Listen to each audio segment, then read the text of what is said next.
All right, you ne'er-do-wells and delinquents, you early risers and wonderful people here at the start of the stream. We know you're just here to see what Zombie Grub looks like all dressed up, let's be honest. But I hope you're ready for the incredibly fun day we have planned ahead of us. Let's hop into the out-of-game overlay. Hello, everybody! Hello! I had a mustache for this, but it won't stick, so that's sitting over there and gonna go in the garbage. But good morning, one and all.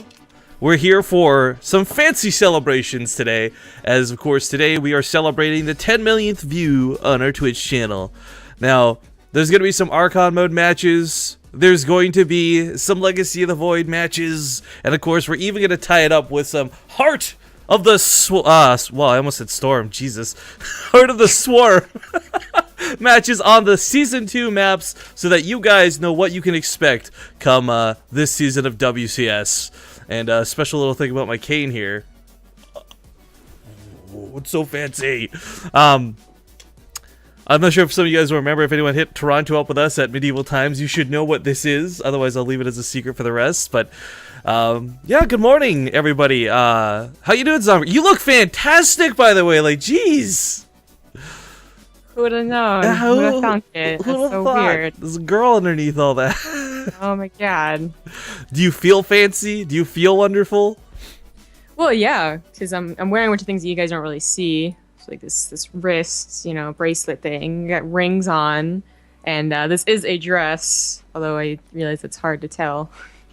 Dude, you should do like a stand-up, like show it off. I'm not wearing pants, so I can't do that with mine. Everyone can see my pocket square anyways. I don't even think you can see it. Yeah, the webcam doesn't really We have a tiny room. You've ruined it. That's it. Show's over. Go home. Goodbye, everybody. That's it. We're done. Closing the shop. But it's very comfy. I know. We were talking about that before the stream, and I'm a little bit jelly. But all right, guys. So here's what we're gonna do to start things off. First and foremost, we haven't done this for like a year because the reality is there's too many people to constantly do this for at the end of every stream. It would take 40 minutes to read all these names out.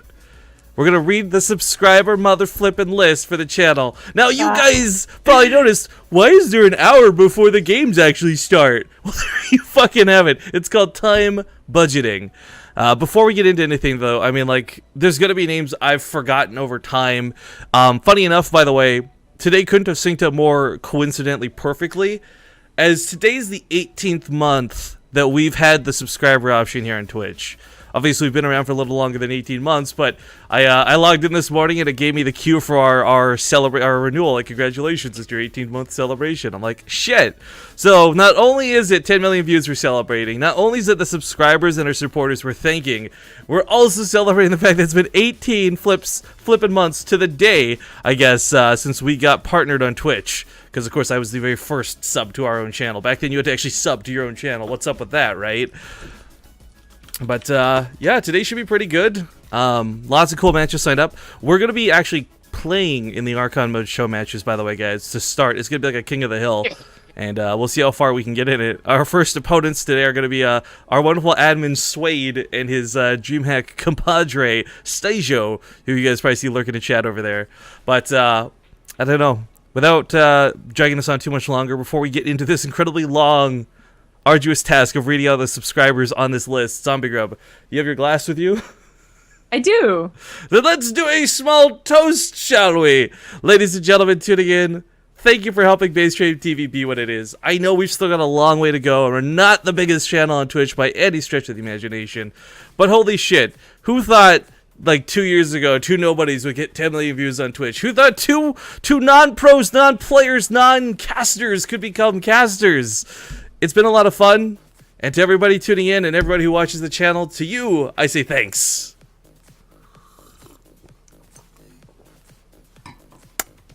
But alright. The Patreons out there, we love you. For each of our individual patrons, we shout you guys out most of the time more than anyone else. But the subscribers, they're the ones who give us money. They're the ones who give us the ability to throw cool events and do fun things. So we're going to be reading this incredibly long 727 name list off as a thank you. And if anyone subs during the list, well, fuck you. we'll try and get you afterwards, but this list is like pre-generated. It's not something like on a site that I can just quickly refresh real fast. So I don't know. I guess without further ado, I'll do you want to do like every second name, or do you want to just take like a page each and then swap? I mean, there's so many names on this. I don't know what a page is. Okay, let's just do every second name then, and this is gonna be awkward and God. wonderful and terrible, and we won't be able to pronounce anybody's mother flippin' name. But before we even start, shout out to FG Squared for her 17-month resub. But okay, without further ado, I would like to thank people like Partoof, Xavier 1988, Solar Sun, Dr. Awesome, SC2 Knight, Playing with Pubs, LSR for the Clan SS. D the Hunter, I can't believe that guy still subbed to us. It doesn't make any sense. Flaming Pie, Ronin of Dreams, Jabberwocked, FG Squared, Simra 71, Rubberman 99. Gillyweed, I'm gonna skip my own name. Trinio, Crimson. Maynard, Damn, Maynard's been subbed for a long time. Rotate Owls, RMO, space, Spoom. Dodgyville, Oh, you know what? I just realized I should probably write what we're doing, because people are going to be like, what the fuck are these random names they're reading? So, shouting out all the subscribers. Archon mode after. There we go. Hopefully that's more informative, I guess. Alright. Paradise, New Zealand. Louie 2K, Iron Key 1. The Far Side, Who's the best admin, by the way, just straight up. Fear Dragon. Jockus, Bobble Converut. and Tontu, Nematra. Odinez, We're not even through the first page. God damn it. Distrubin. Solidus Dub, Huluvu SC. Nuabel, Herona. Procheeto, JPP Oliveira. Ikaij, Mad the Swine 88. Nyx Joker, Rats of Bruck. Pumblebee, Thank you to people like Virgo Dev. Winter Gaming, Crowtail. Martin Man 33, Man, I just realized Winter's been subbed for a very long time. Jesus. Jason Gundam. Anton Curidian. Oh, that's, isn't it Sleet? That name? Oh, is it? I don't know. He's got a funny long name. I remember that much. Warbeak.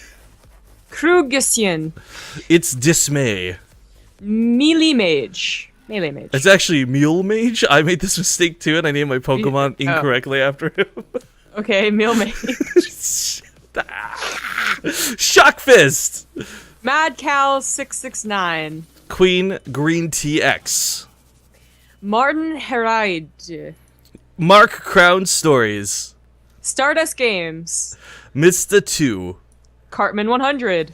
Snipe_Hunt. Quarg. Noir Blood. Nick Strider. Caligore. Canary 90. It's not Targa, but it's like Targnar. Big J 117. All Out. Timmy Jimmy Time. Shadux. Morituritus shit. This is Morituritus salutant. for every time I have to read these names out when they sub for the first time and I fuck it up, I am taking so much enjoyment out of hearing Zombie Up struggle with these. Flowers. Jodo. I'm a crazy kid. It's Meveritas. The Tsar of all. Abarthisty. Lightox SC. Poorly informed. God. Mike XC47. Prince Morganti. Flesrudlik. Flesrudlik. Da. Rake StarCraft 2. Goat Boy 1975. Nasphalos. Papa Mitch. Eagle Spire 34. Pharaoh 274. Tron 16. DeWitt 49. Dradition. Doctor Edition? Dr. Awesome, Drawsome, right? Fritos. Admiral Awesome. Sharkman 1885. Infeza. Fetch Boris. Castiana. Terrible Terran. Tyler86496. I love these next two. Riamar2. Riamar. How has Riamar2 been subscribed longer than Riamar? Army Hobbit. Call me boy 8. Myson. Boy. Mr. Boris Makarov. Woo! Boris Makarov hype. Sniper 00. Bismarck. Quack. Gantrathor 87. KG's crew. Crank. Crank. Saisei. You were gonna say sensei, weren't you? No, Selsei. That's all the I is the L. Oh, okay. Taco Stuff. Mr. Richard Cortez. And big thanks to folks like Alaska Winter 923.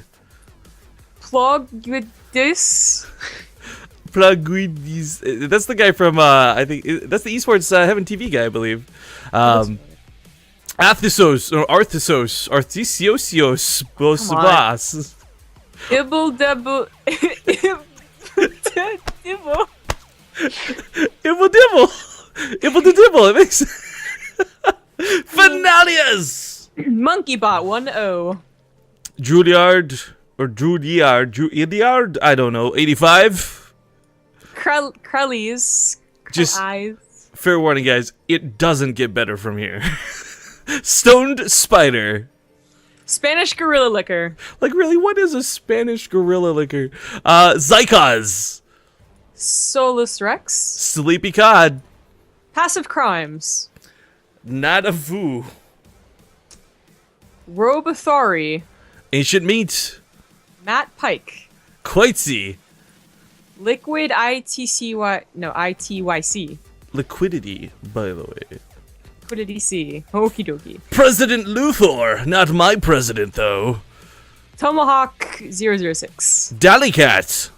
Double O Higo. Ray 192. X-Torrens.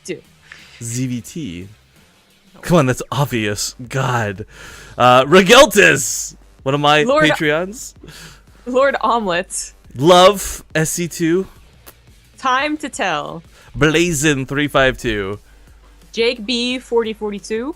All these numbers, we just have a bunch of bots in here. I am Simba 14. Borm. Siznaka. Montecore. Abominable Fro. Josh Timudi. Zealous Zam. Got Hammer. Hopslot. Ink 595. Chairs for Gaming. Oh. Boomerang SC. Proxy Star. Elvarden. Stryphos. Black Prism. Griffalus. Ichujunl. Vin Rookie. Alam Opud. They're betting right now, by the way, on which of us says their name in this list. 100 per team says Ripken reads my name.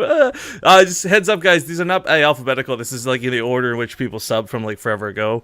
So if your name is on the bottom, it's just because you subbed recently.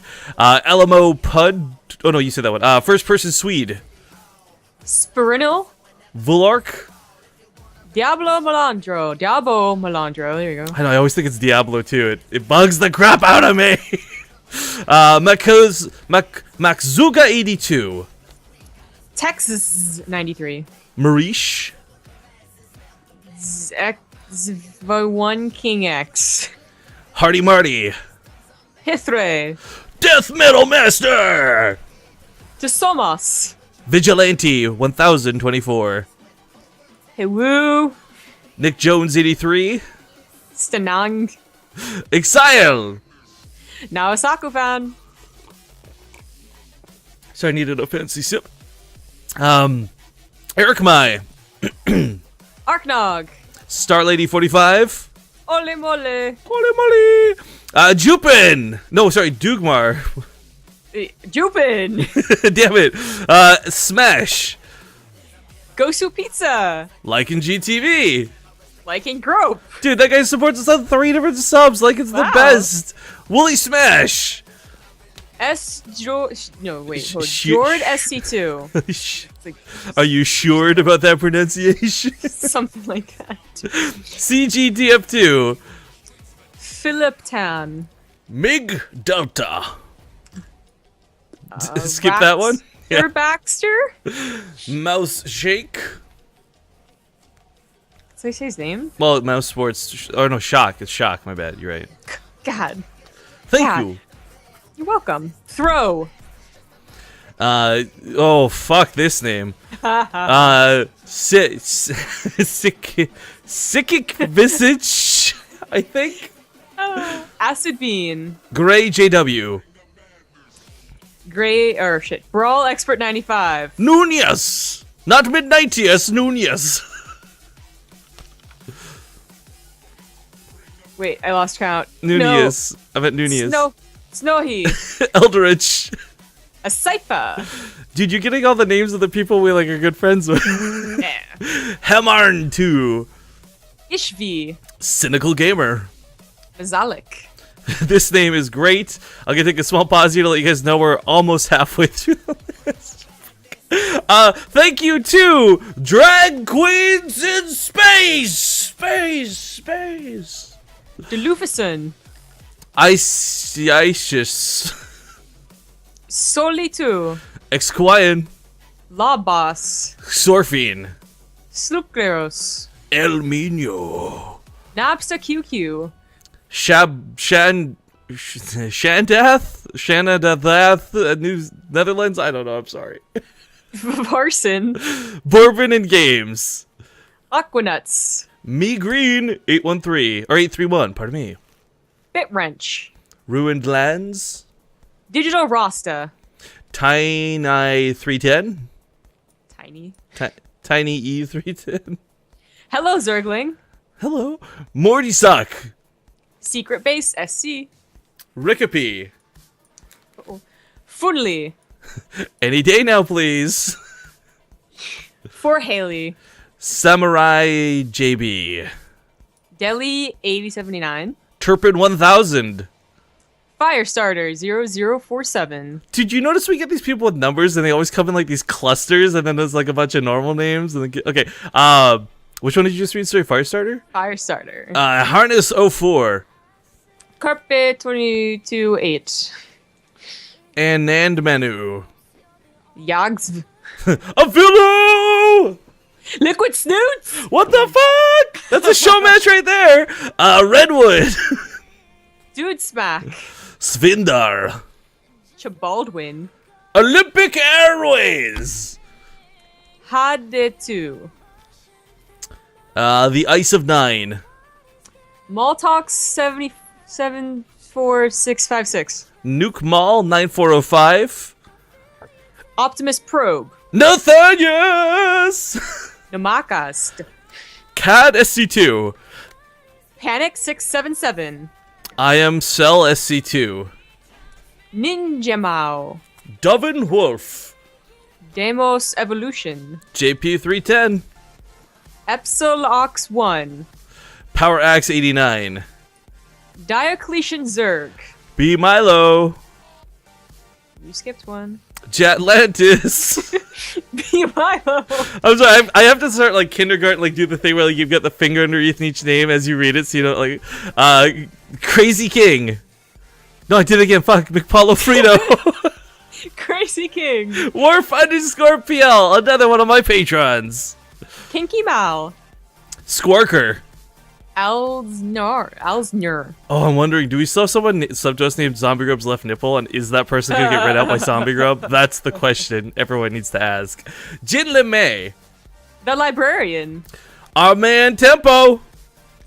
Yipsta. Lach 1122. Velocity Girl. Spins butter. Velocity Girl spins butter. Gorm Dragon. Bloody Yuddy. Black Sword. Faux Pay. JJ Guavara. Guevara? I don't know. Huleharin. Minotaur 27. Chris_SC2. Grain by Grain. No defects. Jewy Miss Mick Juriton.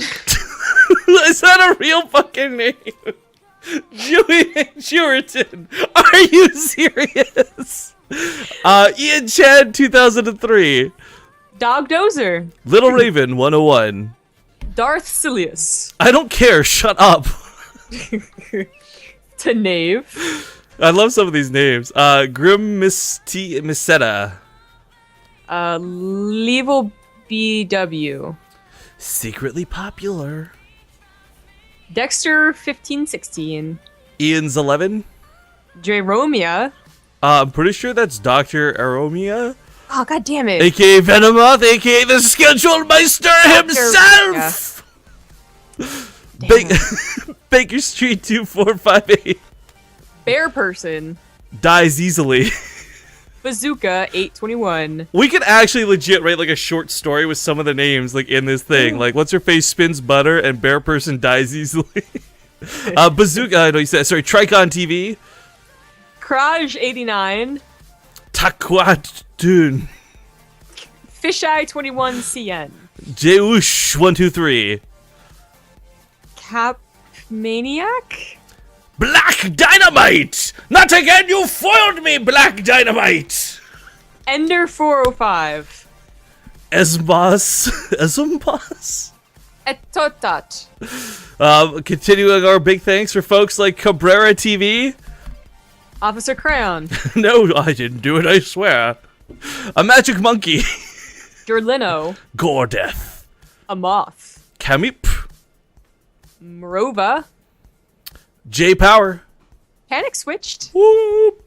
Ufafrender. I can't. I'm Lupa sorry. SC2.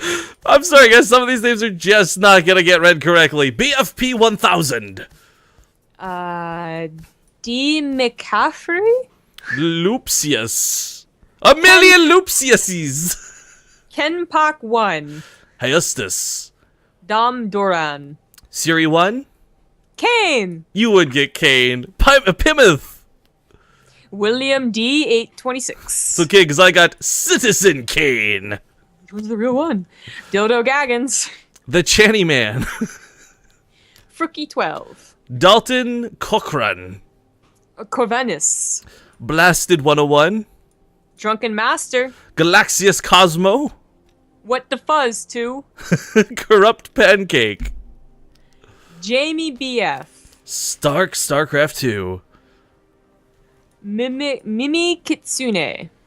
Kreslin 69. Shroom 5. Oh, Oh, what the fuck? It's a barcode, but it's like eel.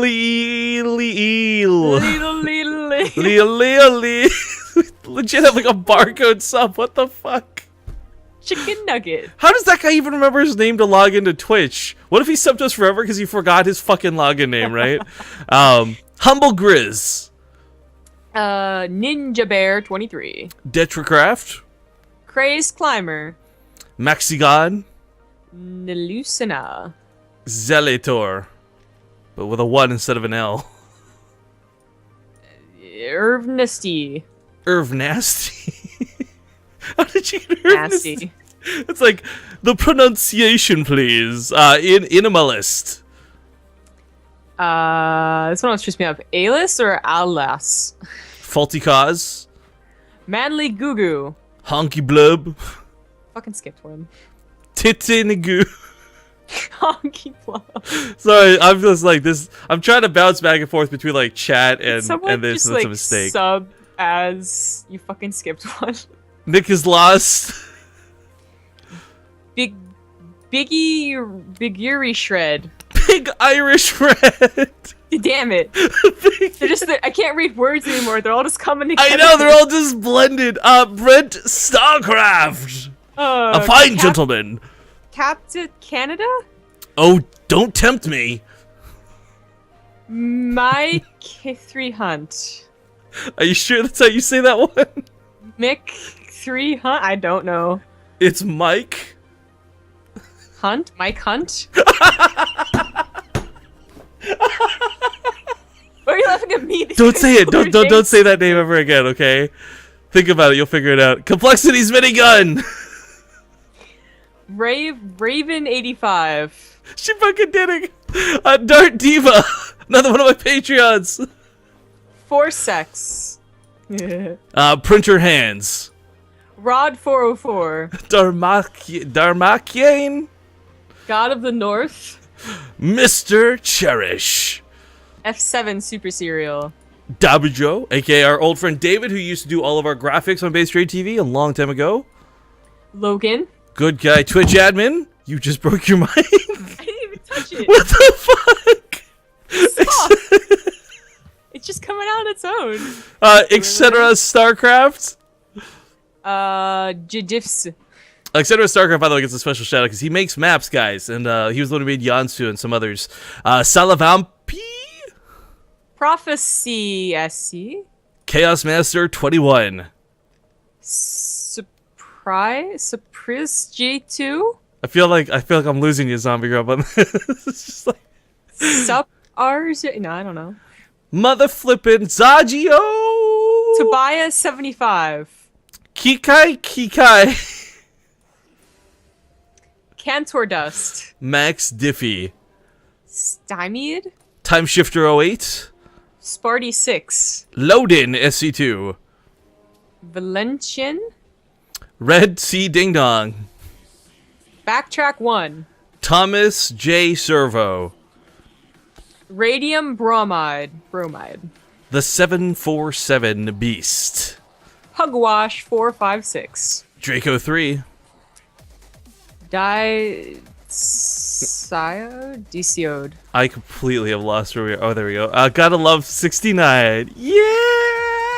Megados. Son Demon. Leg Deep. Ew.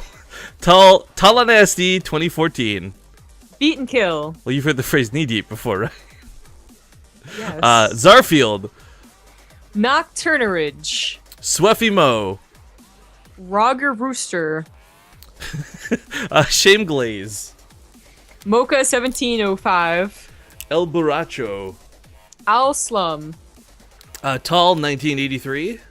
A napkin cap. A big thank you to Reticulous for having a ridiculous name. Boobs. 3baller 97.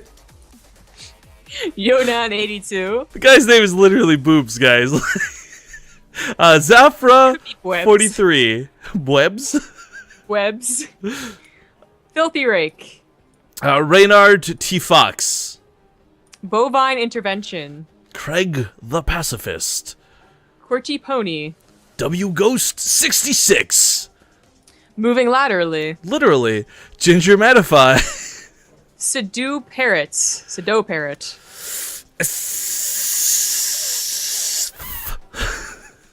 Dragon Drop Dota. Cognition 88. Anadite. Rames. Fish Ninja. Bitstorm. Eadway. Team Ascension's Starlight. Mental Acuity? Yeah, I don't know. I got no better one for that one. Death. XXX Reap XXX. That guy played Broodwar, I tell you. D-Machine, my man, 52. Cable Lag. Gnome John. Hover. Oh, fuck you. Hype. Nesite Bit. Omegatrox. Gibby 311. Where the Oh, Gina Tonic! Gina, my girl, what's up? Lepsid 1265. Lasher 86. Lord Dodode. Lord Dodode. C-Toad 23. X1 Candymon 1X. Wired 1. Iltis 77. Another one of my Patreons. Churro Spanker. That's an inappropriate name. Churro Spanker. Mr. Boris Makarov. Nice. Iraticus. Rage Kitty. Dyron Gray. Durin Gray, oh my god. Durin Get out of Gray. my face right now. Kintori. Kintor Raw. Yeah, right after you fucking correct me. That's right. Durin Gray's a band. Never mind. Okay, I've never heard. DJ Crispier. Muffin Maestro. Tackler 52. Nick Snacks. Our man Ryan Shooter, creator of Game Heart. Finks Gaming. Slegger. Caught Life. The Boat. Blue Zealand. Nitrous Pelican. B-Man FX. Oh, B-Man was one of the guys running bets. B-Man! Zombergum just said your name! Shardaker. Matt Von Fat. Zachmeister. The Zachmeister. Oh! Scottabot? Muppet 70. JD Toss. Lex 124. Uncle Carbs. ECSM. Lag TV and Maximus Black. Nice! Say So 411. Snow Python. Runcast. DL Deadbolt. Fire Dawn. Laser Sequence. Sure. Yellow Stuff. Sticky Boy 54321. The Burt 338. Krigar. Zerbiger. Mr. Torrential. Probably one of my bigger Patreons too. Big shout out to him. Ikemic. Heteros. Tech Mage 12. Cheeks Gaming. Winch Dude. Chaotic Ranger. Fishy Bone Gaming. Kaz Razin. War Battle 12. Jimbology. Shay Blue. Shay. Sloza 12,000. Shark Bait Ooh-ha. Ooh-ha. Sox Valkar. Crusher of Cities. Blanc. JX by 16. Or J6 Heavenly by Bear. 16. 39. Ire Jurai. Gil Game Mix. The Ambassador. Peace and Love. Kate Raven. Nairo 222. Ozalide. Sinali. How many pages we got left? We got 3 pages left. Oh shit. Yo, the spray paint I used to paint this with, I probably should have put something on top of, because I'm not gonna lie, guys. It smells pretty good, but like kind of bad. I'm gonna put my cane down for a bit. Nope, and now the lights are on, so I'm gonna have a seizure. One sec, like turn that off. There we go. Alright, continuing on, big thank you to folks like I Am Zren. Wet Concrete. Popal Dwarf. Sulfurous. Fashrik. Ballon Rouge. Grey Dawn. Frizzy. Bahadur. XYL. Rick 13311. Thomas 2K. Amaral Sims. Gayest Gamer.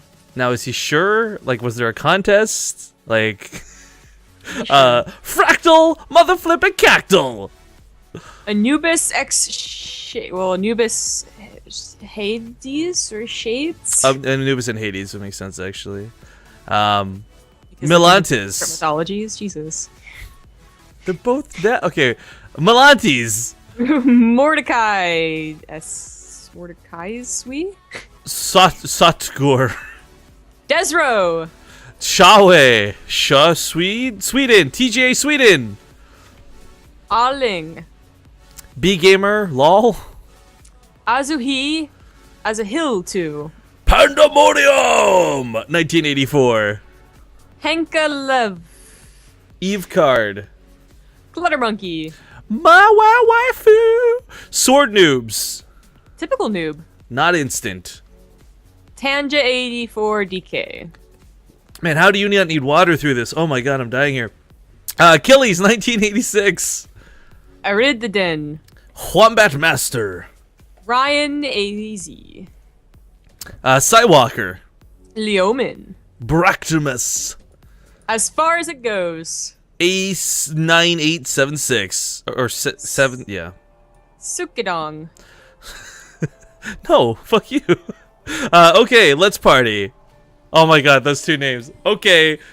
Okay, hang on, it's Sukdong. Okay, let's party. Who Fit One? RVX DD Lovato. Jorsharky. Arctic Eagle. Nuruzor. Ugh. EK919.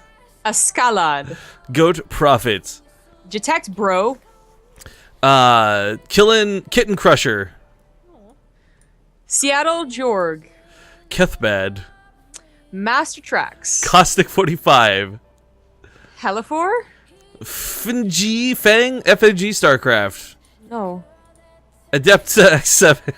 FNG StarCraft. Can you just like, god damn it. Alright, talk trash noobs. No. What? Oh, because you correct. Okay, yeah, JTDC. Fuck. Talk trash noobs. I'm losing it, guys. I'm losing it. 40 cake. Klebos. Wayward Friends. Mine Sandy Smile. See the F Nord. Morris Willis. FLW Macro. Kudasi. Penguin SC. Razor R double O. Look. Barrackson. Storm of the Century. J Mother Flipper Mooey. Longhorns 49. Unlimited Rageworks. Lovin' Floofin. Laughing Floofin' Love Starting. Nothing G-Man 32. Clumsy Gamer. Great Mental Neckbeard. Ace Kate TV. Ishlock Leonator. Just taking a small pause here. I'm surprised we have 700 people tuning in watching us read fucking names. God damn it, guys. I love you. I'll just let you know, the games will start once these are done. Passion G _ TV. Chris. Passion GG, pardon me. 16034.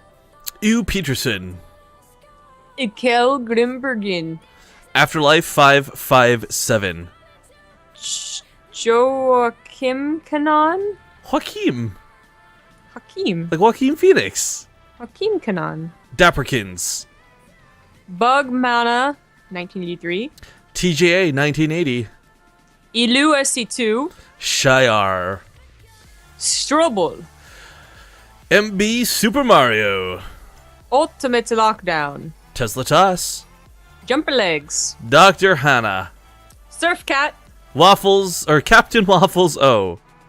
Nuke Face. Trinrick. Frinch. This list is a Trinrick, you know what I'm saying? Heroling. Churro Spanker. What? Oh, didn't we have one of those already? Yeah. Kitty the Neko, who I know should have been higher up on this list, but he had a bug with his sub not too long ago. Well, it should have been higher up on the list so you wouldn't fucking skip Brozarr. Oh, god damn it, Brozarr! Kitty the Neko. Fuck! Tohimon StarCraft. Miss Cobra? Vivid Oblivion. Jayan Via de Toy. Marlo Stanfield. Yawns for You. Poison 224. No Mishlik. Matui's Cash. Derares. Another cool kid. D _ Fens. Istarun. Sorry, I gotta fix my hat. Ringen 58. Excited Mage. Milk and Cookies. D. Walter Viewbot 8492. Furry Fungi Forest. Haynes, my man. And Jellycar. Houseless Gamer. Friday Night BM. Some cool dudes. Chillnan. Yes, read this name. Don't skip it. Alright, fine. Scrotum Anal Rectum 420. XSF.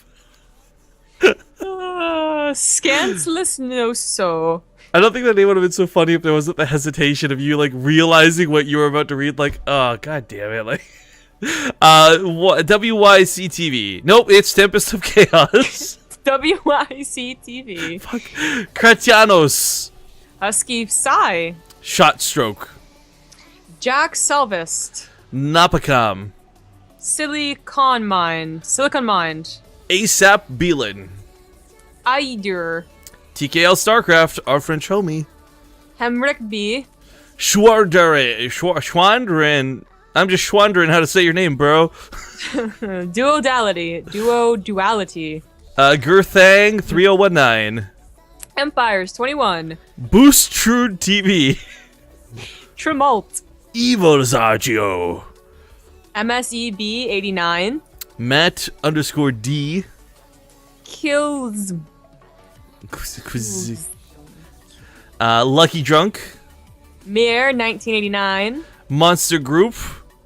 Ihakjin. Dude, the viewers are requesting you do a pirouette, but I don't think you guys understand. There's no room in a room. What if you went on your bed? Would that work? I mean, I could put the webcam like up on my like dresser and like stand. We'll figure it out after. Which one did you just read? Story?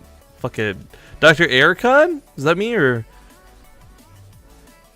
I did the Quills, Lucky Mier, Monster Group, Ihakjin. Okay, I think you're on Monster Group. Okay, Monster Group then. We'll just go over a couple. Ihakjin. Dr. Ericon. Moblevy. Purg Stream. The Roop. Oh my god, it's the last page. Oh my god. Huh. Pro J-Man 73. Feed Me SC2. Look, no hands 119. Dasa Monk. XX Luwe XX. Physict. GCD TV. Todd SC. Todd TOD Hype. The Chosen One NL. The first of his name. That's very true. Blazerin. A leaf on the wind. Oh my god. And then let's see, did we get anyone who subbed during all that mess? Like, Yes, we did. Alright, hang on. I gotta read these names out because Zombie doesn't have them. So, big thank you as well to Zethian, Tis Forsaken, Workin' Ronin, Old Tapeworm, Sinister Tonic, Sinister Toxic, and Game Developer Sweet, which I assume means Sweden? Guys, Jesus Christ, that was exhausting. This is why we can't do this at the end of every cast anymore, but special occasions for surezies. Seriously, thank you everybody who supported us up to this point. We really would not be here without you. It was such a hard time getting any sort of funding for anything we did, whether it was a small tournament or a big tournament, and it was always the subscriber money on Base Rate TV we could look back on. Zombie Grub can vouch for this. To date, we still haven't touched those subscriber funds. They've been 100% allocated for creating events, going towards upgrading equipment, everything that makes the stream better, and not at all in our pockets. So thank you, subscribers. Seriously, you have been our biggest supporters, our biggest unofficial sponsors ever since we first started 18 months ago. Oh, but okay. Deep breaths, guys. We gotta go set up Archon mode now. Our first match, our first best of 3 is gonna be us. We're actually gonna play versus Stajo and Suede. Ugh, I can't say names anymore. I'm done. We got Queenie and Zervos and some others, and for anyone who wants to join in, if we've got time, maybe we can throw you into the pile. We're going to be giving out $20 to every team that loses and $50 to every team that wins, and then probably between $100 and $150 to whichever team ends up being on top at the end of the day. I made my hat too big. It doesn't fit in the frame, and every time I move, I feel like I'm going to fall over. But if there's anyone whose name we missed, know with sincerity, I'm sorry. I think we managed to hit everybody, though, and I'm hoping to God we did it right. And holy shit, StarCraft tweeted for us. Congratulations on the impressive milestone. Here's to 10 million more. StarCraft, you got. All right, give us a second here, guys. I'm going to, and don't hate me, I'm going to play a commercial break just so I can take a time to take a breath, grab the players, and figure out what we're doing for this Archon mode match. So stick around. In 2 minutes, we'll be back with the actual games ready to rock and roll.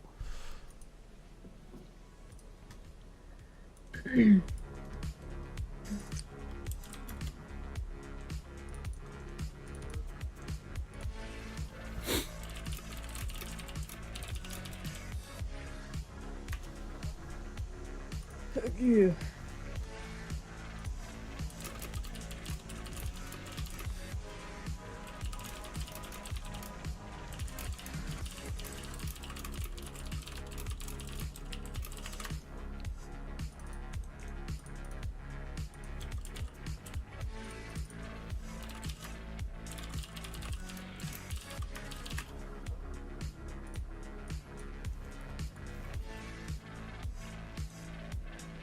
Oh, we got some donations.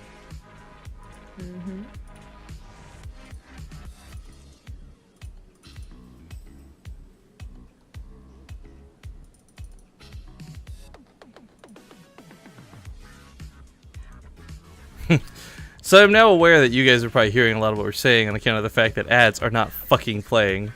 Every time I go to hit the ad button, it signs me out of Twitch. So, hi.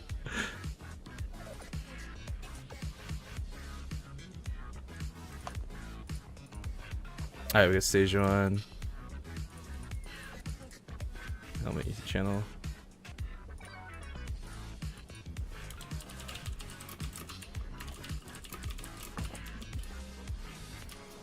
I gotta go talk to all the other guys. You handle Vito's if you don't mind. Ugh. Are we doing us first? Yeah. Okay.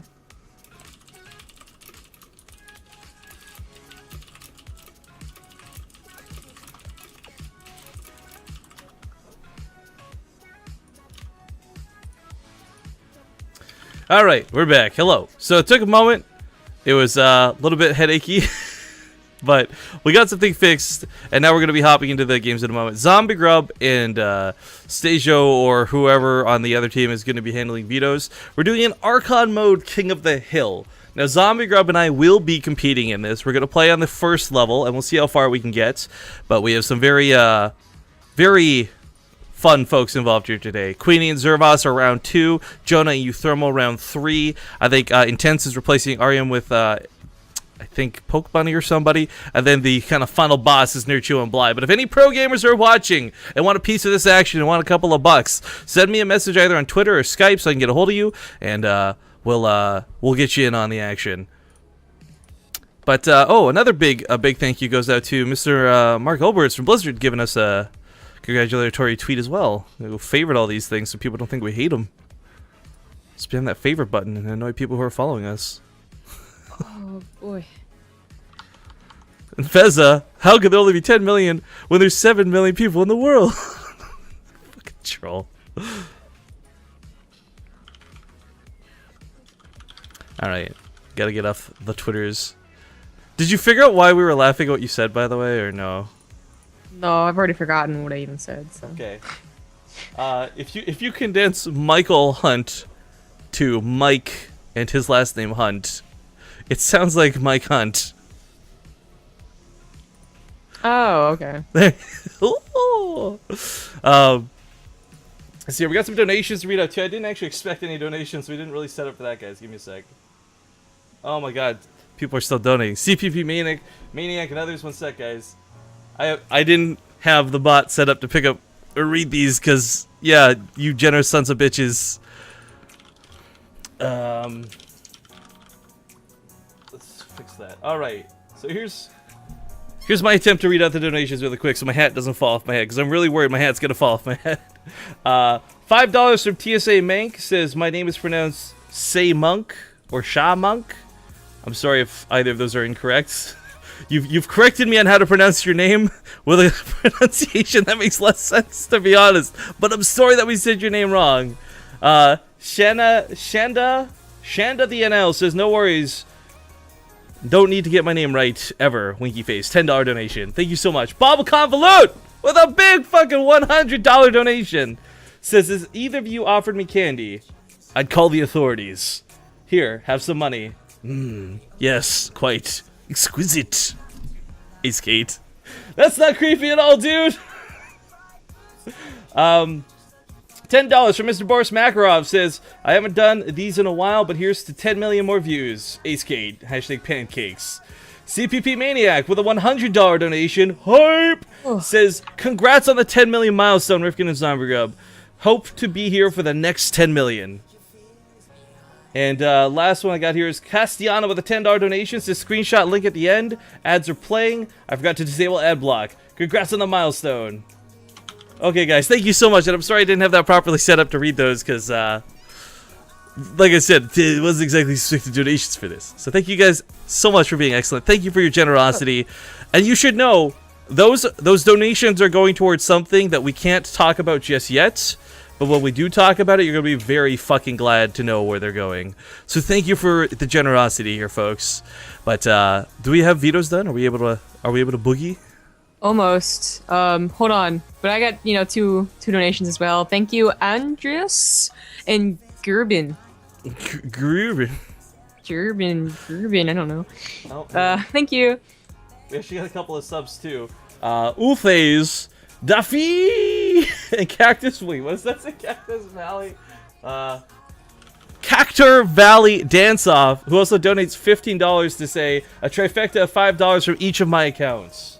It's Run Under Dreams, Worker of Ronin, and the new Cactur Valley Dance Off. Amen to the Ace Cates. Thank you very much, Ronin. If you guys haven't seen the Cactur Valley, I'll tell you what, we'll play that right now while we're waiting for the Vito's to finish up with Zombie Grub. She's handling all the important stuff, so enjoy Cactus Valley, the introduction, while we wait.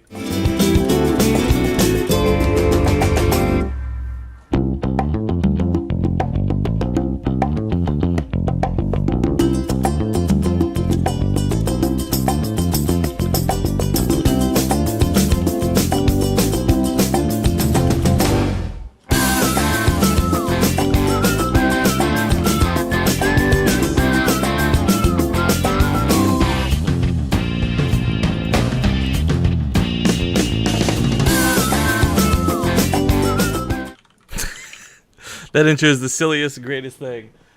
We still got some more messages coming in, guys. Jesus. $5 from Kitty the Neko. Oops, that got in the way. I've been following this channel for over a year and subbed for 9 months, and I've enjoyed every moment of it with you in the chat. You two, same goes right back to you, man. $10 from The Librarian. Say my name, Riff. I missed it. Congrats on the 10 million, and thanks for giving us the core of our beloved Base Trade TV community. Also, Riff and... oh, what's this say? Riff and Zombie Grub Pirouette. I gotta see! Well, thank you, The Librarian. Actually, hang on, let's get the number. Oh my god, I can't keep leaning over like this. I gotta set up something better. The Librarian 54. I cannot pirouette or will get banned on Twitch on account of the fact that I am not wearing pants. Because fancy men don't need to wear pants. Zombie Grub, I think, has to fix her camera. Maybe we'll try and get her to pirouette a little bit later. I guess, Jesus, you know what? We got so many donations. We'll have to do caster cams today. Oh, No okay. fucking way. No fucking way. All right. You guys get to watch me Hey, pick my nose and be a retard. what is a is that when you like spin? You just twirl? Yeah, do like a little twirl. Oh, okay. Put the sides of your I could throw a dress. discus for you guys. That's pretty cool. Dude, can you just not be like super fucking tomboy for like 1 second? Like, Have you seen how people throw discus? yeah, I'm just saying. You're like, they're It's like, rather can- elegant. can you do this a little beautiful, cute little pirouette? Or like, all right, guys, I'm gonna throw this thing fucking 100 feet that direction by spinning first. Elegant. Shut up. Okay, so Stasio and Adabisi are going to be our first opponents in this best of 3. You're going to be watching from our perspective as we Arcone moded up. G-Trunks 1, by the way, just subbed to the channel. Thank you very much for subscribing. Hello and welcome, sir. My hat. Oh, shit. It's gonna... My hat off to you? I built this hat with little side bits so the headphones could sit in them. I don't know if you guys can see, but it makes it very uncomfortable to wear. Anyways, Zombie Grub and I playing this game. If you haven't seen it, we're very, I don't know. I'm good. I don't want to talk about last night. There's so many things about last night that just made me so fucking mad, dude. Like, I can't even right now. But yeah, we'll hop into it as soon as I guess everybody's ready. Station went to piss, I guess, apparently. Alright, Archon mode King of the Hill begins with me and Zombie Grub versus Stasio and Suede. Oh, it's like SC Suede or something. There we go. Hashtag fancy day. And if you guys want to see the other things lined up for today, I'll put a link in the Team Liquid thread as well if you want to take a look at all those things. I mean, it's kind of like the unofficial brackets. Ready to go? I am ready to go. I'm ready to boogie. We're going with random, apparently, folks. Let me figure out how to do our cameras. We never do cameras in game. I don't even know where I'd put this stuff. Okay, we'll add my camera. That's easy. Oh my god, you guys might... Oh no! It's a green screen! The illusion is broken! You're now aware! Stick me in the bottom corner. And then we can add Zombie Grub. right after. I guess my hat looks really retarded like this, like extra, extra, extra. All right, there, I guess. I'm hoping this won't be too invasive for you all. Oh my god, fuck. Was it always, was it a lie all along? Alright, I hope this works. I'll fiddle with it. The nice thing about Archon mode is Zombie Group can take care of the hard stuff while I figure this out. View, scale viewport up. I'll put a little awesome Cheers for Gaming logo up here. Or actually, I put it down here. I don't know where to put this, guys. We don't normally play. Not on stream at least. So okay, that's size it up so I'm not taller than you. Boom! Nailed it! Now you get to watch our stupid faces while we try and play some StarCraft 2. Now we did pick random, and it's a best of 3, and fuck, we're versus Zerg. Oh god. Yeah, it's gonna be tough. I'm gonna pull my probe. OP race. I'm gonna go do things with my probe. If you guys don't know, I've got pretty much the most excellent probe micro, as proven by Fear Dragon's double SCV death last night. It is pretty good. It's much better than Fear Dragons. Okay, so the way we tend to work for Archon mode, I know a lot of people do it differently, but Zombie and I have pretty much like yielded. I want to call it trust, but I don't know if that's the case. I trust in her to build things, and I think she trusts in me to control them a lot of the time, except when I'm F2ing and making her mad because I am in fact Silver League scrub, right? Ugh. Yeah. So this is a best of 3, and there is money on the line. Now the irony is, like, obviously we can't win our own money, but we're working to protect our money, I guess. We'll see how far that goes. Because one base, by the way, out of them. Yeah, it looks like they're setting up to do a Roach Warren. Yeah. Oh, Ravagers! What a surprise! Wow, guys, Ravagers. Maybe. Oops. Yep, definitely. How original! Oh, I did Ravagers in ally chat. I don't think we could like have fun either. Let me just do that real quick. Alright, so I don't know what you guys were expecting for your rush last night. I just went quick Immortals for this, and like the one Immortal shredded them, and it was fucking disgusting. So did you expand first, or? I did Robo first, but then the Nexus like immediately after, before I made the Robo, or the first Immortal. When did that then? So anyways, yeah. Winning teams today will get $50 per best of 3. Losing teams will still get $20 as a thank you for playing. The overall top team at the end of the day through this King of the Hill will get another $100 to $150 from us. We've got some giveaways for the viewers today as well, so don't worry if you're just chilling in the stream. We got you too. Damn it. Okay, he's chasing after the pro. I'm gonna take it away. Or 2 Terrans. It is original. Excuse me, I'm sure you're supposed to be macroing and not smack talking right now. Is microing part of smack talking and vice versa? I could just click and think. Okay, the roaches are on the way, by the way, the first couple. I'm gonna stick this guy up here. Yeah, just get that the Emoto out ASAP. 2 stalkers as well. If you can. Oh, you already got one on the way. Wonderful, wonderful. Man, this is I left that guy there in case we want to build stuff a little bit later. I am here in the shadows. It shall be. We await. So it's always a little bit awkward because I want to click on things to do things.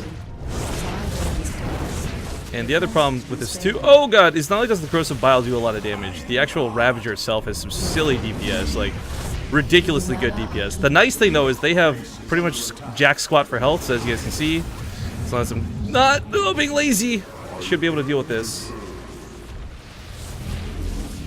And this barrier is pretty nice for reducing all this damage. So we held the rush, which is good, but it's not over, and I'm getting some lags. Oh dear. Oh, that's on cooldown. That's not good. You have a potent overcharge. Yep, gonna pop it. Stalker's gonna die, but whatever, worth it.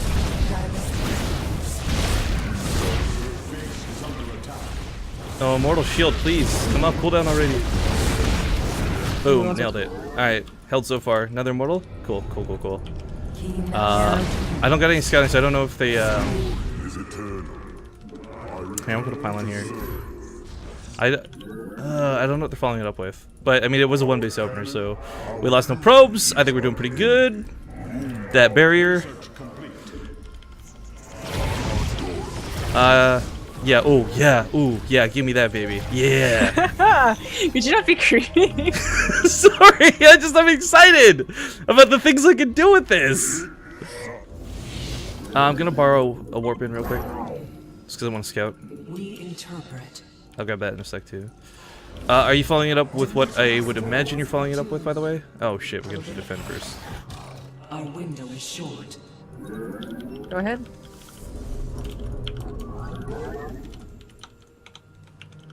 Okay, so they are taking a natural.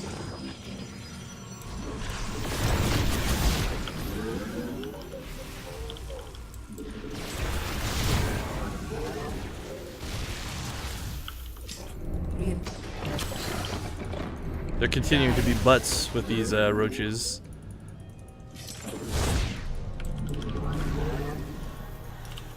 Okay, I'm gonna leave defense to you for a sec if that's cool. While I go micro. Yeah. We're gonna have warp wisdom speed soon. Cool. I think I can catch a roach or two in the middle of the map too.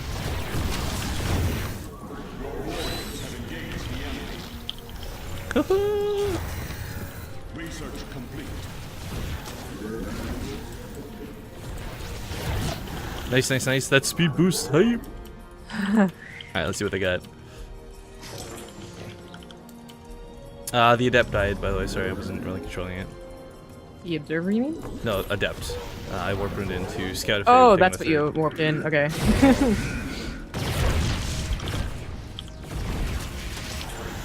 Alright, get some lings.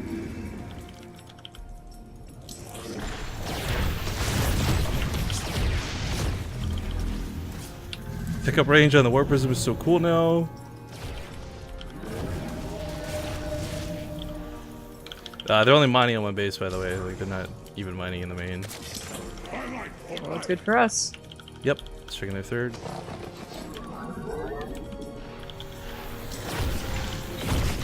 I'm gonna warp in a stalker real quick. Oh my god, warping takes so long now! Keep forgetting, it's ridiculous!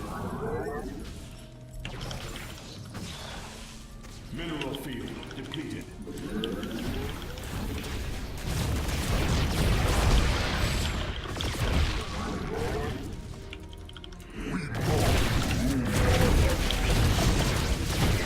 Dark Shrine's about 75% really. Cool.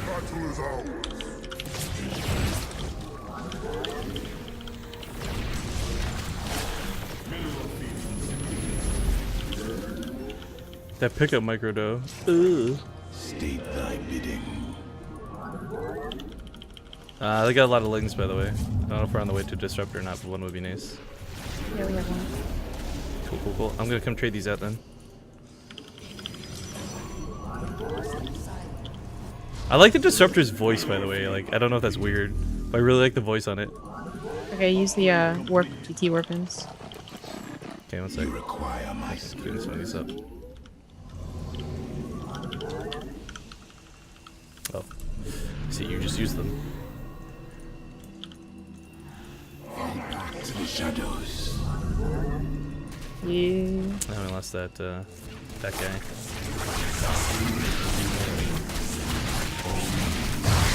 Sorry, bro. Ripperinos, you guys were necessary sacrifices. Just I'm gonna leave you over there. If you can get a stalker, just clean that up so he doesn't have it. Okay, so sorry guys, not a lot of commentary, super tryhard mode, etc, etc, etc. Are you gonna warp in DTs? Not yet, I will in a sec. We'll see what we can get with this, yeah, I'm not gonna get a lot, so. Just kill the third base with your proxy pylon. Cool, what's the cooldown on this stuff, man? Oh, save both of these. Yeah! Alright, where's... Yeah, I'll just head over there. from the shadows. Nice. Send him back home. Would you ask of us? From the shadows I come. The darkness rises. What are they going into? Like, I'm so afraid they're gonna have like a secret lair, like a secret spire or some shit. I don't know. They just split the drones though. Shrug. Oh, they are going to the spire. Upgrade complete.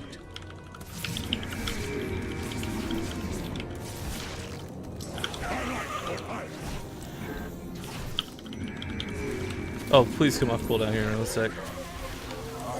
Cannot maintain. All these drones! All these drones! Oh, he didn't know where to go with them! Alright, we lost DTs, but it's fine, 'cause we're still killing shit, and I killed a lot of their workers. So, I'm feeling pretty good about our spot right now. Can we get a second Devastator thing? Or Disruptor? There we go. Oh, he's stuck. Because SimCity in this game is dumb. Cannot maintain. SimCity in this game is so cool. Alright, you want to just take, do these have Storm? Oh, they do. Okay, shit. I'm gonna just grab this and go attack his turret and kill it. But I'll take Disruptor to the main. Okay.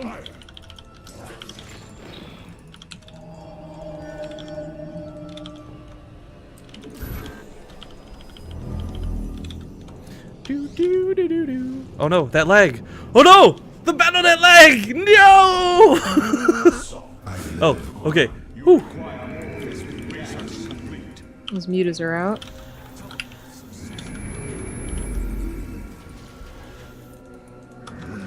Might not be that big of a deal.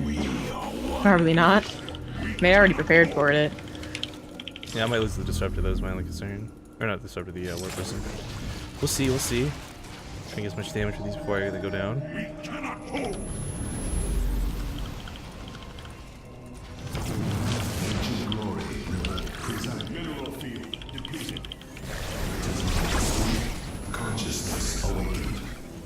Yeah, okay, we got no anti-air, but that's fine. Actually, I could probably get some. Your warriors have engaged the enemy. Plus, I bothered to get blinks. So. Nice. Look at you, being all thoughtful. Here in the shadows. Alright. Stupid mutas. Quit splitting! Taking out the Disruptor like a bunch of jerks. GG! GG! Game 1! Team Rifkin's coming up! Ah! Yeah! Alright, nice. Alright, so here's the plan, by the way, guys. We will be casting some of these once we start losing. Once we're out of the actual tournament, we'll just swap over and cast for everybody.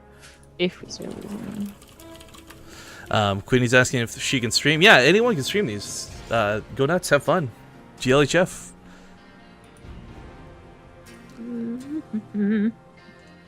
Yeah, I'm getting hashtag no pants on Twitter. Let's see, did I miss anything here with subs and donations either? I think I did. My bot's all flipped out. There we go. Alright, G-Trunks. Not only did he sub, he said $5 donation, and he says, I had to unsubscribe because I was poor, but now I'm back. Much love, BC represent. Nice! I'm glad to hear you're no longer poor either, my friend. Yeah, that's nice. And welcome back. For those tuning in who are kind of like, what the fuck's going on today? Just a quick recap while we're getting into it is we're throwing some Archon mode show matches. Kind of more of a King of the Hill than show matches, I guess, right now. We got plans for doing some Legacy of the Void stuff later. We got some hot stuff because we want to show off some cool stuff on the new maps. One of my favorite matches, by the way, we've got Violet versus Fantasy. That'll be one of the first HOTS matches we play later. Cool. Crack my neck, but for a very, I guess, thrown together, unscheduled event. I hope you guys can have some fun with it with us today, and thank you so much for tuning in. But when they're ready, we're ready. Are we? Oh, we're race picking this time, are we? I was really afraid we get ZVZ. Okay, fair enough. Yeah, ZVZ sucks. It's not like that we're like terrible at it. It's just boring. It's not fun. There's like no desire for me to improve that matchup. But alright, Cactus Valley, I can't not play the intro for this, guys, so dance, dance, dance, spam that chat, we'll see you in a sec.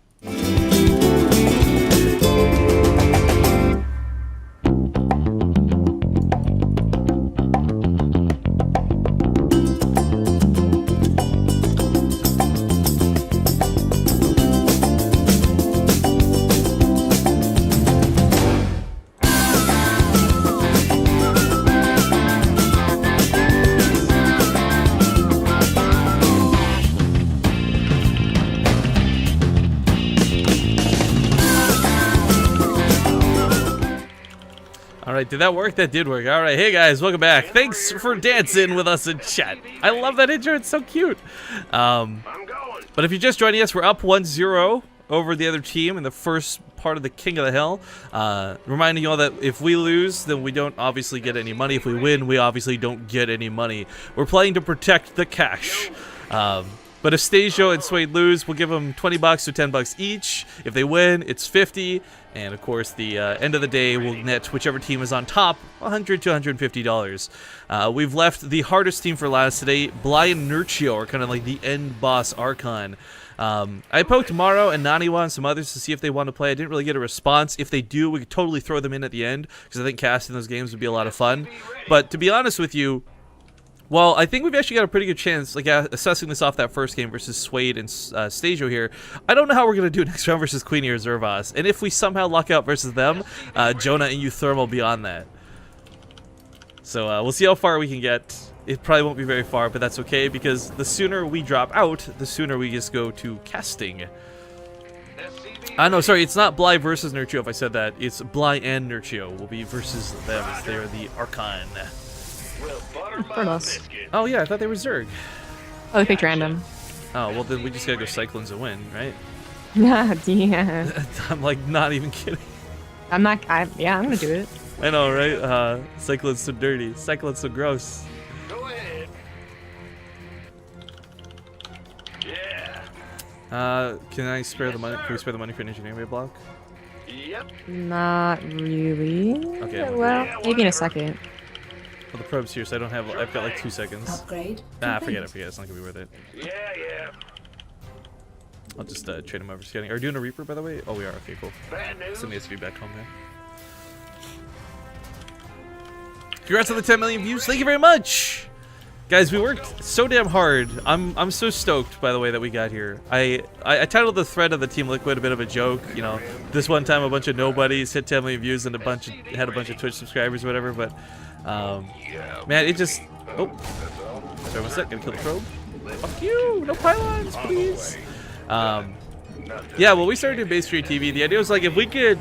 The original goal of Base Trade TV, right, was like just cast some games, have some fun. I remember wishing and thinking like, man, one day it'd be so cool if we got big. And I don't know, we're still working there. We got a long road ahead of us, but I think it's okay to take our first break because we didn't go celebrating our 1,000 views or 10,000 views or 1 week anniversary or any bullshit like that. But I figured, 10 million's a pretty fucking crazy number. Like, think about that for a second, guys. 10 million of something. Can you even visualize a million of something in your head? I barely can. So 10 million, I was like, oh shit, we gotta take a moment out of our lives to celebrate this. Even though this entire month is gonna be crazy busy with WCS and other casts, I was really stoked that we could take one day off and do this. So thanks for joining us, folks. Complete. What are they doing? They're still on one base? I'll go back and scout. I was getting poked out, but it was too low. Yeah, baby. Add-on complete.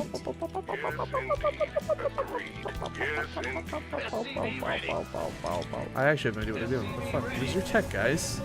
Probably proxying. Must be. Because there's no Nexus. Yeah. Actually, they might be doing a gateway push. I still think the Cyclone will be fine. Yeah, Bunkers a good right? idea, though. You got it. I guess I'll micro the Marines instead of making you mad like yesterday. Yeah. Jesus. Jesus. I really hate how you can just right click on these rocks. Like that actually really bothers me.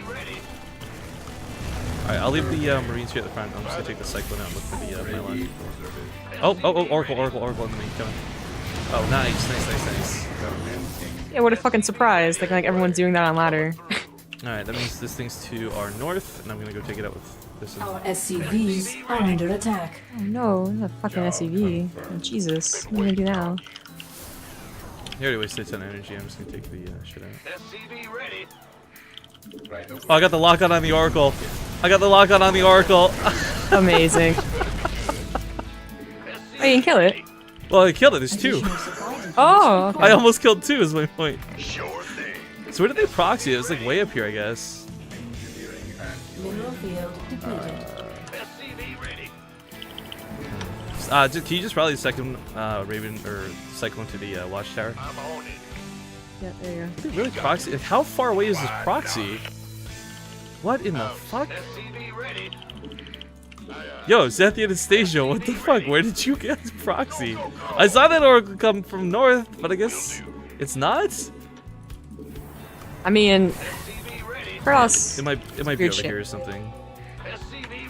I'm gonna be so mad if it ends up being from their base, but that second one came out too quick to not be a proxy, right? That's what I'm thinking.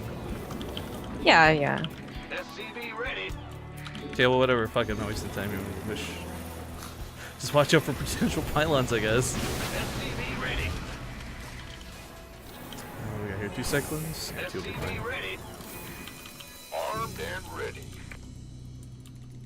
By the Awaiting orders. So the lock-on ability is kind of bullshit, guys, because you can't really outrun it. The cyclone's not super fast, but it's fast enough to kill things before it really gets caught. And yeah, the Phoenix Graviton Beam is actually a great way to break it let's rock. Add-on. most of the time. This better be good. I'm gonna just wait out that overcharge. Been waiting on What do you think you're doing? Stasis trap? Get the fuck out of here! shirt on. Spark. Who do you think you are? Been waiting. I'm gonna Okay, just F2 real quick. Okay. I'm gonna bring the Marines in the bunker too, because I think we don't need them right now. And ready.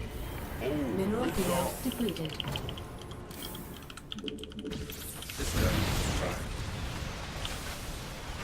Trying to send the way to this and does as much damage as I can. Got the stalkers, nailed it! Scanning battle. Well, God is so cool, guys. Alright, so here's the thing, right? We found personally that while the Cyclone is bullshit, the carrier is actually really good at stopping it. But then there's kind of this like second counter where Widow Mines are really fucking good versus carriers, and that's where it kind of comes to a full stop for me. I don't really know what the next step in that is for the beta. The Cyclone's U-Dogs need to be in the back as we push in here. Add-on complete. 10-4. Got it.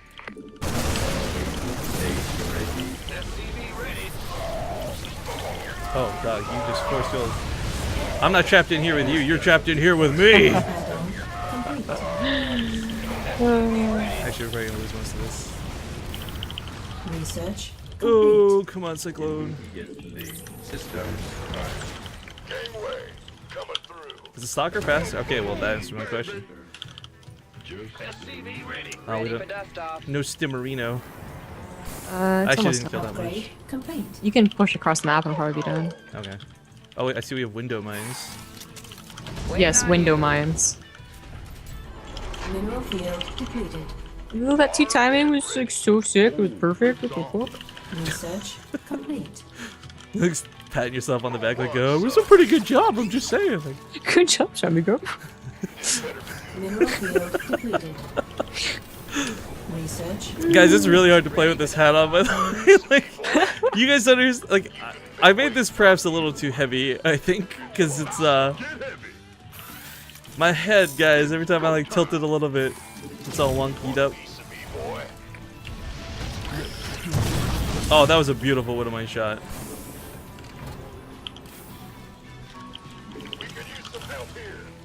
That one's gonna be good Mineral too. field depleted. On top of the guy with the shield, focus him down. Fuck out of there. I think the Widow Mine shots in the main were good. Let's see, how many kills? 4 and 2? Okay, could be better. Now, where's the emergency? Alright. Oh dear. Run, run, run, run. Oh, wait, they took a base. Let's go. This better be good. Let's have a blast. Loud and clear. Ready for dust off. Oh, it's on.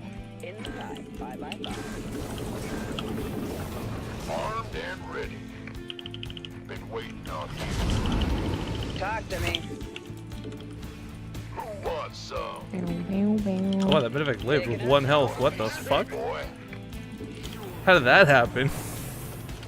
Kaboom, baby. We could use some help here. Getting it in the natural, so we'll just go Ready for dust Mineral off. field depleted. do this thing. Somebody, get me out of this mess. Mineral field depleted.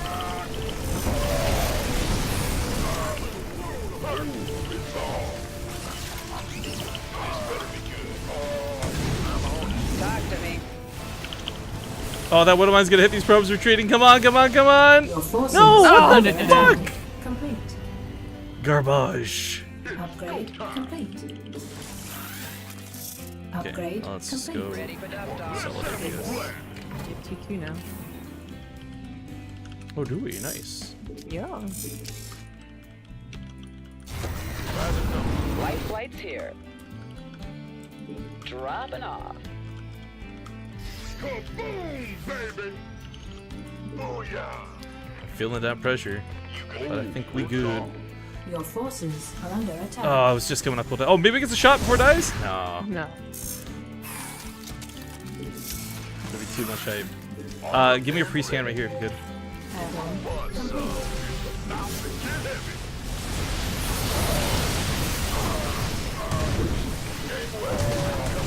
Oh, those one of my shots are glorious. GG. GG. All right, Team Rifkin's on the ground. We won the first Light best of pink 3 Archon? today. Yeah, like pink Archon. All right, so what this means is Stajo and Suede still get $10 each as a thank you for playing, $20 for losing, and we move on to fight against Queenie and Zervos next. So I gotta go poke them and see if they're ready. All right, where is these two guys? Queenie Zervos up next. All right, so Queenie and Zervos will get vetoes with, and good guy Suede says congrats on 10 million on his way out.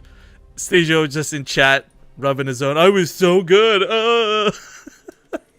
I love you, man. But yeah, so we'll get caught up with these guys later for their prize pool and all that. We're gonna play just a small teensy ad break while I go refresh the bot and get vetoes started with Zervos and all them. So stick around, guys. We'll be back in 2 minutes with more of the Fancy Days celebration. Cheers, everybody. You're back.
All right, we're back from the end. So, hello, guys.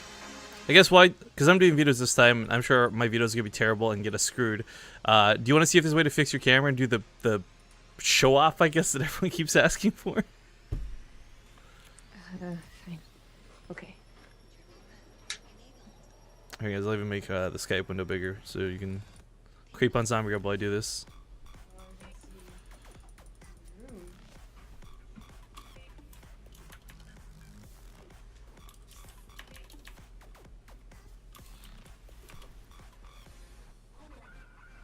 What? It's what? Oh, those are yours. Go open them. I'll talk to you later. I don't know if that would fit.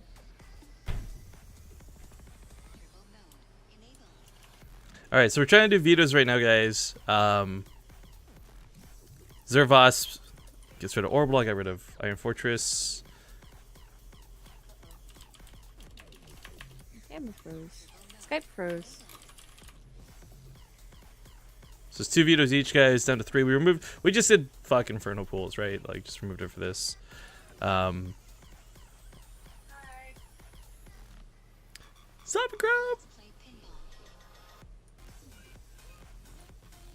Is that good enough? Did you do, like, the little spin thingy? I didn't see. I was sorry. No. Why not? Because I didn't even know if it was good enough for back. Oh, yeah, no, it's fine. We can totally see you, like, kneesing up and all that.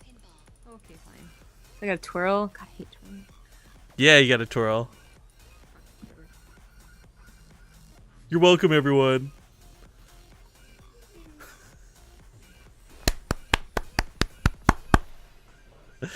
Yay! No, no, just gonna fit it on the camera.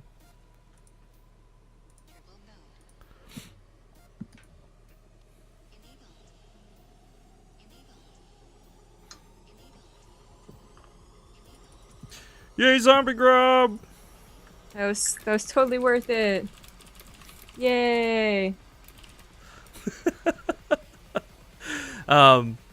People are saying Rifkin needs to do it as well. Guys, I'm not wearing pants. We'll literally get banned on Twitch if I go do this. So, nah. You can see most of what I'm wearing today anyways. I got this plus my wonderfully fancy cane over here. I have a mustache, but tape won't stick to it, so I can't. I wanted to just wear this all day and be a bit of a dork with it, but it ain't working. So they're taking about 1,000,000 years to do their last veto. Apparently Queenie has had her first energy drink ever today or some shit. I don't know. You guys, I think they're streaming their matches as well from their point of view if you guys want to see them.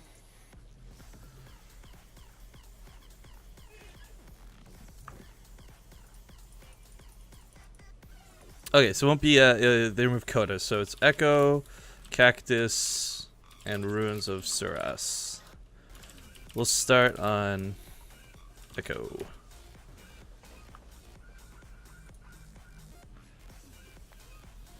I guess I'll get you to host up Echo while they figure out what they're doing next. What's this here? Oh, what? Hype. Hey guys, guess what? We just had our slipper guy. Nice. Thank you. The guy, Rubberman99, who is the one spearheading this whole slipper project with Kane, I guess we'll play an ad here in a moment of him, says we can totally raffle off a pair of slippers today. So I tell you what, whenever we get knocked out of this tournament, so it might be now, maybe we overcome these two and go for one more round, but whenever we get knocked out of this tournament and we start casting, we'll start a raffle for a pair of Base Trade TV slippers. Now some of you might be like, what are Base Trade TV slippers? What the fuck? Let me show you. No, let Kane show you.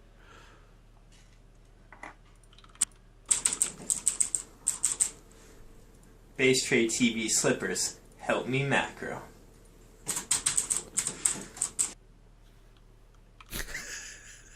Okay, we'll show the other ad a little bit later when we actually do the slipper raffle off.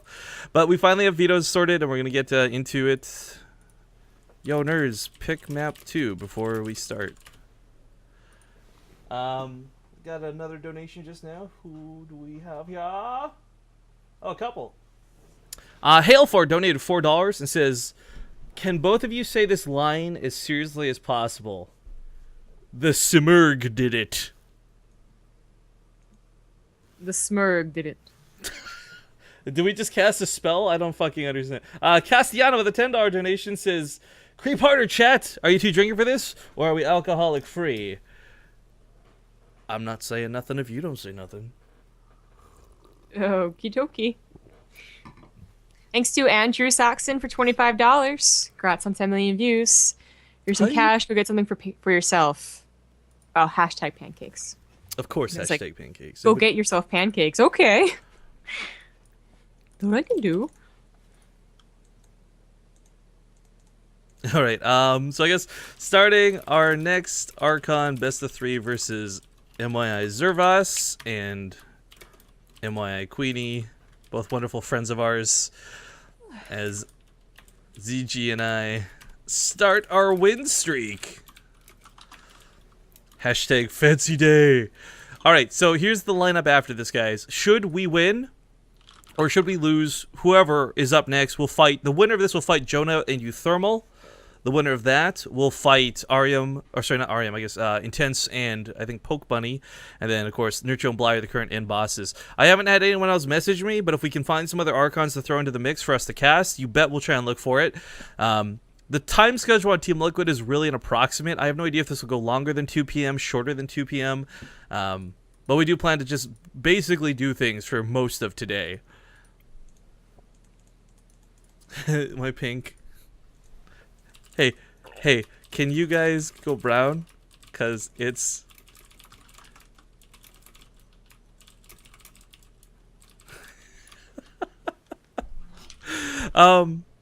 We have a Reddit thread too. What's this? Base Street TV celebrating 10 million. Oh god, they put my picture up from Twitter. Yeah. Thank you guys. Yeah, today's a day. I don't know what to take about today. It's kind of like an off day, but like a semi-professional day. Who's this guy, by the way? Blast Muhammad says he got my Base Street TV hoodie. Happy 10 million views. Hashtag 10 million more. I thought you said 10 millionaire. Thanks for all your hard work, Rifkin and Zombie Grab. Dude, that sweater looks awesome, and those pants are amazing. Pajama hype. Let me go retweet this. And I gotta go give this guy 2,000 partoofs, as we do for people who photograph themselves wearing our stuff. I can do that because Zombie Grab's gonna be the Archon in control for first part of the game, anyways. Oh, was Craig the Pacifist? $10 says $10 you can go buy yourself some pants, my friend. P.S. Congrats on 10 million views. 10 seems to be a pretty nice number. Thank you very much, Craig the Pacifist. Oh my god, this thing's just. I should have documented how I made this. It was so dumb. Sorry, I'll fix sounds in a sec here, guys. Oh wait, Blasted. Is it Blasted 101? Homie, what's your Twitch name? Is it Blasted 101? I think it's Blasted 101. I just want to make sure though, because when people don't have the same name as their thing, yeah. I'll go scout real quick. I'll get him his partoofs after this game. But okay, so Queenie and Zervos are not too bad when it comes to this game. We've actually lost to Queenie. She was playing with Starnan. We ran into him on the Archon ladder, so we actually do not have a good record versus her. I do believe we beat Zervos, though, one time. So, we'll just assume that a win and a loss equate to even footing. That was when we were just, you know, Padawans. Okay. Yeah, we didn't know what we were doing. It's pretty ridiculous. Still learning. Alright, oh wait, where did they go? Sorry, I'm still checking something. Okay, there's Zerg. Alright. Fuck, they're OP Zerg. We can do it. I mean, as good as mech is, I don't know. I don't want to go mech. Yeah, I was gonna say bio might be better depending on what they do. Check their third real quick. Actually, I'm gonna poke and be annoying first. I'm not so good with the mech. We could just Hellbot Banshee them. Could Taiga all in. More SCVs than Legacy of the Boy. Alright, I'm gonna fake a bunker real quick. Can I do that, or do we not have the money? Save him for CC? Yeah. Okay, do the CC first, I'm gonna fake a bunker after. Get in their heads. You know. Okay. Make them pull some drones. Make them regret it. Okay. Is there a Reaper coming out, by the way, or what do we get? Okay, Reaper. Yeah. That might actually let us finish and salvage it after. We'll see if they react or not. Hoo hoo hoo! Ho ho ho. Alright, Mr. Reaper, come here. Yes, indeed. What's going on? Yeah, I think I'm gonna just let this finish and Yeah, whatever. use it for healing and stuff. Salvage after. Just let you finish. Alright, so this is why. I think this is where Zombie Grub and my Terran starts falling apart, to be honest. We both play two very different styles of Terran. And in Legacy of the Void, that's been a bit of a problem for us. Not really, like, horribly, but, for example, we tried to play against Caitlyn and Destiny as mech, and the synergy just was not there. And it's worth noting that Zervos, for those who don't know, he's a Grandmaster Zerg player. He's actually probably one of my favorite Zerg players on my Insanity. He's pretty good at the game, so I don't know if he's doing the control or what extent teamwork goes. Maybe he's just Queenie, don't fucking touch anything, you know? She's pretty good too. She's like a High Masters Protoss player. I don't know if she's ever hit GM. Maybe she has. I don't stock hard enough, but she's done show matches with us in the past. She actually she played against Livy B in a best of not too long ago, and, just 4 gated, super abusive styles. Oh, he was waiting for me! Yeah, baby. A bastard. Upgrade complete. I don't know if I'm gonna get another drone kill. That's all. That's wishful thinking. Agreed. All right, let's do this. Oh, queens On are walking the way. away.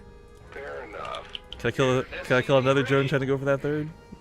I'm Good. I'm that's all. Let me just check if they have a third first. No, I mean I've killed the drone like so many times trying to take that third. Oh, I lost the Reaper though because I'm bad. Add-on So complete. Ready to raise some hell. I don't want to go up with 2 Hellions, so wait till we got 4. Just to be safe, because they got speed. StarCraft 2 Survivor? Oh damn, you know what I should do? I should dig up some old StarCraft 2 Survivor videos and like play the first episode on stream later or something. Because I guarantee you, like 0% of the people here today were around, well not 0, but like nobody was around when we did StarCraft 2 Survivor. That was the show that got us partnered on Twitch. That was so fun. Watching Tempo beat Suppy was like, what the fuck?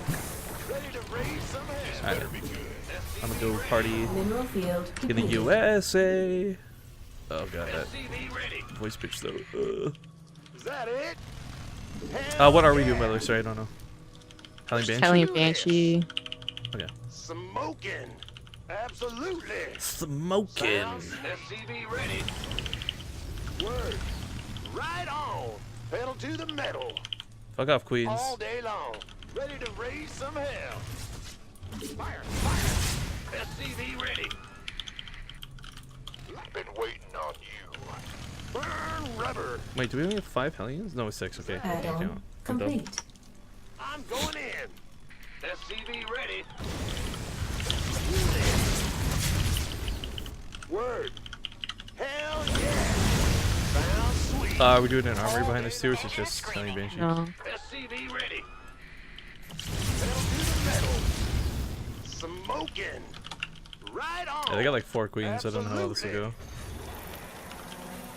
This better be good. Trying to Use come the down force. recruit spread. Burn rubber. Let's do this. I'm going in. Hell yeah. SCV ready. Add-on complete. Sorry, I didn't realize you had the Banshee up. SCV I'm ready. gonna try and drive to the 3rd and run into their natural with the Hellions, I think. Kamikaze! Research complete. Daylight burning. Oh, Banelings! Well, didn't expect those. SCV ready. Already an overseer. Yeah, they're ready. They had sport cars then and shit too. Confirmed. Turbines to full. That's fine. Mineral field depleted. SCV ready. That Banshee's not gonna give me that shit. Holla back. Gangway. I probably can't do too much more with these. Upgrade complete. TBH. Well, it's not about doing damage, it's about controlling the field. Yeah, no, I'm just saying, like, they got so many queens out in the overseers, there's like nowhere I can go. I'm picking up a couple of creep Add-on tumors, but complete. it's kind of Fine. the extent of the action here. No Got some more trouble. Banelings. I got this. Engaging. Weapons hot. That's fine. Turbines to full. Confirmed. Can do. Gangway. Coming through. Mineral field depleted. Oh my god, dude, there's like a million queens! This is so dumb! There's like a queen everywhere! Okay, I'm gonna knock down that wall. Add-on Make complete. sure they can't do no vice. Research complete. By the numbers. What am I Better playing? be good. It's about to get heavy. That's not a bad idea. Upgrade complete. SCV ready. That's a changeling. Oh, do you have to right click changelings now? I don't actually know if I aim with A click that or not. Been waiting. Well, you make it anyways? Well, no, I mean, like, it makes it a lot easier to not accidentally kill your own unit or something stupid, right? If you can just right click it. I mean, sure. I'm not saying it's freaking revolutionary or nothing, I'm just saying it's cool, okay? God, get my back, Mom. Mineral field depleted. Talk to me. SCV ready. Yeah, I guess just rally out here and send some drops out. Now what? Additional supply depots required. Additional supply depots required. SCV ready. Want a piece of me, boy? I probably should have used that boost, because I figured this would happen.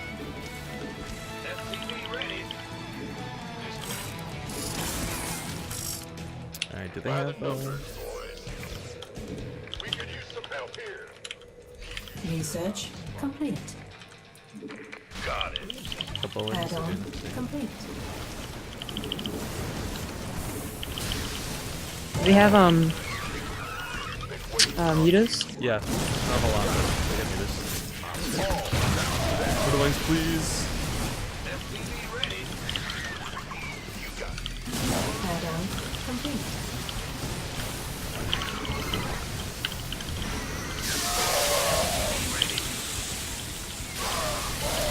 Why didn't I go well?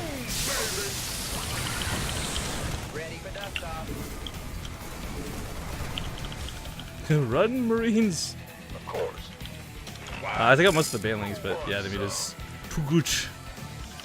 Research. I clumped up the Okay. Marines pretty bad, but I got him in the medevac at least. It's still a bad fight.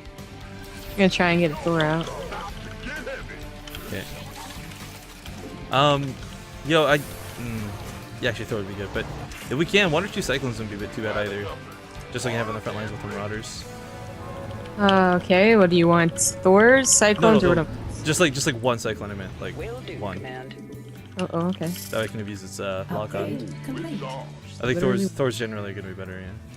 Mineral I'm going to try and set up field a upgrade push, I complete. guess, on that rightmost base. I'm going to ping for scans in a sec here, too. Yeah, you can just right-click changelings now, too. That's cool. Upgrade complete. I guess scan over here and just clean this up. Okay, your Thor is out. Nice. By the numbers. 2 upgrades are finished.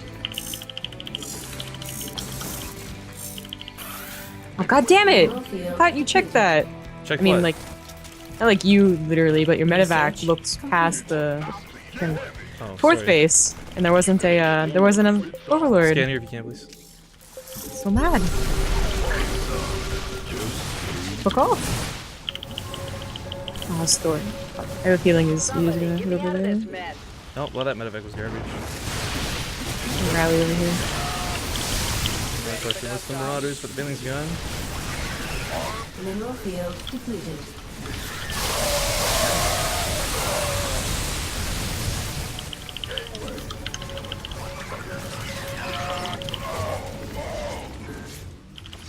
Life flight's here.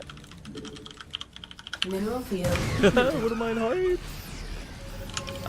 Scan here. Yeah. Scan clean up some of this group too. You can't. Okay. We could use some help here. base is under attack. As soon as I moved out. Son of a Mineral bitches. field depleted. Boy. Sons of bastards. Go, go, go.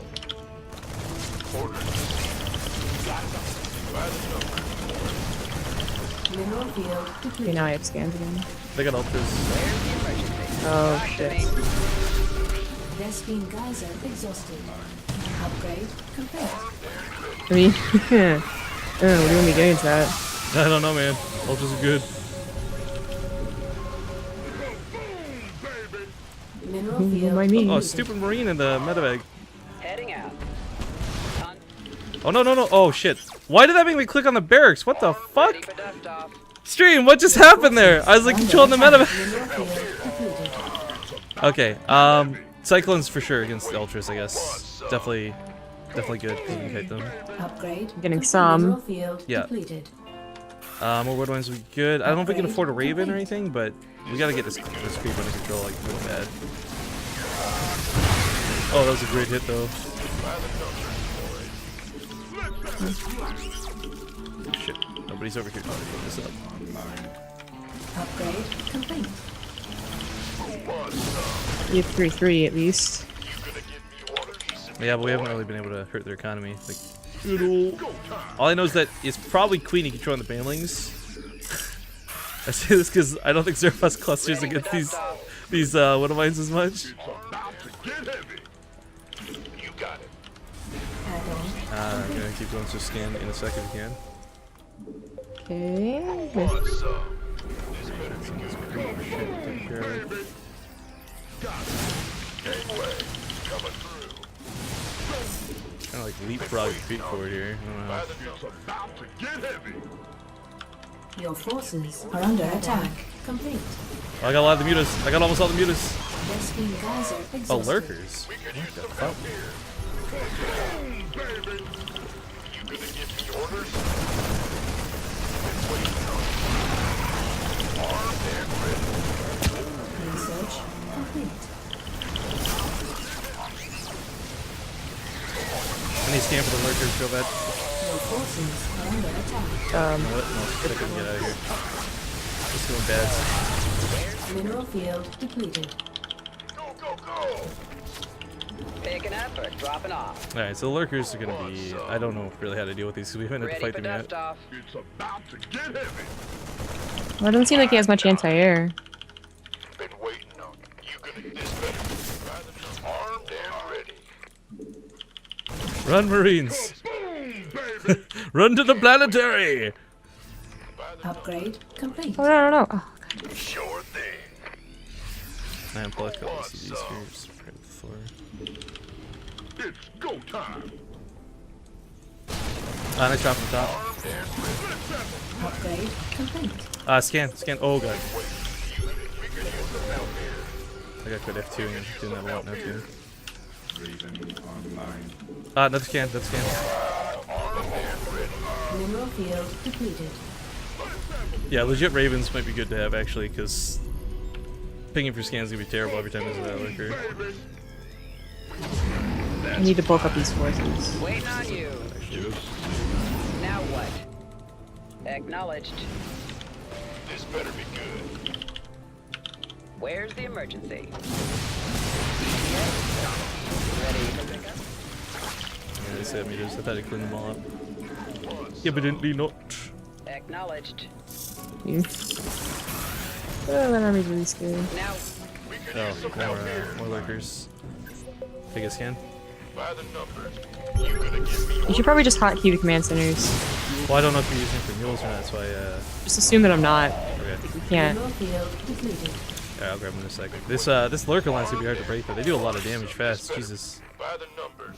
I can't even, like, there's no way I'm gonna be able to break this, like, base to the top. It's This pretty vessel silly. requires assistance. Oh shit, those hotkey command centers. So really badly. Right away. Understood. Cyclones lock down the wrong units. Complete. Go, go, go. Order Let's have a blast. Oh, what do I come on? Nice shot. Good job, buddy. Vespene geyser exhausted. this vessel.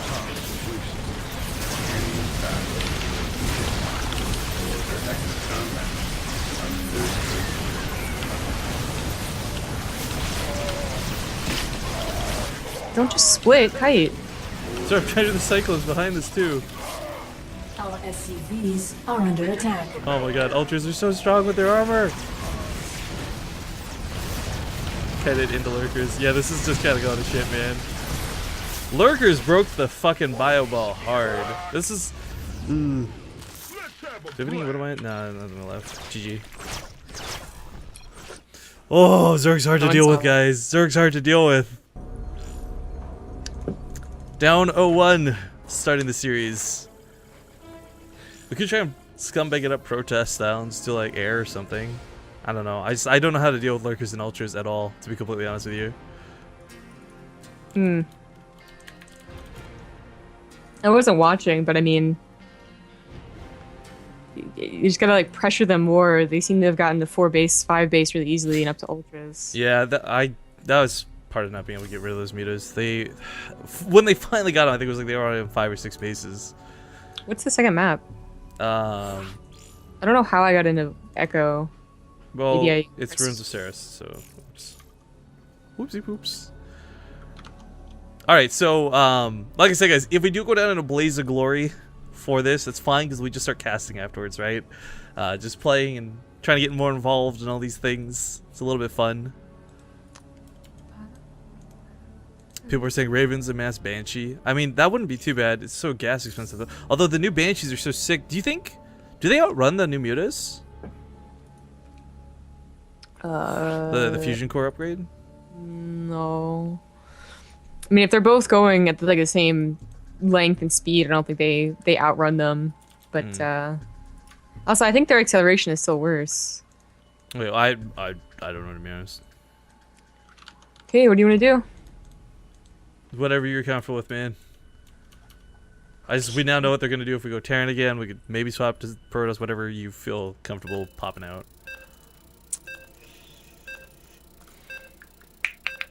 Apparently some folks can't get online right now. What is this? We're currently investigating an issue affecting our authentication servers, which may result in failed or slow login attempts. Ooh.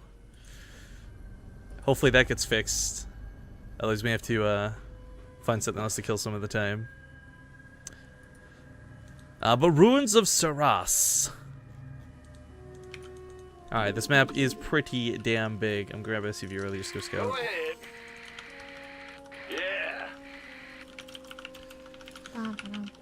Yeah. Yeah, so guys, someone in chat says, I'll watch this on Queenie's stream as well. Queenie is streaming. What is her Twitch? I think it's just twitch.tv/Queenie, right? Spell like her name. Good luck, have fun. So you guys go find it on Twitch. So again, if we win, great, we move on. And if we don't, then we give these guys $50 on top of the fact that they'll move on to fight another round afterwards. And as far as Blasted 101 goes, I'm actually going to do that before I forget. Give that guy 2,000 patoofies. Because he was awesome. He tweeted us a picture of him wearing a Base Straight TV hoodie. Nice. As far as other viewers go today, guys, we do have plans for some giveaways. We'll do that towards the end of the stream, a little bit later on. Do some store giveaways, got some game giveaways. Apparently, we're going to be raffling off a pair of those Base Straight TV gaming slippers whenever we finally lose. SCV ready. Apparently, by the way, while we were complaining about the lurkers, they were complaining about how bad the lurkers were. I don't know. That's the thing about the beta, guys. Everything's new, and I gotta be honest. It's somewhat frustrating because from a casting standpoint, we see a lot of folks still playing the same way. So we haven't ourselves got to see anybody actually use lurkers. In fact, have we even cast a game with lurkers? I don't think so. I mean, we've seen cats use Swarm Hosts. We've seen Ravager rushes. I don't think we've seen lurkers. Yeah, whatever. No, I think someone got a lurker den, but they never used it. Gotcha. Yeah. Yep. Stop defending that drone, man. You're the boss. Alright, let's do it, I'm guys. going. Yeah, alright. Yep. Oh. Yes, sir. Upgrade complete. These are all best of threes in this King of the Hill, guys. Every game's gonna be best of three today. The opposing team is My Insanity Zervos and My Insanity is Queenie. And what is this? Oh, it's Fabio. SCV ready. So good. We hear you. Alright, I'm not gonna bother with the bunker. I'll just take What's a read. it worth? Yes, indeed. Certainly. Nothing I can't handle.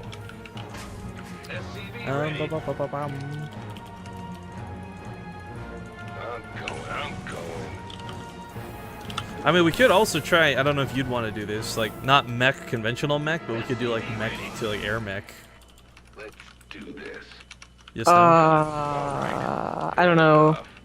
I don't know how good this map is for that. On the way. Fourth base is already kind of far away. Add-on Sixth complete. base. Yeah, I guess. Let's do Well, I mean, but we still don't need the same 4 base. I guess we would because of the gas. Never mind. I just really don't think I'm gonna be able to SCV ready. deal with whatever with the bio. Like, ignoring my ignorance and terribility of the game, and yes, I made up a word just now. Ultras are just like with max armor, they just don't fucking die. Even with the Cyclones kiting them, like they just don't go down. So I don't know what to do about that. Pop up, check the menu. I'll check the third first. Nothing I can't handle. Alright, they got a third. Yeah, baby. Upgrade complete. Fair enough. All right. SCV ready. Yes, indeed. Add-on complete. I'm going. SCV ready. Nothing I can't handle. SCV Oh, what are ready. these guys doing here? Oops, I think I have to. My bad. Fair enough. Done. Put it Let's back. do this. Agreed. SCV ready. On the way. Done. SCV ready. Roach Warren, Lair. Yes, we should be wary of the tunneling claws. SCV ready. Mm. On On the way. Oh, they got 4 queens, so they haven't done Penalty Clause yet, at least. Oh, this is kind of cool. I like this, possibly. Mineral field depleted. Oh, I don't know if we'll get away with it, but it's a good change up. SCV ready. Additional supply depots required. Okay. I know, lady. Look, I'm looking at the same number you are. I know I need depots, okay? Just calm down. SCV ready. Acknowledged. Alright, so tank drops can be pretty fun. They're pretty easy to shut down once you just get out. With this map being as big as it is, SCV ready. these tanks are not destined to live for long, I don't think. So I'll see what I get done in a small amount of time. So, Well, when you get that second one, can you just like rally it over? I'll grab it on the way. Or you just- SCV ready. Oh, you mean the second man back, yeah. Yeah. In the pipe, 5x5. Ready for dust off. Ah, this distance is huge. On my way. SCV ready. Upgrade complete. Heading out. Dropping off. Ready for pickup? Understood. SCV ready. Okay, 1 minute. Armed and ready. Well, hallelujah. I think I grabbed it yourself. And acknowledged. Huh. Oh, that didn't pick it up. What the fuck? Too used to the warp prism range. Too busy abusing Protoss. Inbound. Loud and clear. SCV ready. Are they going like Roach, Hydra, Ravager? I just saw some Ravager. I'll check for actual scouting in a second. Waiting on you. It's clumped up. Let's go. Add-on complete. Is Kate spam? Ready. On my way. SCV ready. I want to see a Hydra then. Oh Nidus fuck, room. Nidus. Base is under attack. Complete. Yeah, I found it. I mean, if you can find a way to hold, do you need me to come back? Yeah, of course. Okay, just asking. Come. They have like no units. Bring in the tanks. SCV ready. Shit. Dude, this is such a long distance to travel. How did we not fucking scout the Nidus room? Where was it? I don't know, I still didn't see it like after I left. It must have been natural. Well, hallelujah. I guess just pull everything out of the main, and tanks are almost there. I'm actually fairly certain I can clean this up. Well, there's a lot of transfuses though, so maybe not. Inbound. Take out the mean, Nidus like- first. Here's the stop. Nope, just kidding, can't even do that. Acknowledged. Yeah, this game. Hang on, tanks are here! Base is under attack. I don't know that that's gonna save us, but they're here! Are under attack. Oh, it's another Nidus room. Wonderful. Our SCVs are under attack. Lord of Jesus! Talk to me. Lordy! Inbound. I think this is it. Let's go. It's okay, we'll fight to the last, dude. No! Alright, GG. Alright, we got 2-0'd by a bunch of scumbag zergs, guys. Oh GG's. no. That's okay, because for us, this means we now get to start Castorinoing some of these players. Obviously, what you guys know and love the channel for. So, we're going to try and get folks on, but again, there might be a problem with the Battle.net authentication or logging in general, so we're going to look into that. I do know Jonah's online. I just don't know if you Thermal can get on, so I'm still...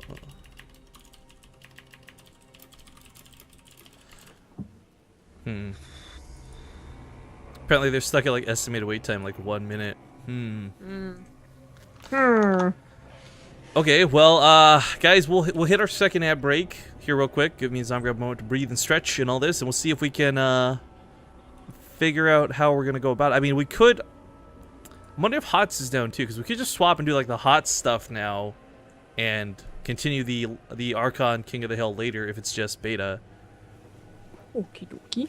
I mean, I don't know what the actual problems are, so give us a sec to find out, guys. We'll be back in a couple minutes. Technical errors. I don't know. Here. Oh, let's play the other Kane ad. You guys can go cue that up. Enjoy the creepiness that is Kane. Because now that we've lost, I'll open up a raffle for one of these slippers to give away. So we'll play Kane's ad. We'll play some ad screen stuff, and we'll see you guys in a few minutes. Hi, I'm Kane. I'm a professional StarCraft 2 player, and when I play StarCraft, comfort is my #1 priority.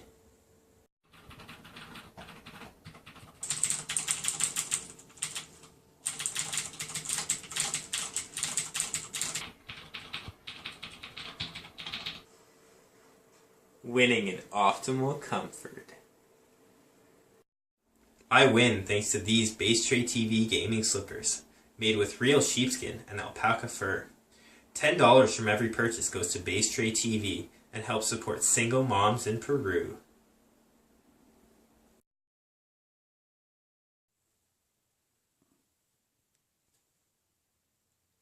So soft. So soft.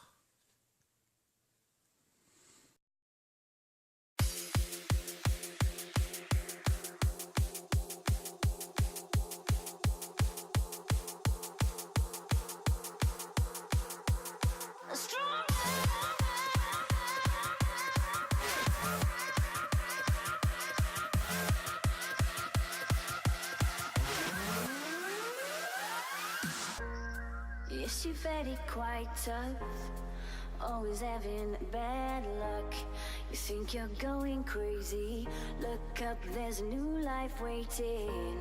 Your head's buried in the sand, you've been dealt the wrong hand. Can't imagine how you feel, only you know that it's real.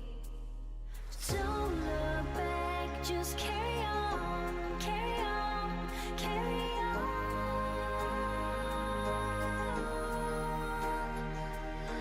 Don't look back, just carry on, carry on, carry on. Because you are stronger.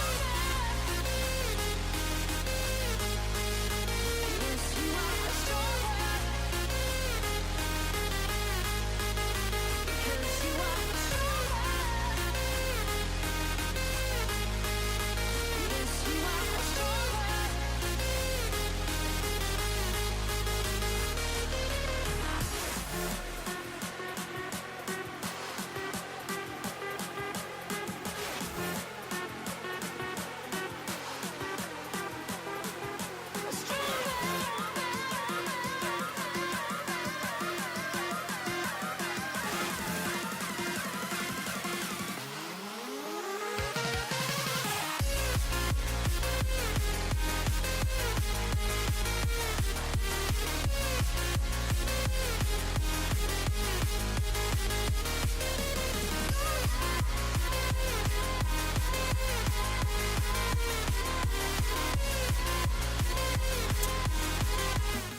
Okay, so Zombie Girl went to BRB, but here's an update on the problems, guys. I thought it was just the beta folks were having trouble logging into, but apparently it's more than just the beta. Like the entire, you can't log into the Battle.net like app or authentication or like nothing works.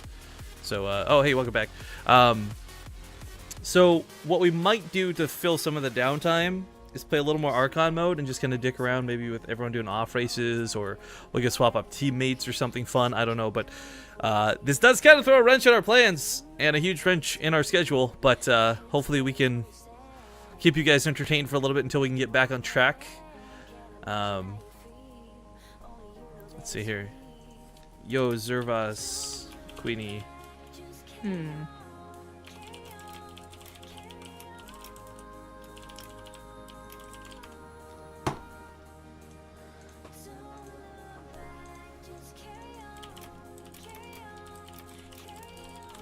So weird. So yeah, let me just poke the players and see what we can do. I've got a lot of people commenting on how it looks like I found my top hat. Guys. So as it turns out, to rent a top hat for one day is like $60. To buy a top hat is like, yo, 70 to 80 something plus. To make a top hat out of cardboard and be able to cut little slits in the side for your headphones, that costs you less than 20 bucks. But not priceless. Not priceless, no, fuck that. It looks horrible and I'm fully aware because I had to like double layer it, but I don't know, I can have fun with the way it looks. Jonah's asking if he wins the King of the Hill, can he have my hats? We'll address that later, but okay, so here's what we're gonna do. We're gonna play another Archon mode match, but we're gonna swap things up a bit, and we're gonna all get in a Skype call, kind of like what we were doing last night with Fear Dragon and Jack Attack. I guess, like, because we really can't put you and Zervas together because that'd be too OP, we'll do boys versus girls. Not to be sexist or anything. So let me go add these fine folks here to the call. And the screen regions are going to get messed and janked up, but we'll fix it later. I don't know if you'll need to add them because of, I don't know if they're on your friends list or not. Hello. Queenie, what's up?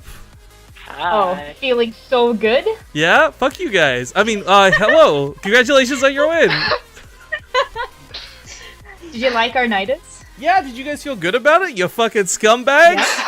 Hey, I hoped to put it into your face so we still can unload the queens and we like transfuse him, but you just didn't react. There was like a marine next to it. It was like, okay. Dude, I gotta ask, where was the Nidus in your natural or where was it? Because I thought I scouted all your main, I couldn't find it. I was like, what the fuck? Where did this come from? Yeah. It was like down at the edge of the natural. Ah, you bastards.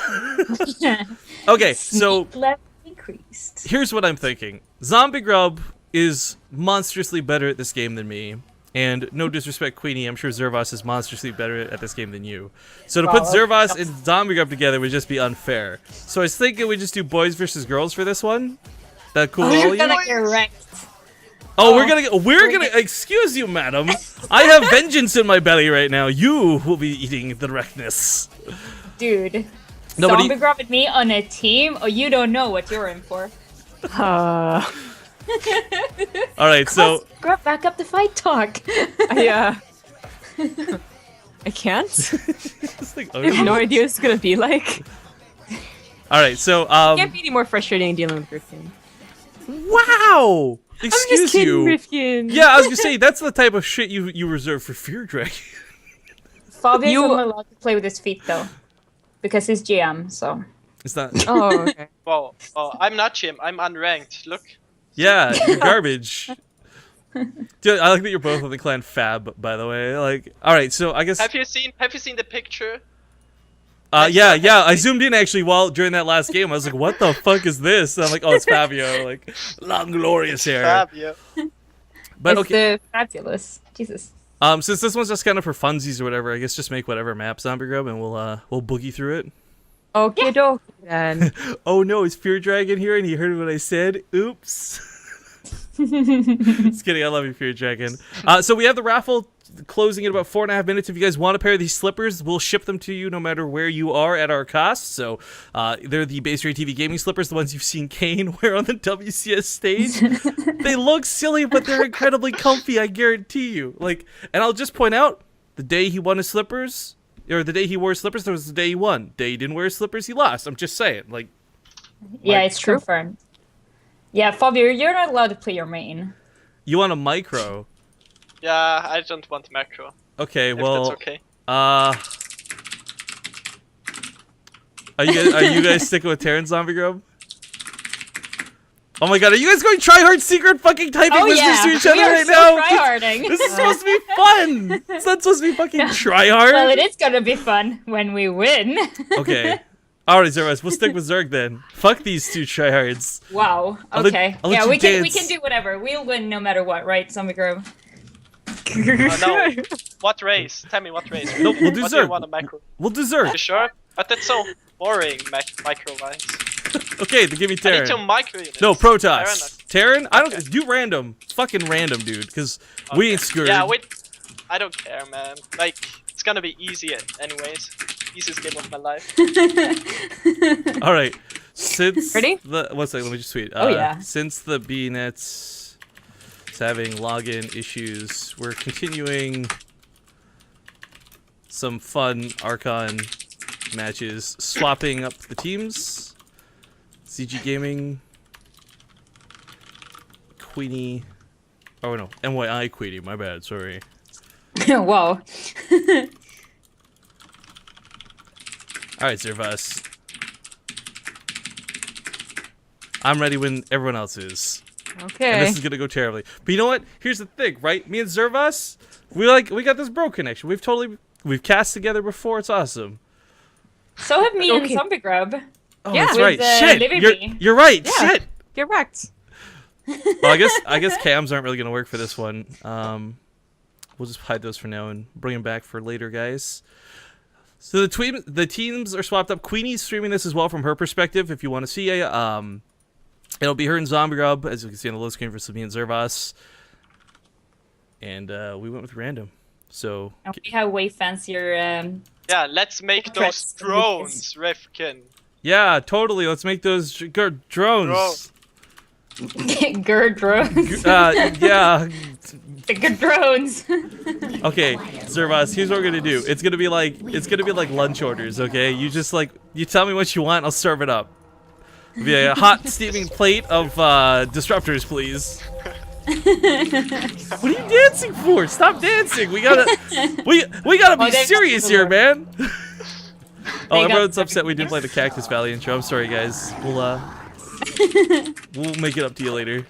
What are you doing?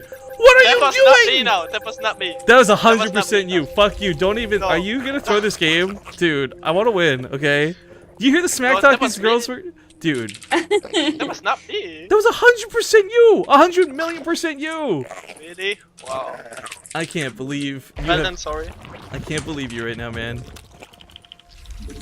No, like I was stacking. Make it up to me by stacking the stacking pros. SCVs, man. Stack the SCVs and the pros. Whenever and you the get with a drones. partner, no matter who it is, like the first minute, there's like, what the fuck are you doing? Dude, Zervas, okay, I gotta tell you this, Common, right? like denominator here, you know? Dude, Zervas, I gotta tell you this. We're playing last night and I'm with Fear Dragon. And that Fear Dragon, I love you, I'm not making funny with this story, but like, Yes, god it damn it. So he goes for the drone on 14, it's like, alright, oops, I'll make it up by extractor tricking, right? So he goes for the extractor trick and builds an overlord and then cancels the extractor without building a drone. I'm just like, what the fuck? The best part is when you make gases and then everyone puts drones in the gas, and then when both got, like, see, they also 6 pull drones. everyone out again. And it's like, god damn it! No, We you know need what, to leave Queenie? cover. You haven't experienced Terran yet when you're both trying to lower and raise supply depots. That's been the worst experience so far. Stop lowering! No, stop raising! Okay, I see. I Do see you? you're going with Zerg. Get out of here. Oh my god. Get My out of here. goodness. Okay. Zombie Grub, time to take out the secret weapon that we planned. Okay. Oh man, hatcheries give so much supply now? Wow. Didn't even realize.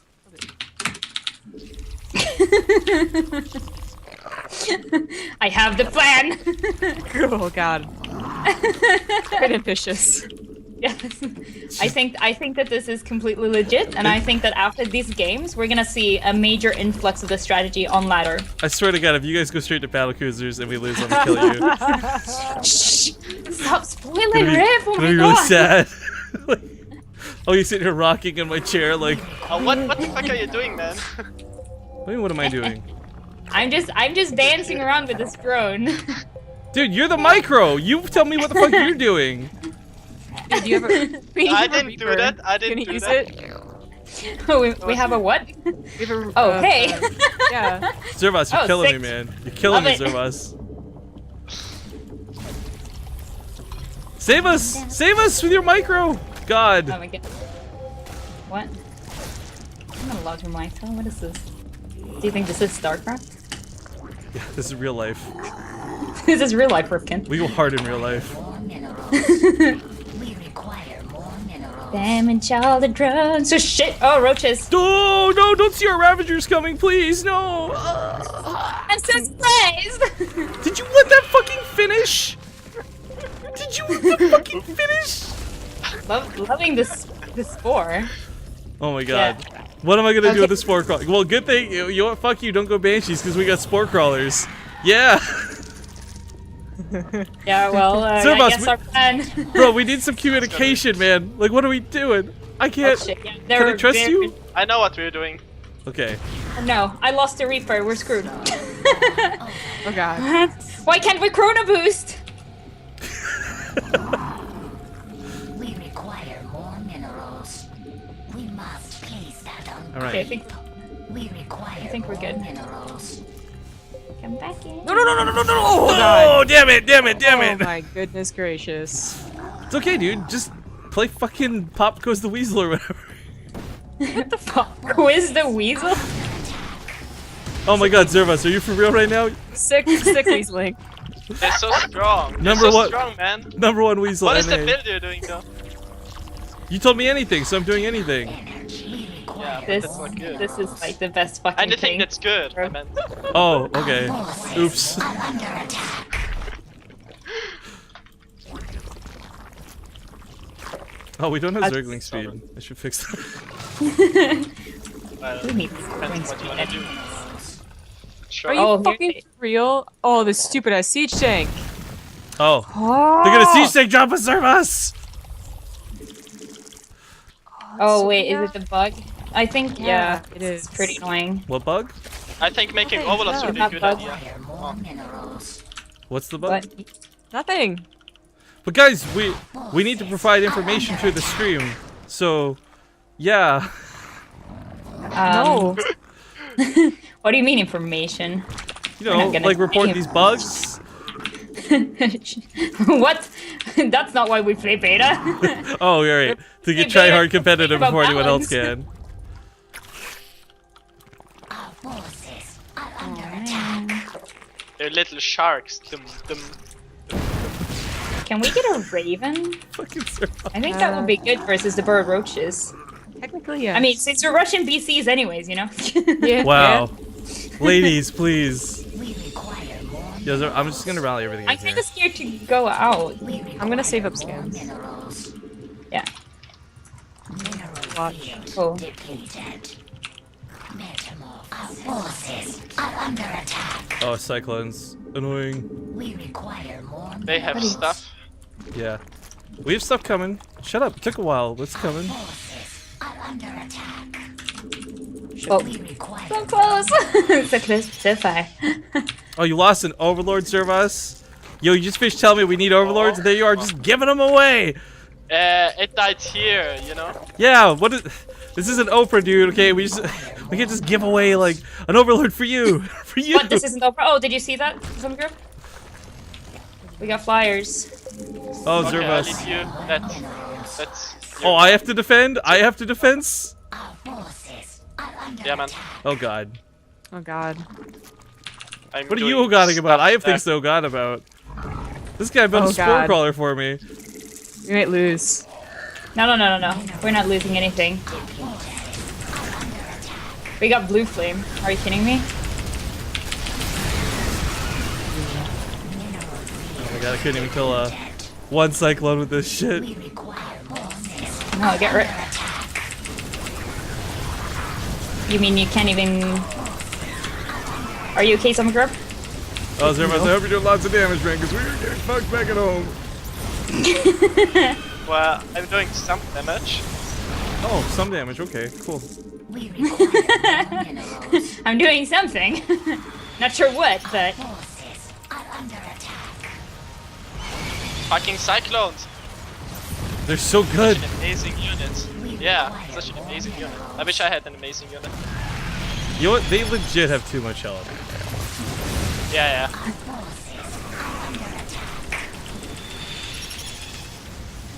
Okay, well, I'm finally gonna clean up at home, but you know, ripping pepperonis, all our fucking drones. Yeah, just make only drones. It's fine. Oh, Zerg, sick. man. We require more minerals.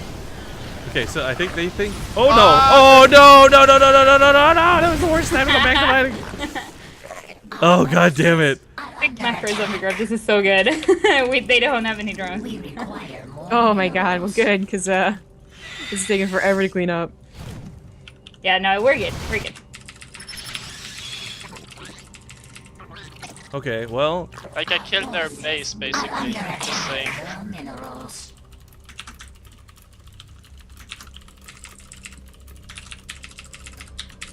Our forces are Oh, you're fucking genius, man. yeah. Yeah, like it's not sarcasm though. Oh, well, fuck you. Like no, that's not sarcasm. Oh, it's not sarcasm. Okay, he's like that is sarcasm though. We're slowly you, killing one at a Zervus. time. Jerk. Oh, This No. Muta has 15 kills. This Muta has 15 kills. This one has 16 kills.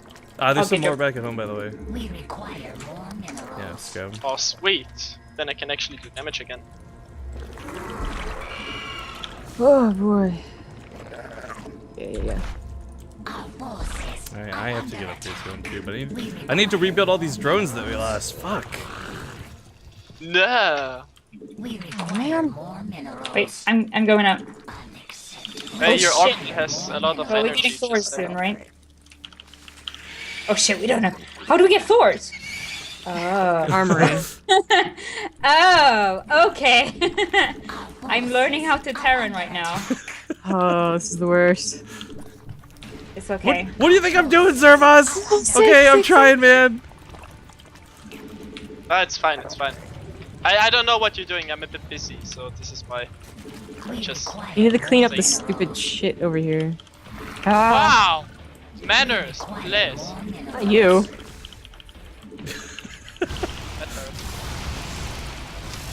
Oh, no, Zervas! That's okay. Oh. Dude, be careful. No! Careful. No. Actually can't take that on. Not yet. By the way, they're That's playing Zimba. Bio, if you didn't know yet. Bio? Just saying. Okay, no, I didn't know, so. Okay, I'm Yeah, stuck I'm there. really good against mech, but Bio is boring. Forces are under Oh, They're annoying, eh? Oops. Accidentally double stemmed. Did great. Oh man, I'm in full recovery mode, baby. Oh my god. you need medivacs, by the way. Dude, I know! Oh my god, I Dude, swear to god, can I'm you- backseat gaming. Yeah, can you not be that douchebag guy, Zervas? He's like, by the way, we're winning, but here's what you should have done in order to like not lose that bad.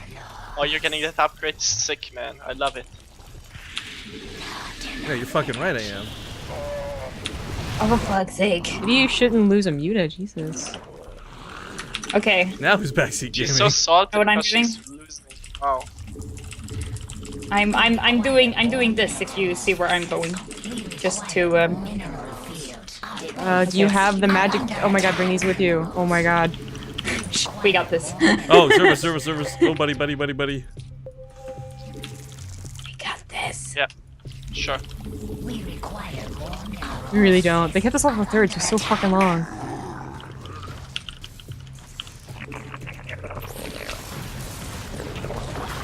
Mutation complete. We require more. See, we got this. Easy peasy. Check this out. Are under attack. How sick? We require more minerals. We require more minerals. Oh, did they just like fuck off after they killed the base? Exhausted. Okay. Our forces These are really we got mean. under attack. We require more minerals. We must Bring this with you.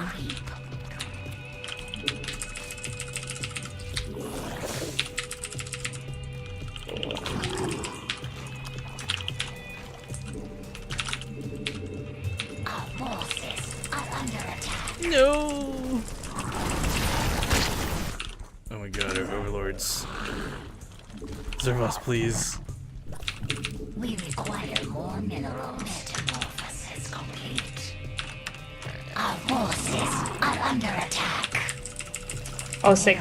Do you have the defenses? Defeated. Because I'm just doing Yeah, I some got stuff.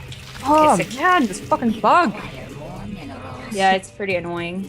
We require more. Did it affect I want to know what Perseus? I want to know what this bug you guys keep talking about is. I'm like, not even for like a strategic advantage. It's just curiosity at this point. So, It's because, like, yeah. Take it away. So the supply depots aren't messed up, like I can wall off with them, right? But a siege tank won't fit through them anymore. Oh yeah, the ramp. Okay, I know what you're talking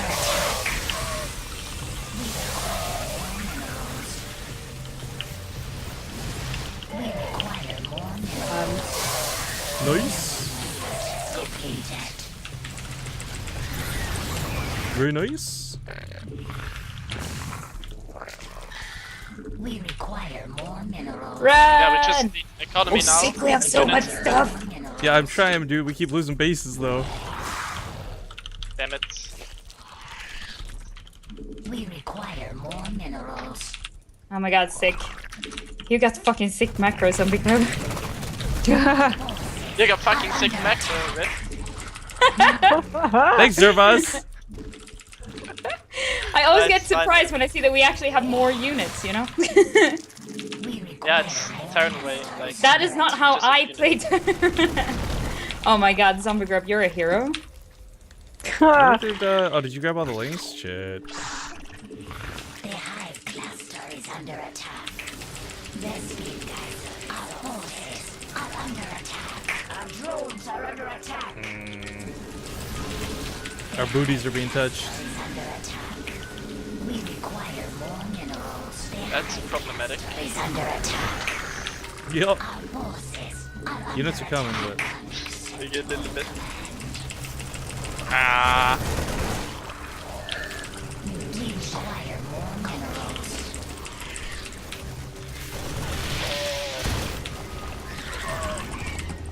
Our forces yeah, are under attack. this is bad, man. Are under That's attack. it.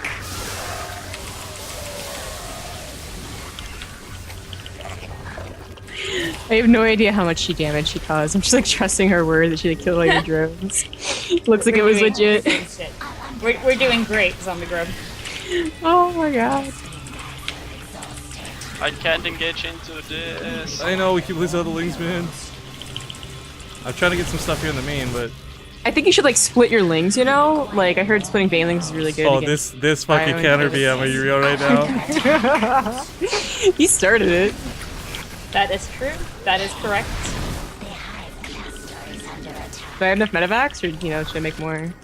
We have 4 that is like out of energy. So if you want like 2 or I'll so make more, more. that'd be There you go. okay. So Russ, these things are gonna pop soon. I don't know if we can set up engagement with it.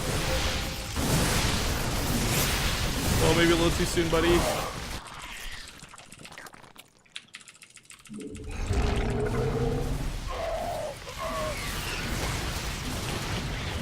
We have one ultra. You may leave now. Okay. Oh, Serious threat. fuck, they got our hive, dude. I got so. I also got your ultra cabin in case you missed it. Yeah, no, I'm fucking aware. I'm fully aware. That's not news to Just me. thought that maybe you wanted to know, you know, like just in case. Ladies are so BM. Well, that is your own fault. Servos, man, you keep taking everything away. I don't got money to build anything, man. Forces are under attack. And we need to do damage. I know, but like we can't. Like, what we have isn't enough to do damage anyways. You just take away our defenses. Wait, No. where do they have bases? Yeah, we don't have enough to defend this anyways. Or do we? I don't know. I think we do with the No. ultras, man. Maybe. Is under attack. They don't have upgrades. Oh well. We don't? I think we do. No, it's not you he's talking about. Oh. Our forces are under attack. Come on then.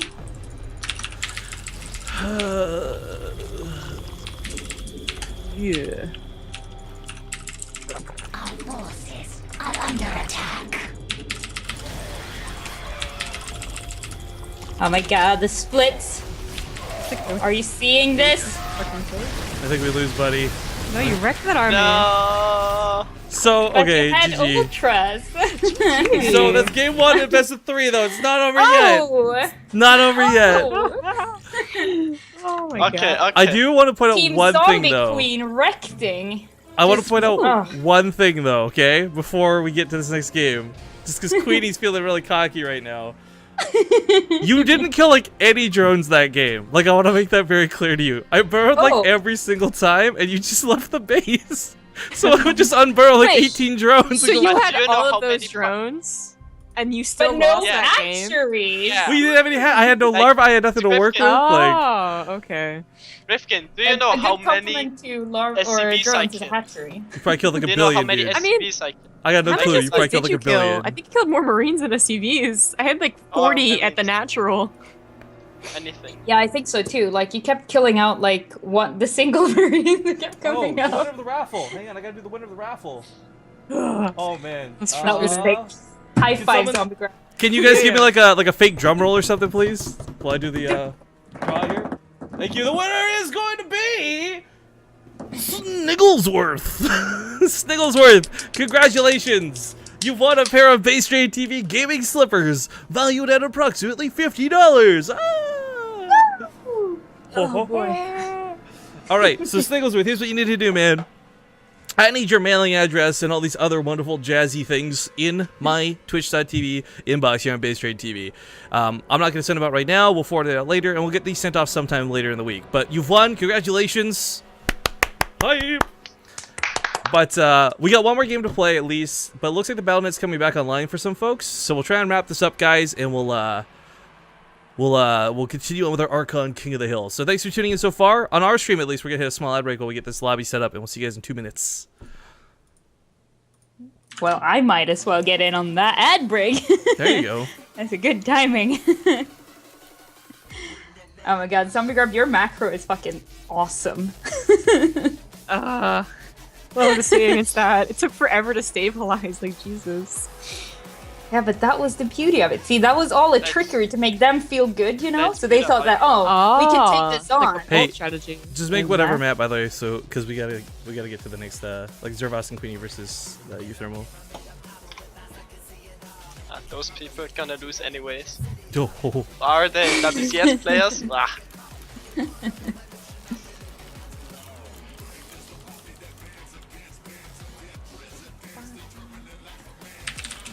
You want to continue with the best of 3? We'll just, we'll try and play it out as quick as we can. That's what I mean. Okay.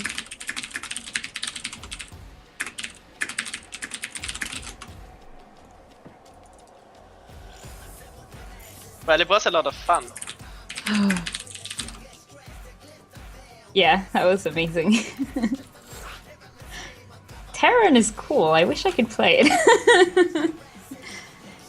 The units are so much fun. You can just split and win.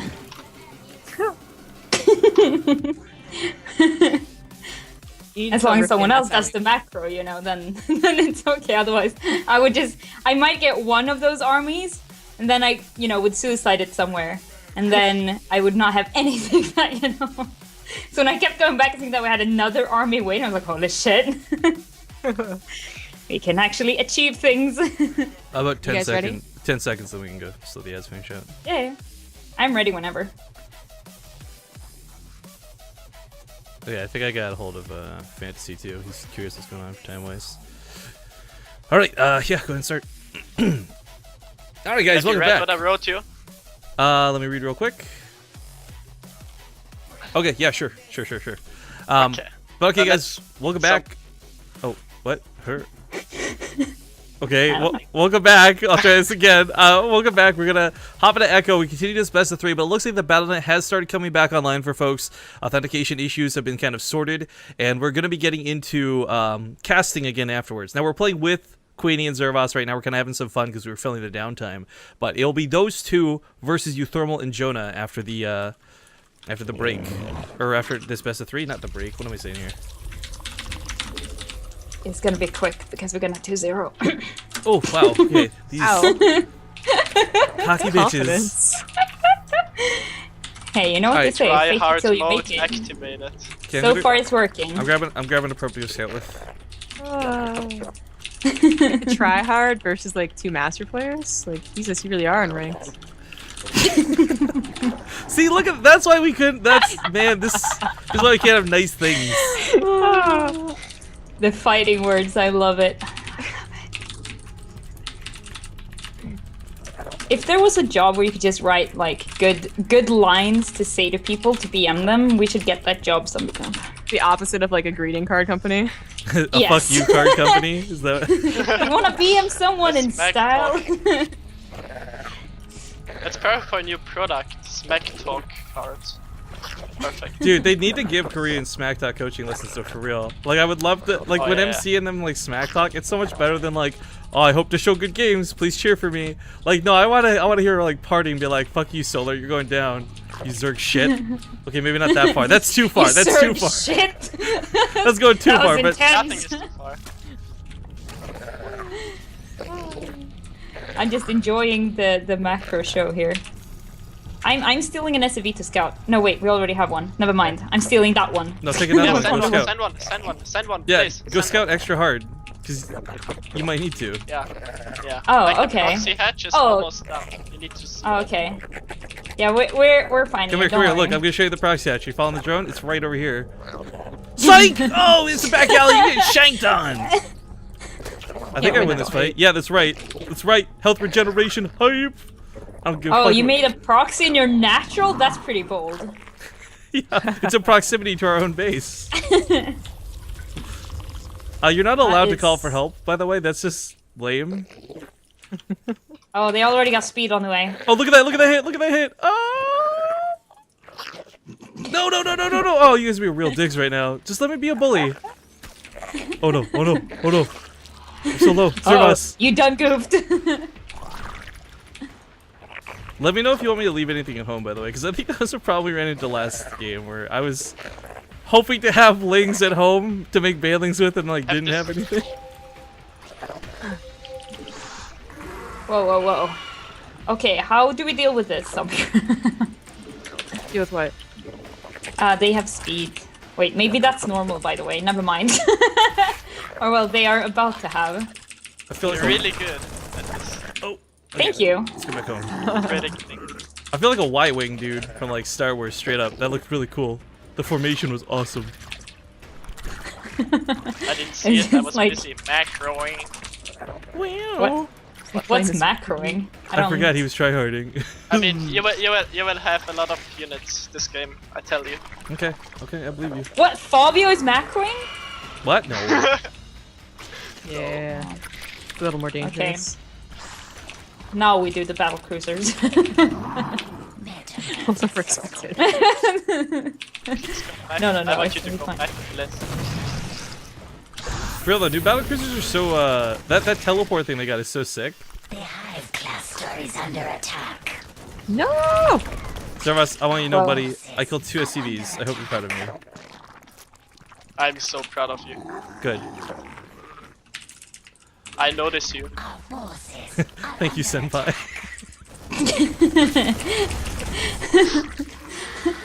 Oh, Banshees and Hellions. Uh-oh. Sick. That's a really unconventional strategy. I've never seen it before. Yeah, we call it the new style of playing TVZ. I Oh, also yeah? think this is gonna catch on eventually. I don't know, dude. Yeah, It's a little bit. It seems like a really expensive, outlandish build. Oh, Yeah, I love it. it is kinda This one. I crazy, haven't done it but- myself. No, okay. That micro. It's impressive. Oh, we can't take that on. Oh no, it's fine. Oh, okay. You see this micro? Yeah, the one where you lost the Hellion, and then the Reaper. Yes. What? You telling me that's not how it's supposed to be? I don't know. I don't know if I believe you, Rifkin. Oh no, oops, sorry, I grabbed the I drone. think that micro was pretty good too, where you lost all the links. Shut up. I think that was exceptional. Always use the resources lost counter, so I can tell you don't go fuck yourself. Yeah, I'm pretty sure we're leading that one. Oh. I don't know what that was. Something's there. Aliens. Wonderful transfuse. Wow, amazing. Focusing. Whoa, the links. What is up with that drone? Why? I don't know. Why is your drone here? I'm The not drone's even, like, let me have it, boys! I'm like not even anywhere near the mineral line, so I don't know where it's coming from. I don't really know what to do with a banshee. So you're just gonna poke and prod like the bases. Like you don't, Okay. you don't Try have to to kill sack it or stuff, anything. basically. But you don't have to try too hard about it. Okay. Probably not attacking I like the Servos. gas. Our forces are under attack. Oh shit. Dude, Okay. I Another don't think drone. you have I the- think the Zervos is just Hellion. pulling drones on me now, like on purpose. Like there's these random fucking drones all over the place. I don't understand. I'm Really? pulling this one back. What the fuck? I just Yeah, put yeah. like 3 back to mining, dude. Oh, that Wait, tumor which went one? backwards. the what? Wait. This Oh. banshee. Okay. Keep an eye on her if you can. I'm just gonna The check. hive cluster is under attack. Yeah. Oh, what got the fuck? thing. Yeah, I got the tumor.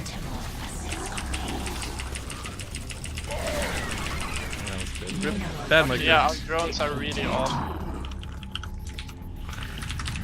Really I set bad ready mic, points here, by the way. Just Okay. saying. Cool. Like, the units will go there. Yeah. Dude, we'll never be able to do it. We will. Oh my god, no we won't. Whatever Queenie's urging you to do, you should totally do it. Yes. Are you making a reactor with? What are you? Well, you're playing Bio. No, we're not. Shh. I don't know what you're talking about. That's really bold. That's really bold of me to play. Yeah, I think so too. I think we're making all the groundbreaking strategies right now. Yeah. Maybe they have hidden CC. that's Wait, got- should I do stuff with this? Maybe? Not I yet. don't know. Okay. Feel free to make banings whenever you want, by the way. Okay. What banings? That sounds stupid. Don't do that. Why do we have so many? I don't know. You're the one making them, dude. I'm not like No, clicking on the They hatcheries. were just like running around. No, they were like all running around at the same place. Was like, what? Oh. This is a typical bot move. Happens all the time.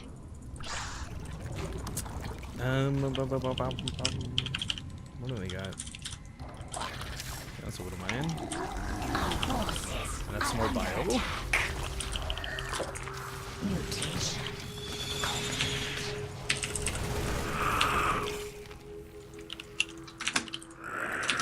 Okay. Okay, now I you think can we're in go. a good spot. Okay, let's go. Let's go. What do you mean, let's go? I don't like the sounds of this. Oh, you're in for a heap of trouble, as they say. Yeah, that's that. Oh no, I'm like, oh no, oh no, oh no. Okay, fall back. That I lag have to open spike. sim. That heart attack. Oh shit.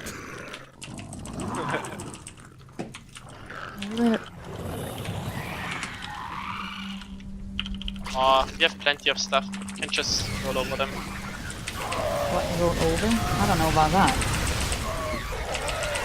I was seeing the splits. They weren't so great. I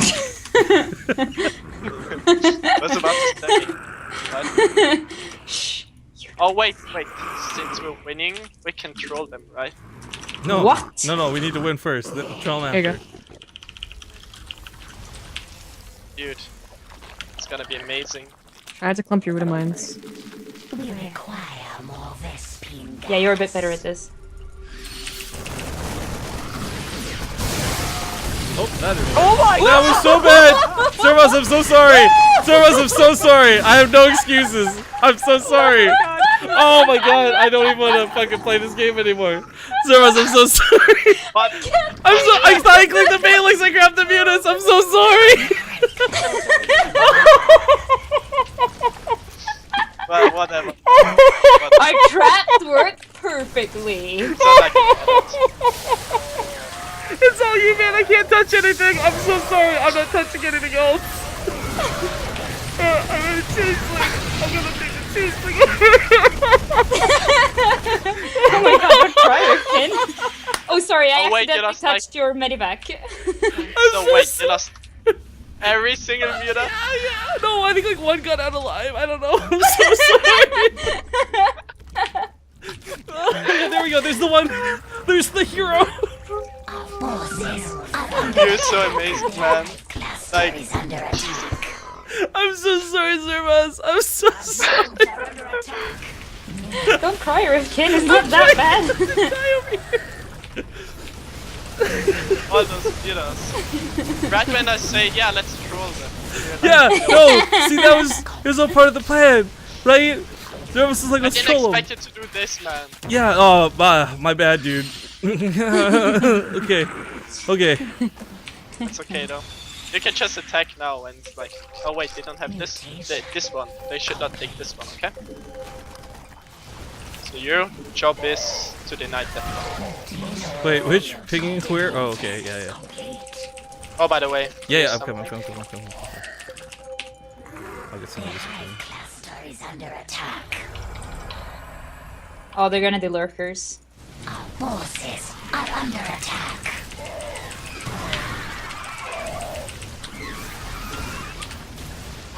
Oh, that didn't work. We need Bailings. Bio's pretty good, yo. Our forces are under attack. Our forces are under attack. The hive cluster is under attack. Oh, sorry, I didn't hear. Our forces are under attack. Mineral field depleted. Our forces are under attack. Depleted. Mineral field depleted. Oh shit, maybe I should split.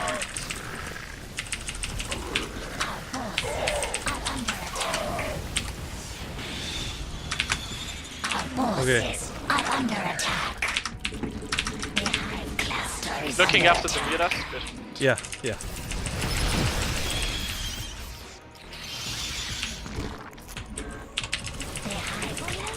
under attack. Ugh, I feel so bad. Like I can't. Like I feel like I shouldn't be allowed to touch these mutas. Like at all. I'm getting like look. I'm not even, okay.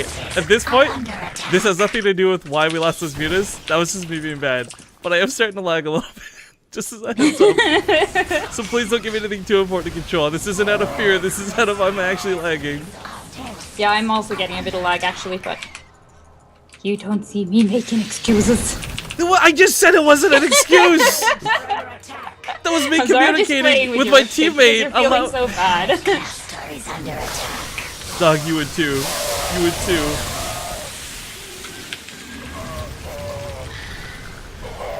Oh my god. Whoa, shit, the lurkers. Dude, lurkers are fucking good. Oh shit. Time for battle cruisers! Well, I guess they can't shoot up, so.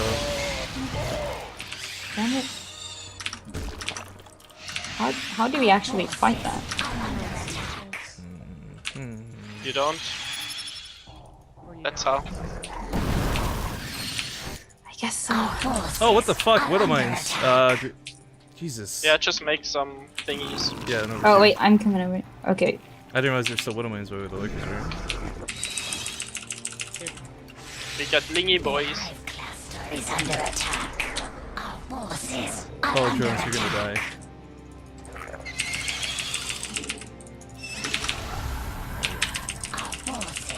Under attack. I'm gonna take this group on the left side. Okay, sick. I go to the right. Oh, good thing you're not, you know, revealing your strat. So we can be prepared for it.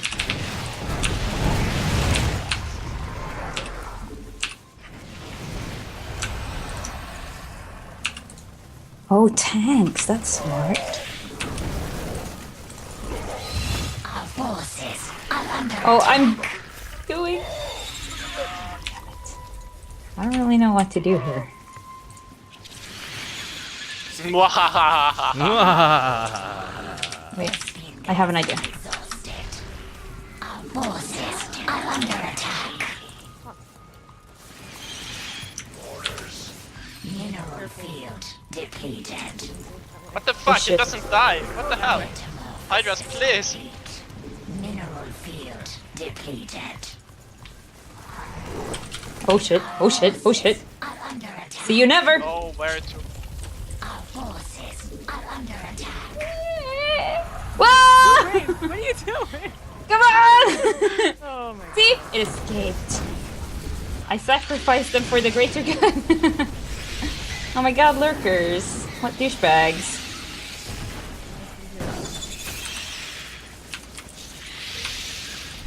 Okay. Now it's time. Now it's time for the Fabio strategies. Wait, one of the command centers are lifted. Should it be like that? Oh, see, Lurker Harris is so good. If you like focus down the SCVs, so sick. I was dancing on that tank for so long. That fucking tank.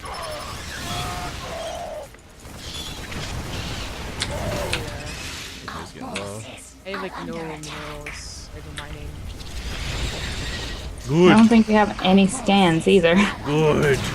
Oh, what the fuck? Where did that widow mine come from? I've had an overseer here like forever. Where the fuck did that come from? What the fuck, Queenie?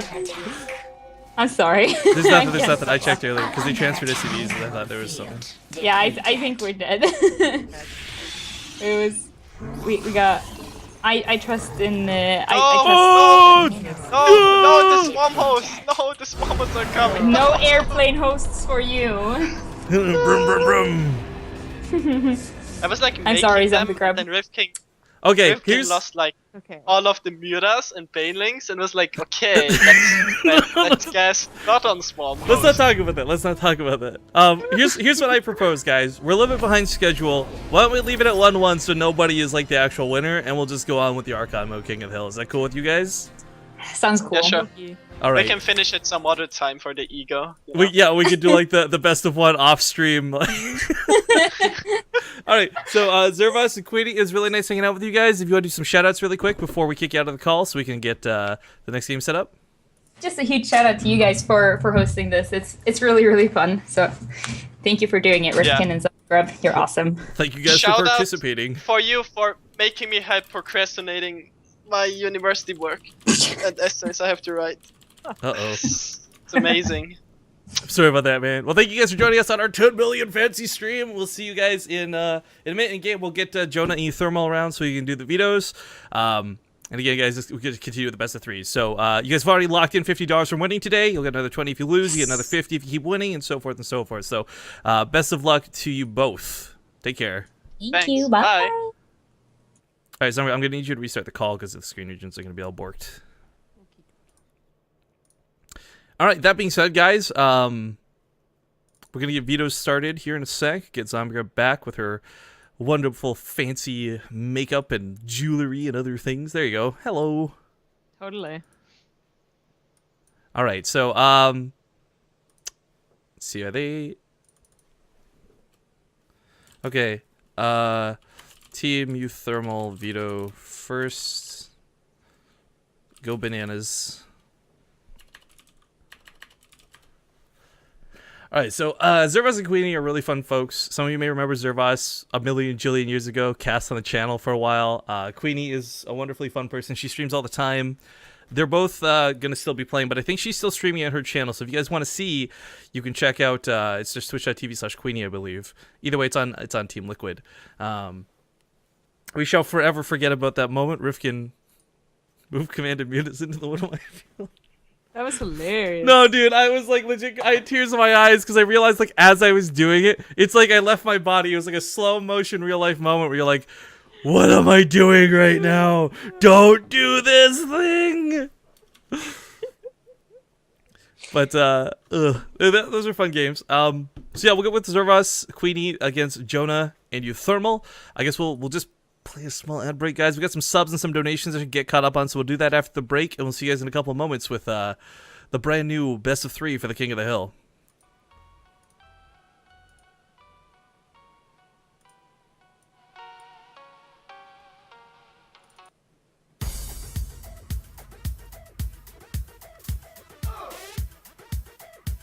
Okay.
Okie dokie, we're back. Hello, guys. So I said we gotta get caught up on some donations and some things, and we do.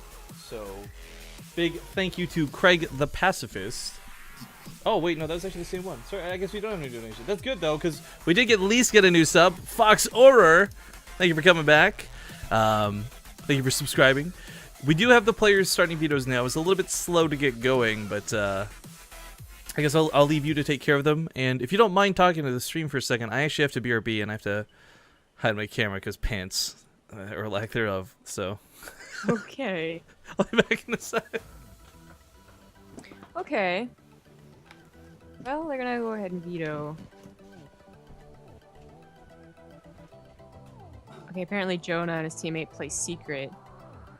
So, they don't know what race they're gonna be. That's cool. But look at this fancy-ass watch, guys. Look at it. You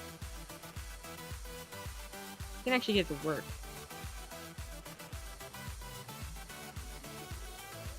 Sometimes you can't get it to open.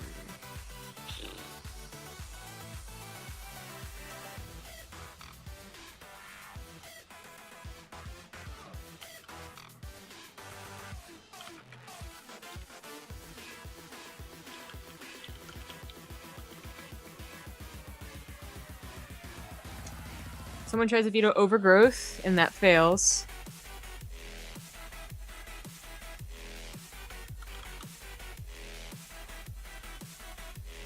Den Schneiden von den Morgen.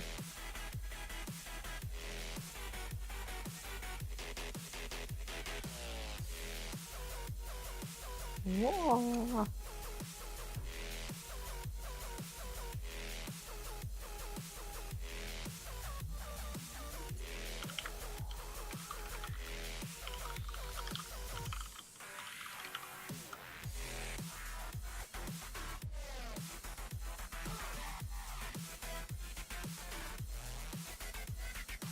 This is impossible. I can't open it.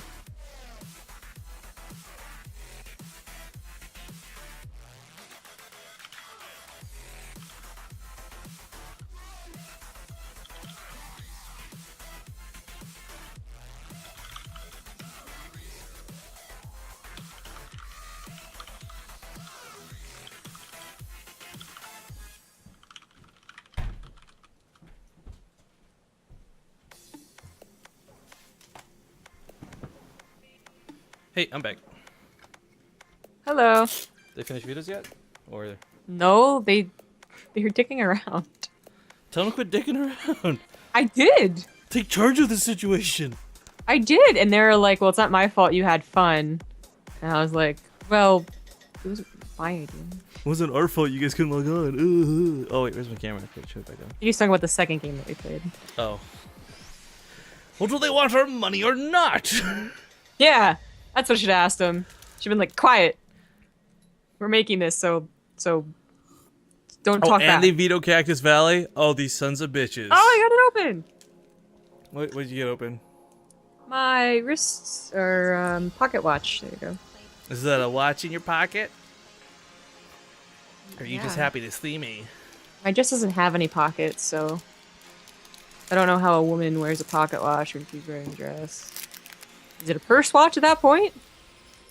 Do I wrap it around my hand like so, and let the gold dangle down? It's broken though. Tut tut, ladies and gentlemen. Just gonna eat this granola bar while we wait for the lobby. That's not very fancy. Well, what What's are we a gonna do? fancy- Order fucking caviar? Hello, is there any place that delivers caviar nearby? Like, Hors d'oeuvres, you know, like fancy pigs in a blanket. hors d'oeuvres.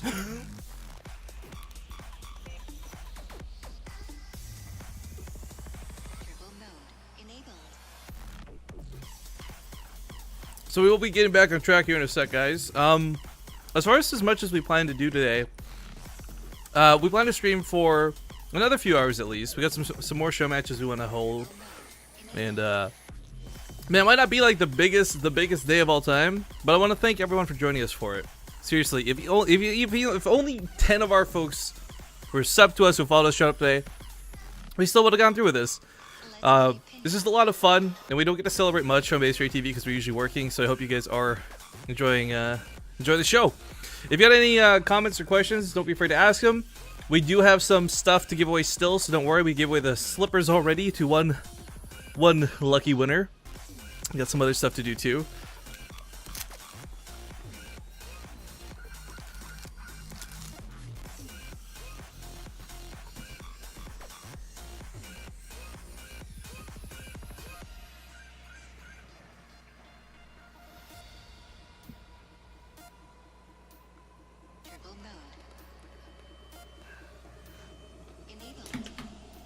Alright, so, as we said, by the way, for those who missed it earlier, we'll go back to caster cams once we're in game 2.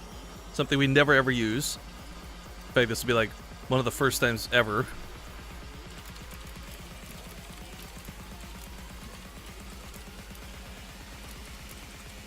Dutchies.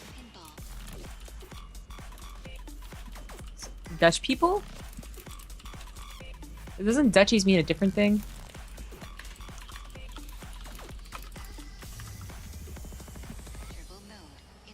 But I don't know. Dutchie. Oh, I think nope, that's spelled like Duchess, though, isn't it? Or no? Duchess. Oh, Yeah, it is okay. spelled differently. I know that. Echo is going to be up first here, guys. I gotta... Man, this hat is, like, so hard to wear. Here's a peek at the inside, guys. Like, as if it didn't look amazing and professional on the outside. It's just still the cardboard all the way through on the inside. But I was told on Twitter to make it taller, so god damn it, I made it taller. I made it as tall as I possibly could without it being... I ran out of materials. Yes, quite. I just realized I should totally be doing like my snobby voice for like the entire cast today. I think you give yourself a headache. I already have a headache from the paint smell on the fucking wand here that I painted. I'm quite rather. I really wish I could have got my mustache to stick though. I think this thing would have been fun to wear for a while. Maybe if I used more tape. Maybe that was my problem. I didn't use enough tape. We do finally have the lobby up for Echo. And for the first time today, we are casting, not playing. This tape like doesn't want to stick to the material. I need duct tape is what I need.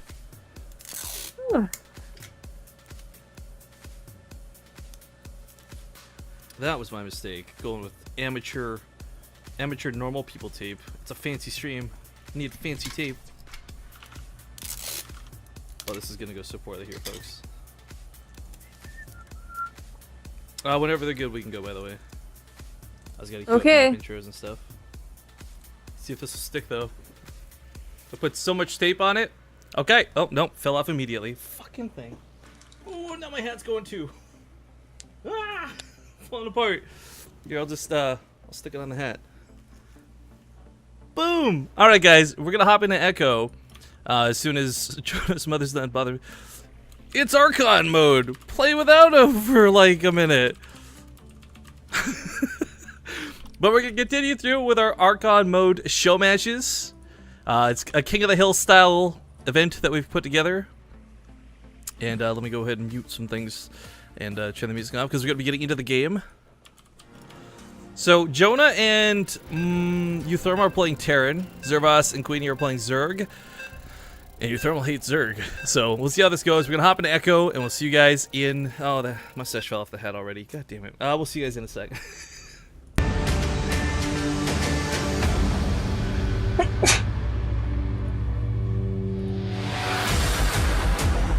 Oh, hang on. That wasn't rewound at all. Let's do that again. All right. We'll see you guys in Echo in a sec.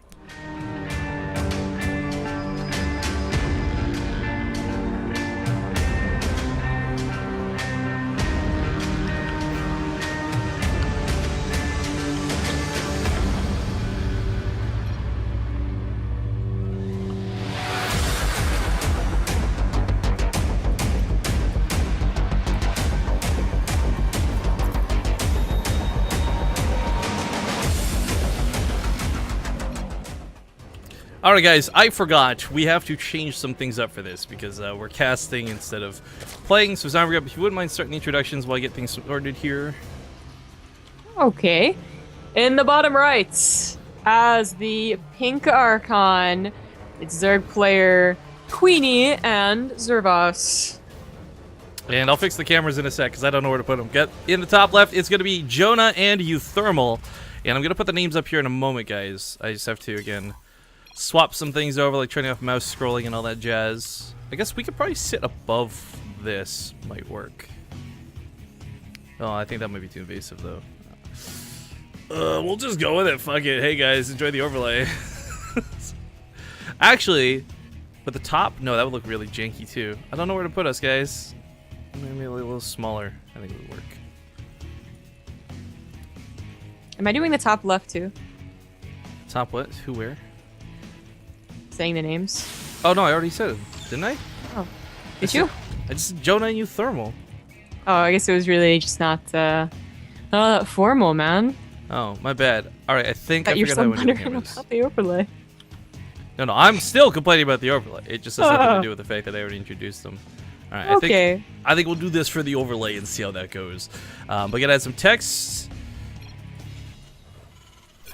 Jonah, Euthermal. Oh god, this thing looks so bad. Well. You go talk about things. Okay. I was not prepared for this. Okay. Well, while we're consuming whatever, we do have our Terran Archon going for a Reaper. Seems to be still fairly standard to go ahead and get, as you do need to get some serious scouting. There's actually been a lot of possible complaints, I want to call them, because like it's not really shown itself. I mean, it's only been out for so many days, right? But the idea is that scouting's actually become a lot harder with so many options available. So far, I haven't really felt that way. I mean, basically, like they don't have a hatchery; they're Ravager rushing, right? I see a Spire. Okay, they're probably still going Spire. But there have been some concerns, but you certainly still need one, and that's why it's coming over here. It's actually 2 Reapers. Probably not gonna get anything done. I mean, I don't know what I don't know what that was thinking. All right. 2 Reapers. Doesn't seem too useful. There we go. Here's the Reapers. We did it, guys! We fixed the overlay! Kind of. Sorry it took so long. But now it's set for the rest of the day, too, so I don't have to fit it like that every single game. I don't think bets were open for the series, because I think we still had bets running from the old series, so my bad, guys. We'll try and fix that later, but... wow, those actually hopped right over the lings. I was actually not expecting that. I guess, like, they couldn't... The AI couldn't handle it, alright? Like, 2 Reapers jumped up into 4 lings, and they were like, well, the lings are gonna part, you know, like a river, alright? But 1 Reaper goes down, it gets good scouting, and that Reaper goes down too. I forgot how much I hated the minimap on the Swarm stuff. So yeah, our Legacy of the Void. If you guys don't know, some of the minimap things, they're transparent, they don't have an outline, it's new, it's different. I'm not a big fan of it personally, but it is what it is. Now, as far as this goes, we just came out of playing some TVZs, and I don't know what style Team Pink's gonna go for here, but Zervos had a pretty good handle on what he was doing. He knew what to ask for, he knew what to tell me to do, he knew what he wanted as far as units and composition goes, so I doubt anything that Red Archon throws at them is gonna be too confusing or alarming. Well, they're going into Hellion Cyclone, so that's also coincidental, right? Because they could also get Blue Flame and do what Queenie did to you. It doesn't look like it, though. Just going to be just Hellions and Cyclones, and I do think they're going to go into Mech after this. Or maybe not. I mean, that could start Stim. So by which do you mean referencing thinking she killed all the drones, but really only killing about 4? Well, I mean, she still, like, messed you up, and you ended up losing that game, so either you're admitting that you're terrible, and that you didn't lose any drones, and you still lost, or you're admitting that she did something to you. I mean, which one do you want to admit? I'll admit that we lost the bases, and it got real bad from there. Okay, then. But we do have Roaches and Burrow, so, I mean, Tunneling Claws can do some cool things in the game, but Burrow, I think, is overall just a great utility to have versus Terran right now. As you see the Queen, there's no way to escape that Cyclone, even on creep. But if you Burrow, it will break the lock-on, unless there's a scan down already. Dude, there's Zervos, I told you! He puts random fucking drones out! I don't understand why! And Yeah, I don't know that's why probably him. No, I'm just making some teasy jokes. But, yeah, this push is... Normally, it's just the Hellions, not a problem. It's that one Cyclone that's going to keep poking and prodding and picking off a Queen or a Roach here and there. So it's a little bit annoying for our Zerg friends to have to deal with. But once they've got Burrow, it's a little bit easier to break that lock on. Once they've got some air units, maybe even, it'll be easy to chase this down. But until then, you gotta hope it does what it does there and picks the wrong target like a Zergling. Not too useful like that. I mean, this is good pressure, though. This is constantly forcing the micro player, at least, to pay attention. And the macro player might get a little frustrated that the queens are to be dragged along, too. But they're going to get 6 more. Roaches' speed is on the way. But... No, sorry, there's that burrow set nicely. I am curious about this, though. So it's going to be bio. I mean, this isn't bad. We've talked about how Cyclones assisting bio is kind of like tanks assisting bio. It's not exactly crazy and unheard of. Do you think this is going to work well? Because, I mean, if it is going to be bio, I can't help but imagine Zervas is most likely going to make lurkers at some point. Those were just beautiful to watch, both against us and when we were using them. They're going to go into tanks. Of course, we saw Miso doing a lot of tank play, right? Ooh. Oh, the shark attack is real. Oh, catches one of the Cyclones immediately. That's actually really nice. Gets both of them. I mean, roach speed is done. They're really fast when they burrow. I mean, look at these guys go. So the Hellions have to run away, and honestly, the Hellions aren't gonna be too useful anymore. Even if they turn into Hellbats, kind of useless. What's that guy look like an Asian leprechaun, by the way? What the fuck? People say the darndest things in Twitch chat. That should be the new, like, you know, show. Kids say the darndest things, but Twitch chat says the darndest things. Well, yeah, wasn't that? No, Total Biscuit was there for a while, right? Reading the dramatic readings of Twitch chat and things. But that wasn't like, you know, kids say the darndest things. Like, the guy would, like, ask them a question, they'd say something silly. So it'd be like, it's like, I forget. Well, anyways, this is kind of important as the scan does go down, and a lot of roaches also do damage. Yeah, but that tunneling claw, that increase on the glue reconstitution, that speed is so important to how much got away. Like, roaches were going to die, yes, but it's the difference of half of them going down versus like 2 or 3. 4 managed to sneak into the natural while this goes on too, so going to continue forcing scans left and right. Creep spread is going to block this base for a little bit longer, so they can't just immediately land a CC. And this harass has actually been pretty good so far. Really good. Now, Red Archon is, you know, consolidating its forces. There are the Hellbats. That's, I mean, I guess they're going to soak a couple of shots, but they're probably not going to be able to do any damage. And we do have light pink Archon, because there's another type of pink in StarCraft. Yeah, apparently. Going into Aspire after this. Well, you know, right now we're casting the dark pink versus the light pink, obviously. Yeah, it's a mini-map. The Spire's kind of interesting. Ravagers this late are kind of interesting too, but I am curious, again, kind of with this bio. We've got Euthermal being on one of these 2 ends of this, and it's a guy who he really hates this matchup. And he plays bio in his regular play, so I'm not surprised to see bio come out here. But I'm wondering what legacy of the Void kick he's planning to add to the mix that changes this matchup from him just getting kind of self-blocked, you know? Apparently no kick. You know, they opened up the Cyclones, that was kind of cool, but the only kick that they could have would be tank drops. In order to do that, I would really like them to go ahead and get a second factory with the tech lab. They do. They're just not using it. Okay, well, I'd like them to use it once their economy, I guess, is a little more settled. But they might not survive. Tank got wrecked by the looks like too much. You know, if they could get those the bio on the back end of this, the thing is the Ravagers really don't have a lot of health, and they go down very quickly. But this command center is not going to escape. Oh my god. Throws the bile, tears it down like nobody's business. That supply difference now between the 2 teams is incredibly far. And we also have Team Pink Archon not just on 5 bases, but a hive behind this. Oh my god. They're doing so well. I mean, they are winning this game. They're up almost 100 supply. They even have upgrades, you know? They fit in +1 missile weapons at some point, getting +1 melee attack too. Raining hellfire from above might not be the most epic way to describe this, but it is corrosive bile coming down everywhere. Gonna hit those SCVs, gonna hit some of the tanks too. Medivac just not quite cutting it. He will clean up a lot of the Ravagers, but the damage was already done. 22 workers, 41 killed, and Team Red Archon is left, if standing, barely at that. If they hadn't lost all those SCVs and the 3rd command center, maybe they have a fighting chance with a lot of drops, but mutas are already out. They did lose all the SCVs. I mean, you saw light pink Archons. Just not called pink Archon. Pink Archons, like, you know, their supply did drop significantly when all the roaches and Ravagers died, but it didn't matter. It did enough damage. Yeah, game number 1 gonna go to Team Light Pink Archon, aka Zervas and Queenie. Now, some folks are asking why we've got caster cameras on. It's because everyone asks us to do them all the time, and we got so many generous donations at the start of the stream. It's our best attempt to say thank you. Plus, we get to show off our fancy outfits a little bit more. Where's my cane? But map number 2, I think, is what, Coda? Looks like it. Cool, cool. Corrupt Pancake resubbing for 4 months. Welcome back. Welcome back.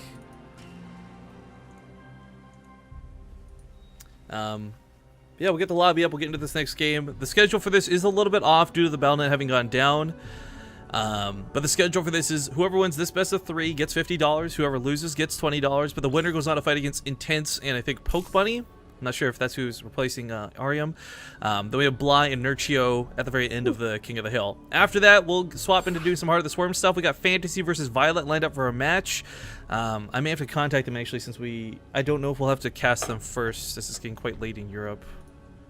That's a good point. I mean, I don't want to ask them to do replays, but I mean, it's replays now and then we're seeing them live after, so it might be the only way to do it.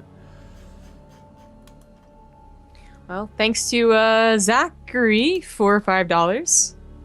Yes, waffles are better than pancakes.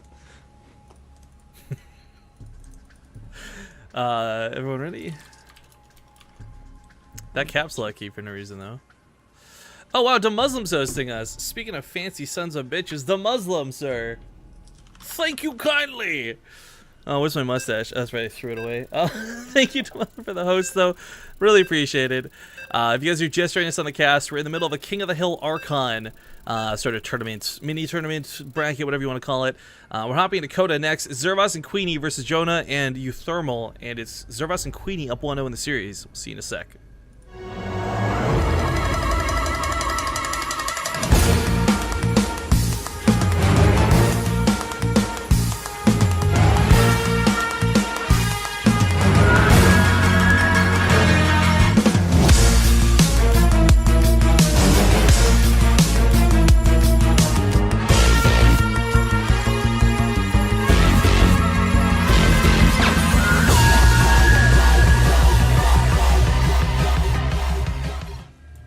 Alright guys, welcome back. We don't have the colors matching the spawn locations, but that's just because we got the text above indicating which player is on what Archon team. Spawning here in the top left corner of the map, they are actually leading the series 1-0. It's going to be Team Light Pink Archon, Zervas, and Queenie. In the bottom right, as the Terran Red Archon, it's Euthermal and Jonah. Now, Jonah was actually on...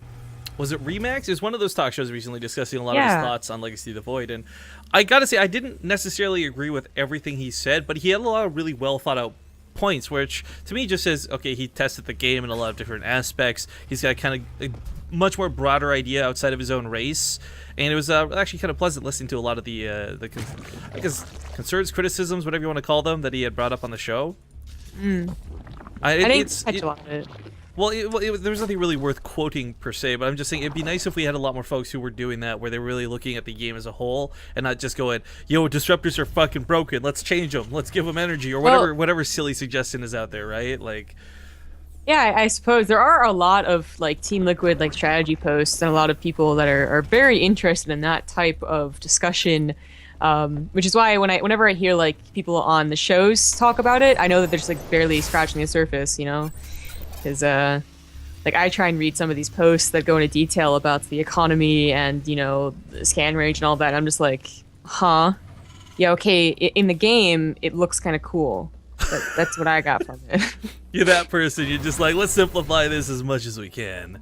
Like, I think I got it, but I don't like. I think, you know, if those guys could come on, then that would be really cool. But that would also possibly be a very, very boring talk show. But anyways, we do have a Reaper with a bunker. Yeah. Actually, get up. Not sure if this was like a bait for an overreaction or if you actually plan to use this. It's a bit of an odd location, though. On one hand, it really limits the surround the links can get thanks to the mineral lines. But on the other, it's not really in range to cut off anything leaving the ramp. It's going to maybe deny some mining a little bit.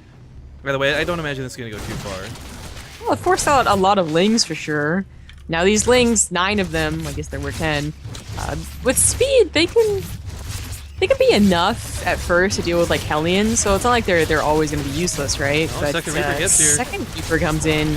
I think these Reapers can all take down the lings. No salvage? No salvage? No salvage. 100 minerals in the hole. Why? I thought the micro player was supposed to be good. Wow, the very unnecessary be. You know, I do wonder, you know, how everyone is approaching this. You think that 2 pro gamers on even skill level would be totally fine saying you're macro, I micro. But even then, I think there are some pro gamers that just feel more confident whenever they do whatever they want to. Plus, Well- there are some situations as you get later on in the game where it's more like left side versus right side or top versus bottom. Yeah, and you've got some of the things like when Huck was bringing up the points of playing Archon mode, obviously he didn't take it as seriously as some, but even making jokes like, don't I even see you fucking touching my units or whatever he said, right? Like it's Oh, yeah. there's not just ego but comfortability. Like, can you actually? It's so hard not to touch units. It really is. Like when Zombie and I play together, it's like everything in the world not to fiddle with the drones or take the queens and start doing injects or something, right? So for pro players who have been doing this for years, I imagine just like the motor muscle memory is probably one of the hardest things to get over.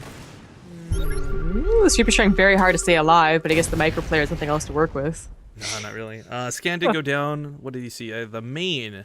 So does see the Roach Horn on the way, but oh, 4 drones on this geyser. Not really anything too alarming from this though. It's kind of past the time of that Ravager rush where you get caught completely screwed and you got nothing left. We saw Ravagers in the sort of mid-game last time, and that is something they're going to have to worry about, but I like the idea of having the Banshees out this time. Much more maneuverable. They're not slow. They're not going to get sniped off by the Corrosive Biles, and they'll be able to tear apart those Ravagers very quickly. Because, I mean, 120 health for a Ravager? Really not much. Yeah, a Banshee, even without speed, that comes later if, ever. Even without speed, they're going to be able to dodge those Ravager shots, so they really just got to be worried about the usual things, the Spores and Queens. Yeah, and I gotta give a small note of a thank you to Corrupt Pancake. Donates $5 and says, "Heard this King of the Hill is sponsored by the donators." So here's another $5 for the heart. Oh. Thank you very much, man. The yeah, all the matches today are just coming out of pocket, guys. We want to just throw some stuff and have the celebration. But Zombie Rob is owing and eyeing at the Nidus Worm. This feels kind of similar. I'm having some bad deja vu. I know, right this now. feels like, yeah, exactly. Well, maybe Red Archon was paying attention. Probably weren't, I would say, just because they didn't comment on anything that we did. So, this might be a problem. It might be. Now, remember, even if they see it, so apparently we saw it and we didn't react to it because we're so good at this game. I didn't even see it, to be honest. Even if they do see it, you can't really do anything. Like, the best thing you can do is surround it and just get the first couple of, key shots off. You can't actually kill it, though. Yeah, but I mean, at the Till same it's time, done. if you've got a big cluster of bios sitting around it, you'll be able to stim and tear down anything that comes out of it, because it does have to come out one at a time. However, and there we go, he's got to make sure he's got units here. Now, there's really not a lot to play with. They lost the Banshee, the Hellions are rushing back home, a new Banshee got made, I guess. The SCVs are pre-pulled, but I mean, the other thing they changed with the Nidus Worm, and I don't know if it's documented or not, it doesn't bug out so bad when you're unloading as it used to. It doesn't get enough out, and the Queens didn't transfuse fast enough, or she or he, whoever's in charge. But another Nidus Worm is coming out, so this one just kind of feels a little bit like bait. But he lost all the Queens. That's very key in defeating the Banshees, they're very, very important. And in fact, this one's not going to get up without being noticed. Maybe a couple of Roaches. Okay, 2 more Queens pop out. Gotta get those transfusions down, gotta keep that Nidus Worm up, get the Roaches out. Lots of them are filing That actually out. works. Oh my god, there wasn't the SCVs to really help surround this. Now, there's no detection, right? So the Queens are eventually going to go down, the Banshees are going to be somewhat god mode when it comes to the defense, but morphing Ravagers in directly, driving off the mineral line, they're going to pull back, but if they do, they lose a lot of depots, they lose their engineering base, they lose their tech structures. This could get really bad really quick. It's not so bad right now. Oh my god, he actually hit the Banshee with the Ravager. Are you serious? That should never happen. Yeah, I really shouldn't. Of course, I'm not really sure what you do in this situation is the micro and macro, Well, it So feels there like might they've be held- some miscommunication. Oh, maybe not. Hang on. As you say, maybe they've held not too poorly, but we got more Roaches loaded up in that Nidus Worm and another Nidus Worm coming in the main. The Banshees are doing such a great job, though. Seriously, without 2 Banshees, 1 Banshee alone even would struggle. Not going to work. They realize it's not worth it. And kind of give up on the venture. However, look at that worker count right now. 27 to 45. There is 25 SCVs dead. No big deal. So his attack, very expensive at the cost of Team Red Archon, or Light Archon, or Light Pink Archon? God damn it. But Team Red Archon doesn't exactly come out of this unscathed. However, I do feel comfortable with them having a 3rd CC, that this SCV deficit won't be what ends the game. Not yet, at least. I still think it might be poor for Pink Archon. 25 SCVs killed is pretty much on the brink of being what you needed to do with that attack, I would say. But I don't know, actually, because the fact that they're both mining out of their main and natural so quicker could really play a part in that. So Yeah, that's true. There's going to be Overlords, there's going to be Lings, there's going to be Changeling, blocking out these thirds. They're not going to be so easy to take. We do have the Banshee doing a bit of counterattack on the other side of the map, killing a couple of drones. Definitely the damage they need to do to try and even us up. Yeah, that's most of the reason, honestly. Oh, Like, wow. 3CC is fantastic to have versus, you know, SCV losses like that. Yo. Okay, there's a lot of drones Yeah. going down. Double Banshees in the natural, and the third one over here did get taken out, but still, they've gone from being very far behind in the workers to, well, making a huge lead. Up over 10, kills 30. I mean, that's the biggest thing in my opinion is that, you know, by the time attacks like that happen, you have Banshees, hopefully they survive, you're on your way to medevac, so it's more like the damage, the time you have to return damage is so big and so strong, and that's why, you know, Terran can recover after all these big all-ins, not necessarily because, you know, mules are really good, although that certainly is true. And speaking of which, the Banshees did great damage, but now we have the push out as medevacs are finishing up upgrades. Not going to be quite well timed, but at least in a combat shield to be done. Yeah, and I mean, this... I'm just thinking, like, Team Pink just took too much... Like, I thought they weren't doing too bad. It wasn't great, wasn't amazing, it wasn't horrible either, but now they're in just such a weird spot, because Roaches... This much hasn't changed since Heart of the Swarm, right? Like, Roaches versus Stim Bio and Banshees, you're not going to have a good time. I mean, it's kind of hard to see it unless you're expecting it, the Roach Burrow. And I do wonder if Red Archon is reminding each other that that could be a possibility. Looks like not, otherwise they would have put a missile turret in the natural here. Well, not the natural mineral line, but the natural supply depot. This is for the muted they're expecting following this up. I believe they scouted the Spire. Yeah, you know, even... Yeah, here we go, the Muse into that natural. Even if they didn't kill the missile turrets, they're still guaranteed kills on top of the SCVs, so... Again, a bit of a worker trait this game. It's kind of funny to see, too, because a lot of Legacy of the Void matches we've been casting up to this point, Archon mode or otherwise, workers have been somewhat untouched in a lot of these games, and it's been army trading for army in very inefficient ways. But this is like the one game where the army kind of is relevant to each other's army, and they've just been going for the throat. They've been going for the SCVs. Yeah, they really have. I mean, this is good for Pink Archon because you need time to buy, you know, they need to get gas, first of all. They're severely lacking on gas for those Banelings that they're trying to transition into. Also in need of a fourth. They could afford that. I mean, they might want to, so because, like, the imbalance of Banelings is already, like, there.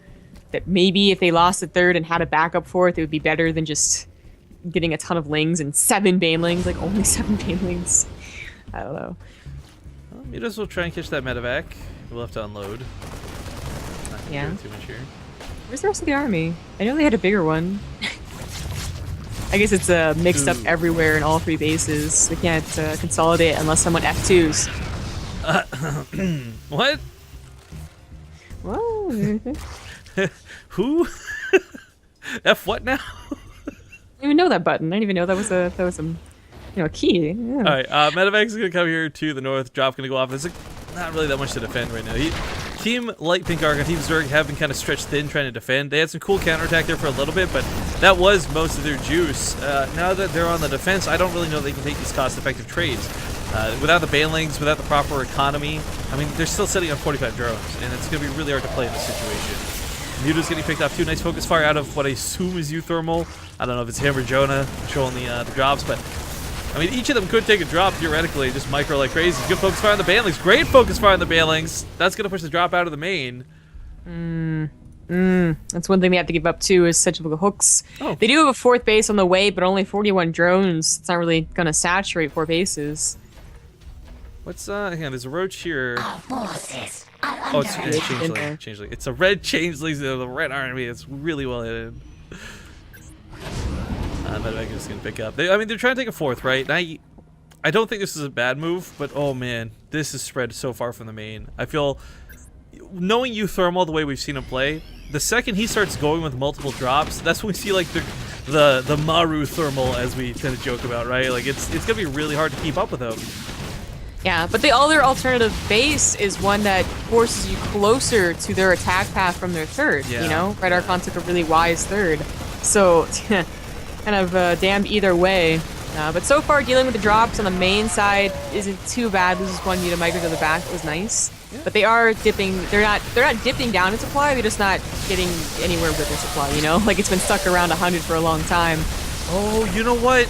They don't have Baneling speed. That's why they're having so much trouble getting involved with these fights. I didn't even like. I think I do, but I just like realized like, oh my god, watching that Baneling waddle into a Widowmine and not get anywhere close to it. Ugh.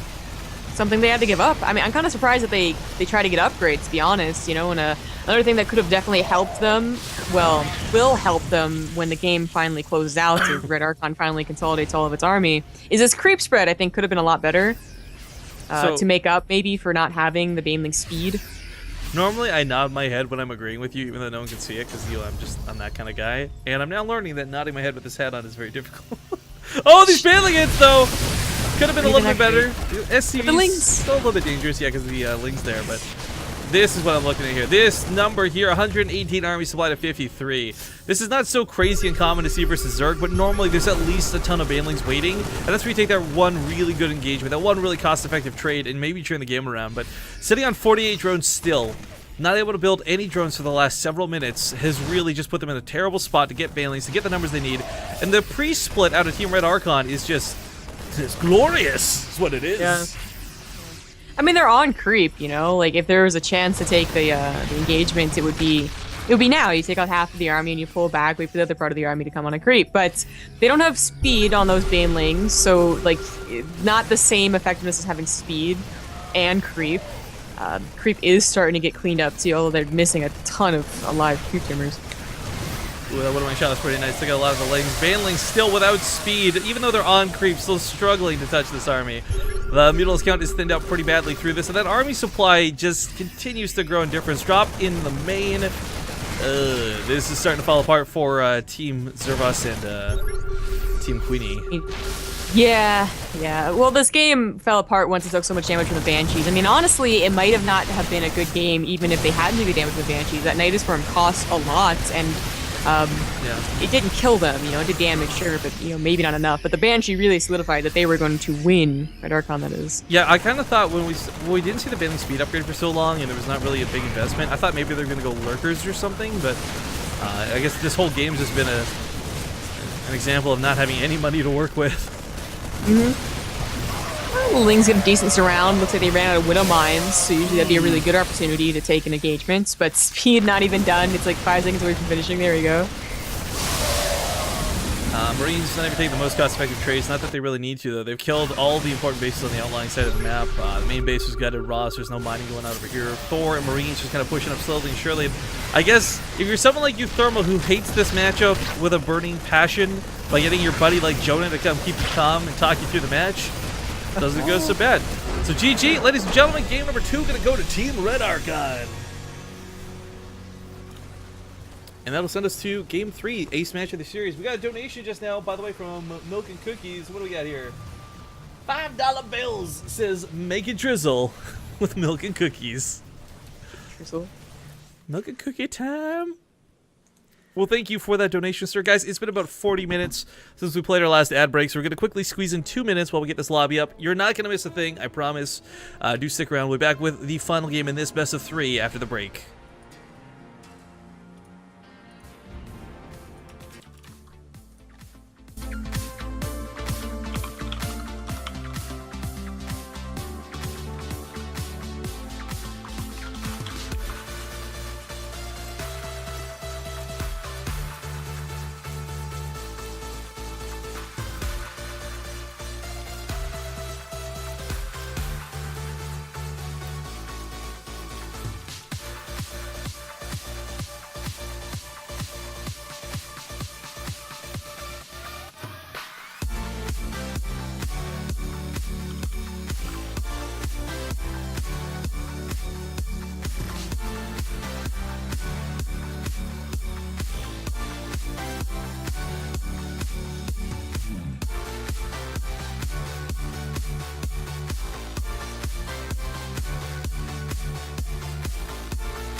Louder, quieter. All right, guys, we're back. Hello. We're going to put a pause on the music because we're hopping into Iron Fortress. I touched up the intro a little bit. I'd love to hear your feedback in chat. Game number 3, though, tied up 1-1. We'll see you in a sec.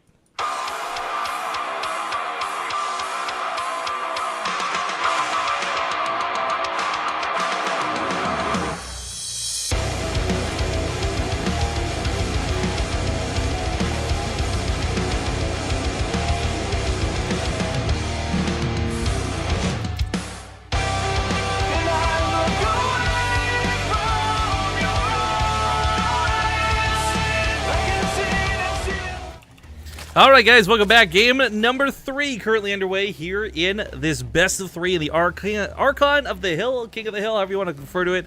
Archon show matches. Basically lots of best of 3s going on. Every best of 3, the winner gets $50 for their team. The losers walk away with 20, so nobody walks away today empty-handed. Spawning here in the bottom left corner of the map though, it's going to be Team Light Pink Archon, made up of Zervos and Queenie, both from Mindsanity.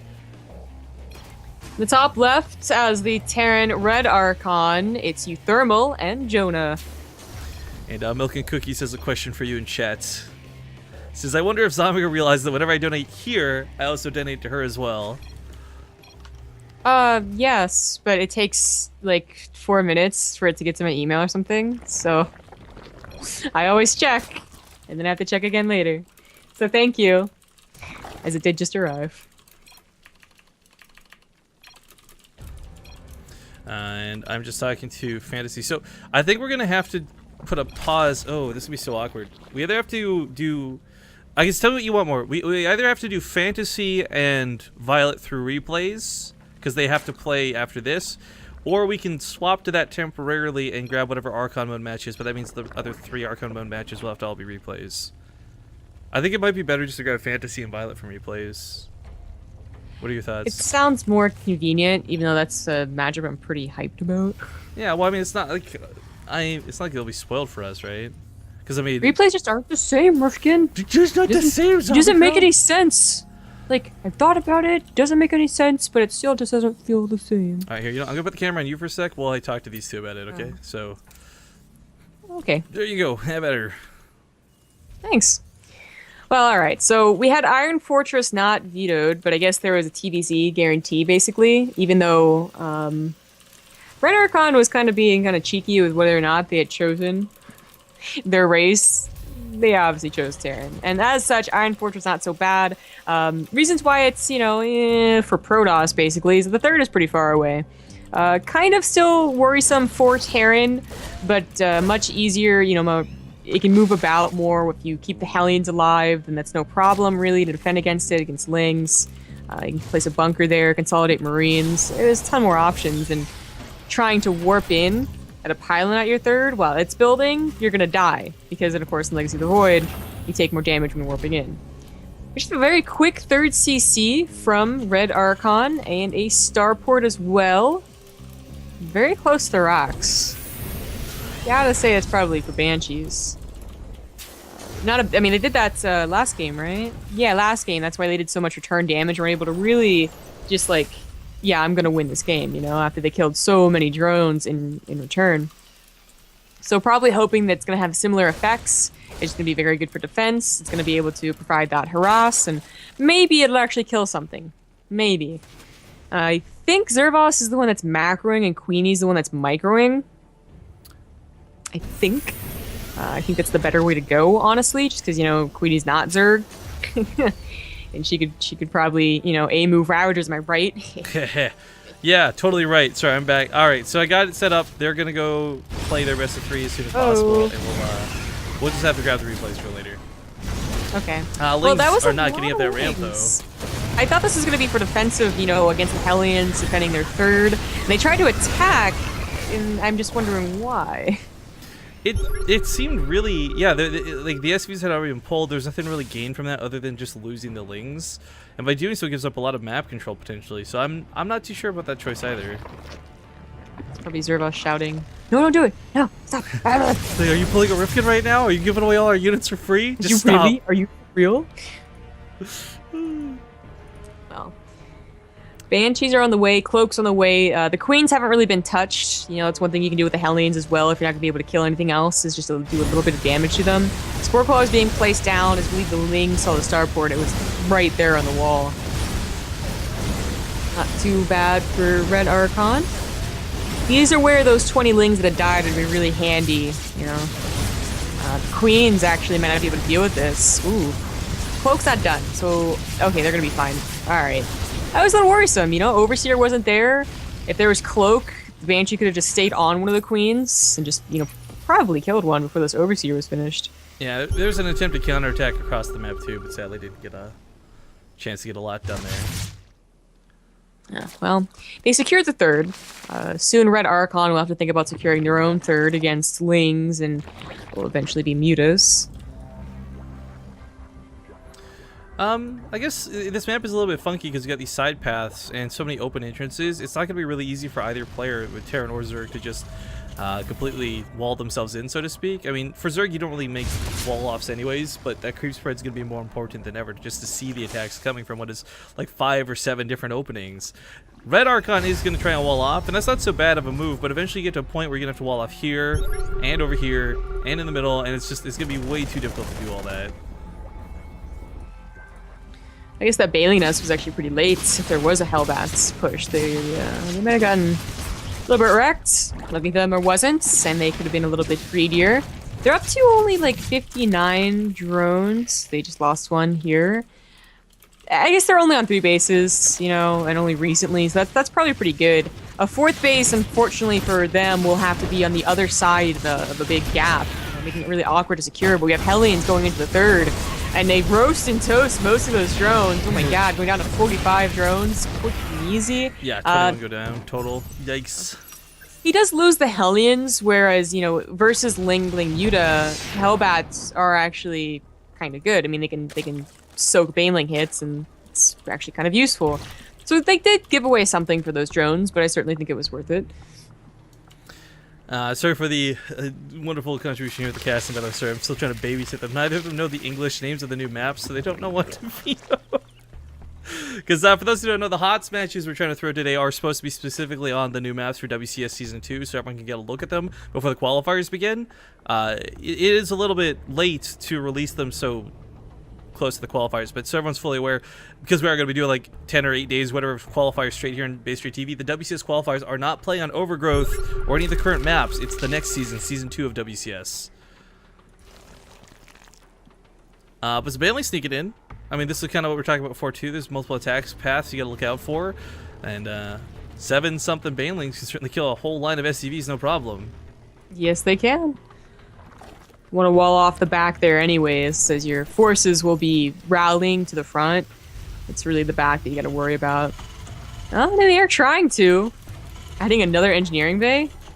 It seems unnecessary, but it's going to work. I mean, almost.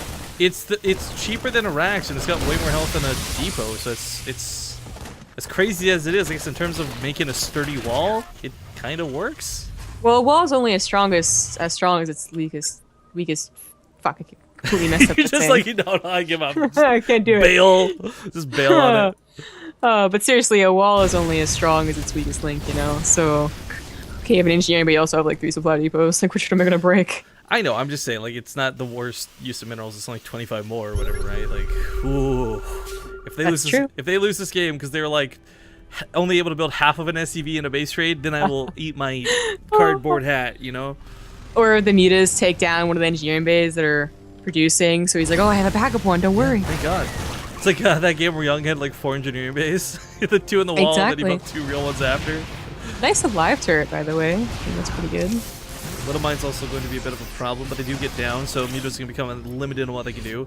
I mean, it's the ace match, right? And I know both teams really want to win this, but I definitely like the map control. I love the creep spread. I love it feels like dominance coming at a team like Pink Archon, but can they start dealing with the rest? Now that Red Archon's finally got an army supply up, now that they're starting to drop, you know, it's really finding them drawn thin. Zervas is finding these Marines split so perfectly. The Mutas are barely trading out with those medevacs. Banelings can't really connect to anything here. In the meantime, there's a big attack on the 4th. Now that is cleaned up rather nicely. Kind of Well, maybe not. Slings may be able to do it. Can't be sure, but No, they're not even gonna collaborate. Are you for real? Medivacs, please. So goes to. all right. But the mutas are on the way now, and they. Oh man, no, but the Marines. I don't know where those Marines came from, but they can like. Geez, okay, they're not gonna be able to clean that up. They need to make more banelings. Like serve us. Well, right now, a lot of that money's going to upgrades. It was going to getting that hive tech out as quick as possible. Maybe the eyes were on the Ultralists rather than the mid game, and I'm not sure if that's the case. And if it is, maybe then crack legs and maybe then Ultras are better, but they have to live to that point, right? Drones getting caught in the transfer, Marines for coming across the map. This Widow Mine's going to be burrowing too. It'd be so difficult to take engagements here. So Red Archon has not started their 2-2. That is a little worrying, but their force is rather strong. It's right, on. It's kind of all in almost. Yeah, well, they're getting a 4th base, so it's not even that. They just simply forgot. I don't know. Do they might not have an armor, but they do have armor because Hellbats. That's right. So you're right. They may have just actually been fully sympathetic, but it's not a bad thing because they are pushing their advantage with this 1-1. 2-2 might finish up, but it doesn't give them. It's not like Zerglings versus Zealots here. 2-2's gonna help out a little bit, but friendly fire. I mean, they're down by 40 supply. It really does feel like Pink Archon is going to lose this game. I'm just wondering, Drops in the main. what happens? You know what? They're doing it without OP Cyclones. Am I right? Yeah, but I do like. I know Zervos told you that you could make, banelings, right? Like he wasn't in control of that, and I just wonder if Queen didn't make enough banelings. You know, maybe these drops would have been cleaned up easier if they were banelings rolling in as opposed to all these lings. If I don't know, they certainly are banking a lot of gas, but is that just because they lost so many drones? I mean, they were only on like 55 or 60. No, I really every think time I a lot looked. of this is going towards whatever's coming out of Hive Tech, you know, and it's now they find themselves forced to make only lings. It's all they can really afford to do.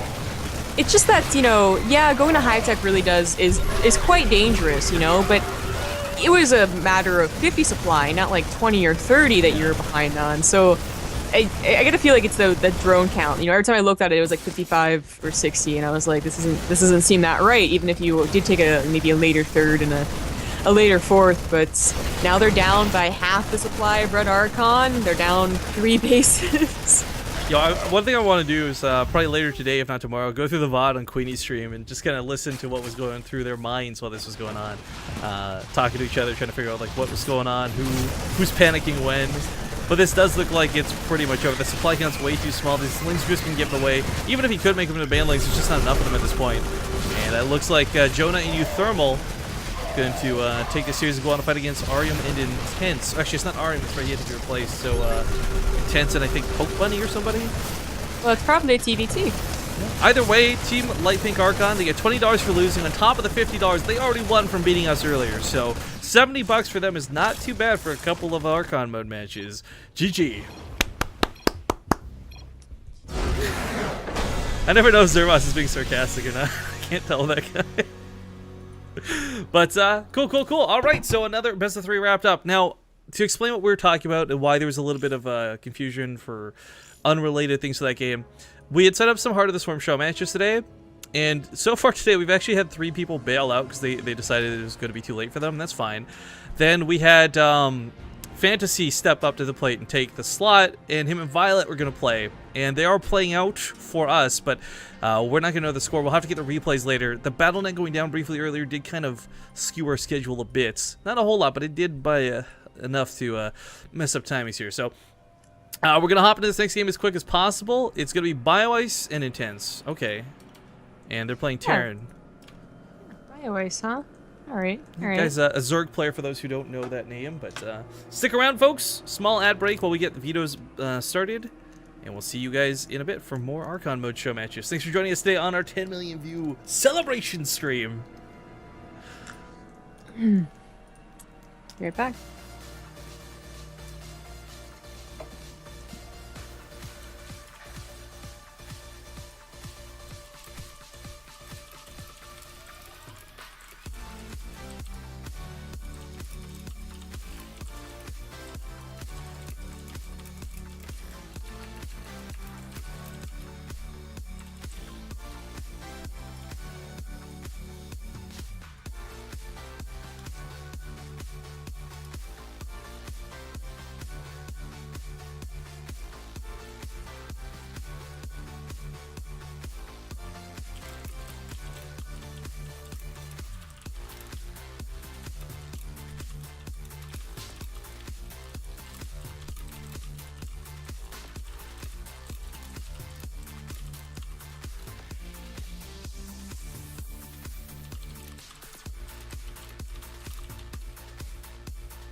All right, guys, we're back. Give us a sec here as we fuddle around and try and get into Vito's.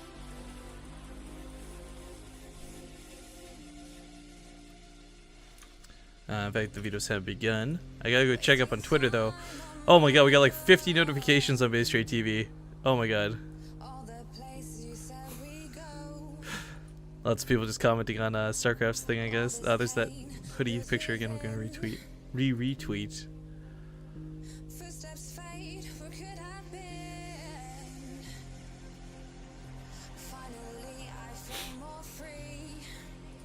Alright.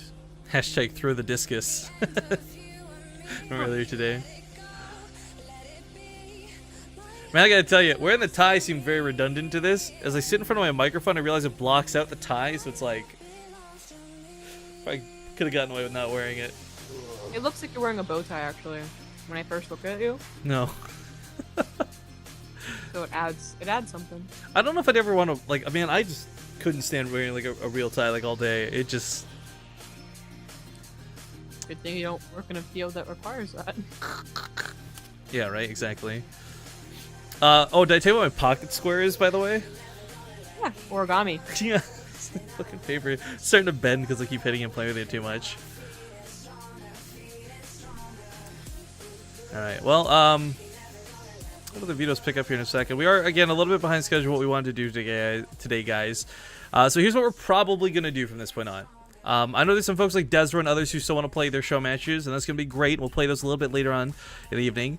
We're going to finish up this Archon mode, King of the Hill, and because we got kind of sideswiped with the Battle.net going down for a time, we're going to be getting the videos from Violet and Fantasy after their series concludes and their best of 5. But somewhere after the Archon mode, King of the Hill finishes, we'll probably take about a 10 or 15 minute break, try and grab some food, get a good stretch, and continue with our fancy day after that, because we've been sitting down for quite some time. My earrings are starting to feel like they're digging into my ears.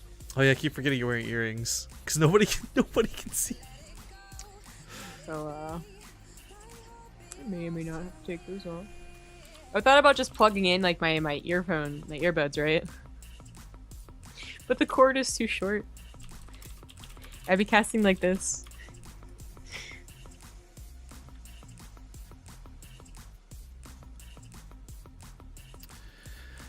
Oh man, I really wish they didn't put 8 maps as the default. It makes Vito's so needlessly complicated. Made everything really weird. There's just like no reason I say. Bap, bap, bap.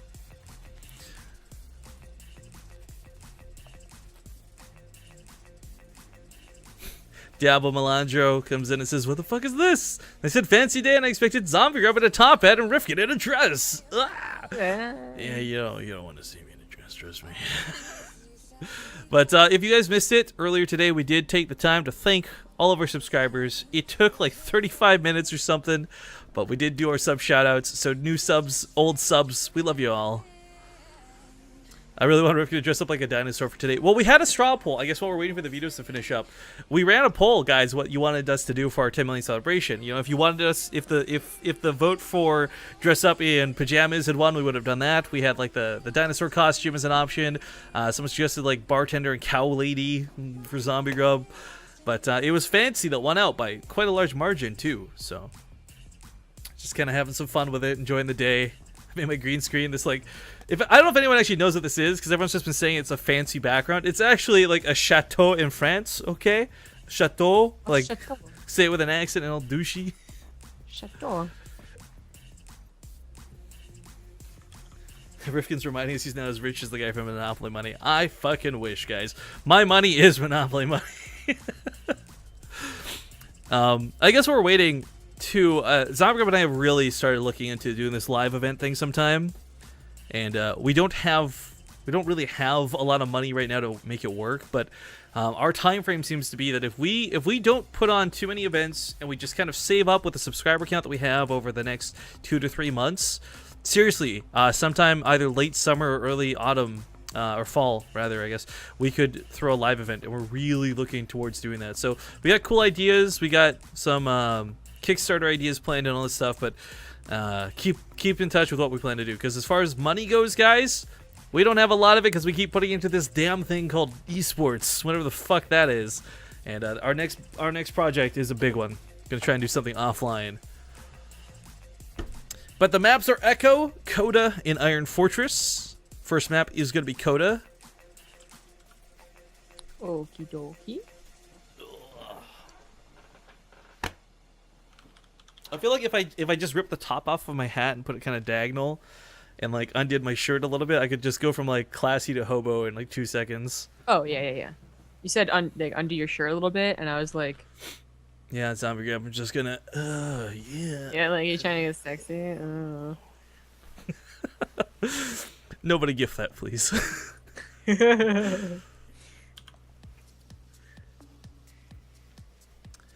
Alright, but, alright, BioIce and Intense are both going to be playing Terran. BioIce, again, is the Zerg player normally. Euthermal and Jonah, we just saw them play. They're going to be playing again. Maybe they swap it up. Maybe they stick as Terran. I don't know. But the lobby's up. Everyone ready / rate races. Do you think it's coincidental that one player's name is Jonah, another one has the word whale in it? I didn't actually connect those dots. Because that's a story I only barely know. Jonah and the whale. I don't really know it either, actually. I think I knew it from Kingdom Hearts. Maybe. Yeah. So again, remind you guys that the winner of this goes on to fight against Nerdshio and Bly in what is the finals of the tournament. While there's been $50 for winning each best of 3 and $70 on this, or $20 for losing, there is a $100 to $150 grand prize. The reason it's varying is because I really don't know how the games are going to be, and I basically told everybody if the games suck, and you just Ravager Rush every game, like, I'm not paying out $150. But the games are beginning, and it's Coda up first, so stick around, and we'll see you guys in a sec.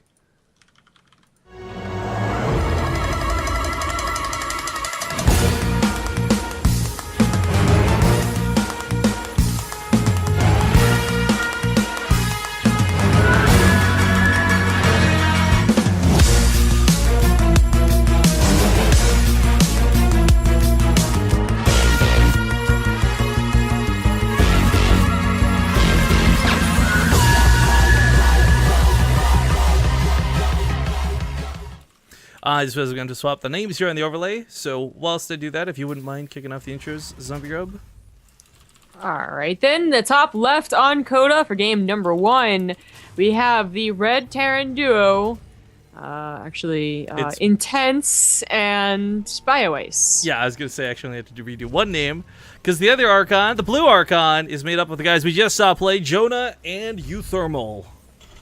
Now this time around we get a TVT. It's worth noting we did originally have Arium signed up for this slot, but he, I guess, had school, couldn't really get out early, and it kind of sucks we did this on a weekday, but it was, again, the coincidence of today's the 18-month anniversary of Base Trade TV having the sub option, combined with the fact that we hit 10 million views, was just all the more reason to celebrate. Hey. Well, you guys should know that, I think Blue Archon, so Jonah and Euthermal asked if they could change races. There we go. And apparently they want to go Protoss, and I'm like, her? They know the power of the carriers, man. Protoss? I don't know, man. I know that we have a good time with carriers versus like these Cyclone builds, but nobody else does. Well, you know, just when it gets like higher and higher skill, you know, suddenly it's actually, yeah, it doesn't work out so hot. It's like trying to get to tier 3 when everyone else is producing a lot of tier 1. It's exactly what it is. So it can be harder than it sounds, but maybe they do have a special plan, and that's why they seem so excited about it. Well, here's the thing, guys. As far as other giveaways today, because we've been alluding to and mentioning them, when we get at the finals, so when we start the finals, so basically after this best of 3, guys, we're gonna raffle off something from the Base Trade TV shop. Now, normally we limit this to t-shirts, but hell, we're feeling generous about today and celebration and all this. So if you want a hoodie, you can have a hoodie. If you want a t-shirt, you can have a t-shirt. Basically, any one item from the Base Trade TV store is yours on us, and that's what the raffle's gonna be for. That's what you can use your Partoofs for, and yeah, we'll draw the winner after the finals conclude. So the bets, or the draw, it'll be open for anyone to get in for the entire finals, the entire best of 3.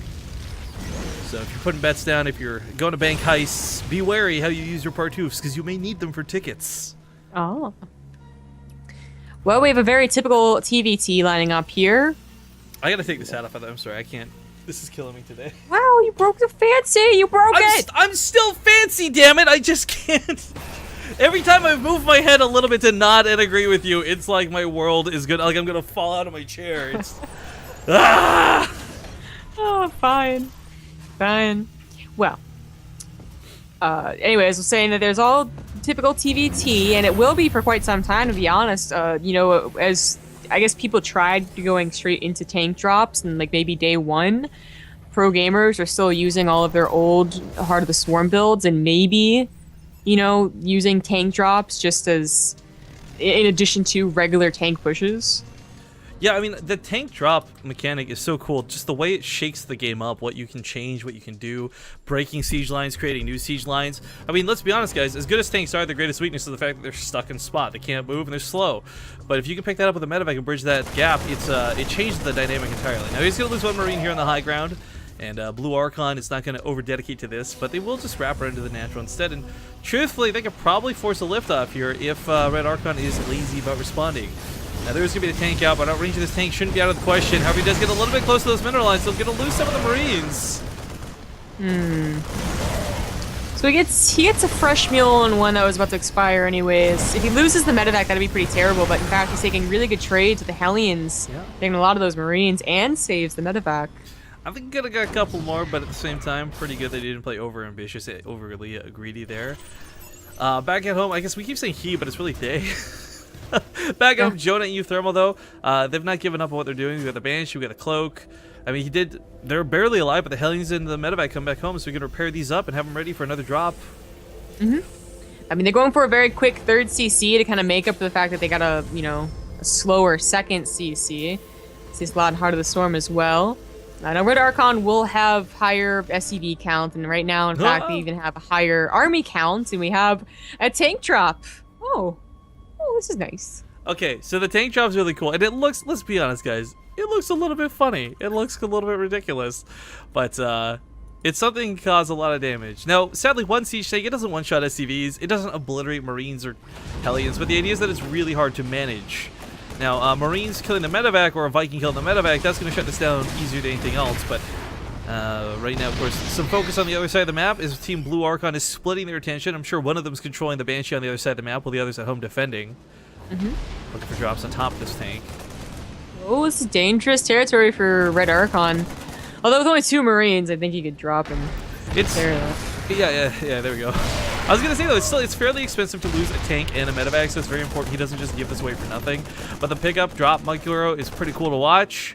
Definitely love seeing it when there's more than one, but the one's gonna cut it for now. Here comes the Viking. This looks to be the end of the experience. It is. Didn't get much done. You lost very expensive gas units. Another one came over too. I mean, in TVT, the idea is like, yes, you want to hurt your opponent's economy. If you get some SCV kills, great, fantastic. But, I mean, 3 or 4 is really not going to be worth it because mules will really bridge that gap. So I can't say that it was worth losing 2 medevacs and 2 siege tanks for, not for 6 workers. Yeah, I don't think so. Blue Archon's still low on the SCV count. Their 3rd CC finishing up sometime before, I think. Yeah, that Banshee just died. Yeah, as soon as the lockout went down, there's just no way it was going to escape. This one gets shut down as well. All right, nice. So, Blue Archon, though, now they take a little bit of an army supply lead. They back and forth. But they do have that 3rd CC ready to go. Red Archon just throws down theirs. It's going to be quite far behind if Blue Archon takes at any point here. It looks like they're going to take it at the middle base, the maximum security one. Crank says congratulations to both of us, by the way. Send me a message. Oh, nice. Well, Violent and Fantasy are underway, so just letting everyone know that's actually officially begun now, and we'll be catching the replays of that a little bit later. I know Zombie said it before, and I know a lot of people share the opinion replays are kind of but the thing is, these are about as live as it gets, displaced by like an hour, so I hope that's okay for everybody. I hope you'll enjoy the matches anyways. I think they'll be pretty darn good. Violent and Fantasy are some really top-notch players. Aw, poor Red Archon. Can't get past the supply depot, because reasons. Okay. I think, yeah, I was gonna say, I think you don't really love the changes, huh? Is it really stuck? I thought that was just in Cactus Valley. It's not really stuck, is it? No. No. I don't know. It's just kind of sitting there. We'll find out if it's actually stuck or not. Cyclone, though, can go a long way. And one of the really cool things about the Cyclone is it's good at abusing line of sight breaks. So, one of the big things, like really important things, is normally when you are playing with tank lines, there's line of sight, there's the fact that you have to use scans and medevacs, and it's really hard to get good engagements where you've just got total vision 100% of the time. This is where the Cyclone lock-on ability is really nice. Even if you go downhill, you still maintain the lock on that unit. The only way to break that lock-on is going to be if a cloak goes down or if a medevac picks something up or drops something. It's not like Cyclones are the anti-tank, but they do help with tank lines. And I think there might be a traffic jam on... There is. Look at this door, he's like slowly It's so walking. stupid! Dude, he was like slow-mo, like, let me Anyways, so we do have mech versus bio. Stim's not quite done, so they're gonna be, actually like moving around, dropping at least not scary drops for a minute or so. But Red Archon included that Thor that we saw just got stuck. That was a little bit interesting to see. This is actually one of the things I was hoping to get a good look at for TVT, mech versus bio. Once upon a time, we see the Hellbats come drop, we see tanks get stuck, and mech just kind of wins, but these siege tank drops are fantastic for flanking the left side. Hellbats and Hellions aren't really going to trade out so well here on the front, they kind of just go mono and mono, but the reinforcements from Blue Archon will clean this up. However, had more dedication been put on the tanks, maybe one of the two Archons were controlling a little bit better, those tanks could have gotten out of there completely alive. Same goes for Blue Archon as well. It's going to be very hard to keep in mind, as people keep swapping back between Heart of the Swarm and Legacy of the Void. Yeah, it's been painful. It's like, he's going to pick up the tanks, never mind. Yeah. Leak. Oh, they'll figure it out one day. We have upgrades finishing up for Blue Archon. They're going to load up a lot of units here. Now, the tanks could follow them, but then, Blue Archon's units could drop on them, and they are sieged. SCVs get pulled out of this. A lot of them are going to go down to some of the damage here. Thor comes out of that medevac. I forgot Thor had been lifted. And Viking's going to slowly chip away the medevacs. It looks like those two tanks should be good to try and hold this. Not going to be the best hold you've ever seen in your life, but it's not like they just completely swamped Team Red Archon and blew him out of the water. With only 2 tanks left over, can't pick them up, pick everything else up. I'd say drop the Marine in the medevac and get the tank out. F that. Yeah, if he had time, he would do that, but he didn't have time, so he just tried to get out as fast as possible. Yeah. Kind of sucks. You should like put micro priorities on the medevacs, like high priority targets or something. Yeah. Double starboard's coming down for Team Blue Archon, recognizing that it's going to be mech. Maybe they just want some air control. Either way, late game battle cruisers are pretty cool. And my fingers are kind of crossed. Maybe we see them. But if it's lots of medevacs, if it's lots of Vikings, sky control can go a long way too. But these Hellions going to slip by those tanks. They do have blue flame, folks. So ripping SCVs Aronis. There was a nice block, but the Hellions just rip right through it, and the SCVs are lining up. There's no wall off because you can't. If you did, your tanks would be stuck. And they are lined up. Oh, no. Okay, he's getting a lot of kills through this, but at the same time, they may lose their third fort. Lifts the CC. SCV's going to be pulled out over here. So as weird as that was for that to get in so free, it kind of ends up evening up. In fact, Team Red Archon in a huge deficit because the drop in the main cleared out a lot more SCVs. Down to 25 workers, 45 killed. Oh, man, there's just no way these Hellions return that damage. Yeah, it's not looking so hot for Red Archon. They are mechs, so usually I talk about how, they could turtle a little bit, and they could definitely make up, a 20 army slay difference, which is almost where they're at. But they're running out of minerals, They're running out of gas, too. It's not as easy to do that, and Blue Archon's aggressive tactics on the third are really paying off. I'm going to steal this joke from Smokecraft real quick. Zombie Grub, you really like Terran, right? Yes. You know why? Why? Because they're all pickup artists. Would I not like pickup artists, though? Well, only if you know that they're a pickup artist, dog. When you got that guy coming over being all suave in the club, last thing you're thinking about is is this guy conning me? Can you really imagine me in a club? No. Well, in a club, but fluttering my eyes and blushing when someone tries to use pick up these pickup lines? Can you really? Dude, what if it was Flash? What if it was Bomber? What if it was Boxer? If Flash tried to do it, I'd actually probably laugh. I can't imagine that guy. I can't. You got Boxer in the club. He's like, so I hear you're one of the only female commentators from StarCraft 2. He starts getting all suave, leans over, arm on the wall, just starts whispering in your ear. You telling me you wouldn't go all blush mode to that? It's Boxer. Of course. But, you know, he's not a pickup artist. That's Well, just he's boxing. Terran. He's a pickup artist. I'm just, go. It's come full circle. Yeah, all right, we got the drops loaded up here. There are Hellbats this time around, and while Team Red Archon doesn't have anything new in their composition, the ability to move those tanks is going to go a long way. Air dominance trying to come out from Blue Archon, not through battle cruisers, but through sort of banked up hidden Vikings and a Banshee. This could go well because there's not a lot of anti-air. That Banshee will be slow but eventual to break all the siege tanks. Lifting the command center could keep it alive. There we go. And looks like they'll hold the CC. They're taking another fourth at the same time. I mean, it's not like they're falling behind through this. Blue Archon's done a great job of denying Red Archon's base over here. It's getting really scary for Red Archon. Their main is legit mined out about gas and minerals. The natural very close to doing so with only like 900 gas left and more SCVs going down. Yeah. I mean, it's 14 SCVs versus 34. They just like giving up on remaking them. Well, BioIce and Intense are, it's a Zerg and a Terran playing this race. I don't know who's in control of what, but either way, Terran versus Terran is really hard to play in the first place. Even the most experienced Terran players don't exactly come into this matchup make it look easy every time. I mean, for God's sake, we watched Xenosaturn and Polt trade out against each other in IEM qualifiers through the winners bracket, losers bracket, and then the final bracket. So this matchup can go a lot of different ways, but this one has been pretty back and forth. Difference is, I'm definitely feeling a lot better about Team Blue Archon. Yeah. So BioIce is Zerg. I keep on thinking that he's Terran because I keep on wanting there to be like a ice Hellbat. So here's the really bad way that I remember BioIce is Zerg, right? There's some players in my head I just always associate with like these guys are really all in. Not no skill, but just like that they're really all in. And most of those players are Zerg. So like BioIce is one of those guys. Really easy to remember that he plays Zerg. I see. Well, those Banshees don't do anything with Cyclones there, but I just really wish, like, I think a frozen Hellbat would be really cool.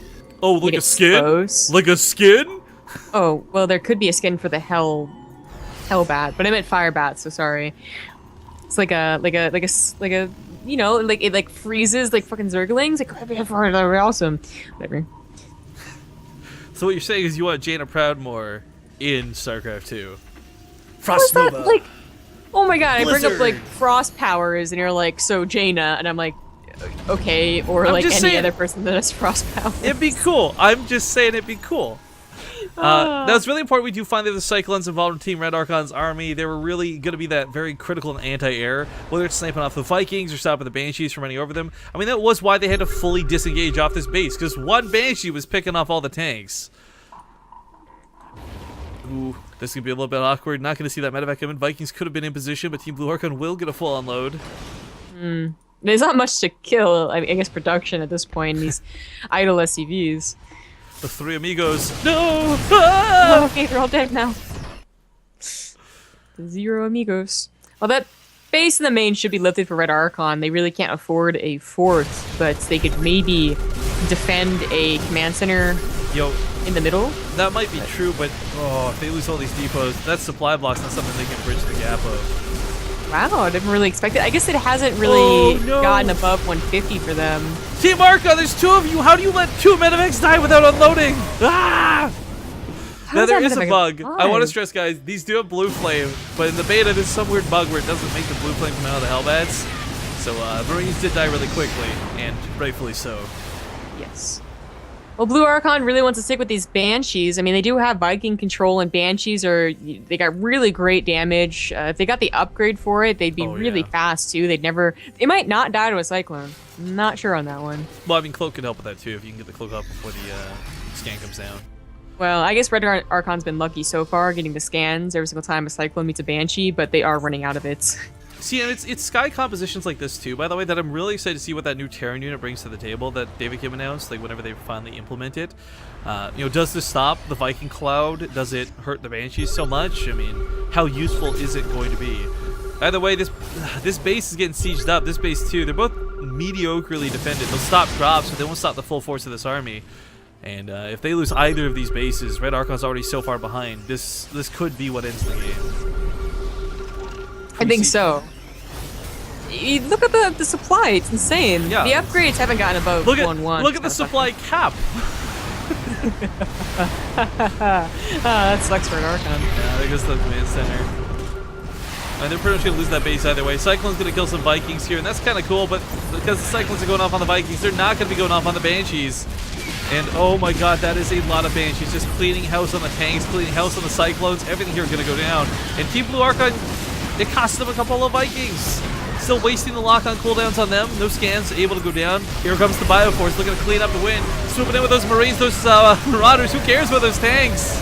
It's the Banshees they'll win the day. GG. Well, very good concave. You can call down a mule. There we go. There's the GG. Team Blue Archon, Jonah and Euthermal will win game number 1 in the best of 3. All right, now my hat will come back a little bit later, guys. I gotta take a break from it. It is so heavy. It's weighing me down here. But we got more coming for you. It's game 1 in a best of 3. Do stick around, guys. I'm gonna play a small ad break, and we'll see you in a moment with more of this series coming up. More Archon mode after the break.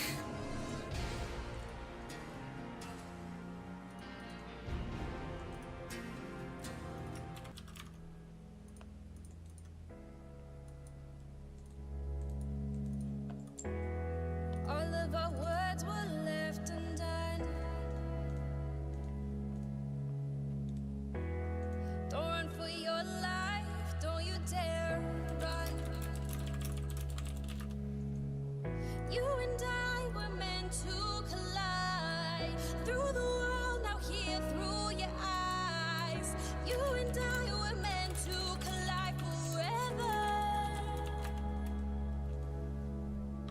You and I were meant to collide. Through the world, now here through your eyes. You and I were meant to collide forever.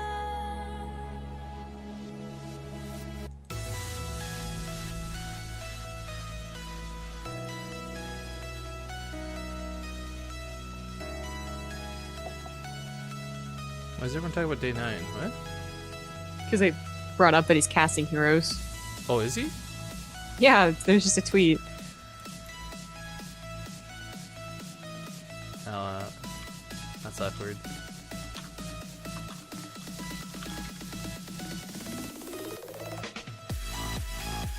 see, I'm Stormtrooper first thing, please.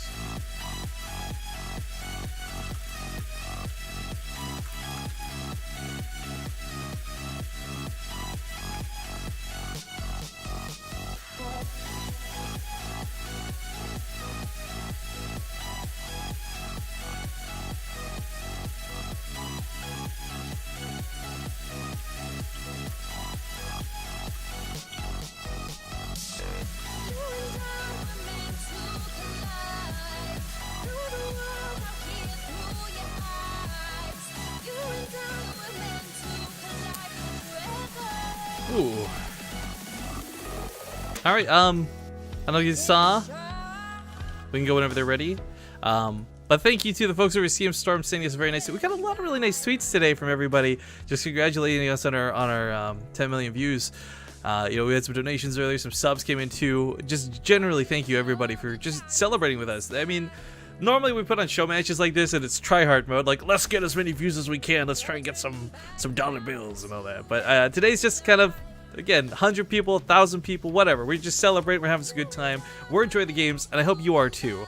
We're gonna hop into game 2 of this Archon mode, best of 3, and it's on Echo. We'll see you in a sec.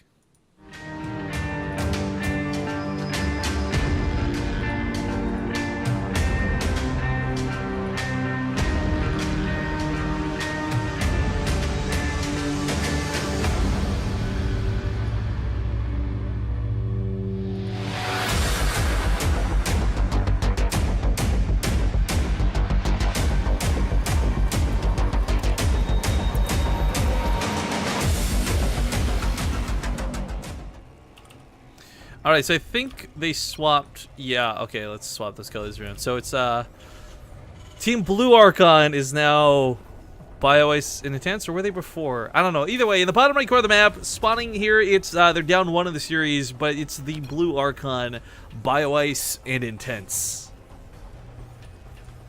The top left now is the purple Archon. It's Jonah and Euthermal. Like the kind of not quite smack talk, but the freedom that Archon mode gives you to type. You know, Zombie Grub, quickly, you make workers. I'm gonna go shit talk our enemies real quick. Yes, you're gonna shit talk and scouts. That's your job. That's it. Pretty much at that point afterwards, it's Zombie Grub carries the rest of the way. First 20 seconds of the matchup, though, it's all me. Yeah, you gotta be proud about that. No, but really, like, we talk about this too. Some of the most fun games we cast are, you know, when True and parting or making stupid conversations, or Xenocider and Hunter or having dumb talks. It seems like such a small detail, but I do kind of love the freedom it does. You just can't do that most of the time. You're focused, don't mess up the build order. I got my SCV on 8 instead of 9 or whatever. Like, there's so many extra things that come along with Archon mode outside of the very obvious change to the game mode, and I love every bit of it. There's nothing about it I dislike so far. Except for the fact that I guess you gotta pay 2 people instead of 1. Well, there's that, yeah. But I just like when, you know, my partner takes Marines and just does shit with them. I mean, that's look, we're supposed to be celebrating today, not having passive-aggressive jabs at each other, okay? Whatever. Okay. Look, sometimes you just really want the rocks to die, okay? And I know there's a zealot standing right over there, but the rocks are right here. I'm so disappointed right now. Disappointed in you so much. Well, Blue Archon's gonna go and expand here. I think they were the ones to do that last game too. Yeah, they were. Because then Purple Archon will double expand behind this to make up for it. Well, reminding everybody, the winner of this series not only gets $50, but they'll go on to fight against Zerg, but Nurchio and Bly. Zergio. Zergio. That's a really cool name. So yeah, we're gonna, I guess, have a TVZ finale by the looks of it. We didn't get a lot of protests today, and a little bit of a bummer. I did try and convince Naniwa and Maro to play. They wussed out.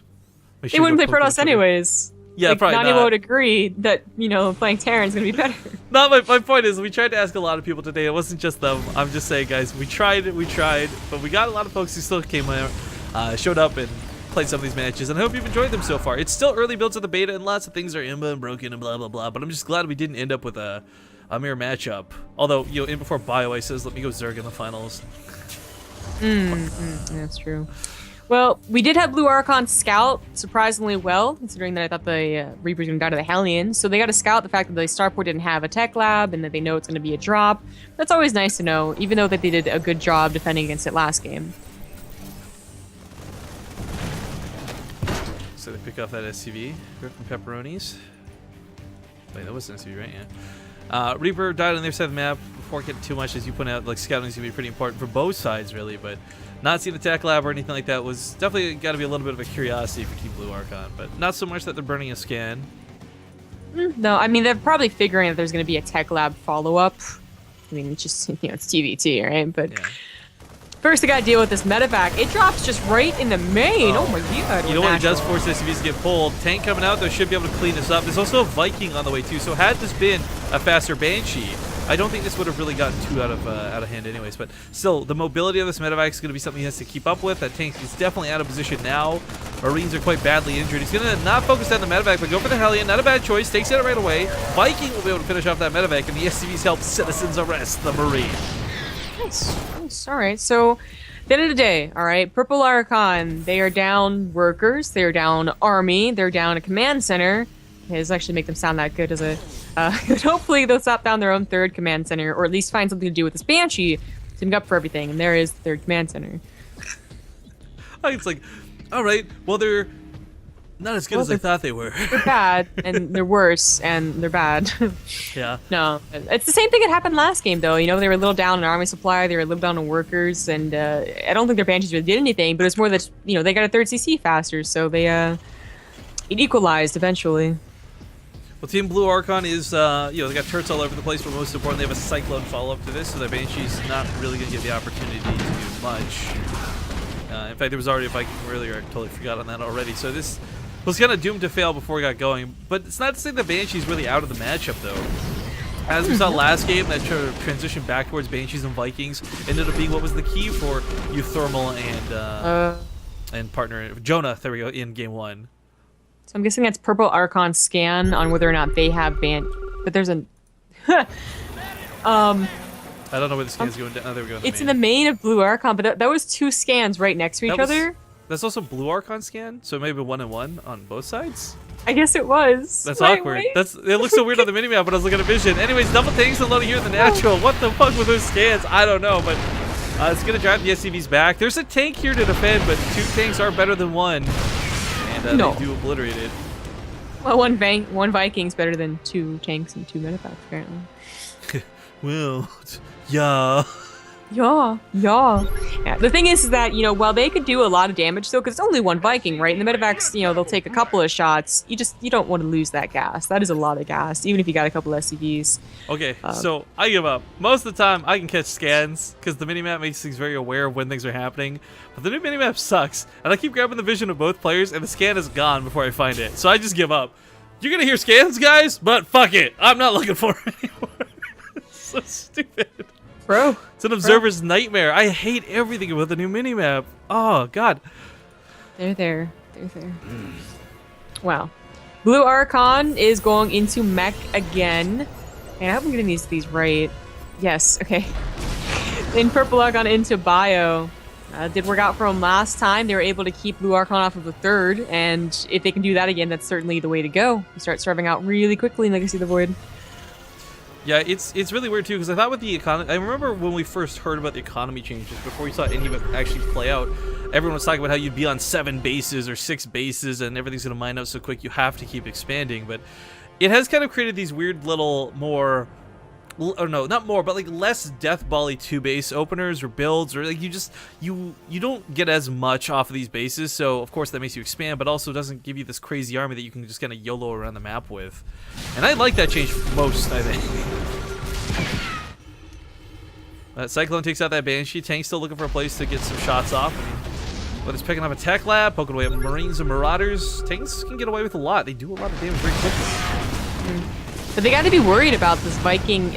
Actually, the Banshee adding some damage too, but mostly that Viking, because the boost will get you far away, but it's always such a worry as you do know that your opponent's going for bio again. There might be just some idle Marines. Like, it's a lot to lose. That's a big risk every single time they go out there. But so far, it's working out perfectly fine. Well, this tanks, I'm surprised it's got away with so much. The Vikings never given chase, which isn't bad, but because of this, it's never caught the medevacs either, so... This, Marine cluster, though. Oh, gotta be careful that medevac goes down. That's... surprised that actually happened. I know I kind of predicted it, but... The one thing I noticed, too, when we were playing Queen and Zervos earlier today, despite how cool your tank micro might be with, like, the drop and the pickup really fast, it's, that the swivel time on the turret does not really help its slow attack speed.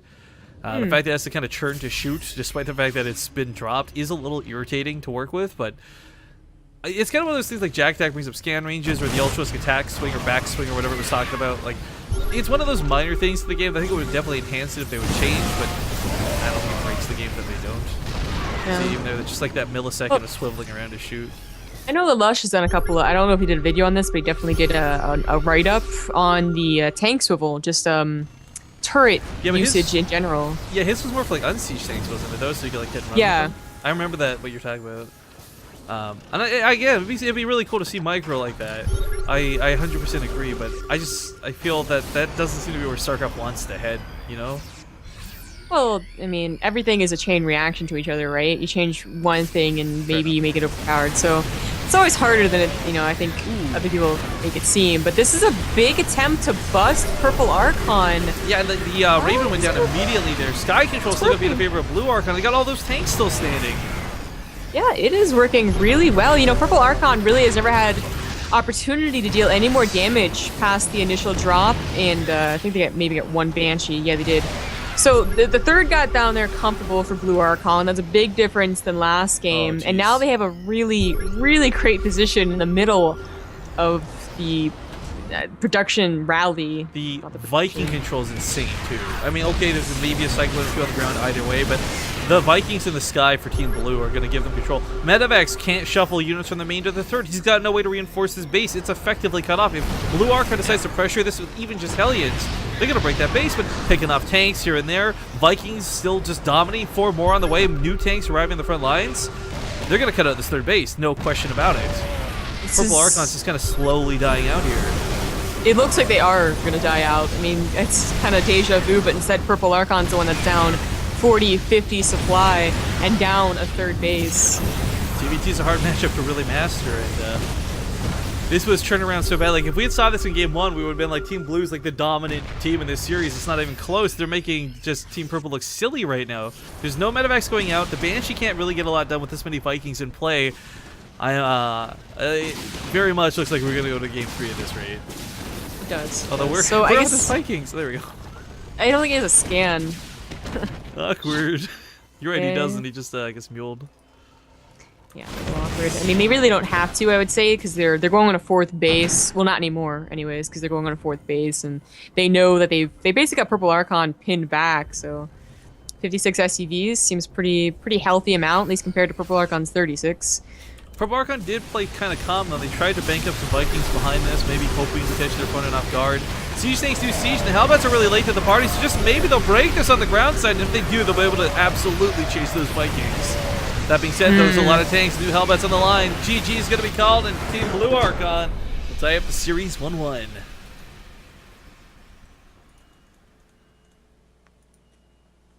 Now the big question is going to be, what's the final map we see in this best of 3? We had some folks filtering in throughout the day asking what's up with the way they're dressed. You know, why Zombie up wearing lipstick? Because, guys, we want to get a little bit fancy for you all. It's our way to celebrate the stream. We told you we'd dress up as something, somehow, some way, and getting all dolled up and looking nice was one of the big winners in that straw poll.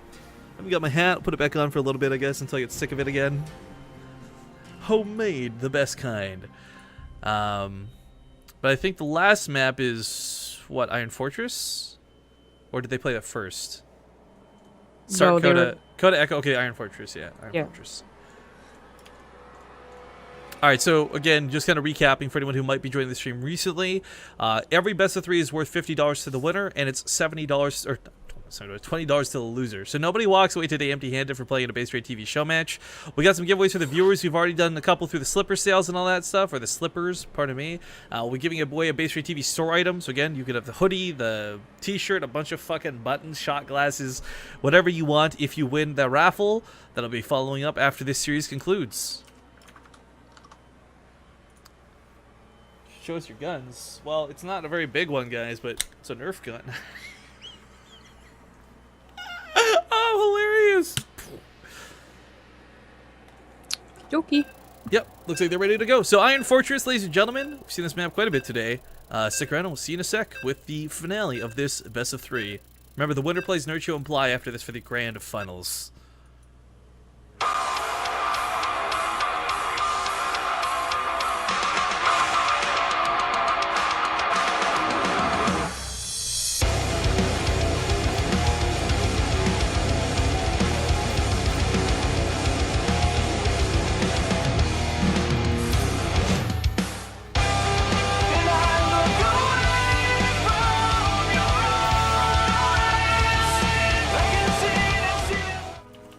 All right, welcome back to the final game in this best of 3. Tied up now 1-1. We have in the top left corner of the map the Teal Archon.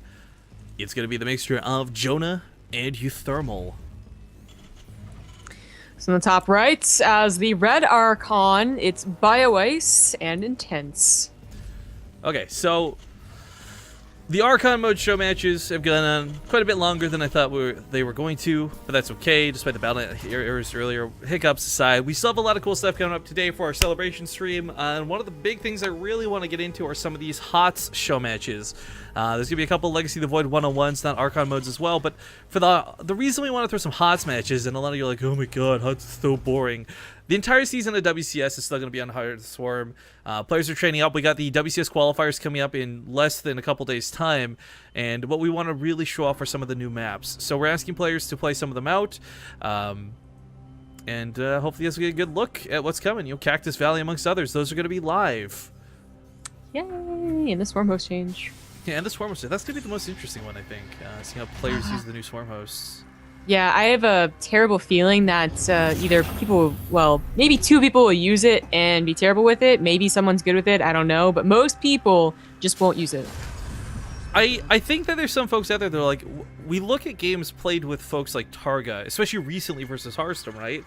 Even he wasn't using Swarm Hosts in their conventional method, and I kind of feel like the way he was using them in that match, despite the fact they are still in their old version, really translates well to the way you would use them in the new way, right? Like just the mobile spread of them, having lots of them all over the map. I don't know, but we'll talk about that more when we get to it, because this game has got 2 Reapers coming out for the opener here. Yeah, so do have to hold off on that, as this is kind of it's a definitely different. I mean, we did have Teal Archon go for the 1 base maneuvers throughout the series, right, with the 1 base drops, but 1 base 2 racks is completely different. You know, this can actually be borderline cheesy depending on what your opponent's build was. So opening with your own Reaper sometimes is the worst thing you could do. Sometimes it's actually really helpful. That could have bought in time if Teal Archon had followed it. But did they put a reactor on the back side of this? They did. So 2 Marines versus 3 Reapers, though. The Reapers still win.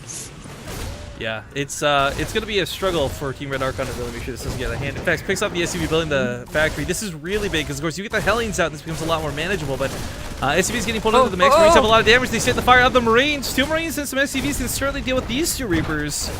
Yeah. As we all know, they have to snowball very quickly to get ahead.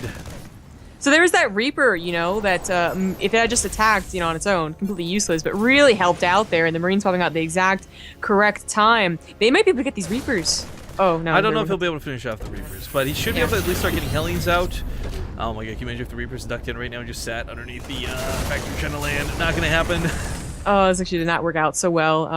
They went up to 5 Reapers. I think they thought it was going to work out when the first 3 seemed to be doing a lot of damage.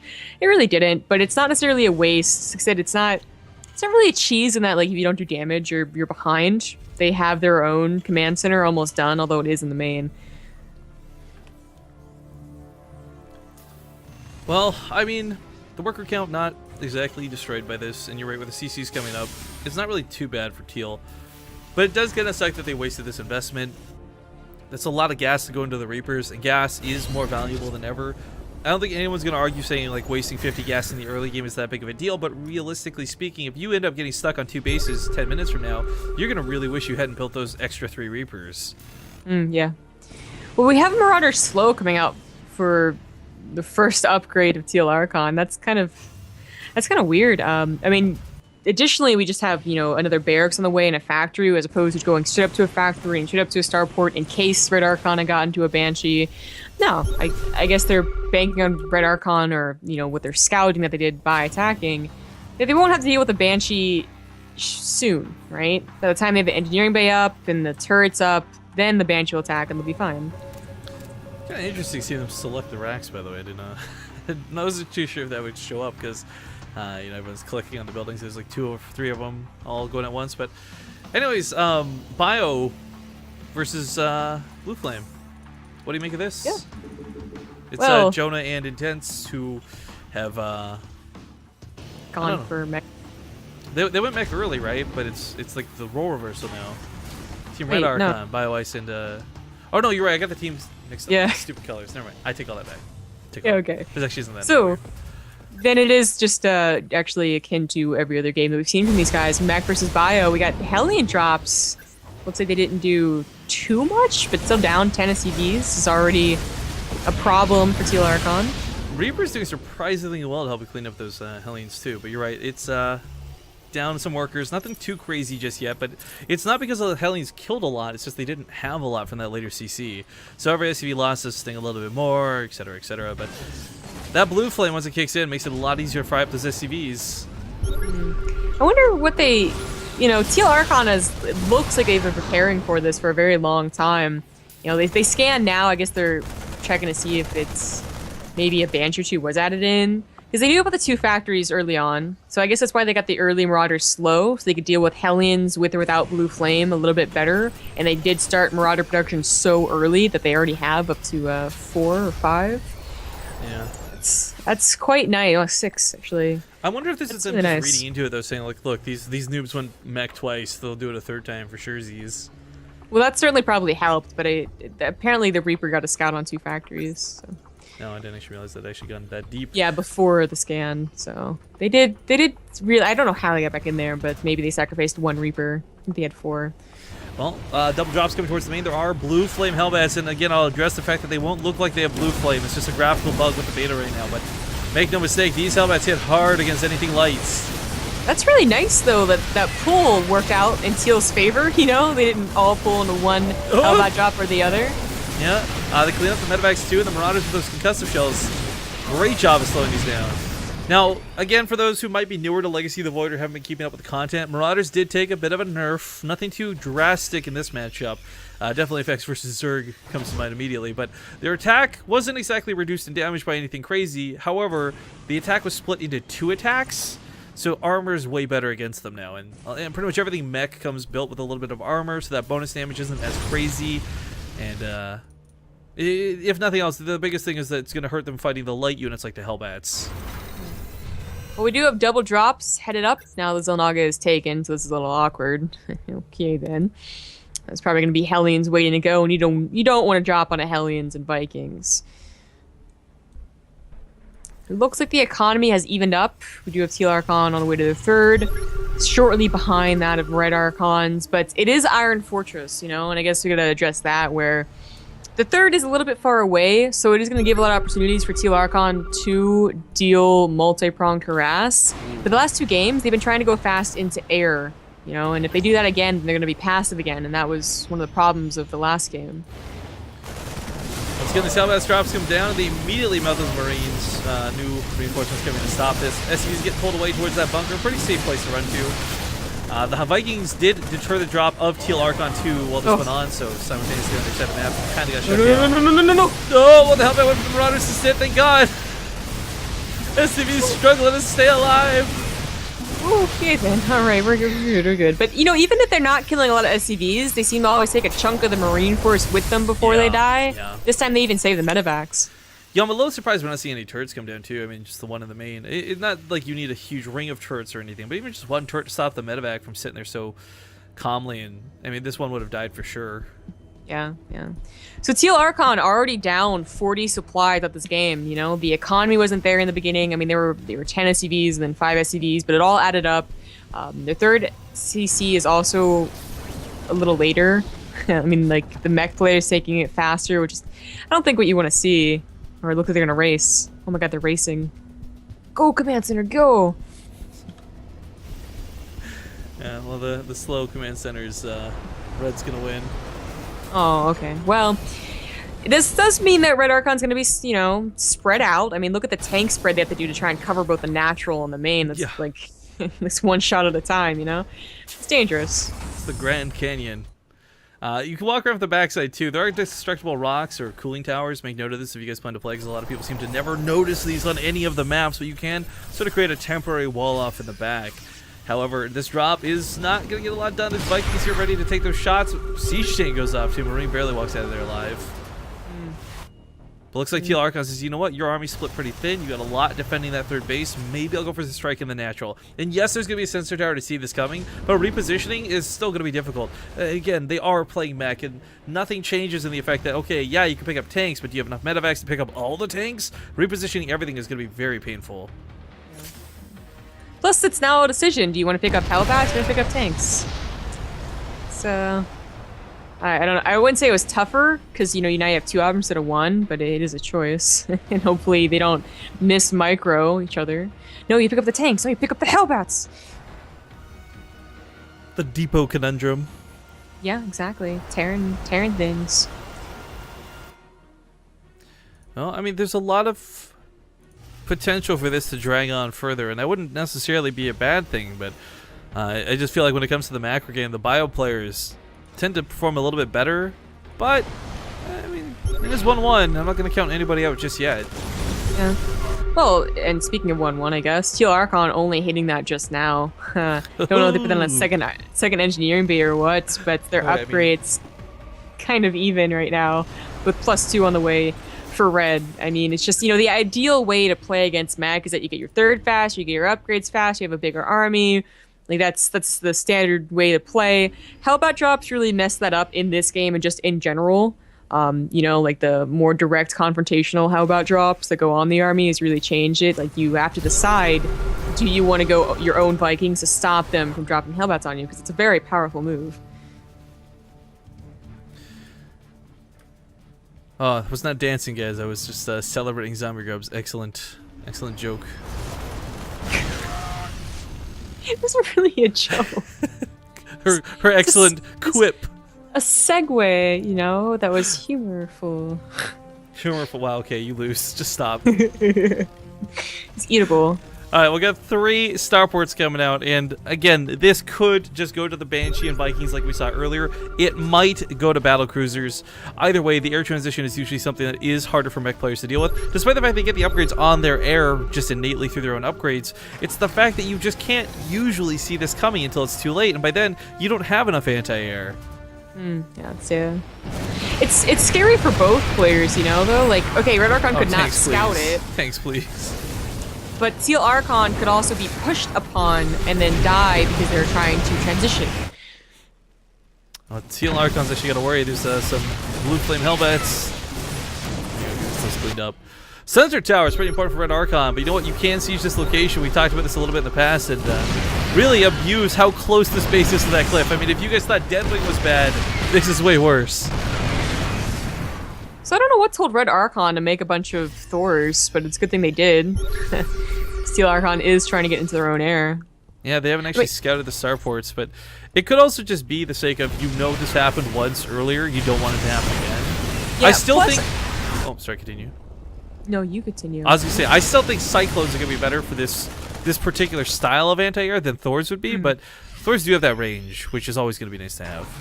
Yeah, and they're sturdy, and they do pack a surprising punch.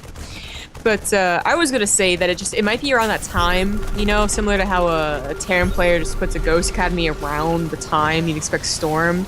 You know, the Terran bio player hasn't tried to break you on 3 bases, now 4. It's 13 minutes, which would be like 18 minutes in like Heart of the Storm. I don't know, but you got to be suspicious of what they're doing behind this. You know, either a big doom drop's about to happen and you're screwed because you don't have a missile turret line, or they're transitioning into air.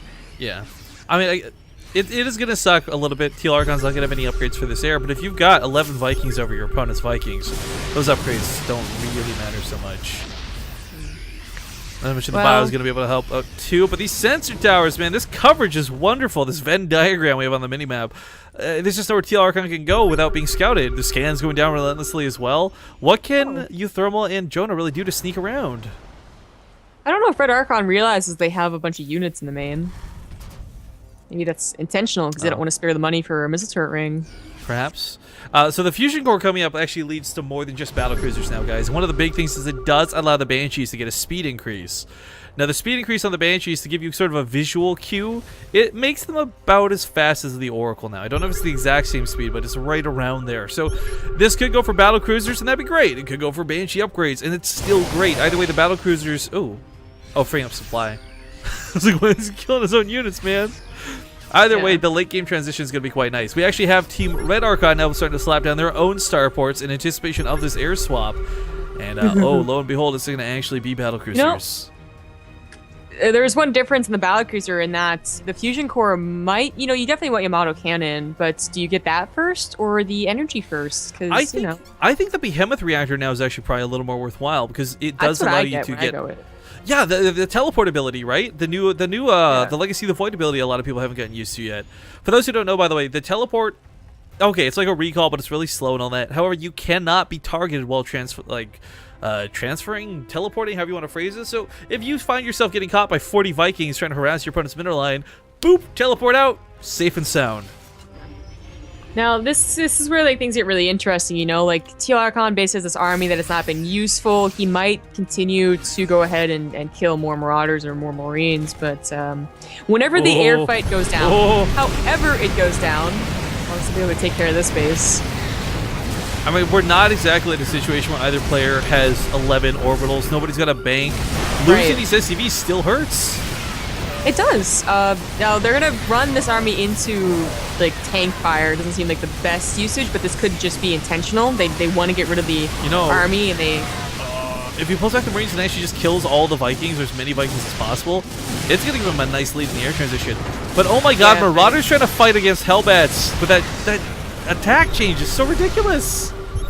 The Hellbats are still going kind of strong on the other side of the map, too. It's just a blow for blow here, but Teal Archon did give away a lot more army, but maybe on purpose. They gave away a lot more SCVs, too, though, is the problem. Down to 23 workers and no bank to work with. This is a little bit alarming. And this is going to be an increasing... Oh, my God, more SCVs. No! No, that stack! Oh, my God! Okay. I mean, you saw, like, these guys are transitioning on 4 bases, but there was not, like, a 1,500 bank of both minerals and gas. Legacy of the Void isn't like that, and actually, they have lost so much, they don't even think their transition can do it. The newcomers, the contenders, BioIce and Intense will take this series 2-1. But don't worry, guys, Jonah and Euthermal will walk away from this series with another $20 on top of the $50 they already won, so it's going to be $70 for the both for them. Blind Session Nurture up next. Get the overlay done ahead of time. Nailed it. Oh man, well thank you guys for joining us for the Archon mode King of the Hill so far. Lots of best of threes to be had, but now we get into the last one today, the final boss. Calling the final bosses, Bly and Nurchio.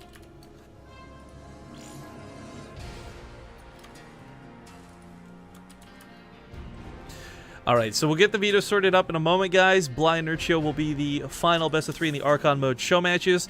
Then we're going to take our break. We'll get some food. We'll stretch. It'll probably be no longer than 10-15 minutes, and then we'll get back on the train for more show matches, more matches, Heart of the Swarm, Legacy of the Void, and then we'll talk about some stuff at the end of the stream. Until then, though, we're going to play a small ad break. Thanks for joining us. And, wait, let's see if we can do this properly. That's not going to work at all, actually.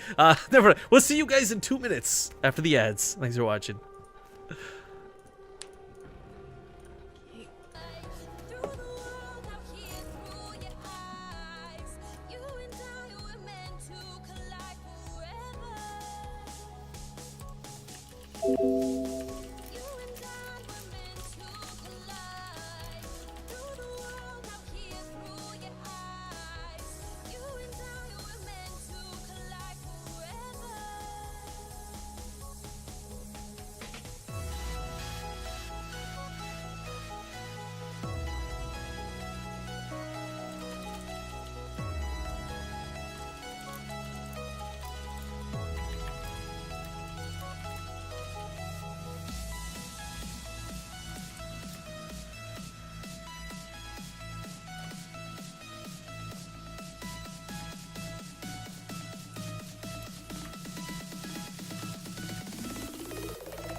Oh, great, my sound's all bugged up. One sec, guys, I don't want to rip your ears.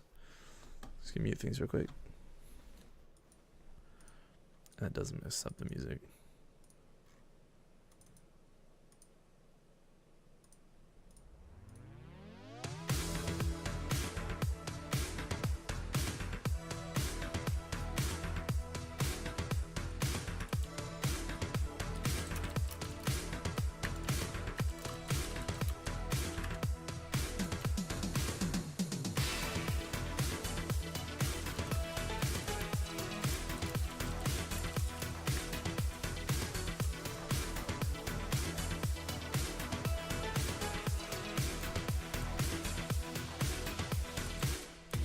Hey guys, we're back, but give me a second here. I'm just putting out a tweet about Blind Nurchio.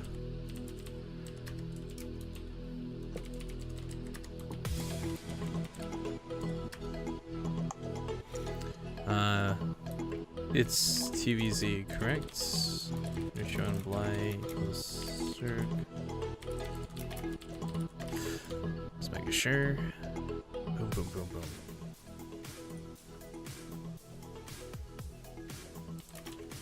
Okay, so let's explain the prize pool for this one, guys. The winning team here will be the top of the hill at the end of the day. There's $100 just straight up for that. Alright? The winning team also gets another $50 for winning the best of 3, just like we've been doing up to this point. So, $20 for the losing team here and $50 for the winners. Nurchio and Bly, definitely probably the favorite to go into this. They've both won each of them actually has both individually won a Lycan League at this point, and it's the only Legacy of the Void beta tournament that's really been running. So Intense and BioIce have quite the matchup ahead of them. That being said, guys, after this series concludes, we will be taking that break I mentioned earlier. Get some food. I'm particularly starving. In fact, I may just order pizza online. I don't know if I have any bread to make a sandwich with. But yeah, so should be some good stuff. Then we'll be back for a little bit more. Our fancy day is more than halfway over, but we've got some cool stuff still coming. Don't worry. And I really hope you guys have enjoyed it with us. It's been a lot of fun. And it's just really awesome to know so many people came to hang out with us on our celebration stream.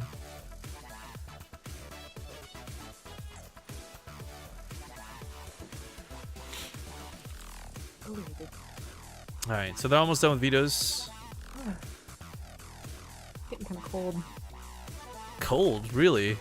I'm fucking sweating balls over here in this suit and shirt and everything. My mom gave me my grandmother's mink coat. Well, shawl, I think I you have guess. a crumb on your lipstick or something, by the way. Seed. Oh, okay. Sorry. It's just... Poppy seed. Anyways, your mother gave you... The mink shawl, should call it. She's like, you can wear it, and then like, you know, whenever you get too hot, you can just like let it go and be like, oh, I'm too hot. Like, just, oh, you know, I think I get one of those like stupid like Japanese paper fan things and like start just, oh. Rather. Yeah, but then I felt it, and I felt really, really terrible. So I couldn't wear it. Nah. It felt so nice. Alright, so Ruins of Saras into Echo and into Coda. I'm starting to feel a pattern, guys, of which two maps are now Overgrowth and King Sejong Station. It's fucking Echo and Coda. Were you expected anything else? We should have made him play Cactus Valley. I mean, did you expect Orbital Shipyard to be the next big thing? Okay. Orbital Shipyard's like whatever. I don't actually have any strong feelings for or against it. I'd love to see someone actually use the golds other than you guys. Well, You and was Jack or whatever. That was a good game last night too. That was probably my favorite game of all the ones we played, even though we lost. really? Yeah. You sounded so salty, as in you didn't say anything at all. Well, cause like, what am I gonna say? Like, oh, it's such a fun time fucking losing, guys. It was great. It was a huge experience. This is the best time of my life playing with nice fucking enough. Fear Dragon. Jeez. Jeez, Louise. Okay, intense opening with strong words in this map, by the way. Gets into the lobby, and the first thing he says, I'm going to show you guys just how broken Terran really is.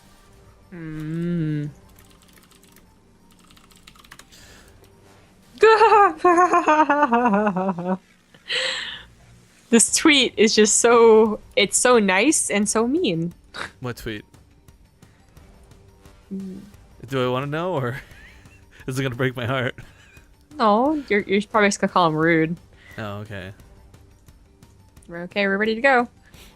Okay. Well, guys, Ruins of Saras, we don't have an intro for because it is one of the Legacy of the Void exclusive maps, so we do only have one. Our map intro is made for the new Season 2 maps on HOTS.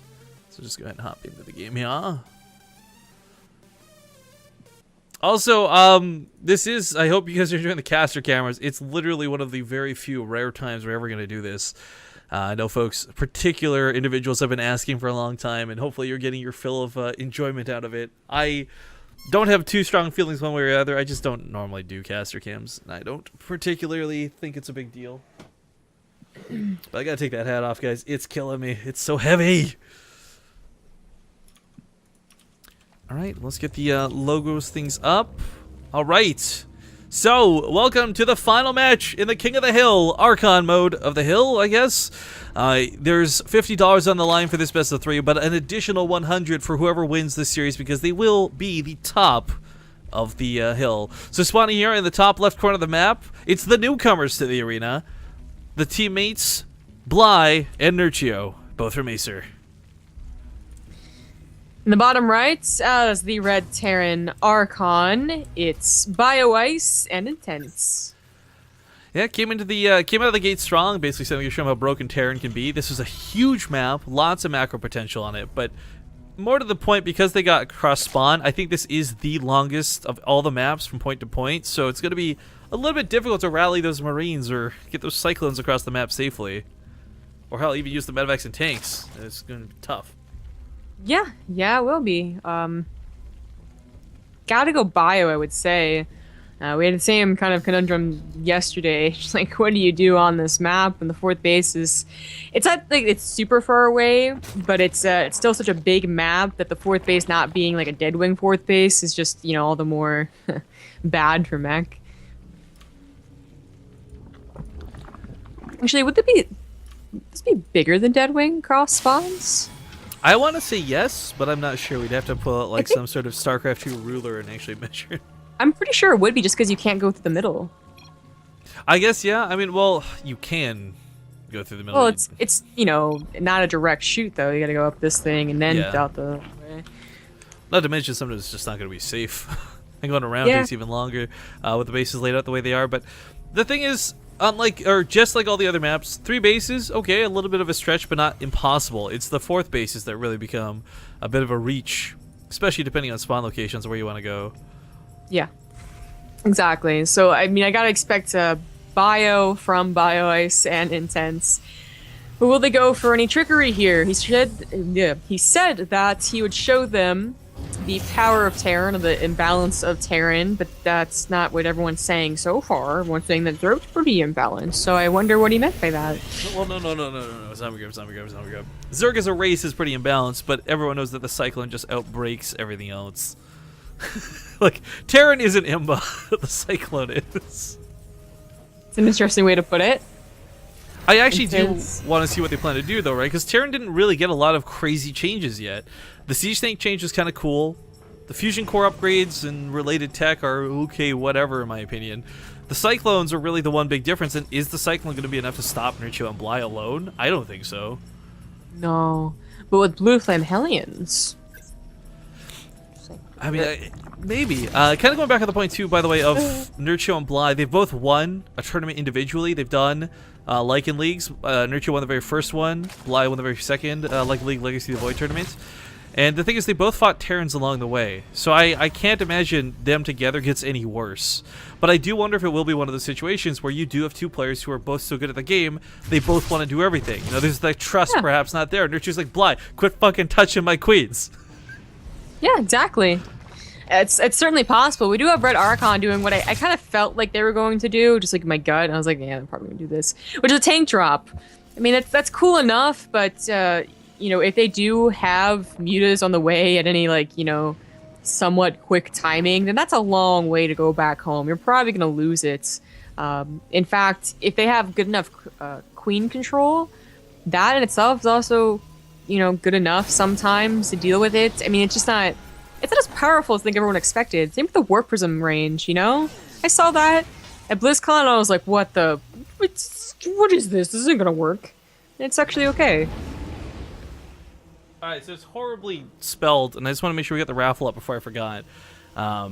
But we do have a Base Rate TV store item up for raffle. So guys, if you want a hoodie, a t-shirt, a shot glass, buttons, whatever the hell you want, get in on the action. Tickets are going to cost you 5 partoofs per ticket. And you can buy a maximum of 600 tickets. This is open to anybody, not just subscribers. And go, burn your partoofs. We got some more cool giveaways to do throughout the day as well. This is just another on the way. So winner can choose what they would like. Well, the tank drop is going to commence. It's not going to go into the main, or it may go to the high ground. No, it won't. Alright. I mean, it's surprising how much damage queens can put up versus these medevacs quick, too. You can't afford to lose that medevac. If you do, the tanks, they might as well be dead, too. Yeah, and it's like, you know, the thing is that you can't afford it to let it go weak either, you know? Once it's weak enough, once it's in the red, you don't just continue to drop. That's too precious cargo. So you just go home. So it really is... it's not that bad. Like I was saying, the queens can deal with it. I wonder, right? So like the problem with this too is like when the mutalisks come out, right? It starts shutting it down. I wonder if you could do something where the follow up to the 2 tanks is like a Thor in the 3rd medevac, right? And you just like do the most Gosu micro of your life and somehow keep everything alive. Maybe. Or hear me out, a 3rd medevac and a 4th medevac simultaneously because you've reacted them clearly. One's full of SCVs for repairs and the other's the Thor. Ah. So what's kind of funny about this situation is that Teal Archon really doesn't have to do anything about it. Well, now they do, but where it was before, like they just left it. Yeah, it's not been. It's picking up as Zerglings here and there, and if they start throwing queens into it, then that's really not worth it for them. But they do have a lot of queens, which means a lot of transfuses potentially, and tanks really just don't chip away at queens the same way they do other units. The psionic 175 health, they can take a hit. 2 tanks is so much better than 1 in the situation. So like if there's only 1, like 2 queens would be like, okay, no sweat. But 2 tanks firing, at the same time actually is a little concerning for the queens. But I mean, look how much they've done. Yeah, really. Resources lost. It is just lings mostly, but even then, it's still free damage. Well, free up to a point, these mutas are coming out, and here's what the problem that I was expecting, like, they don't really know timings, they gotta use the clock, gotta use the new build orders, so I feel like this is gonna become the new, like, Reaper timing, around 6 minutes, get out of there, because speed's gonna finish, around 7 minutes, get out of there, because mutas are about to be out. I love that they kind of left the tanks for bait, like, okay, kill this, not the medevacs, please. It's a good enough attempt.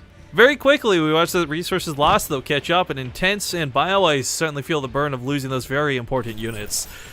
Folks asking when the raffle's going to end. We'll close it probably at the end of the series and just draw the winner right afterwards. So you guys got plenty of time to get your bets in. I might set a little bit of a timer on it later depending on how this goes. But anyways, the Mutalisks are out. And not a lot has changed in this regard. They're still very mobile. They're still very annoying. And while Cyclones certainly help, Thors are going to be the end-all be-all to stop mutas, as they always have been. That was a little scary. Is that one of the back was about to be targeted down? Damn. Like boosted into it too. I mean, you're facing against 2 guys that have pretty good muta control. I mean, it's quite dangerous, They're actually putting a lot into the mutas with 9 more on the way, and of course an upgrade going to bring up to 20 already. They're skipping. Well, they're only skipping nothing actually. I mean, they have everything. I guess their economy really wasn't touched. They got 1-1. They got Baneling speed. They got drones. upgrades. 78 drones. There's 8 more on the way. Like, it looks like nothing happened to them in this game, but there was a whole tank thing. If I had to guess, by the way, I would almost guarantee Bly's the one on the mutas right now. And I just say this primarily because we see Bly go mutas so much more often than Nurchio. I mean, I don't know if that's actually the case or not, but the control here's been pretty damn good. He almost gets stim. I guess that's why it's been such a pain trying to deal with this. If stim was out, it'd be a lot easier for the Marines to duck in and pick it off, muta or 2, but trying to keep that tech lab alive with these SCVs. He's bleeding a lot out. They are bleeding a lot out just to keep this tech lab alive. And behind all of this aggression, Teal Archon's up to a hive. They're going to be able to afford their 2-2. It's constantly surprising for me. Their creep spread. This is a hard map to creep spread. There's a lot of different pathways and ramps, but they're doing a pretty good job about it. There's so many mutas. No Widow Mines, no Thors. Primarily just Marines even are going to struggle with this many in play. Snipes off the medevac with a tank and a double kill. This they're just got actually a good game. I mean, this says really. It makes a lot of sense. It's kind of crazy. The other thing too is you've got BioIce on the team, right? He's a Grandmaster Zerg player in North America. It's pretty easy for him to read the situation too and be like, you know what? I think they're out of hand. They're out of control. Oh. Either way, it's game 1 of Ruins of Saras. Number 2 is going to be Echo. So we'll hop into that in just a moment's time here.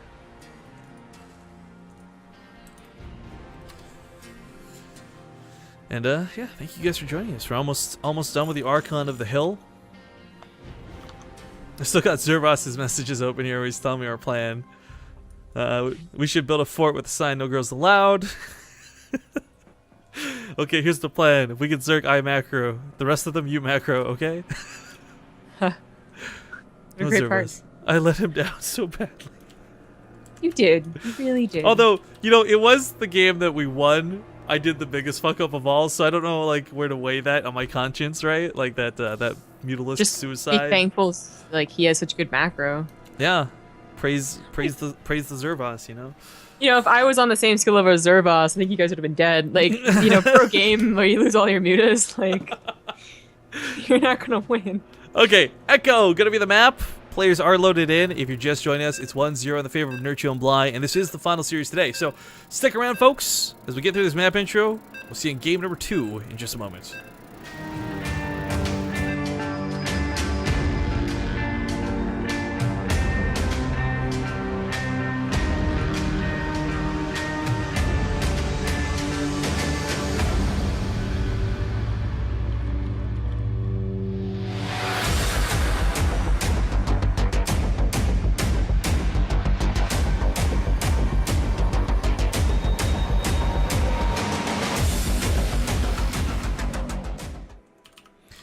right.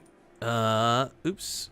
Sorry, hang on a sec, guys. I'm breaking something on my end. I don't know what it is. Oh, because that wanted to end task. Okay, welcome back. Game number 2. Here in this best of 3, top of the hill, king of the hill, Archon mode show match series. Spawning in the bottom right corner of the map, it's going to be the red Archon, Bio Ice, and Intense. In the top left, as the purple Archon, it's Nurchio and Bly. So just thinking back on a moment of what we just saw, and exclusively thinking on the tank drops, I really feel there is that time where if you can cause enough damage with that tank drop, you can probably get ahead enough to win the game on the macro side of things. But I think that was the problem, right? They never did do enough damage. It came just short. They were killing lings and queens, not drones. And they never really got to the juicy bits of the Zerg players. Ooh. Well, I agree. The more that I see tank drops, the more that it just looks like a very mild pressure opener. So if you ever commit, as in if you ever lose the drops or spend too much time microing, not macroing, then you've already, you've done goofed, right? It's like 2 Reapers, like it's some potential damage, but really it's about just a little bit of control, and instead you value it way too much. So I expect to see either tank drops phase out entirely as an opener, or they're accompanied with something else, like a freaking Hellbat push too. Like imagine that. I would love to see Hellbats start. It's funny because we just speaking of Hellbats for a moment. It's a lot of the things that we, I think, take for granted in Heart of the Swarm that we see kind of get left out of Legacy of the Void. So many games we've cast, much less played, that we've been like, where are the Widow Mines? Where are the Hellbats? Where are these units we already know shut down blank? Yeah, well, that's what happened. Like they continued on with tanks, and we have seen a couple other Terrans do it, and like in League and then Olimo League, but it just isn't. It still doesn't feel right, It's never going to be back to the power that once was in Wings of Liberty. A lot because the Muta got buffed. It's been a while since that happened, but they did get a buff in between those expansions, so it's never going to be the same. Widow Mine's just going to be sometimes necessary, and even so, even if tanks were as good as they're supposed to be, people just aren't skilled with the style anymore, Only Bomber seems to be. This Bomber's old school. Nothing faces him. Yeah, Kids apparently with their he won. newfangled gadgets. Yeah, I don't know if it's a spoiler. Maybe it is. I already spoiled it, though, so whoopsie Yeah, you daisy. just said he won. You literally just said that. Damn, he won 1 game out of a best of 5. That's what I meant, Nice. with that style. Nice recovery. Psych, it was terrible recovery.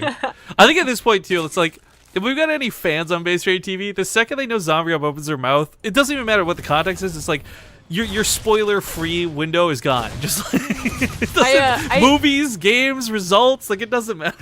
I just feel bad about GSL because I really can't remember what night it was, because I didn't stay up till 2 a.m. watching it. I just read the results, and between 2 tournaments over 4 days, I don't remember who played on each day in what tournament. All right.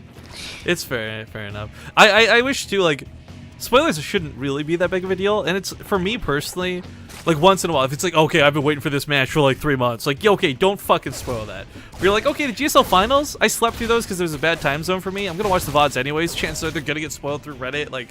I don't think that's such a big deal personally. Really good at avoiding spoilers, right? If I really want to watch something, I won't do anything besides watch that. Oh, okay.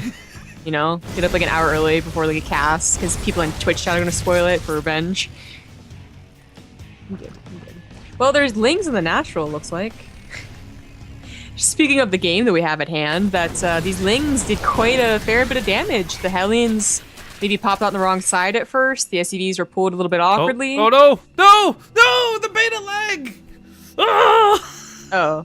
Man, I keep on wondering what the hell you're talking about. I'm like, where's the Baneling? Where's the Baneling? Oh, you're lagging. This fucking happened when we were casting Bly and QXC as well, when the Night Storm was going down. Maybe it's just Bly. I can't, no. It's really annoying, guys, and I don't know what the problem is that causes that. I've actually asked Scion, but I've got no reply. There's something about the client that makes it hang there, and the thing is, it doesn't go straight to a drop screen, and that's why Zombie says she doesn't know what we're talking about when I do this, because the game still carries on for everybody else. It's especially frustrating when you're playing the game and that happens too, because they're like, oh cool, I caught up and my tanks are dead. What the fuck? Well, more lings run by. This might not do as much. They didn't really do that much damage, I think. Let's see how many SCVs been killed. Over the total of 2, ling run by 7. It's not that but bad, they also, really. it's not bad, you know, for like I had like 14 lings, something like that. Yeah, it's not bad. But it was also the chaos that it caused, you know, like Hellions have not been across the map for a while. Pulling There's off 8 the of them mineral now. lines too. Yeah. But it looks like they were trying to pair up a Cyclone Hellion attack. They are going into mech, so it might just be that they're going to have these units as their composition. I am a little curious how this is going to finish out, though, as far as compositions go. Because, okay, we got Roaches, possibly Ravagers, but the thing is, they're going to be pretty good at what's coming. It's only one Cyclone with this army. It's not even with the army. Everything else is too fast for it. Yeah. There it goes. Wait for me, guys. I'm big and clunky and kind of stupid looking, but I have a lot of power. Yeah, I got missiles. I got literal missiles. You need me. I don't think the chance use even once. saves the queen, by the way. Oh, last shot gets her.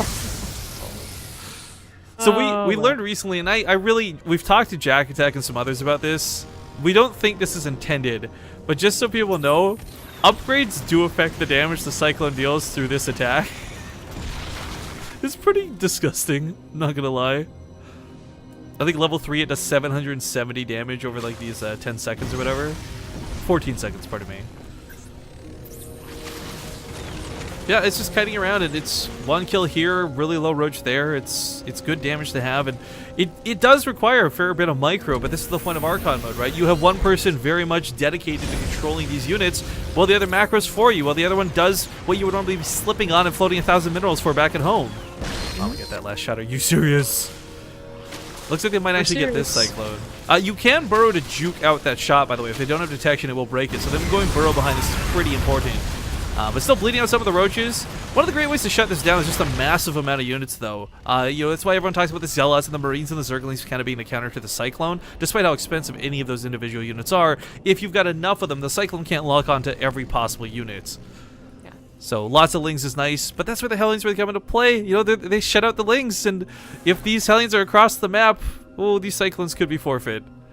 Oh, don't load the depots right now. If you load the depots, you can have a bad time. Scans, I guess they see the burrow, moving through the ground. Got some burrow coming out of these drones as well to keep them alive, best they can. Splits like crazy, though, wow. 2 players like Nurture and Bly, they make sure that no damage is going to come down from these Hellions. The queen might not even die. You know, a run by like this normally too, Heart of the Swarm, non-Archon mode, like this kills half the drone line. There's no question about it.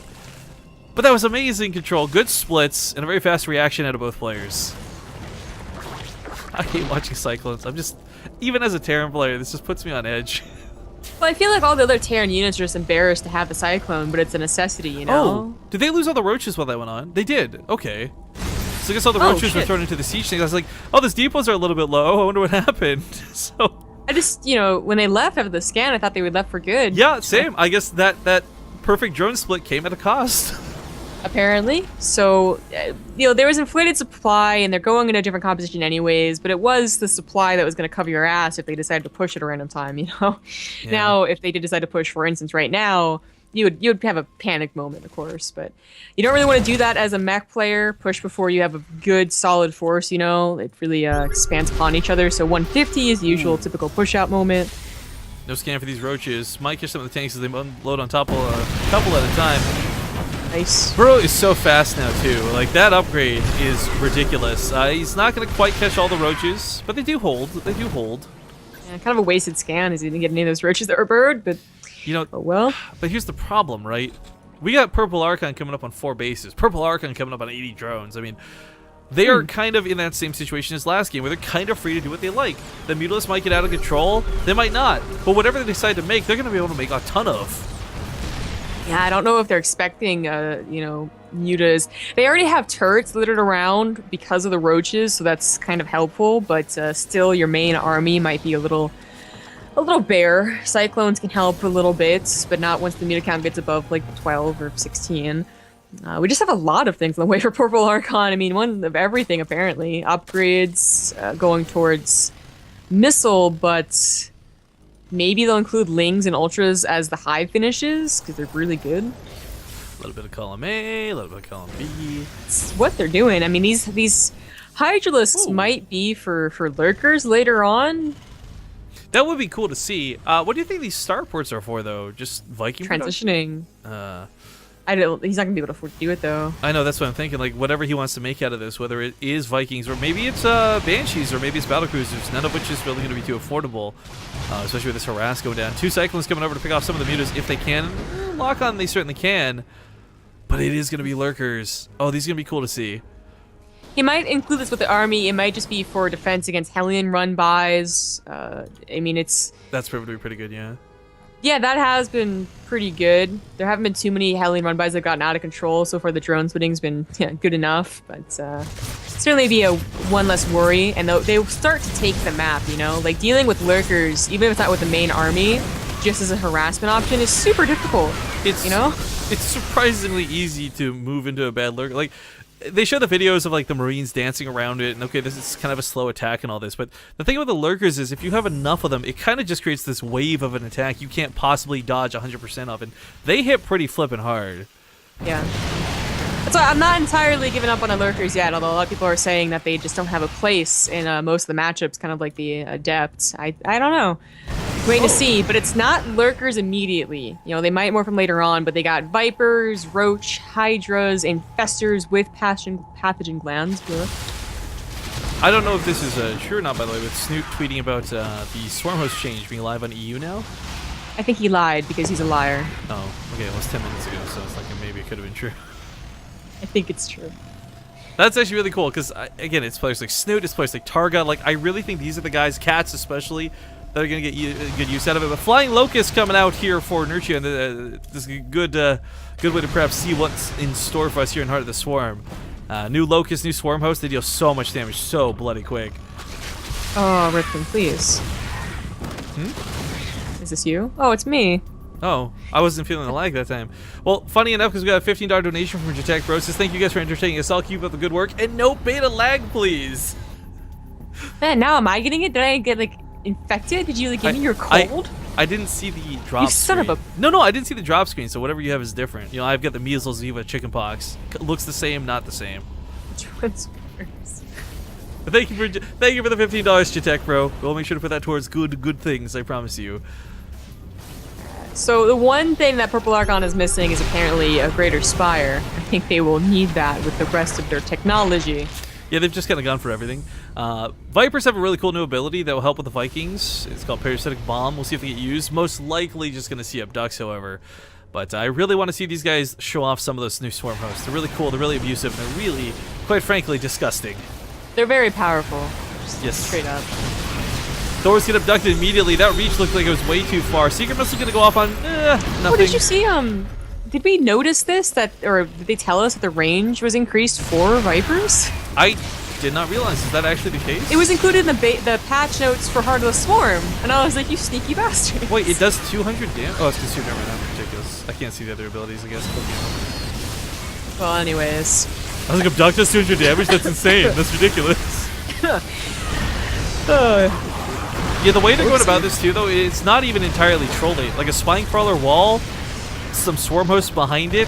Some Lurkers? I mean, that's like a force right there. Well, no, but I mean, that is kind of what you would expect to see. Okay, old Swarm Host style withheld. This is kind of what you expect to see versus a very defensively grounded mech player anyway. So, I really want to see these Swarm Hosts come out, though. They do have the Flying Locusts. That's worth noting. There's two very important things about these Locusts when they fly. One is they can't shoot while flying. So don't worry, calm yourselves. You don't have to deal with the Locusts shooting up. But they do get to go over terrain. They do a lot of damage when they land. And while Vikings can shoot them in the air, it's still hard to knock all these down. Look at them land. Look at the devastation. Oh my god, they tear apart so many of those tanks before going down. Yeah, a lot of the problem with, mech is shown here. They never had a solid enough force to push out to even take the map, and if they don't do that, then the map is taken from them. I mean, the creep spread is amazing. They've taken all the rest of the bases. Well, eventually, they're going to get harassment units and go into the main and natural. Natusware, maybe. On top of this, too, this really makes me think about that new mech unit that's been proposed, or the new air unit, pardon me. Lots of really high rate of fire but low damage, and it's supposed to be like a splash to air or something. So when you've got those Locust waves coming in, it's something you can viably remove half of them from before they land. Yeah, but there's so many other things that Zerg got, It's just like, okay, I dealt with one problem. Pretty big problem, but, I got all these other things, like this Ultra Skyrim coming down, and Red Archon, he doesn't have any money, Friendly fire, have they ever gotten above 180? Yeah, I don't know. They've been really hungry for a while, and they are pretty much mined out a lot of their bases. But again, there's free units trading up for some tanks, free units trading up for a turret or so. It does get to catch the Swarmos, and it's really funny to see them move on the top of the ground so fast like this. It kind of sucks that they had to balance change this too, because it's so drastically different from the way they introduced them in the Heart of the Swarm beta, or not beta, campaign, right? Kerrigan's all like, oh, we have this wonderful new unit. It can burrow into the ground and release locusts, and now you're like, oh, well, I guess it kind of does that a little bit.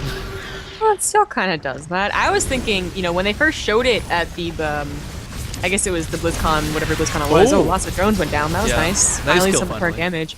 But when they showed it at BlizzCon, you know, everyone was actually saying that they didn't like it. They thought it was a replacement lurker and that they should just bring back the lurker and blah blah blah, which they did. But then they bring back the lurker. Yeah. But then I thought that it was just really needed, you know, something to break siege lines, and the way that they showed it in videos made it look exactly like that. You know, they're breaking a bunker. No one really expected it to turn out the way that it did, but it is good that they were willing to change. Fungal's gonna kill the SCVs. That's a little bit sad to see. Someone is already this hungry, they can't really afford to make new ones. No. This is looking pretty bad for Team Red Archon, and it's looking like Team Nurcho and Bly might just be the kings of the hill. I think so. Mech, it got that the fungal buffs, but it still isn't looking more powerful than the Zerg buffs, let's say. I don't really think there's a lot of Zerg buff that came into play for this, though, really. I mean, maybe the Swarm host with their changed. Sure. I would say, you know, Roach with Tunneling Claws automatically. That did hurt, yeah, a little bit, but it wasn't, like, I don't know, it's still, like, primarily Roach Hydro with fungal growths, a very solid mech comps. Either way, GG, ladies and gentlemen. Congratulations to Nurchio and Bly. They'll be the kings of the hill. They'll get a little bit of extra cash in their pocket, but intense. You know, it kind of worked out too. Like every team that won lost right after, so everyone kind of got like $70 each along the way. So that's kind of nice for everybody. But congratulations to Nurchio and Bly. We will make sure to pay everybody out as soon as possible, but not until after the broadcast is done. So if any of you players are lurking to watch it, you know Base Trade TV is good about paying same day type thing, and we'll get you. We'll get you. But now we're definitely going to try and take that break. I ordered some food and hopefully it gets here sometime soonish. And after this is done, we're going to swap to some Heart of the Swarm stuff. We're going to contact some players. We're doing some more show matches. But like I said, we're probably going to take about a 10-minute break, 15-minute break maybe or so, just to stretch, relax, come back, hang out, and chat when we're done. That ghetto top hat. Yo, bro, this top hat is so made, okay? You jelly? Look at the way my headphones actually fit in it. But today's fancy day has been a lot of fun so far, and we got a little bit more to go, guys. So thanks for sticking with us, and we'll be back probably about 10-15 minutes. See you guys in a bit. Oh, no, wait. Before we go, we have to award the winner of the store raffle. So we'll take the draw here. Zombie, can I get a countdown, pretty please? 5, 4, 3, 2, 1. Bractimus! And he's a subscriber, so that's even more awesome. Bractimus, congratulations to you, sir. You've won an item from our store. You can pick a t-shirt, a hoodie, shot glasses, buttons, whatever the fuck your heart desires. So do us a favor, figure out what you want. Send me a PM here on Base Trade TV, here on Twitch, so we can get your order sorted. We'll get you guys, we'll get you everything on us. Don't worry, you don't have to pay for shipping, don't have to pay for nothing. We got it. But guys, like we said, we got some more cool giveaways later down the road. We got some more stuff to stream. So, fancy day continues after our intermission. We'll be back in a bit. Take care.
Alright guys, welcome back. We're still gonna be another minute here. I'm trying to get a hold of any of the folks who wanted to play, but nobody is responding. So I think our longer than normal schedule may have screwed us over just a little bit here.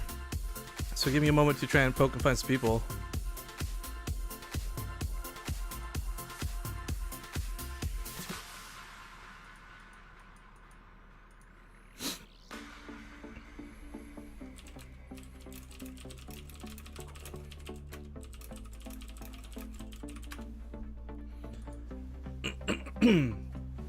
But okay, that being said, we won't leave you guys here with nothing. We at least have the replays of Violet versus Fantasy. But I guess I'll just put a tweet out. Anyone want to play? Any pro players want to show us skills on the Season 2 new maps? And put up small cash prizes. Respond here.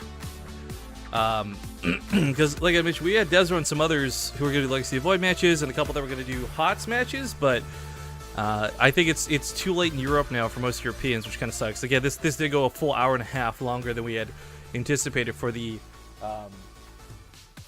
Archon mode matches.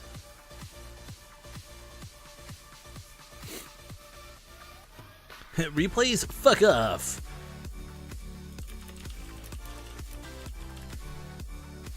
Wow, can you not? Yeah, so we'll try and find some matches for you. Worst case scenario, we get nobody. Best case scenario, we get a couple folks. Zomgrab and I have some very important things we want to discuss at the end of the stream, or rather I do, and we'll get her to talk about it with me. Oh, there she goes. She's back. Gotta go unmute Skype now. Hello! Hello, darling. How are you? Hello, sir. Hello, gentlemen, or gentlewoman. So I was just on the stream. I messaged some folks, but I think the problem we're running into is it's well past midnight in Europe right now. And some of the folks like Little Bow and others might be asleep. We might be screwed for time. So I'm trying to see. I just put out a tweet, like an open tweet, to see if anybody wants to play some HOTS matches on the new maps. Huck responded and said sure. Desro was going to play a Legacy of the Void show match with Dragon as well, but he hasn't responded, so I guess we can always just go back to Legacy a little bit later. Okay. But okay, so let's Huck for one. Cool. Let me go poke some my NA friends. Yo, dog. Think you can fight Huck? You think you have what it takes? You got Moxie, kid? And of course, all the folks who have played today will be paid in full and all that stuff, guys. We'll do it a little bit later, though, as we have to finish up things here today first.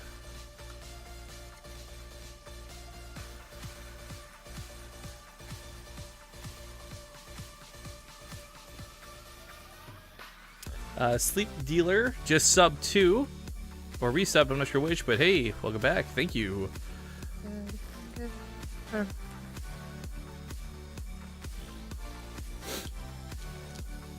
Well, got some more replies now. Let's see who else is down.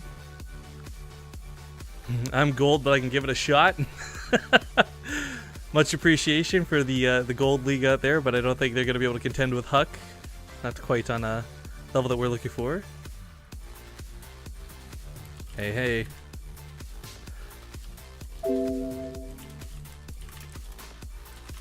I gotta go message Little Bow too, see if he's still awake or not.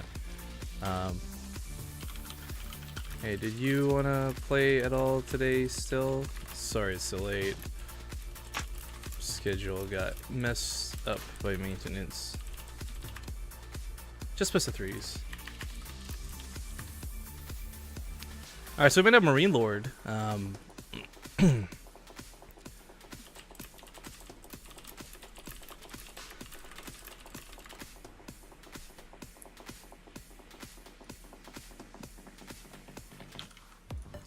Cool. Meet us in Base Trade TV on NA.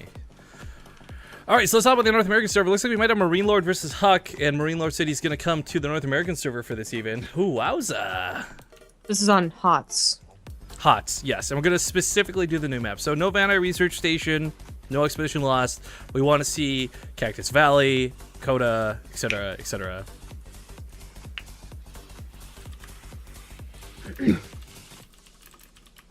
Looks like Ghost User hit us up too. Sure, awesome. We're doing Marine Lord versus Huck, but you can play after if you want. Cool. So we're getting some good responses. See if Tense wants to maybe play a match or two out too. Him versus Ghost User could be pretty cool. Crack my neck and put my wand down, guys, while we try and find these players. So the idea of these HOTS matches are like, oh my god, it's HOTS, but guys, Legacy of Void's out. Why are you not cashing in on that money? The idea is that there's a lot of things changed about these matchups, about the maps, and we really want to take a look at what's coming up for this WCS season, as we're going to be casting like all the qualifiers over the next few weeks.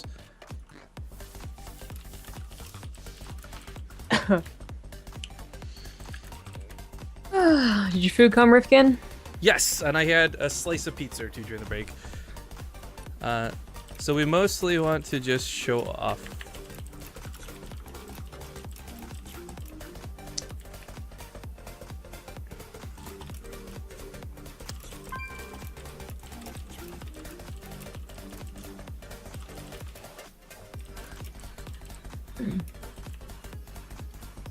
What are they actually? Hang on. Cactus Valley.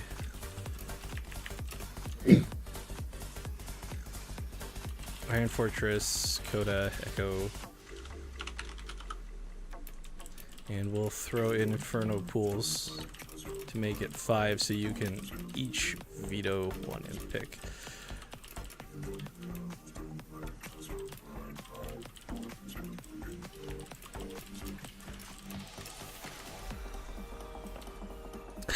Huck immediately vetoes Inferno Pools before I even get a chance to finish explaining everything. I love it. Okay, cool. So we'll have Huck versus Marine Lord. I guess Huck vetoed first, so Marine Lord veto next, then Huck pick, etc.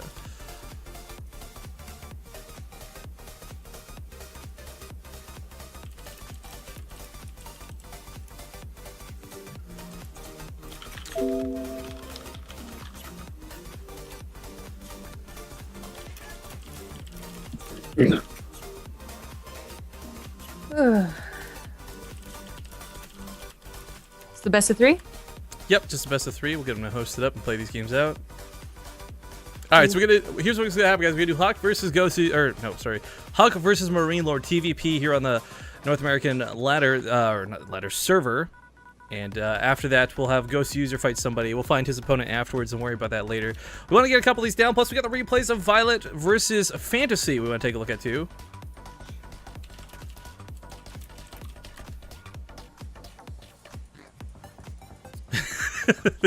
their pick logic right now is like, all these maps suck. Let's pick the most balanced ones. So they're gonna go with Coda, Echo, and Cactus shit, to quote. And yeah, we'll give them $50 for the winner, $10 for the loser. So again, everybody gets a little bit of money out of this. And I gotta tell you guys, this between the coins that we've ordered, the chocolate coins we'll be ordering for WCS, and today's fancy show matches, it's going to calm down a little bit on Base Trade TV as far as our own event creation goes. But we have a lot of other events we're casting, and we'll talk about that more in a moment's time. But you choose the order. Let's just play. Okay. Let's do Echo, Cactus, Coda, because we see so much Coda already. I'll get you to host Zombie Grub, and I'll make a tweet so people know what we're doing, showing off the new maps. So this is not Van Eye Research Station. This is not Expedition Lost. These are not the maps you've seen already a ton of games played on. Showing off some of the new maps for Season 2. Echo, Cactus, and Coda. Oh, you're not in the channel. Yeah. Sorry, my bad. My bad. Okay, let's Echo first. I was the Base Trade TV group. Okay. That's what happened. There you go. Nailed it. It's too confusing.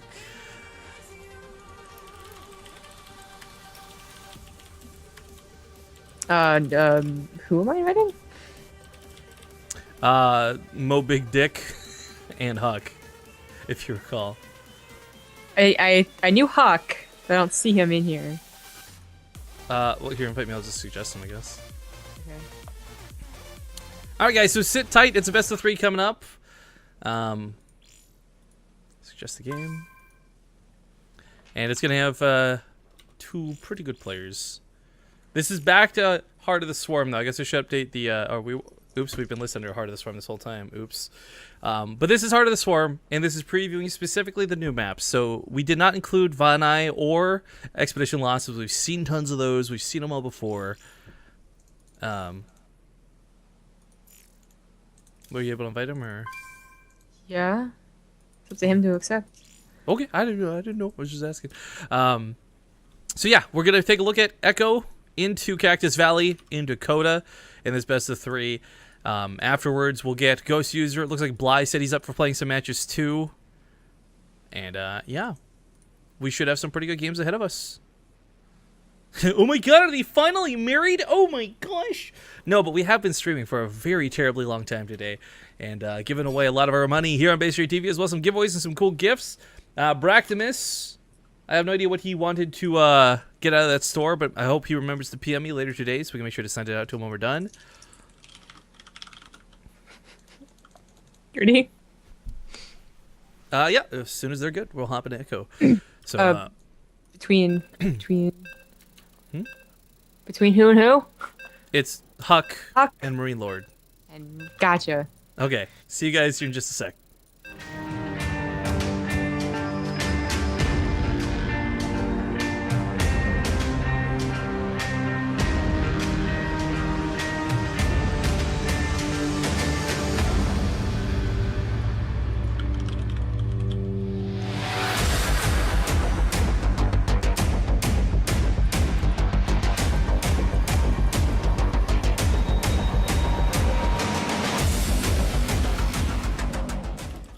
I'm going to have to remove some of the overlay things up here.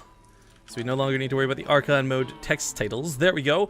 And I guess we'll leave the caster cams on for now. Maybe take them off a little bit later if we get bored of them, guys. But welcome one and welcome all to this fancy show match for you all. We're celebrating our 10 million views here on Twitch. And I guess it's the afternoon crowd coming in that may have missed why we're dressed up the way we are. We did, in fact, run a straw poll to see what our viewers wanted to see. Who would like us to dress up as what? And Fancy ended up winning out. So, okay, the top hat's a little bit ghetto. I made it myself. But the rest of it's pretty legit. I got this wonderfully handsome-looking tie. And Zombie Girl's dressed up with lipstick. And, oh, she looks just gorgeous. But that being said, welcome to the best of 3, where we're showing off, now on Heart of the Swarm, all the new maps coming for Season 2. And spawning the bottom right map, or bottom right corner of the map, pardon me, it's Mo Big Dick, better known as Marine Lord. The top left, as the Red Protoss, it is Huck. And I have evidently made the mistake of playing recently on North America, so I gotta go change some things here real quick. Damaged health bars, etc. But okay, Echo's not the newest, craziest map you've never ever seen or heard of. We've definitely learned that Echo and Coda seem to be quite favorites on Legacy of the Void. Not sure if that'll be the same with Heart of the Swarm coming up. I am a little bit worried that we are going to see, you know, Vanai Research Station, Expedition Lost, and Infernal Pools, just simply because they are from the previous season over and over and over again. But I do also expect that some folks are going to be willing to try the new ones. But I think it's general consensus, nobody seems to like the 4-player maps, the new ones at least.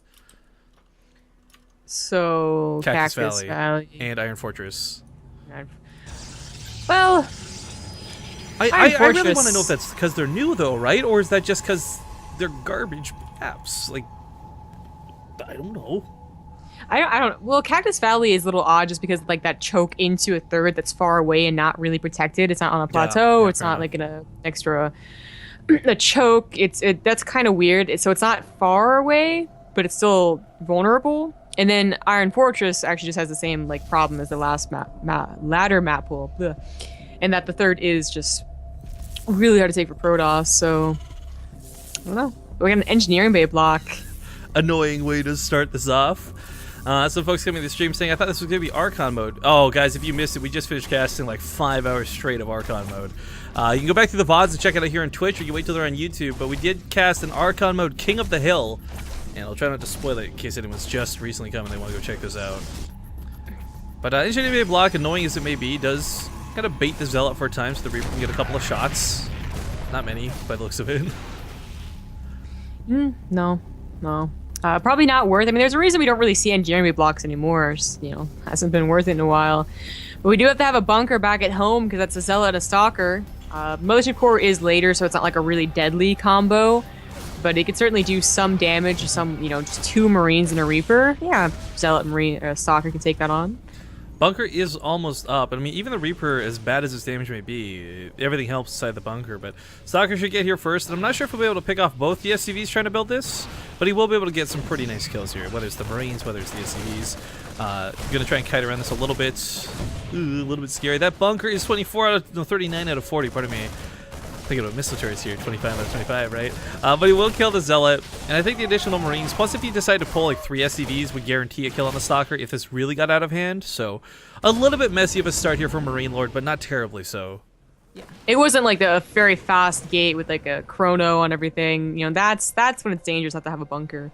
This was just an opportunity push, you know? Like, I had to get the Zealot to deal with engineering blocks, so what else is it gonna do? Probably not a lot. Let's try and get some SCV kills. And they did. They got 2 in total, I guess, including the one that built engineering bay.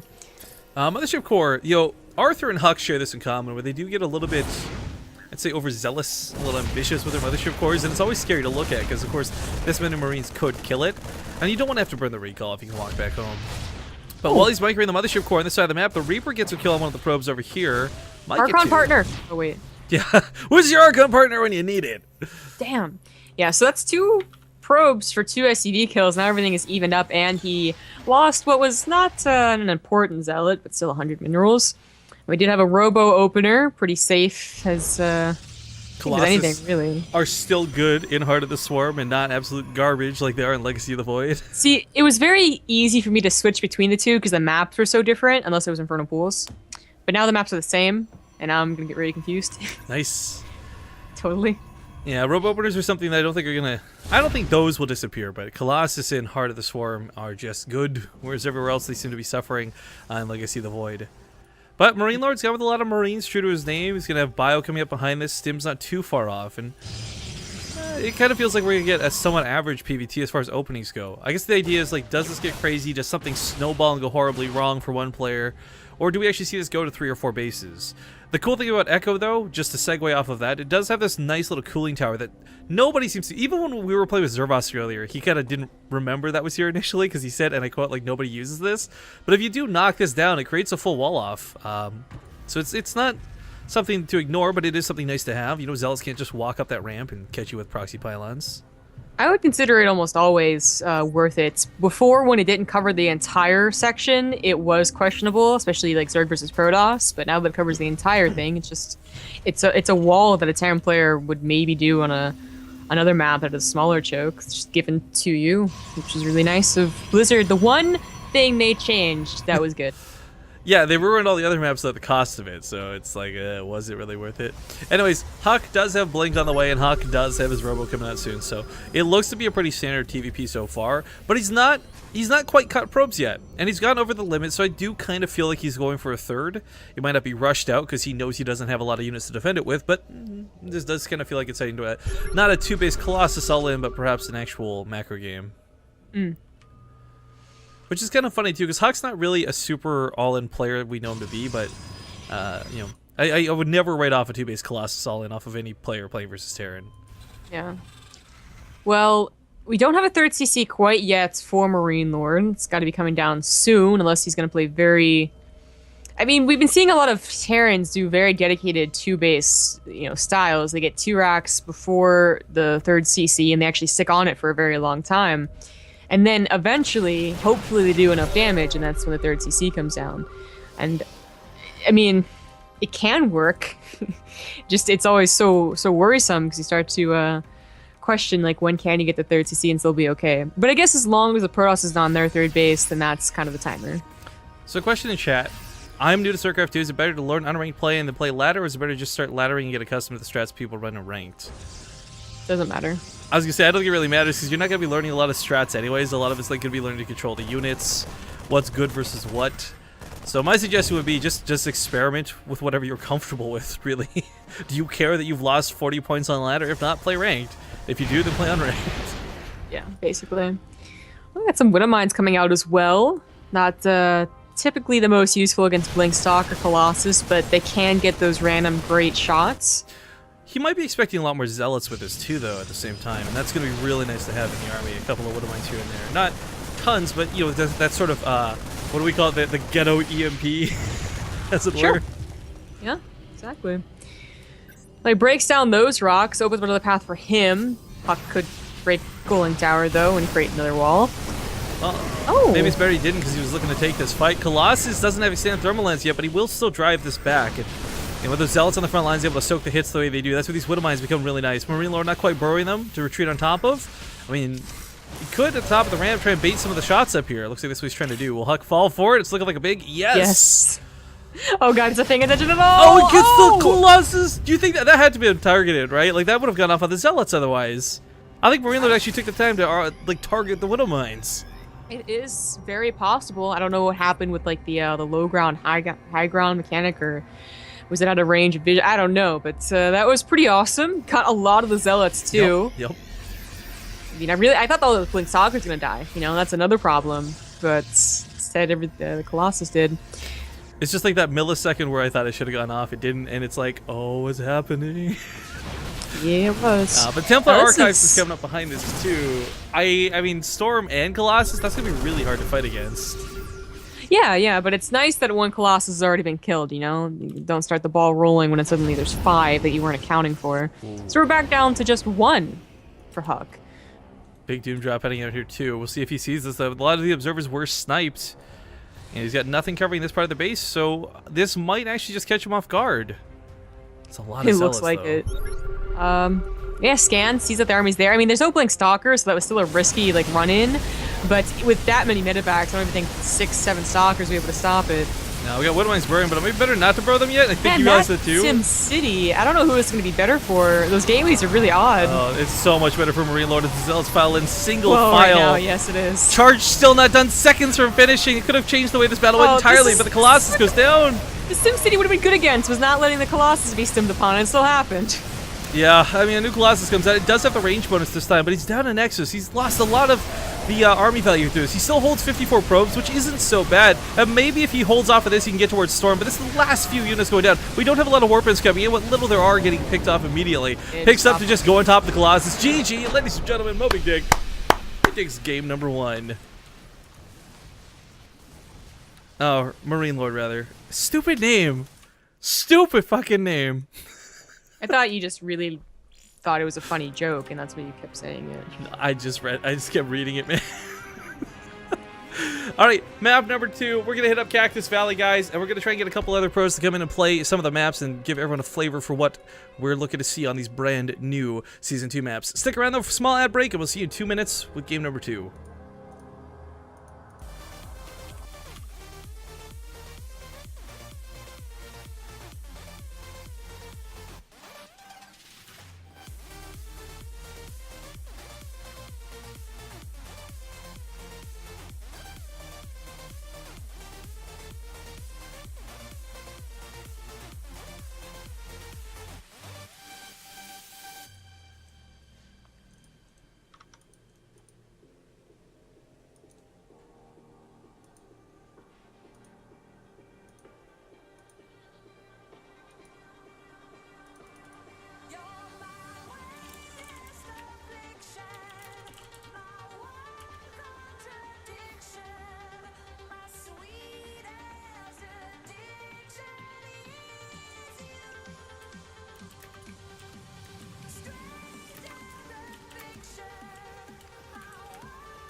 Ready?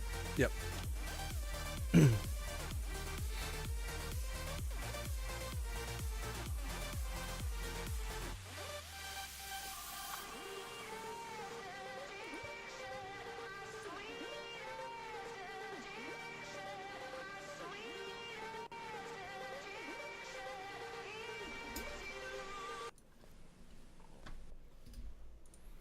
Oh boy, that broke out the sounds. Oh well.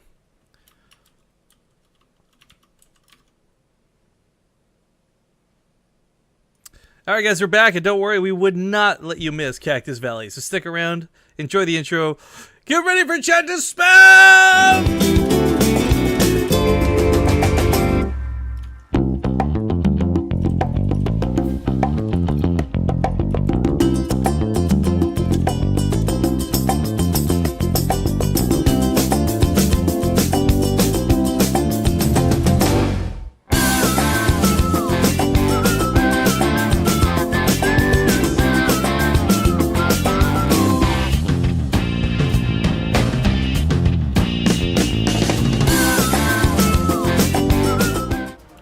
Alright guys, welcome back. We're in game number 2 in this best of 3. $50 to the winner, $10 to the loser, as we just test out some of these new maps and get an eye for what could possibly come in WCS Season 2. Spawning in the bottom right corner of the map, it's going to be the Terran with a really stupid name on North America, Marine Lord. In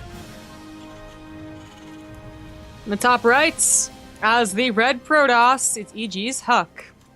As you folks say, we need an emote for the dance. I agree, guys, but we've got so many emotes, it'd be hard to remove one. Until then, we do have text emotes. That dance spam is so wonderful to see. It brings me great joy. I'm not gonna lie. That being said, we got a couple matches perhaps lined up after this, but we are way over schedule at this point, so we might just close it out with a couple of best of 3s in that replay from earlier, Violet versus Fantasy. Again, all of this is just trying to showcase a little bit of the new map so everyone kind of gets a good look at what's going on.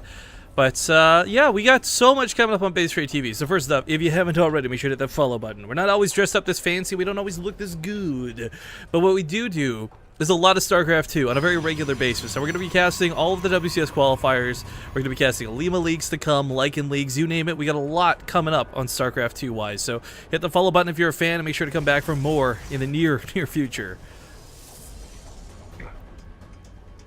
And it's kind of sad. It took us so long, by the way, to explain just how much we cast. We are at 10,400,000 views. It was 500,000 views later when we finally had a day off where we could throw this sort of this bash, if you will.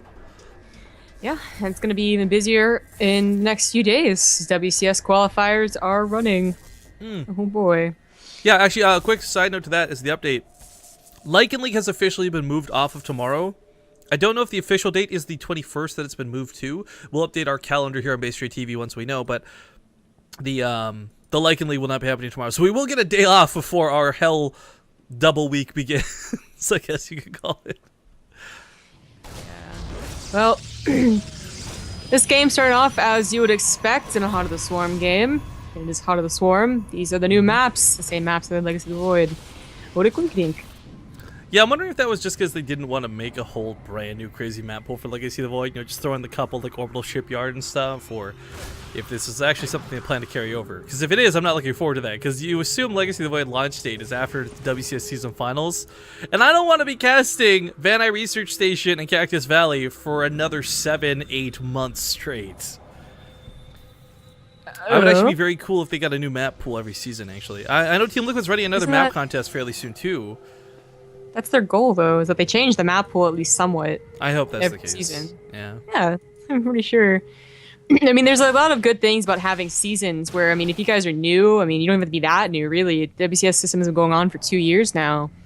That, you know, there really wasn't like a season ladder. It was like random, you know, like maybe it's 6 months, maybe it's 8 months, I don't know. Yeah, it's always a little bit awkward. I do kind of wish, though, that they would have changed the pool a little bit earlier, too. It came you know, we're getting all these new maps available on the ladder like 3 days before WCS starts, right? I really hope these players find time to practice. I thought you meant in the way that, like, you know, it was also, you know, no consistency with the ladder. There was no consistency with like new updated map pools. Like Daybreak, I'm pretty sure was in the map pool a lot longer than Overgrowth, and you know how sick Rifkin is of Overgrowth. Let's not talk about it. It's the redhead stepchild elephant in the room. Marine should be able to just shred the Zealot if it decide to stick around. So Huck gets a bit of a scout, but doesn't get too much more other than that. He's going for Blink behind this, and I mean, that's pretty standard nowadays. And this, I think Blink is the one testament, this sort of badge of an icon I would use to show people how much the game has changed.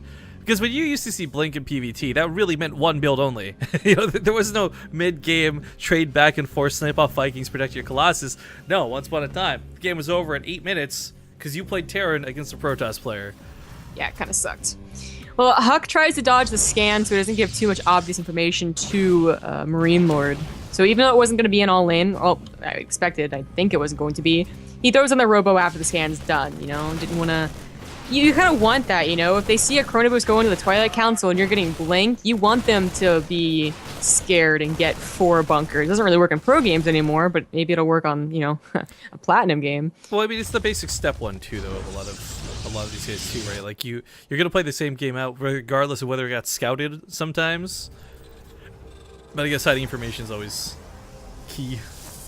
You know, and it's also, I mean, sure, he gets a bunker, he even will get a missile turret at the front because you should play pretty wise like that. You know, that Twilight Council with nothing else you scan could mean that a Dark Shrine is in the top left, you know, hidden. That's certainly possible. And so he kind of rules out that as he gets the missile turret, hopefully that'll cover him. And then as there hasn't been any Blink Stalker aggression, well, that obviously wasn't going to be 7 gateways that he missed with that scan either.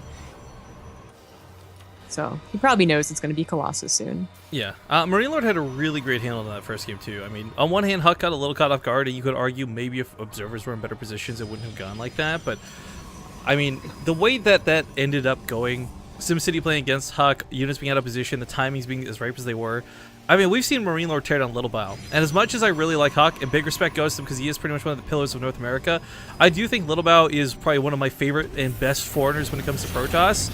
And Marine Lord could take him on. He can certainly tango with Huck here. So it's really, for me, I watch this, and the onus is on Huck to make sure that he doesn't take that damage, make sure he can find a way to actually play that late game, get those storms out, get ahead. So, I mean, Zealot Charge, it was like 3 seconds from finishing. Storm was about 20 seconds out. I mean, everything had gone to shit before any of that got to finish. And had it got to finish, that would have been a very different looking game. Yeah, certainly. Well, we have, in fact, 3 more barracks on the way. I guess he's been on 2 this entire time. Oh no, he was on 3. What is the 3rd one doing without a tech lab? There we go. Oh, I was just out there being on the left side of the map. It was weird.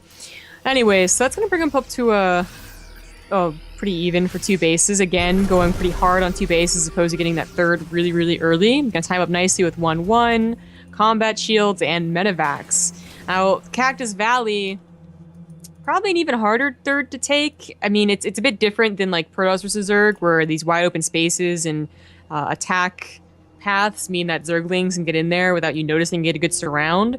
Against Terran, like, you're gonna have to keep eyes on their medevacs no matter what they're doing, whether they're running up to the 3rd or dropping in your main. You just gotta have eyes on them somehow. Unfortunately, Huck, I don't think you have enough observers to cover this map, man. There's like, it's pretty big. Well, the attack in the middle of the map might get caught. A couple of stalkers could blink away, though. Yeah, not risking too much. I mean, I think that push out in general is kind of risky, because what if he just, Yeah, it does this. Huck's gonna take a moment and be like, where do those medevacs go? I don't know if you actually saw them with the watchtower. I mean, if this initiates a big old base raid, there's no mothership core here to recall this army home. Huck's gonna have to defend with what he has. What he has isn't a whole hell of a lot. I mean, neither player really has a lot. These Widow Mines don't count. They're not even gonna get a shot off. There's 1 bunker. Those SCVs are very hopeful.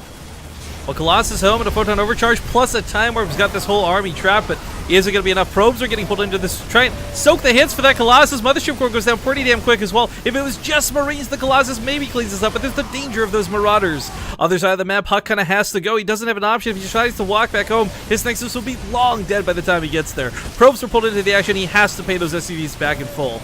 And one of the wind mines is not quite going to go off. It looks like I thought it was going to detonate. Nice blink forward, catches the only Viking that Marine Lord has. He's gonna get the Robo just before the Colossus pops out. He just cancels it, yeah. I will get canceled anyways. I mean, focus a little bit here at home is why he's not pushing him for the attack, but the longer he waited to push him for the attack, better chance there's going to be more Marauders, going to be more Marines. Huck doesn't have a pylon out here, he doesn't have a warp prism, there's no warping in directly to these front lines, and he's stuck now on 1 base with what is 24 workers. I mean, Huck has had to have thought that Marine Lord just went back home. You know, because then if he knew he was initiating a base trade, why isn't there a pylon down there? You know, why didn't he bring a probe? I don't know. It all happened, I guess, pretty fast, the span of like 10 seconds. But we did have 2 buildings. One was canceled and one was killed. So I mean, they are kind of.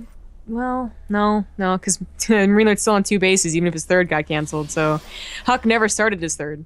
You know, it looked like he was going to, and then he never got the chance. This is what makes Marine Lord such a good player, though, too, because it really is hard to make that same decision in the middle of the map to pick up and go for an attack after you may have very well been scouted. I mean, it was a risk that Huck didn't see him in the first place, but it was the strength that he didn't. This is why he got away with so much. Now, had Huck actually gotten his third base up, maybe this looks a little bit different. Maybe it's only down 1 base, but this Nexus isn't even finished making, and he may have to cancel it. Yeah, this is looking really quite bad. And the thing is that Marine Lord, okay, maybe his main is getting kind of mined. No, he's got to cancel it. Oh my god. But yeah, maybe his main is getting a little mined out, but, you know, it's Terran, right? So if you never get the opportunity to make a third base, at least you have the option to lift that one up and put it somewhere else. Huck really doesn't have that option. In fact, isn't going to try and get a third, just kind of check up. Yeah, the Templar Archives is probably, you know, honestly his best bet right now. He's got to know, too, like his opponent. He's with the Observer seeing that there's no third. He knows there's a lot of Marines in this army. I mean, between a couple good Colossus shots and a Storm or two, maybe this looks very different, but I don't know that he's got time on his side to do this. Scans for an Observer. There's actually only one, and now it's coming across the map, but I mean, really, Huck has just not had a lot of vision on the army. When he thought he did, it just, you know, ran away, and he barely did notice it. Here we go. Oh, an SCV. Cool. All the boys in the Huck. This will work really well. Although, you know what? If Huck can take a good defensive fight right around here, that's a bad joke for the SCVs to funnel through. The Stalkers will be able to pick off a couple of units on their way in as they blink back, but I mean, it's going to be really hard. I don't even think he saw the SCVs with that, actually. He just sees the big attack. The Observer coming. does. The Observer did. That was actually tailing the army, okay. pretty well-timed Observer, because otherwise it would have died if it was there any earlier. But he really, you know, getting Widowmine's good, but getting Vikings would have been a lot better. It is going into that choke, though, and now Marine Lord may be, like, second-guessing, but he has to go in. Where's those force fields, though? The Guardian Shield not even up. He lets everything through this. No force fields to be had. Double Guardian Shields go down. A bit of a panic, too. Oh, there's no Storm. No Storm behind this. He didn't research it. He didn't start it. No Archons. Looking for some feedbacks, maybe at best, but this is not looking good. Probes pulled into the action, and Marine Lord is just running train over our Protoss player. GG. Not even the joke could help Huck. Well, ladies and gentlemen, Marine Lord will take the series 2-0. I'll show you how to play Terran on Cactus Valley. Congratulations to him. Now we're going to go try and find somebody else to drag into our muck, our mess. I'm going to have to send out so many people, so many different PayPals. So we got Ghost User here. Is Intense willing to play? Ghost User versus Intense could be kind of cool if we could get them to show us the new Swarm hosts. Did Intense ever respond, though? Yo, dog. What about Ghost User? Ghost User. Alright, well, big love and super thanks goes to both Huck and Marine Lord for playing. We'll get them hit up with their payments a little bit later. We are going to go to a small ad break, though, guys, as we try and figure out who's playing next. Stick around. We'll see you after the break.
Where did it put it?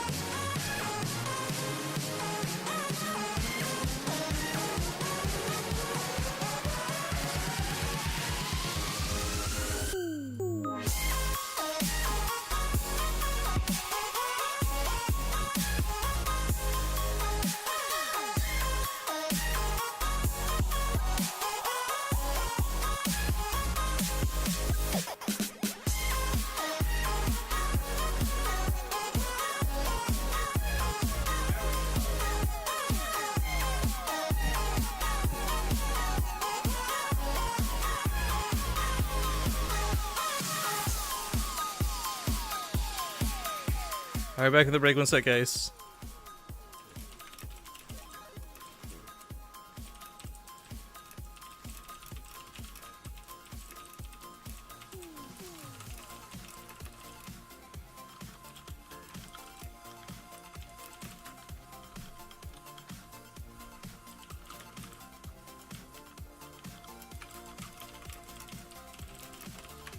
All right, so we got a really cool giveaway we're gonna do up next. I'm really jaded though, and I guess we'll put Zombie Grub to be the final decision on this. I'm unsure if I want to do this in form of Partouf raffle or in form of a Partouf bid war, because what we have here is the second and last poster I have from I Am Toronto. It's got a lot of cool art, and that alone is pretty enticing. But it's got a lot of really cool, very rare signatures on it too. J-Dong, Flash, we had a lot of the admins, Desro, Mesioso, the folks from ESL. But Tasia, Flash, Kane, Liquid Snoot, Apollo. I mean, who has something signed by Apollo, right? We got Nathanius, many other people signed this poster, and it looks absolutely fantastic. And we've been holding on to this one for a long time. So, guys, we're going to make sure that this one goes out well. So, Zombie, what do you think? Raffle it off or Partouf bid war it? What is the Partouf? It's like an auction. It's an auction, you know. So, is there like a program for that, or are you just gonna be like? It's built into the bot. Have the auction voice, really? Nope, it's built into the bot. They could just keep like. I kind of wish that you could do the auctioneer voice, but I think we should do 20, the 25, 25. Okay, I can't do that for too exactly. long. I'll go crazy killing myself for it. So, what do you think? Auction or raffle? Auction Partouf. Auction off Partouf? All right, we got this guy from the Netherlands, I believe. He's a really nice guy. He does, I think, programming for a living. We'll start the bidding off at 1. No. For reals though, what should we do for the auction? Auction? We're gonna auction? Okay, guys, we're gonna auction the poster. So, good luck, highest Partouf earners, because I have to actually mail this to you, and it sucks mailing this shit. Did you I don't know if I was actually listening. Did I what? Did you see when I was giving away the Risk board game? No. Okay, so that's what I was doing before Legacy of the Void was out, right? I said whoever can guess the closest time to when I get into Legacy of the Void will get this like Risk. And so a lot of people are guessing like very specific numbers. And Maynard guessed like 10:37 p.m. EST. Did he get it? And I got in at 10:41 p.m. EST, and I was like, I swear to God, if I have to mail this to Australia, I need a good laugh. But someone in Maryland got 10:39, and I was so happy. All right. So All those. First off, that would suck having to mail it to Australia. It's yes, it would. Long time. We've got the auction set up here, and really, it's pretty simple stuff. The bot explains it in full. You got about 2.5 minutes to bid. The minimum bid increments are 30. And I wish you guys the best of luck. I will mail this to you. We had the first one, I think, go out to Jay Mui. I think it was the very first poster, but this is my second and last one. And as much as I would love to hold on to it myself, guys, when we got it signed in Toronto, I told the players and I told the staff members, guys, I want this signed so we can give it away on stream. We want to give it away to our fans in some way or another. So the last one was a straight up raffle. This one is a straight up bid war. And looks like top bid currently is 1,000 by Danny MC113. New top bid of 1,100 by Hero Fox. 1,500 going to Lloydness. 2,000 going to Bono Matt. 2,500 going to Crazy King.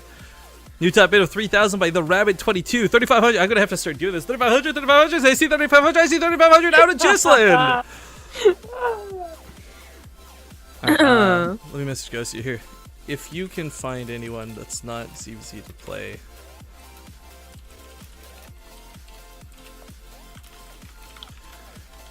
Because Intense is in a game right now, he's not responding, so hopefully he'll see a message here soon. What's the top bid? I don't think I'm talking to players. Bad auctioneer. Yeah, sorry, bad auctioneer, good guy making sure we don't leave players fucking hanging here. Whatever.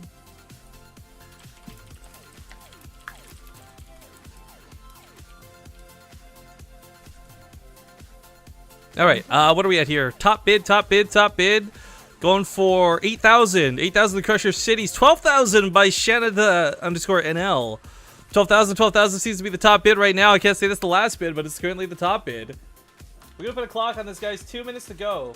Let's go ahead and put 2 minutes on this. You got 2 minutes, 2 minutes, 2 minutes. Get your bids in while you can.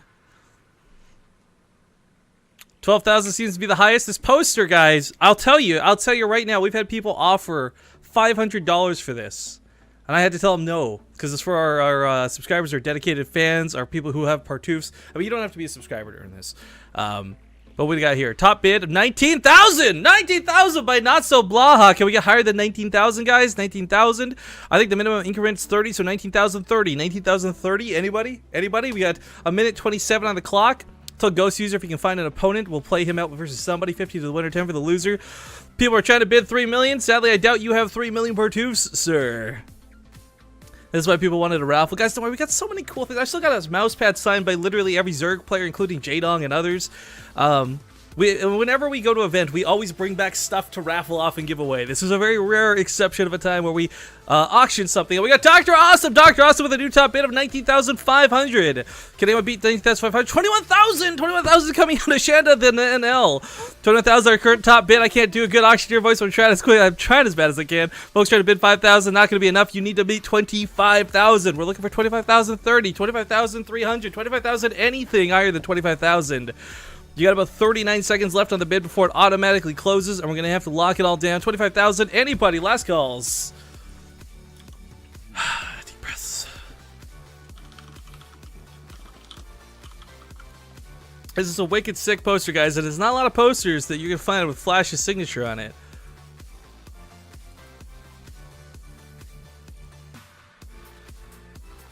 $1K partoofs to help someone bid. How does that help you?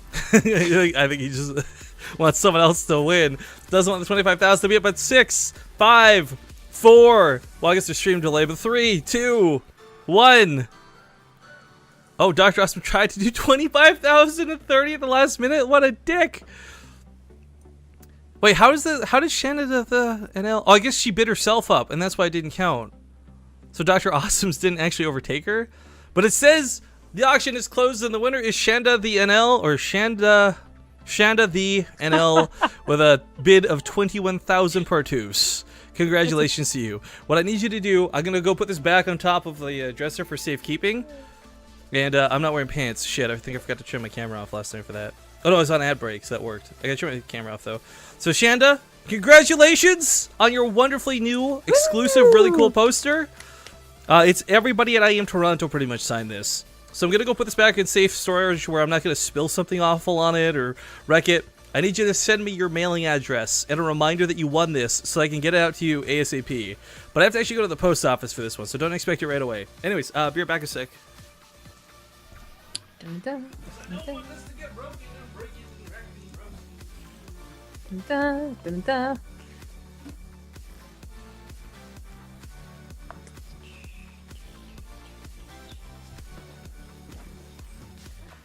Okay, I'm back. But seriously, guys, if you didn't win this one, don't feel upset. We got so many cool giveaways, and every time we've ever gone to a live event, we've always brought something back for the fans, and we plan to continue doing that anytime and every time we go to a live event. WCS, TwitchCons, or whatever we go to. I mean, just any event we go to and there's players from StarCraft, you bet I'm going to get them to sign something, or take a picture of something, or bring it back for you guys. Now, that being said, Ghost User said Intense might be up for it. But truthfully, if they don't start soon, we're probably going to have to call it, because, man, it's not only getting a little bit late, it's really fucking warm, and, I'm wearing way too much shit for this. I mean, it's been a 6.5 hour stream. Yeah. Let's celebrating 10 million views. I did pour myself some drink. Some drank? Well, madam, I see. Cheers to you! I wasn't even a gulp all. Like, Jesus. It was a shot. Here we go.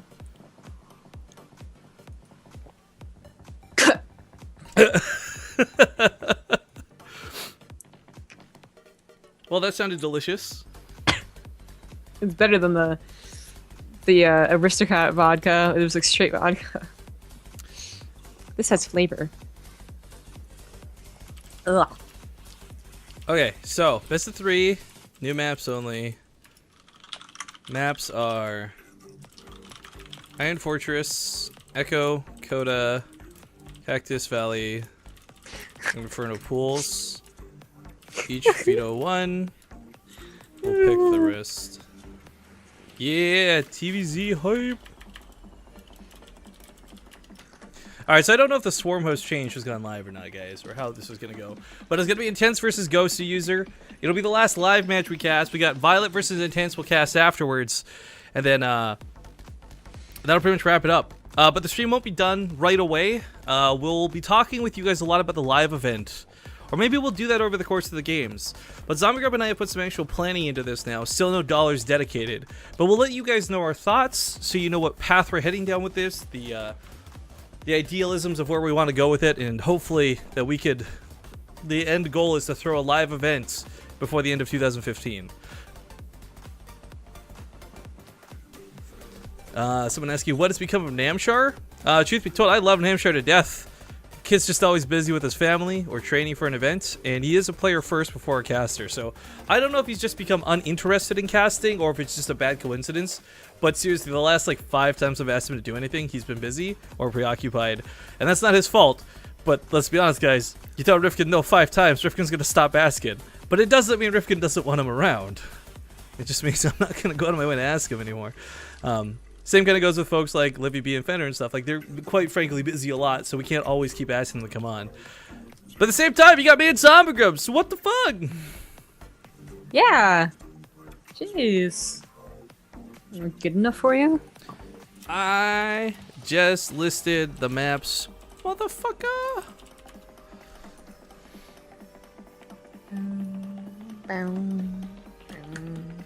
Okay, so I'm gonna have to do some maths after day 2. I have not been writing down who's been winning, so we're gonna have to go through the VOD and track it, because we don't exactly have a Liquipedia page for the event either, on account of the fact that this was just kind of us throwing around what little bit of cash we have left over from last month, combined with the fact that we wanted to enjoy a day with you all. That wasn't really super try-hard, that wasn't really, oh my god, we have to promote something.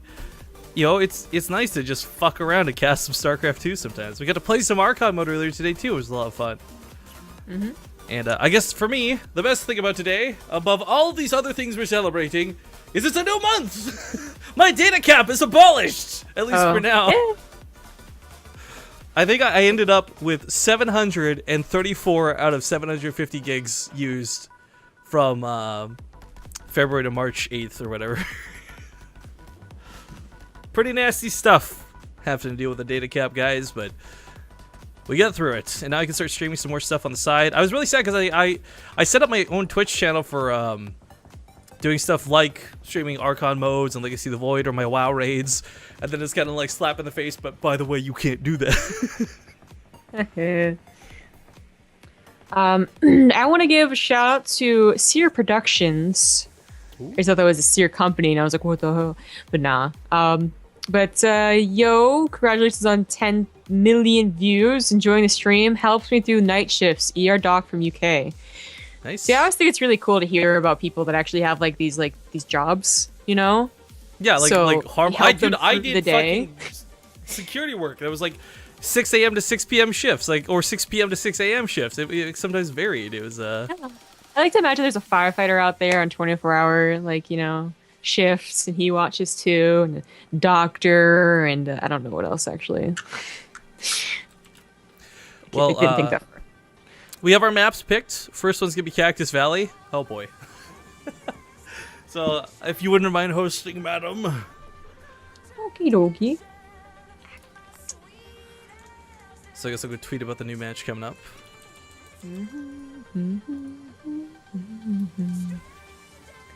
What? Who am I? There we go. How do I? What is Ghost user? What's your stupid Twitter thing? I give up on spelling his name, and it really shouldn't be that difficult.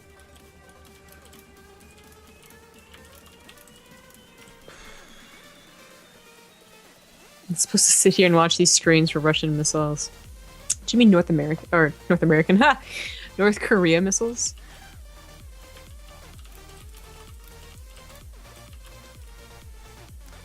I thought it was Millennium Ghost user. Oh, I guess that's right. If it's not really a Millennium anymore, it would make sense. Questionable Millennium Ghost user.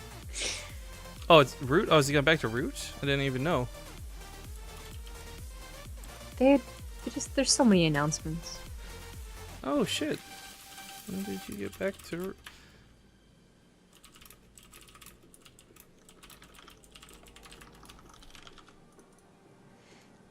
Alright, so best of 3 with Intense versus Root. Ghost user TVZ on the new Season 2 maps. Nice. Okay, ready, guys? So we're going to be starting with Cactus Valley, which means if you don't already have your dance copy-pasted, you can type !dance and Nightbot rather will provide you with a copy pasta. But we'll see you guys in just a sec as we load up Cactus Valley.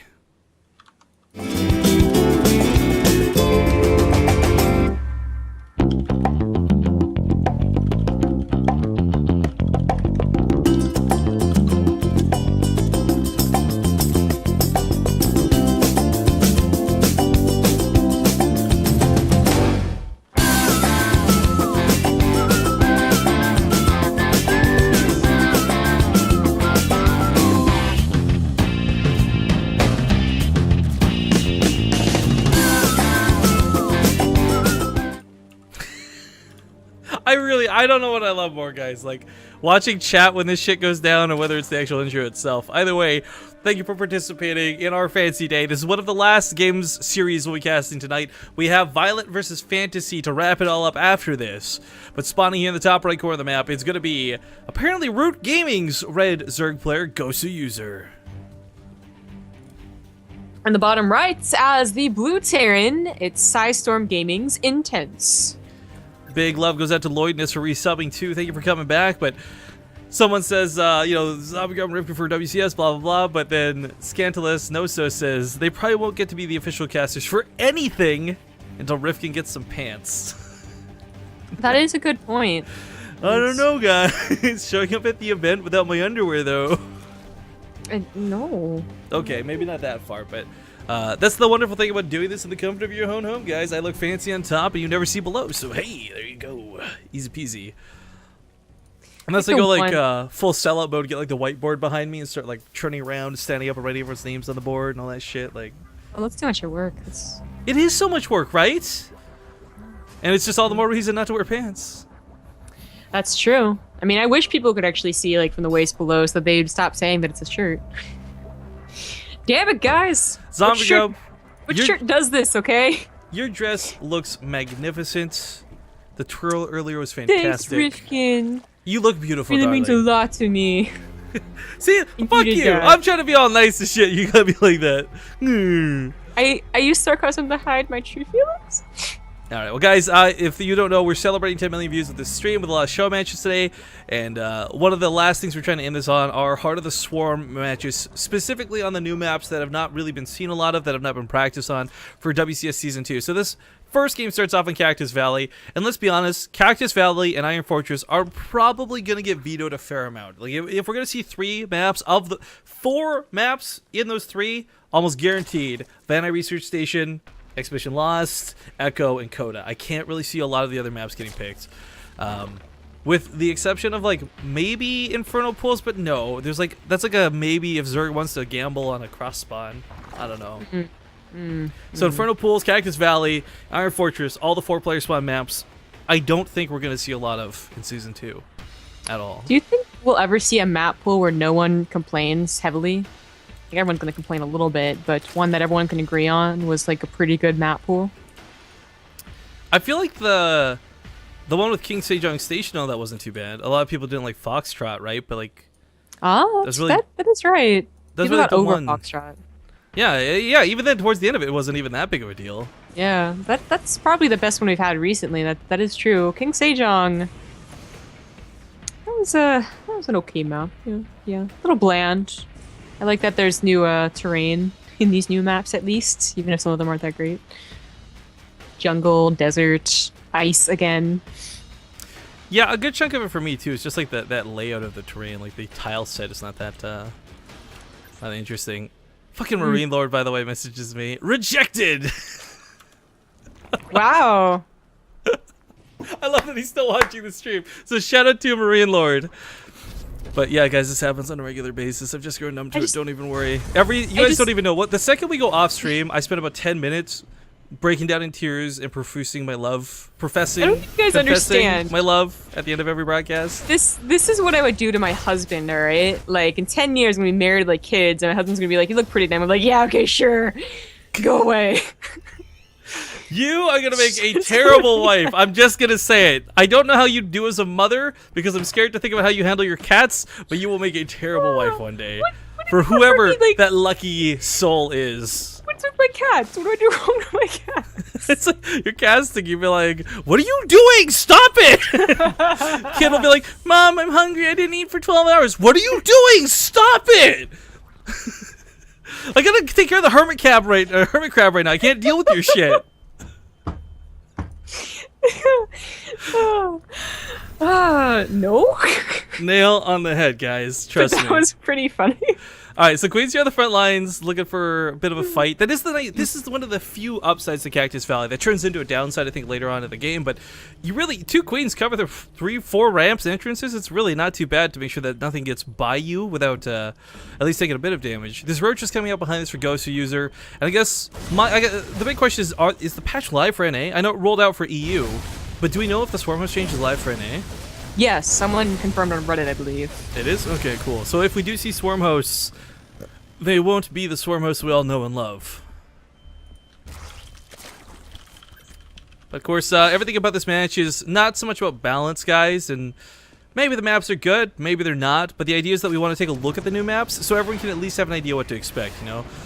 Maybe we're only a drop in the bucket. 2,600 some odd people watching right now compared to the 20,000 I'm sure will be watching WCS, but you 2,000 won't be the ones that are not so surprised when Cactus Valley comes out and everyone's like, what do we do with these rocks? What's with the ramps? I don't know.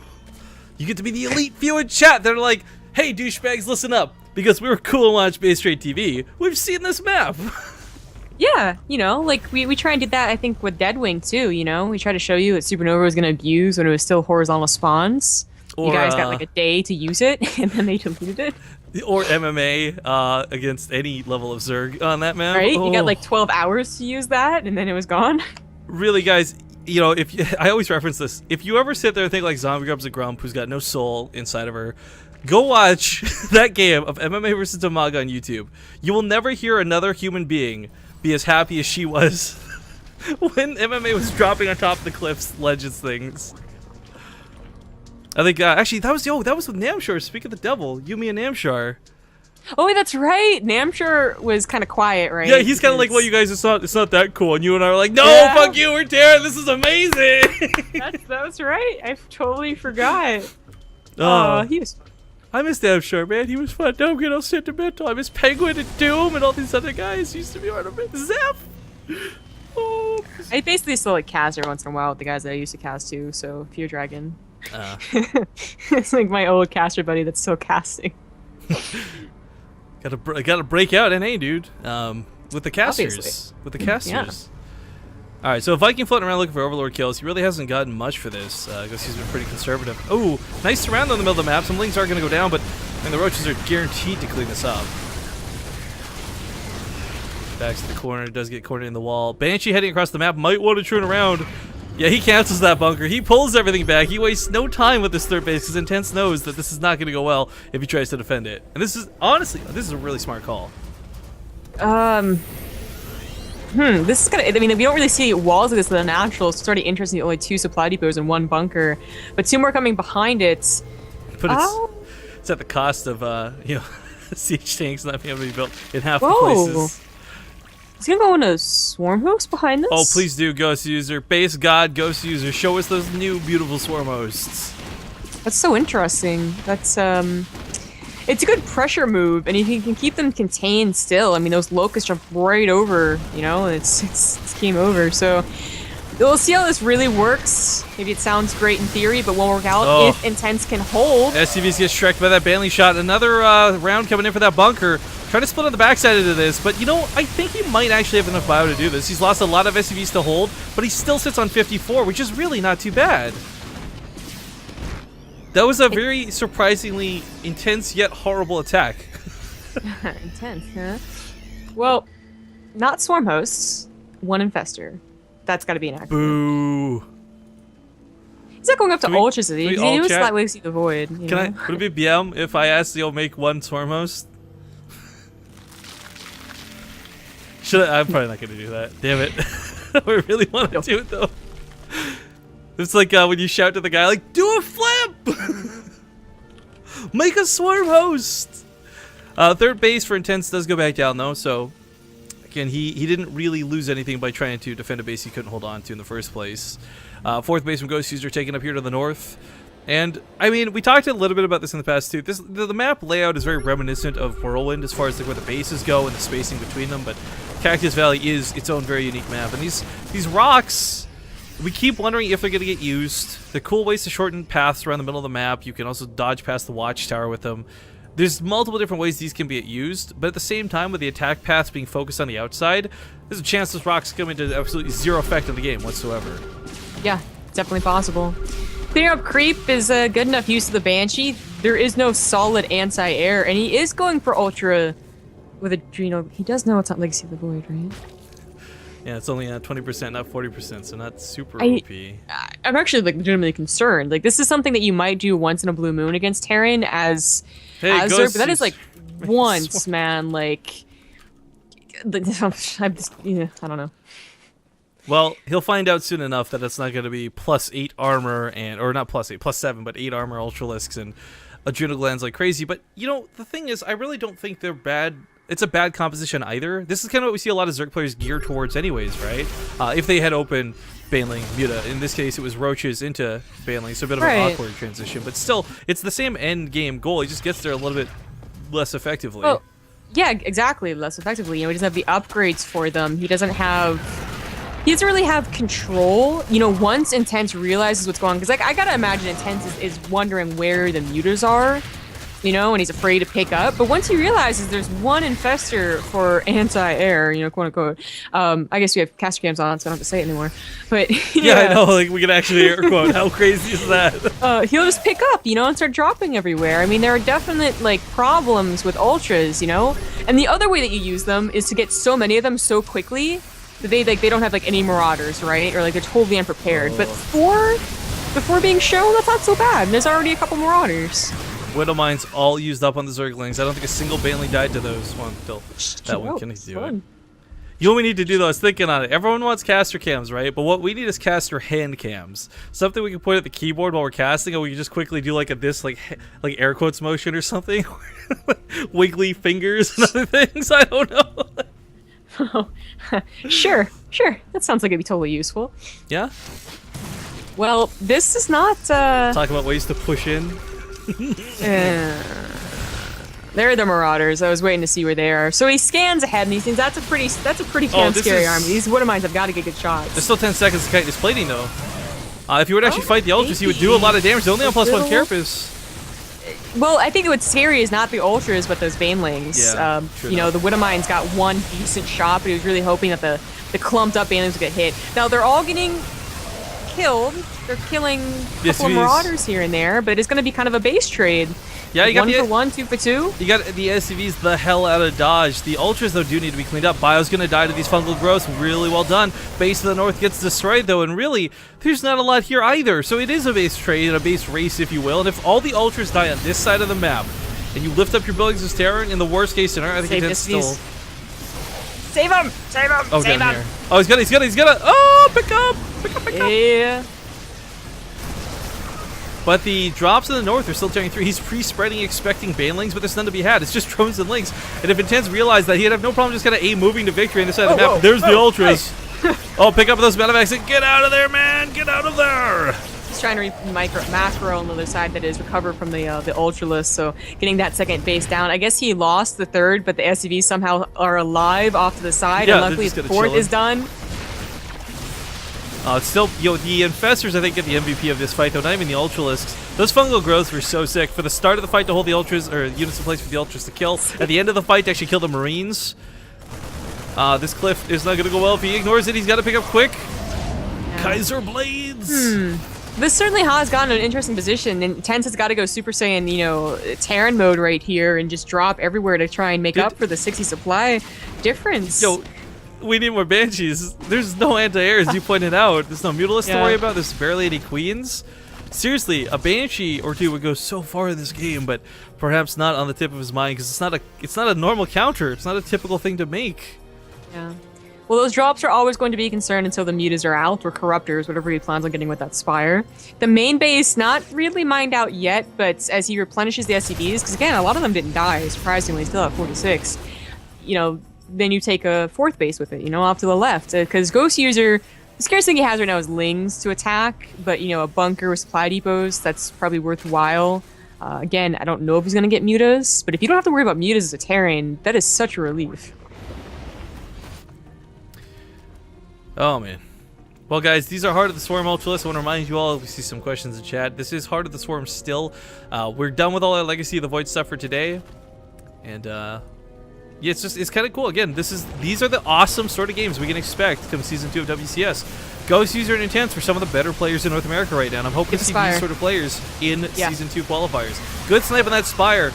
No more anti-air still, but there's no way to take advantage of this other than the medevacs.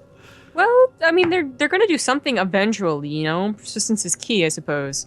You know, the drop off to the left right now, well, I guess there's too much waiting there. But maybe you could boost back into the main, because there really, as long as the Infestors don't get a lucky fungal, there really is no anti-air. Or way to threaten this army. 3-3 coming up in a moment, too. I did think he was going to get stuck on 2-2 when he lost his natural, but Intense is safely back on 3 bases. I'm not sure if he's really wanting to go for that 4th so soon, but if he can keep the pressure high, he may not have to fight. But okay, Planetary Fortress is going to help with the Lings, but can he deal with these Ultras? Big question. I think so. Lots Look of Widow how many Mines. Widow Mines there are. Holy shit. Gotta watch out for friendly fire, though. This is a waste of Ultras. He's shredding them. This is not going to get the Planetary. Even if it does, it's not worth getting the Planetary, but you're right, it doesn't, and he won't. And oh, this is really bad now for Ghosty User, who looked like he had a lot of control in this game. Chitin is plating in 3-3 of his own, finishing up 5 new Ultras on the way, but oh my god, that was a big throw of units. Here comes the Banlings, though. Pick up, pick up, pick up, pick up, pick up, pick up! Jeez. Oh, there's so many Overlords right there. Too bad he didn't land up there. That's where you need like that one Viking, right? Yeah. Or the Gumiho Vikings and just take out every single Overlord. Fungal growth could go down on top of the Marines, but there's a lot of medevacs here, so they can actually keep them alive, unlike last time. But holding them in place for the Ultras isn't too bad either. He does get a snipe on the hatchery, however. New Ultras pop out too, and these medevacs are probably not... Well, actually, I think some of them will get out alive. Yeah. Yeah. Oh, he had one more fungal. Never mind. Well, even then, I don't think that's enough to kill all of them, is it? Yeah, 3 of them. Apparently not. 4 of them live. I thought one of them maybe... I thought one of them already boosted out. Yeah, there she is. Just needs to notice that they are alive. This Planetary, not worth trying to crack. He's going to go for it again. SCVs aren't repairing, though. Oh, does Intense think he's repairing? You see that surround on SCVs, and your brain probably just like automatically goes like, yeah, I'm repairing. No problem, no problem. Ben's going to roll into the fight, still kind of away from the Ultras. Ghost User looking for those fungals, but he used all the energy on the medevac, so there's nothing in these Infestors at all. Ultras are so stupid. He's constantly attacking without full upgrades as well, you know. 3-3 finished a while ago for Intense, but not for Gosu User. Still no mutas, so medevacs never had to be recreated. That's going to be, not, you know, for gas, because when does Terran really care about gas, but that is a lot of minerals that you're spending, you know, purely on those Marauders Marines. It's why you could afford to get a 4th command center after taking so much damage on the natural. I mean, it certainly is very important, and that's a key unit Ghost User is missing.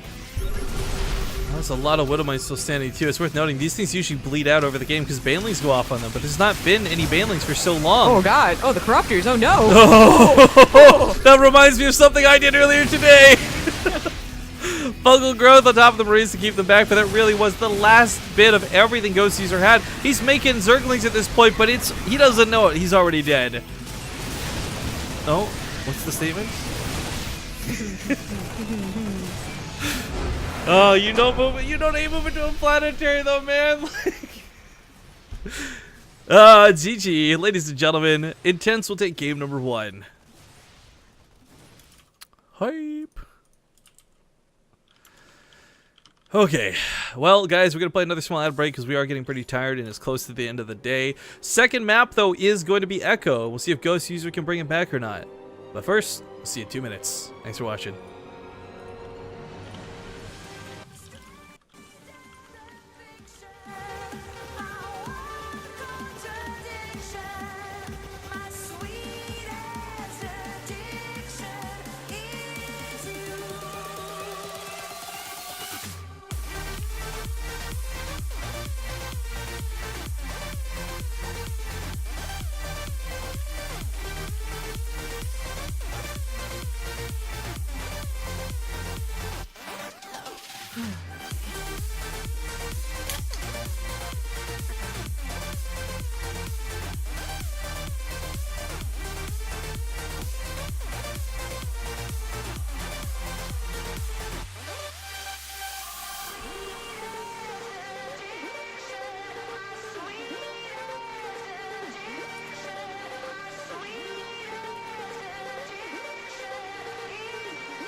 Oh shit. I gotta message you something. Alright then.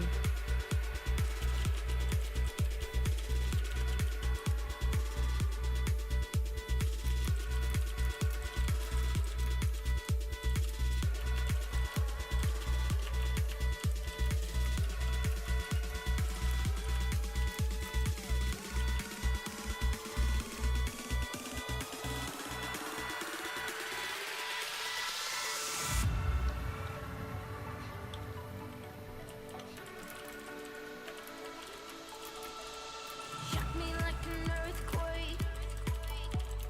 Tell me I'm falling. Hit me like a tidal wave. I never saw it coming. 'Cause nothing ever was the same. Oh, sorry, I didn't realize we had the lobby up. Took too much too fast. No wonder we crashed. And you threw all the parts away. You left me. Alright, we're back, guys. Hello. We're hopping to game number 2 in this best of 3. I guess I'll put my top hat back on. It's just so goddamn hot in here today. It's like the first time it's not been like raining in British Columbia in like a million years, so put that boy back on. Cheers to everybody watching. And we'll see you in a sec on Echo for game number 2.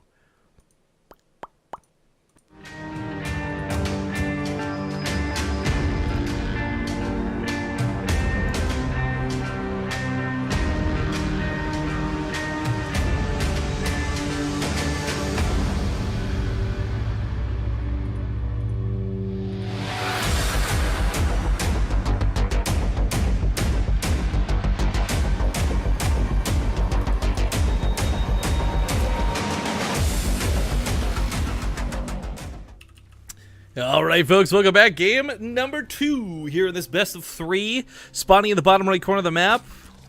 He claims you can never be far enough ahead with Zerg. It's Hyyyyyyyype. In the top left, as the Blue Terran, it's Ice Storm's Intense. And I don't know if Mr. Panic Switched is still here, but I just want to give him a kind hello. Because it's nice to see him in chat. Love that guy. But guys, this is going to be the second to last thing we cast tonight. Could be this game, could go to game 3, I don't know. We also have the replays of Violet versus Fantasy, since sadly they did have to play earlier while we were still doing the Archon mode matches. And then we pretty much I think, done celebrating Fancy Day. It's been a long friggin' day. Casting since about 10 a.m. or so. It's not been unbearable by any means, but it's been a lot of fun. But I am getting pretty exhausted. I don't know about you, how you're holding up over there, but I hope you're doing well. Yeah, I'm getting, my back hurts, you know. Yeah, but, I know. Like, how does that make sense, right? If I, like, lift things all day and I'm working and it's like, okay, your back's sore, that makes sense. I sit in a chair all day and my back's fucking killing me. Like, what? Yeah, it's about balance, bro. It's about balance. It's also about good posture. Yeah, that's something I've got to work better on. But okay, Intense had pretty good control over that game. You know, the thing I really liked about that, though, regardless of how ahead Ghost User may have been or may have thought he was versus reality, I really liked a lot of what Intense did. He saw the roaches coming early, pulled the SCVs from the third, lifted the command center, canceled that bunker. Big attack came and actually killed the third. Man, he just ran those SCVs the fuck away. Like, he made so many smart moves that kept him from falling too far behind. And truthfully, if anything, it reminded me a lot of when we see True play Zerg, right? Lose a base, but you save all the drones and just keep transferring them around as you make new ones, or land, in Terran's case, new ones. Yes, it's kind of true. I mean, Ghost User did miss a lot of opportunities to kill SCVs and maybe halt Intense's, you know, comeback, I suppose. But the lack of anti-air was the #1 killer. And yeah. I did mention, you know, I was kind of worried that you didn't think it was HOTS, and he laughed and said that, well, yeah, he knew it was HOTS, but he was just in the mindset of Legacy because that's all he's been playing. So. Yeah, I joined the lobby when Intense was talking about, like, I didn't have anyone to micro for me this time. Yeah, he said that he's used to Archon mode, right? But, I mean, I guess I can kind of understand that. You know, you just get used to Ultras being the way to go. Get to Ultras fast as possible, you're going to win. And suddenly they are pretty bad.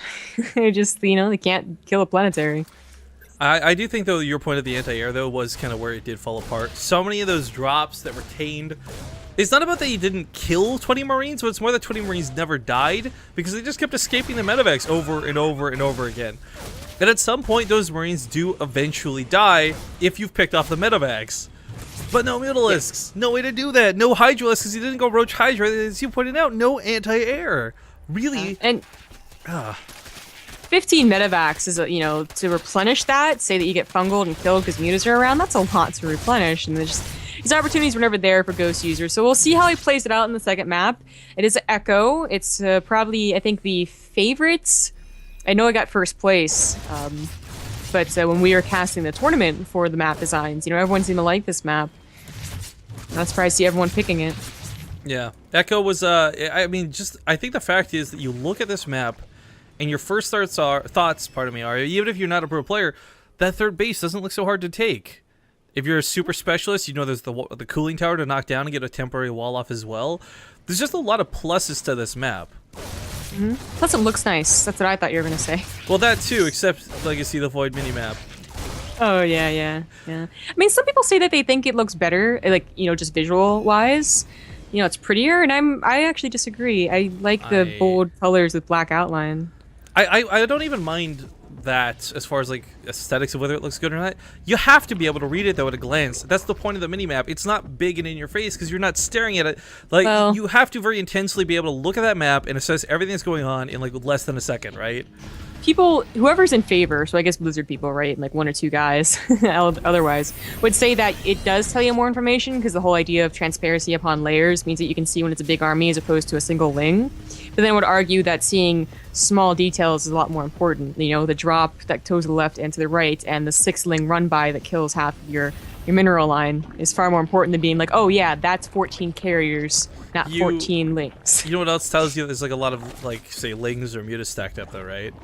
You look at it? Yeah, just straight up looking at them. And I feel like that's a pretty important detail as well. Yeah, well.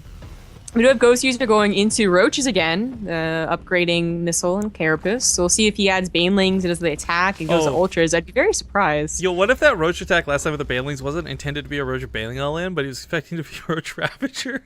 I didn't realize he didn't have Ravagers, so he just made Banelings instead.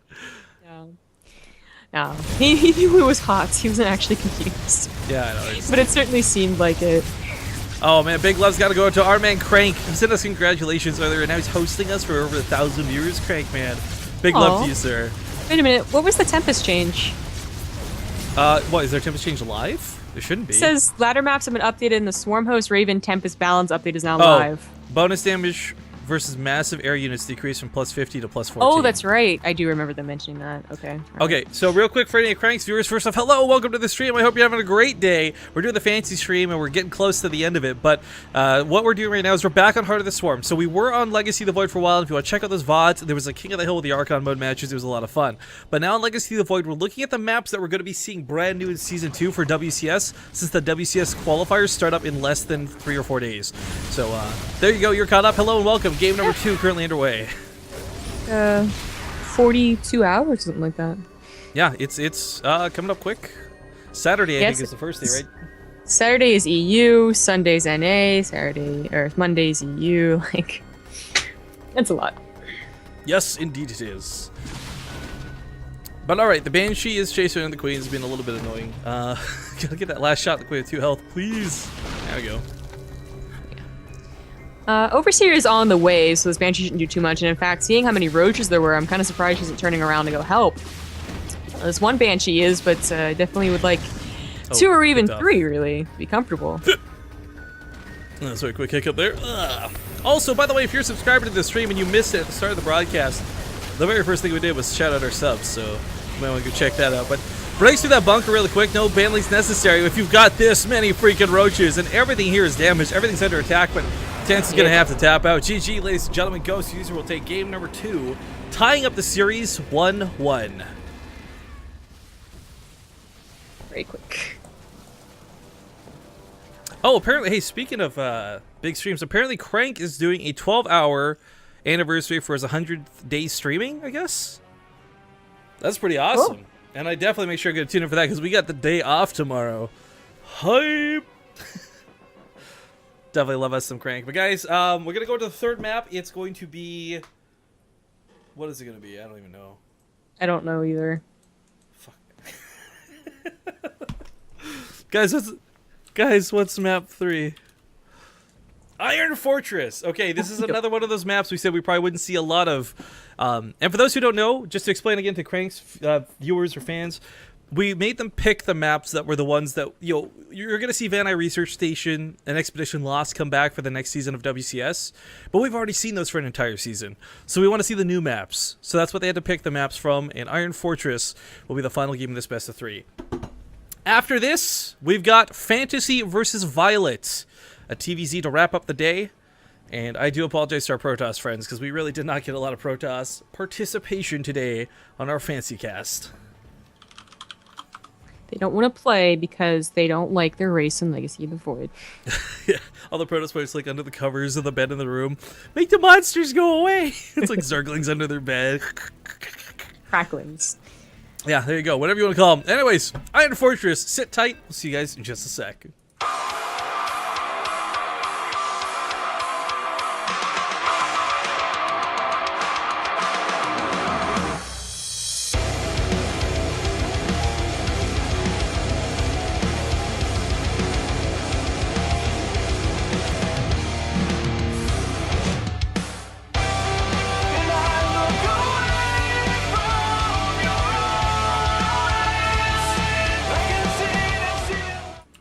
All right, guys, welcome back. Game number 3. Sorry, tied up now 1-1.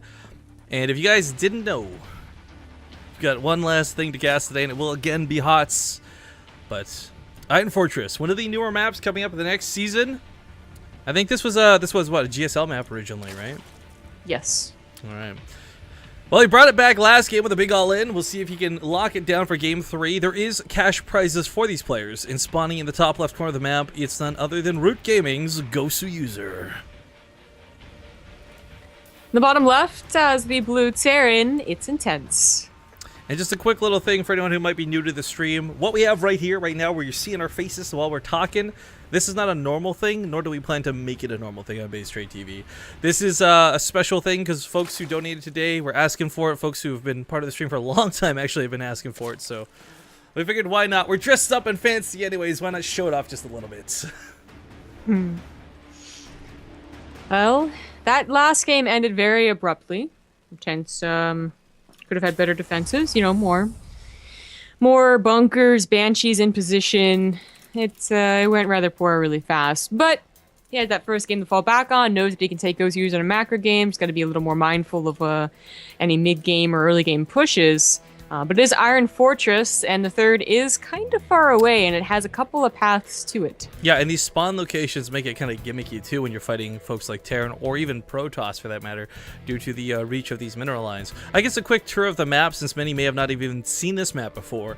Big open main, it's asking to be Nidus Wormed, it's asking to be proxied. We'll see if that actually comes down. It is a 4-player spawn map, and it's an anywhere spawn map, so not cross only.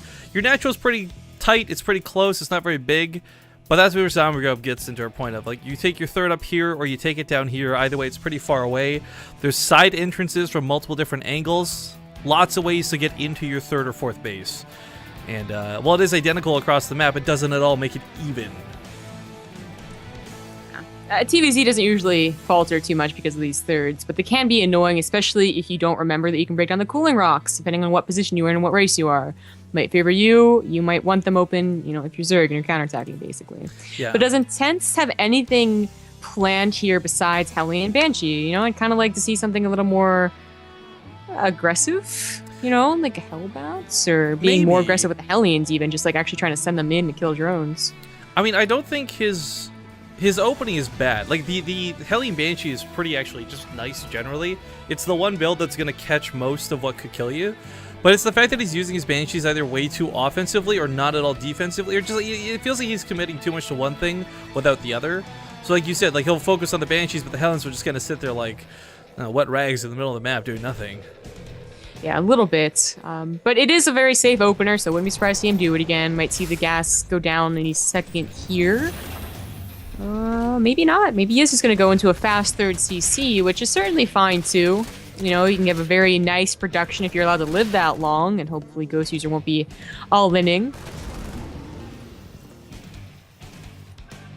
Well, the Lings, they poke, but they don't get to do too much. And I guess it's better not to lose them. You know, element of early map control or not. Third CC coming out of Intense pretty quick, and this is, again, something that's a little ambitious, because he doesn't know where his opponent spawned yet. He may have seen the Overlord here on the left side. I'm actually unsure if he saw it poke in or not, but even so, he doesn't actually know definitively that Ghost User's in the top left yet, so expanding northward could be really bad, or really good, really depending on his play style. I always think back to players like Cross who, you know, choose to expand vertically on maps like Expedition Lost rather than horizontally, you know, move towards your opponents. Well, he is getting a starport behind that command center, you know, so it's not the very strict, greedy, like, you know, into bio play, basically. Maybe getting, okay, it looks like he's going to add that tech lab to the starport, so what it's called, like, safety banshees, you know, they're coming at such a late time that, you know, expecting to deal a lot of drone damage probably was going to happen. Maybe you still get queens, depending how late their lair is, but that's also kind of, you know, hopeful. It's more about, you know, maybe not even getting cloak. Only one banshee, but at least having something that it's easier to deal with roaches or lings. It is getting cloak, so hopefully it also gets 2 banshees, not just one. I mean, it's not a big investment anymore. It used to be, but still, I mean, I'd like, you know, if I'm gonna get cloak, I'd like 2 banshees. Well, someone in the chat asking, did Rifkin and Zombie ever meet IRL? Yes, we've actually been to a couple of events together at this point, and I don't know, she's short. I don't know what to say about it. I'm not that short. Okay, she's shorter. Tall. Yeah, okay, I'm kind of big. So what I meant to say, she's shorter than me. That's my take. Average. 5'5". Like, I don't know if people think we're gonna meet up and like, oh my god, we finally met, and it's like the time of our romantic lives. Or like, I don't know what they expect or what people expect, but we met, we hung out. She's a pretty cool dude. I'm a pretty cool dude. We're pretty cool dudes. Dude. He's a dude. Yeah. You're a dude. We're all dudes. Yeah, brah. Actually, the only thing that's really come from us going to events together is I've learned she doesn't like to sit next to me, and that's about it. I can't even say that, like, that's like unnecessary, but it is true. I'm a big he guy. has very broad shoulders, you know, like, and the chairs are just like, you know, whatever.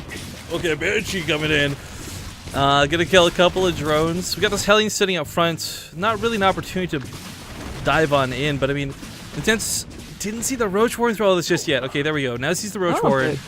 You know, he's getting those drone kills that I usually say were ambitious off the back of a 3cc in a Banshee. I mean, it's a lot of drones. The 8. Banshee does die. All right. 8's still not bad for that, though. Yeah. He saw the Roach Warren. He saw the amount of roaches, too. I don't know if he realizes that it was ranged weapon upgrades, but let's be honest. Game 3 and your opponent's got roaches both games, you'll probably assume to a degree that is roaches again. Probably. So, well, I don't think he got a second Banshee. No, he did. Okay, so he got the second Banshee. That's cool. Even if he didn't, though, I mean, that Banshee got really good scouting. It saw that, you know, there weren't that many roaches.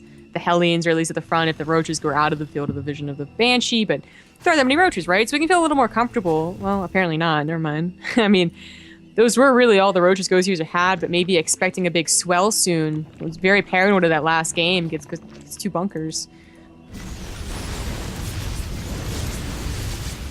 Queen poking at the Hellions. So there's nothing really here to lose in the first place. It's not that dangerous to let the Hellions by. I'd say, you know, that's pretty worrying for Intense, I would say. You know, nothing Actually, at the third base. Yeah, that's got to be a big sign that something's coming. Might not know what, but Ghost User did segment around the side, so he's going to catch a lot of these Hellions. Really smart catch moves there. You know, it's funny, I didn't realize Metabolic Boost hadn't started until just now. I wonder if he's identified this. You see the Lings moving so slow. Yeah. But like, you know, Intense maybe kind of faked out Ghost User by saying I'm not going Banshees, and then he did, you know, just a little bit later, so we got a couple of drone kills. Well, no, Ghost User might be faking out Intense, you know, Intense might think it's nothing but roaches when he is transitioning into Ling and Baneling, and I thought Aspire, but I guess not. I guess he's going for the first thing that he did in the series. So that first game he went Roach Baneling, very like powerful way to play, but only like a, you know, like a 2-punch type of deal, you know? You get 2 punches, and if you're not doing damage, then then you're in trouble because your tech isn't that great. Yeah, Siege Tank back up at home too, as well as a lot of bunkers. I mean, playing it really safe versus the roaches. Yeah. Quickly addressing a question like, oh my god, it's like you see the Void, why aren't they making new units? It's because it's not, guys. This is still Heart of the Swarm, as we've transitioned out of Legacy of the Void since earlier.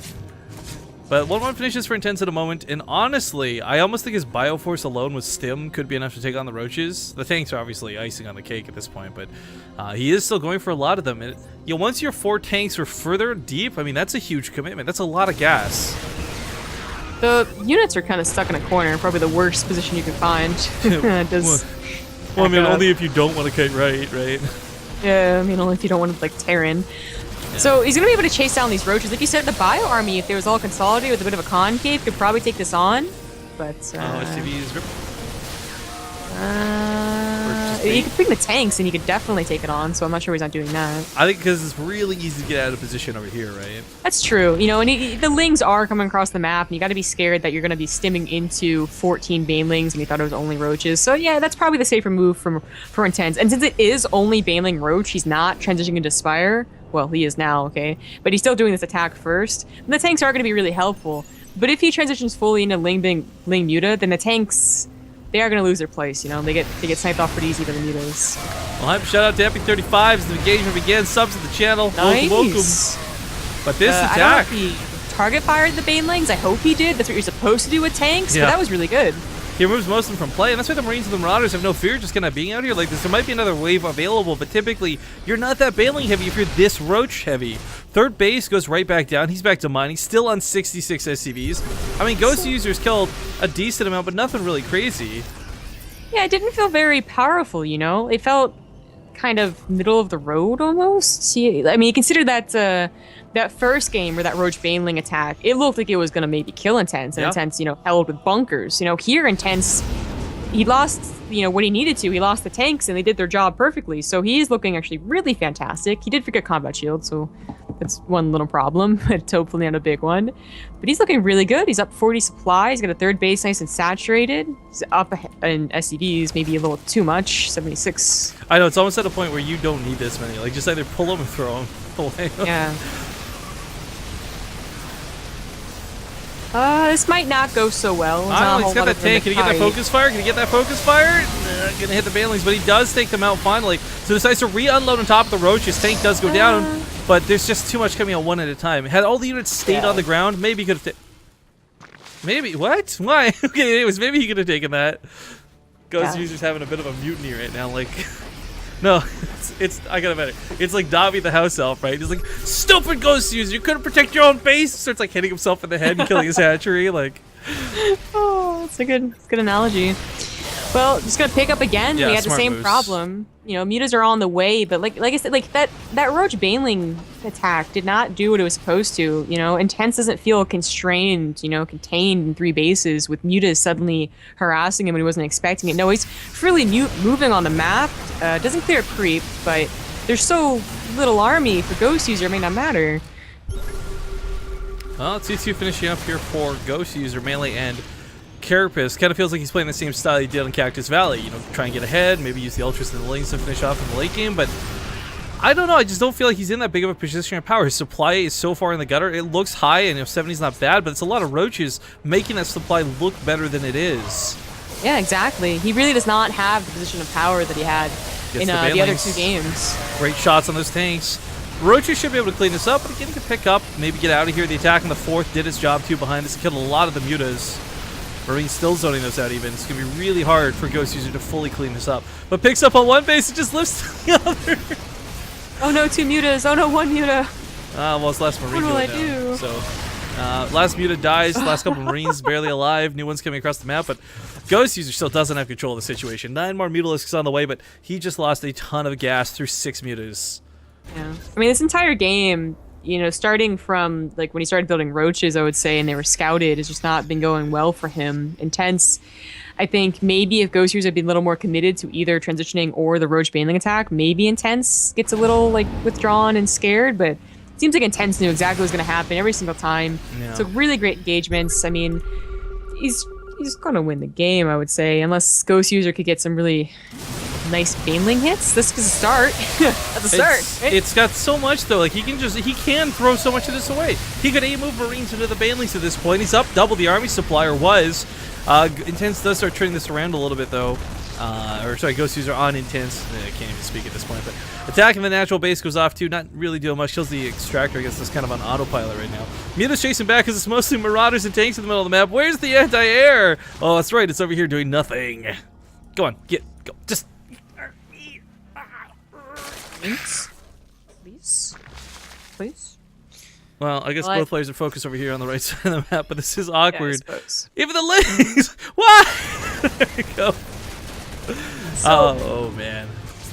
I guess he's a little scared of the mute account being high, so he's going to include a Thor. Why not? 3-3's on the way. Ghost user does not really have the economy to go up to a Hive. But this is fairly important that we talk about those mutas, right? I mean, they're not exactly destroying the game, but they're taking control of his own bases. Last time Intense got to literally just sit above the 4th with like 5 medevacs.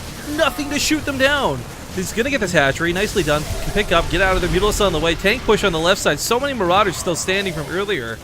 I mean, okay, it's a little bit light on the Marines, but even then, there's still more than enough to deal with a small amount of mutas. This isn't like there's 40 mutas, and it's not Ghost User going for 100 mutas. He's sitting on 8. Oh, God. Well, those roaches just don't look so good against Mbio, do they? No, they don't. There you go, GG. Intense will take the series 2-1. Super congratulations to him.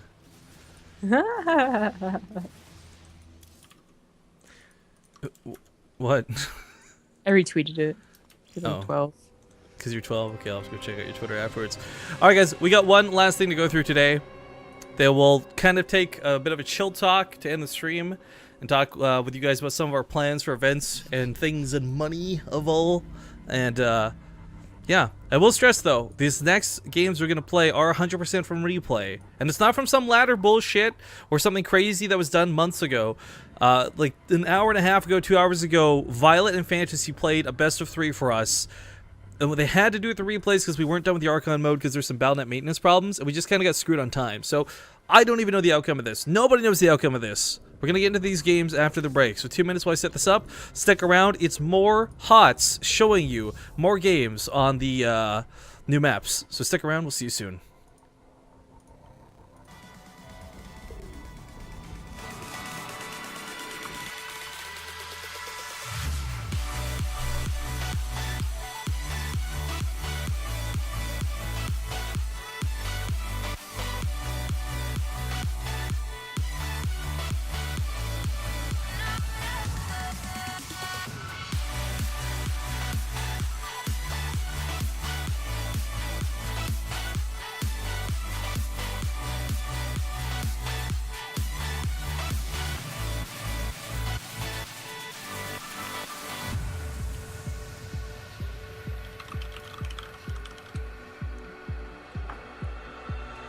Built me like a Milky Way.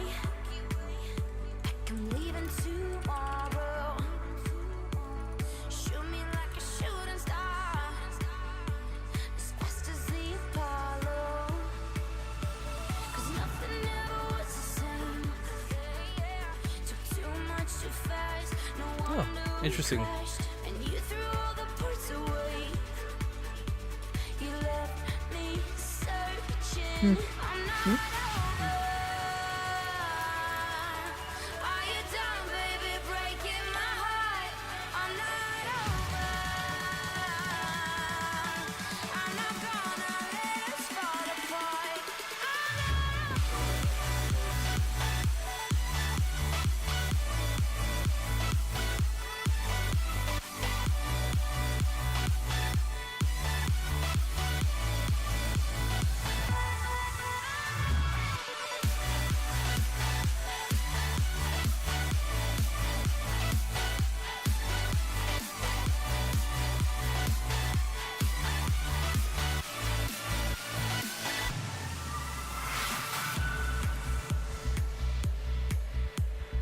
Oops, I had that copy paste is still there. 1 second, just getting set up for this.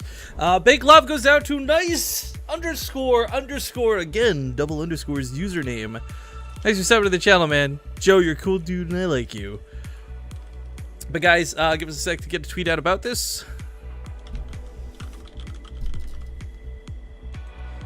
And oh, I see that.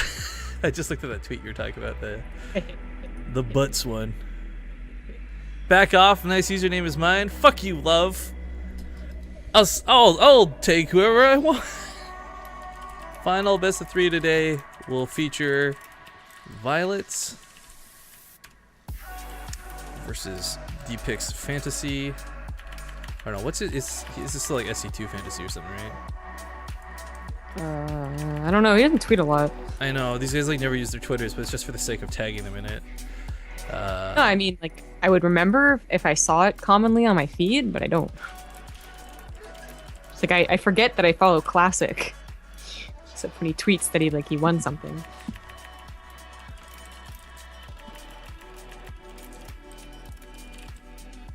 Alright guys, so this is going to be the last of the fancy stream. We got our final best of 3 coming down. We've been casting for what is almost 8 hours straight. We took about a 10-minute break earlier. It really wasn't that long. So we're getting pretty tired at this point. I do hope you'll do me a favor and go retweet. Give some retweets. I'll spam in the chat there a little bit. But again, I'm not going to try and pull the wool over your eyes or anything like that. These are 100% replays, but they were played out like an hour and a half ago at most, because they had to play these out while we were still playing the other games. So these are new. I don't know the order of I don't know the victory. You guys don't know the victory. No spoilers, blah, blah, blah, blah, blah. So enjoy them as if they were live, please. That being said, we're going to hop into the first game. It's going to be Van Eye Research Station, so I guess they didn't hear what I said about the maps. Whatever. Van Eye Research Station. I'll see you guys in just a sec.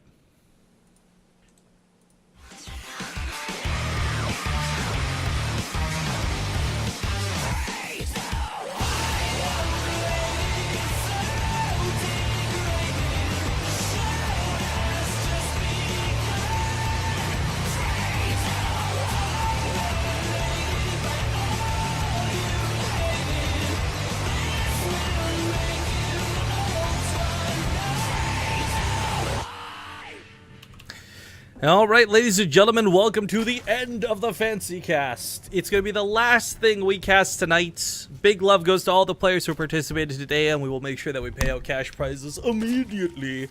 As, you know, here we are with our big bucks and our fancy outfits, right? But seriously, thank you guys for joining us today. It's been a lot of fun. Hopefully you've got some enjoyment. Hopefully you've gotten some information. Whether it's Legacy of the Void through Archon mode, or whether it's through the new season of WCS maps that you can expect in the near future. Either way, thank you for watching. Now that being said, getting into this final best of 3 tonight. In the bottom central spawn location of Van Eye Research Station, it's going to be the Red Zerg player, Violet. Oh, that's right. It's a replay. Oh. In the top position as the blue Terran, it's Dead Pixels Fantasy.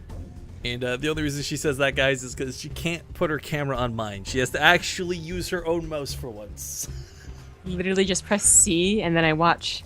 You know, it's not just because I'm lazy or that I have bad wrists, okay? It helps, like, time up when I'm supposed to start introducing, because then you pan over. Okay, I'm just saying. I'm not even teasing, because you know what? I love doing it. The few times we've had someone ops for us, whether I'm doing like ASL with Tempo or whether it's like Fear Dragon in Copa America, like just being able to sit back, seriously. Oh god, my back feels so good just like leaning against the back of my chair. I wish. I always feel like I'm too far away from the mic when I do this. And then I get into the action, you know, so I'm always like this. Well, Fantasy is an absolutely goddamn fantastic player. It's worth noting for those who don't know, him and True are currently in Europe. Now, this was because they were for a couple events recently, not because they plan to steal the points of WCS Europe or anything like that. They're both big contenders over in Korea, you know, fighting the GSL and the SSL and all that, which is a big part of why Fantasy, sadly, has not been available for matches. We've requested to him several times. We've talked to his manager, like we wanted to throw some Archon matches with them maybe, or 2v2s back in the day. But they've been so busy focused on doing well, and that's good, first off, because we're big Fantasy fans over here. But he has popped into the Lima League from time to time, and Fantasy is definitely an all-star player. Violet, I wouldn't say is too far behind Fantasy, but the thing is, Violet has only really... Again, he comes in these waves of kicking ass, right? Like... He goes to be like, oh, really, really awesome, and then like a roller coaster comes down for a little bit between seasons, and then goes right back up to being a badass. Yeah, so, like a W. Yeah, or V in Violet. No, but seriously, it's really hard to tell where he's at right now because I have no clue in the world. I know he's been playing a little bit of Legacy of the Void. I know he's really wanted to stream lately, but the house he's currently staying at is apparently having some upload issues or something, so he's been kind of a little bit blocked. It was really fun though. If you guys missed it, Violet actually played 2v2s with me I want to say 2 weeks ago, whenever it was you were doing the hitbox thing, and turns out he's not so good, but he really enjoyed it. I guess. That's good. That's what counts. You know, fun. I mean, Violet's never not good in normal context, just in fairness here. But yeah, sure. Some people are saying the stream's offline. What? I mean, this is the advantage of this being a replay. We can pause it, and let me refresh my Twitch page and find out. Because it looks like some are saying it's Stream's okay. fine. Stream's fine. Stream's fine. Oh, it's not loading for me though when I hit refresh. It loaded for me when I paused. Who are you gonna believe, you or me? I think what I'm gonna do is local record just to be safe. All right. All right. So ready? Yeah, no, keep casting. I'm just gonna type in chat for anyone who's not seeing it. Okay, so I was gonna say, you know, expanding upon your points, and that Violet has not been on the downward trend so much as he came out of nowhere and no one knew what his trend was, and then he hasn't really had a consistent trend. So kind of along, you know, he's up and he's down. But Fantasy has definitely been on the upward trend. He came out of Brood War as one of the last guys to do so because he was in the Brood War OSL, the last one. You knew that he would be. He liked StarCraft 2 because he was very multitasky already in Brood War, and StarCraft 2 Terran is very much so also about the multitask. But he was really not that great, you know. Other Korean Brood War pros were overshadowing by a long shot. Until recently, actually, I would say. He left SKT, he joins Dead Pixel. Everyone says, oh, another Korean joining a European team, like how much are they going to do? And he actually just goes on like a tear in the last couple of weeks. He's been in, you know, Gfinity and Copenhagen Games and had really great showings in both of them, you know, taking down... In Copenhagen Games, he's done a lot of people. Jaedong, Rain, actually Jaedong twice. Rain, and then Parting seems to be, you know, everyone's kryptonite, so you can't really blame him there, right? But oh, except for life. Except for life. Except for life, there you go. But you can also blame Iron Fortress for that one, am I right? Well, yeah, exactly. But I was gonna say, even then, like against life, it wasn't like a long shot. Like he just barely. Exactly, you know. But Fantasy's definitely been on the upward trend. He's looking really good, and Violet just. He's not like it's not like the Polt Violet rivalry it was in 2013 or whenever it was like that. That was when he was on top of the world, you know, and in every country almost. And now not so much. He's just recuperating, I guess, getting back to that old former glory. So judging by the way this works, by the way, I guess some folks who refresh the stream aren't having luck, but it seems to be a North American thing, maybe?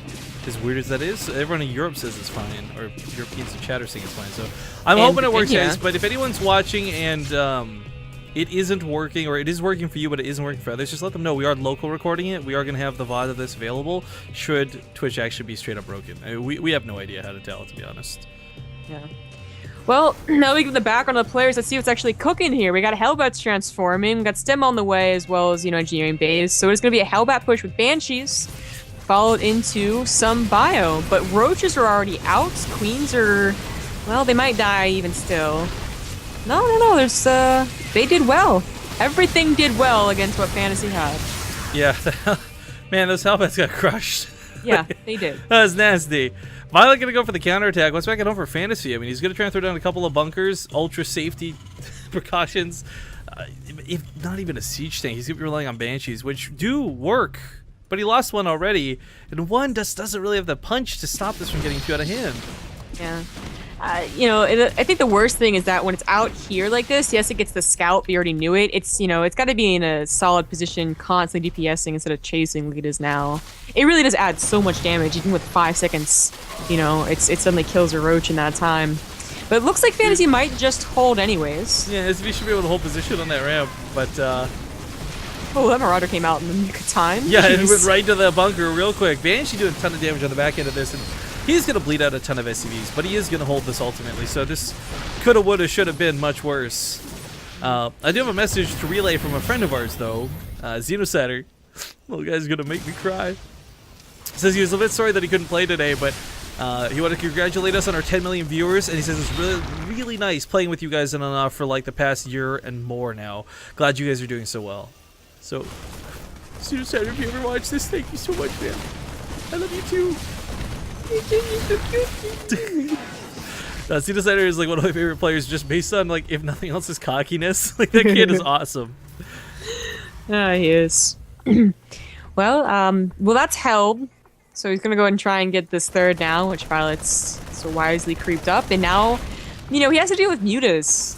It's been kind of from 8 minutes on. It's been nonstop action. Is he remembering to account for the muta timing? You know, around 12 minutes is usually a pretty good time if they didn't, you know, if he didn't scout like a 2-base muta or whatever. And he has no missile turrets yet. No missile turrets, but he does have tech finishing up, right? Like comm shot's done, plus one's done. I'm assuming and hoping, yep, stim is done. So, with this many racks is producing what could potentially be just Marines, I don't know if this will be so bad, but you're right, no turrets, couple on the way, see if these actually finish in time or not. But Violet is coming with not a huge amount of mutas either. It's like 5, maybe 6, with the extra ones catch up. This is going to get a couple SCV kills for sure, but I just can't see this being devastating game-ending damage here. Yeah. Well, that's fortunate, you know. That wasn't, you know, 15 mutas surprise attacking, just 6 or 7. Yeah, and you know, the thing is, he's on a really nice drone count. He's taking a 4th while this goes on. Is that a macro hatchery? Yes, it is. So Violet has just got money for days. And I really thought the Roach All-In was going to cost him more than it did, but, well, it didn't exactly kill Fantasy. It didn't kill him either. Well, you know, yeah, because, like, All-In, too, is kind of a hard thing to really pin on it. You know, it wasn't full of gas-intensive banelings, and he looks like he's still going to use them as his composition to help it a little bit. I mean, they can be effective. You don't necessarily have to entirely transition away from them, but you'd be surprised how ineffective they are once they're left alone from the lings. Oh, man. I'm just trying to get my body ready for the amount of Heart of the Swarm we're going to be casting this month, and what I do like is matches like this that aren't super passive and aren't super dull. Like, this is the type of stuff I really want to see a lot of. This is the type of stuff I hope to see scrappy games for, and bad games and good games for in WCS qualifiers. Well, you know, truly, we're at a pretty good standing point in StarCraft 2, so we're kind of lucky right now. But those Widow Mines, how do they not die? They actually get some decent shots on the lings. But they don't catch the banelings. Yeah. It's always the hope. But at least they're alive. Looks like there's no... Nope, there it is. Okay, that kind of sucks then, for Widow Mines dead. The zombie grub curse. Everything's right? just fine at least. Right? Well, he still has more. Finally gets the, like, it's only like one more Baneling left, so hopefully he can hold. Even then, though, there's still so many roaches behind the lings. I mean, the roaches alone weren't enough, right? But the lings taking the fire for them, dealing a little bit of extra damage. Here comes some new banelings rolling into those SCVs, possibly, potentially top of the Marines. Takes those out. Reinforcements from behind, but there's still a lot of roaches. Let's not forget about this cluster of units coming in the middle of the map, or from the middle of the map, freezing. Okay. He just needs to, you know, find a corner pocket, and then Fantasy will probably be able to hold. Some of these Widow Mines are rearming and getting great shots off on the lings. They're, yeah, they you know, it wasn't like 100 ling flood. It was like, you know, 30. So the Widow Mines deal with it. I look at that army count. Even with the macro hatchery, Violet floating 1,000 minerals, 1,000 gas. Okay, it's for the mutas, never mind. But I was gonna say he's just sitting there on like 20. Oh god, 20 supply. And if he sits there for too much longer, it gets worse. He is. I mean, you know, you see a Terran and they're falling back, they're using their SCVs to be pulled, and you're thinking, man, I can do it, I can win right here, and then you suddenly overdedicated. What was it Ghost User said, man? You can never be ahead enough to just A-move? Terrans are resilient, man. That's the one thing they got going for them. They pick up buildings and they keep on going, even when you swear that they're dead. Kill their own units, friendly fire, who cares? We're still fighting. Exactly. So Violet might have made a mistake in the last 2 attacks, you know, just a little bit of overdedication each time might lose him his 4th. Yeah, he's running really low on the banelings. They spreads out of Fantasy too. The splits are fan-freaking-tastic. One of my shots going off all over the place. Yo, for a guy who had that macro hatch, he had that 4th base and like 80-something drones, I really thought he was going to snowball ahead out of this game. But Violet is on the verge of defeat. Now he's got no army supply to speak of. No round 3 of banelings coming out behind this. It's just lings, it's just mutas. Yeah.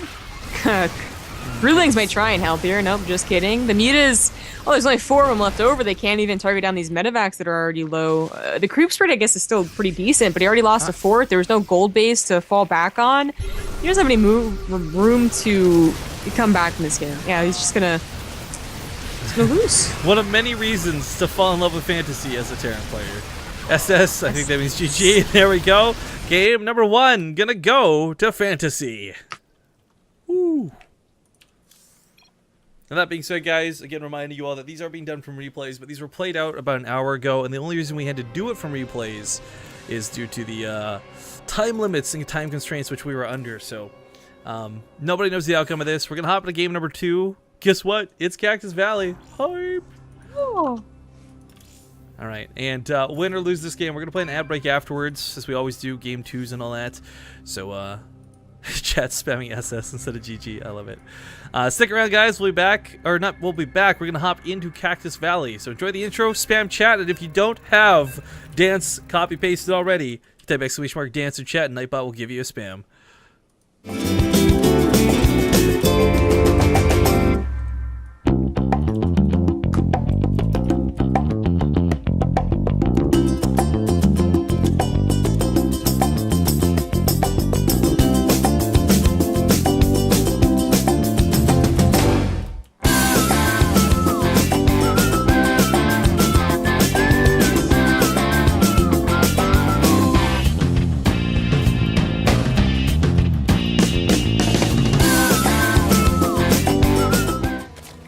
I'm thinking the Twitch problems are starting to extend a little bit further. Now it's not only my stream offline, but I can't type in chat. So I'm definitely thinking there's some Twitch problems. It's a good gosh darn thing we're doing a local recording so you guys don't miss any of the action. But welcome back to the end of the fancy stream. We got this last best of 3 to cast out, and then afterwards some real talk moments with the stream. And then we're pretty much done for the day. So those who've been with us for most of the day, I thank you for your dedication, your hard work. Just being here to hang out, it's awesome. Spawning in the bottom right corner of the map, though, he's down to 1 after what looked like it was going to be his game. It's going to be the red Zerg player, Violet. The top right, as the blue Terran, it's Fantasy. Alright, Fantasy did some fantastic, beautiful things that game. 2 instances I thought maybe he was going to lose it, but both times he held on really well, and Violet just could not get the killing blow, and as you pointed out, Terran resilient, to say the least. Yeah, I mean, the first thing I learned when I first started playing, I remember it was on Xel'Naga. God, that was so clear. I had stopped playing Terran in 2v2s and was trying Zerg in 1v1, and I was like sending like banelings, like waves of banelings into this guy's like natural, and he just wouldn't freaking die. Ended up winning that game, and I was like, Terran's BS. Nope, I'm done. And then, like, 2 years later, I turned to Terran again, but whatever. But they are, it always seems a little stronger than you would think. 1 Marine suddenly with medevac healing becomes like 6 Marines, and you just don't account for it. You forget to account for it. How are these surprisingly expensive units like my Baneling's not trading cost effectively? Yeah. I don't get it. Exactly, and suddenly the roaches that were packing your army and not only making your supply look good, even 12 roaches suddenly make the supply jump quite a bit, but also making the army size look good. Suddenly they're the only things left over and they die really quickly because they're not so good versus Sim Bio. So, Violet just, I guess, overcommitted twice, and twice was too much. Oh, yo, my stream just came back online. Is my chat working? No, my chat's still not working. Damn it. Sorry, I got really excited because suddenly it popped up as online. Oh, but it is what it is. So what do you think this game? Violet's fake here. You're down 1 in the best of 3. You're on Cactus Valley, a map you might be unfamiliar with. Do you just try it all in? Do you try and go for the macro game, look for those ultras? Is that walled off properly? Where, up here? Yeah. No, it's not. Yeah, I thought that's me trolling you last night with the depots. What that is. So. I guess someone asked in chat, so it's kind of fitting, but I think all of the maps, Legacy of the Void and Heart of the Swarm, all of the maps are similarly bugged or just bad, Yeah, so the map makers, answer, Blizzard.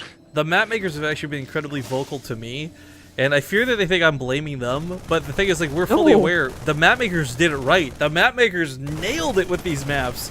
Blizzard decided to tweak it for whatever reason and totally fucked them up. And I mean, tinfoil hat here, guys. I think it's just a bit of jealousy. Blizzard's like, oh, these stupid map makers. They think they're hot shit. They think, well, let me show you. I'll sabotage these maps. I'll show them who makes maps. They listened to Wolf on the One Pro League where he said that Blizzard makes them better. Oh no, please no, God, don't. I'm paraphrasing, of course. No, it doesn't matter. Nice kill on the SUV. Another one right here though to pick up its slack. But no, seriously, all jokes aside, big respect goes to the folks who make maps, whether you're from Blizzard or whether you're part of the community. It's not easy making maps. I've got a lot of friends who make maps, and I have to constantly hear the balance problems of like, oh, you can't do this, you can't do that, it's too OP for Terran, it's too OP for Zerg, or this, that, and the other. So the fact that we get any maps turned out at all is always surprising to me, much less when we get good ones, but it's still so easy to bitch about the bad ones. You're like, whoever made Heavy Rain needs to be shot in the face. Well, we do have a very aggressive maneuver come out for Fantasy. I mean, Well, very, very aggressive. Holy cow, he's bringing the SCVs too, so that mineral line of the natural really isn't saturated at all. Okay, now Violet could see that too. Yeah, it's not like an SCV pull. This is actually, we've seen this before where you pull the SCVs kind of be like medevacs on those Hellbats and they just don't go down.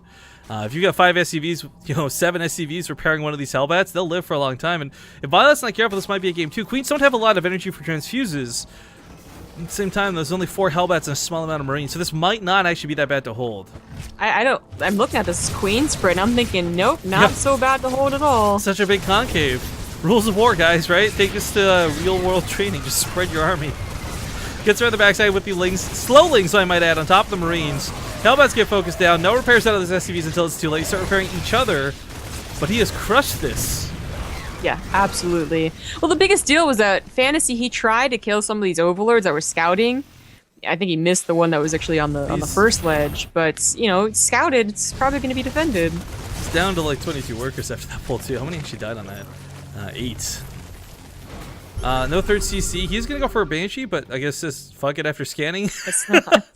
He scans the main and sees full saturation in a layer. There's the GG. So odd. That's the opposite of Fantasy GG timing. Oh, you. Yeah. All right, guys.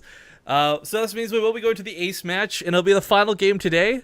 We'll get this set up, and I actually have to go get the replay because they only sent me 2. I thought it was actually going to be a 2-0. So I go bug one of them for the replay. Give me a second while I do this. We're going to play those ads, and see, for the fucking proof, it's spoiler-free because I didn't even know the outcome, even though I thought I did. So we'll see you guys in 2 minutes with the final cast of the final game today. Stick around. We'll see you soon. Am I even going to be able to play ads? Fuck. Whatever. Violet. Can you send me a game?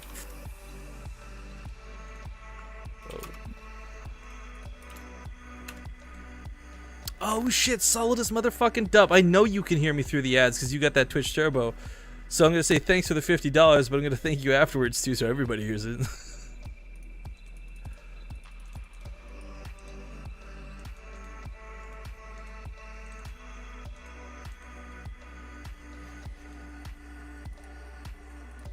Okay, I got the replay.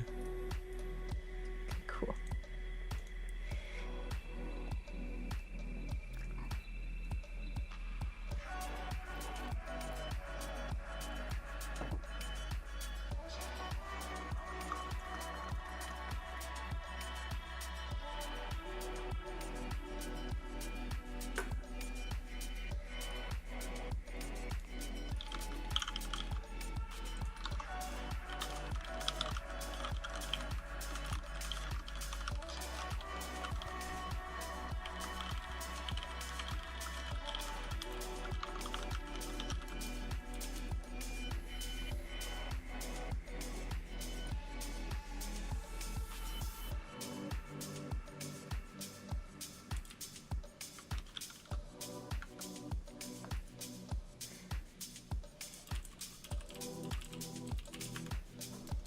Wait, what the fuck just happened to the game? Did you get kicked too? No, you're still in there for me. What? Yeah, I'm gonna relog this shit. It's broken as fuck. Okie dokie.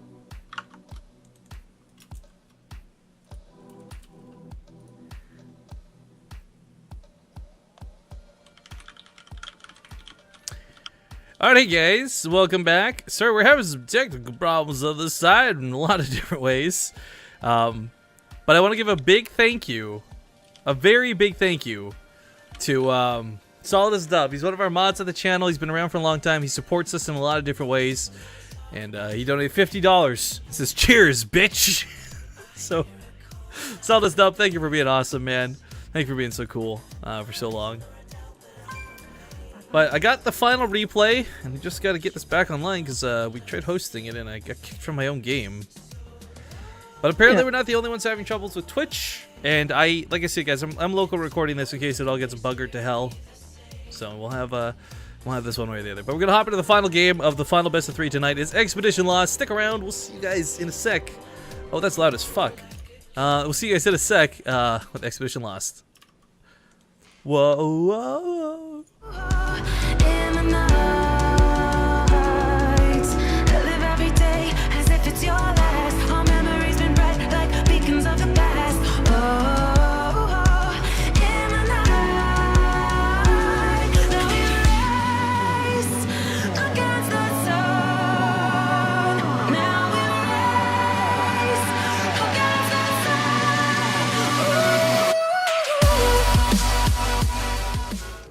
All right, ladies and gentlemen, welcome back to the final game in the final best of 3 for the Fancy Show Match series. The fancy day we've had here on Base Trade TV. I want to thank you all for joining us. I want to thank you guys for having a good time with us today. It is game number 3 here in the last match. It's spawning in the bottom left corner of the map. Tied up 1-1. It's the red Zerg player, Violet, who apparently is so good at defending, all he had to do was drone to win. In the top right, as the blue Terran, he's Fantasy. The Dead Pixels Fantasy, yeah. Man, so that's such a weird team, man. They got True, they got Fantasy. They're like my favorite freaking players right there. Yeah, D-Pix True. D-Pix Fantasy. Dick pics? What? What? Wait. What? No, What? you. Oh yeah, Patience. I totally fucking forgot Patience doing that team too. It's like the perfect Terran Zerg Patience. For the D-Pix. Patience while I get you my true fantasy D-Pix. Did they realize that when they did that? I have to say, I gotta know that the Archon Super Series knew that their acronym would be ASS. But I wonder if the Africa Star Show, is that what they called it? Yeah, would also they're know ASS as well or whatever. that their acronym would be that. Hey guys, big thank you by the way to Dylan Blovelet. Oh fuck, you say that name. I'm done. What? We got a new sub and I'm bailing on trying to pronounce Dylan Blovet. Dylan Blovet. Blovet. Ah, fuck. You just gotta pick an accent and just go with it, you know? That's what I do. Usually it defaults to Russian. But... Dylan. All right. So it was a pretty good game number 1, a very awkward, let's be honest, game number 2, and I'm really curious what game number 3 is going to bring here on Expedition Lost. Again, I guess it's fitting that they played Van Eye and Expedition because they're the 2 maps we didn't want them to play, but you know, whatever. I really predict with the next season of WCS Pictures, guys, it's probably going to be a lot of Expedition Lost, a lot of Anti-Research Station, and apparently everyone still fucking hates Infernal Pool, so maybe Echo takes that 3rd spot. But really, nobody seems to want to play the 4-player spawns maps. Not Cactus Valley, not Infernal Pools, and not Iron Fortress. So the point of us throwing these show matches, okay, we get some cool play, fantastic players, but we want to get a sneak peek of what we're going to be seeing, because it's going to be about 8 days, in less than 48 hours, it's going to be like 8 or 9 days straight of WCS qualifiers for us. And whether we're the main stream, the B stream, the C stream, I don't care. We're going to be there for every single one of them. You guys are going to be so sick of us. We're going to be so sick of StarCraft. That's what we're going to be. Sick of each other. Like day 8. Hi Zombie Grub. Fuck you, Rifkin. Yeah. God. It would be all super. No, you know, it would be so. Let's be honest. With us, it'd be super passive aggressive. It wouldn't be fuck you. I'd be like, oh look, it's Miss I can't identify our roach push. How's it going? Wow. Wow, Mr. What's a CC? Is that a Nexus? Hey, shut the fuck. Okay, see, that's exactly what's gonna happen here, guys. 8 days from now, I'm calling it. But there won't be goofy good tidings and smiles behind it. We're gonna just be at each other's throats. So maybe I could convince like Livy B or something to come relieve us on one of the days and swap out or something. But Fenner or whoever. Regardless, getting into game number 3 though, we do have a roach warrant on the way. This is coming up pretty quick. Don't know if it'll be for any sort of all-in or otherwise, but at least it's a good way to stop Hellions early on, which the fantasy's been showing one way or the other. Sorry, just being so cute. No, you're a kitty cat. Hey, shout out to VXG_UnitXV as well. Thank you for subbing. Thank you for that subscriber, Reno.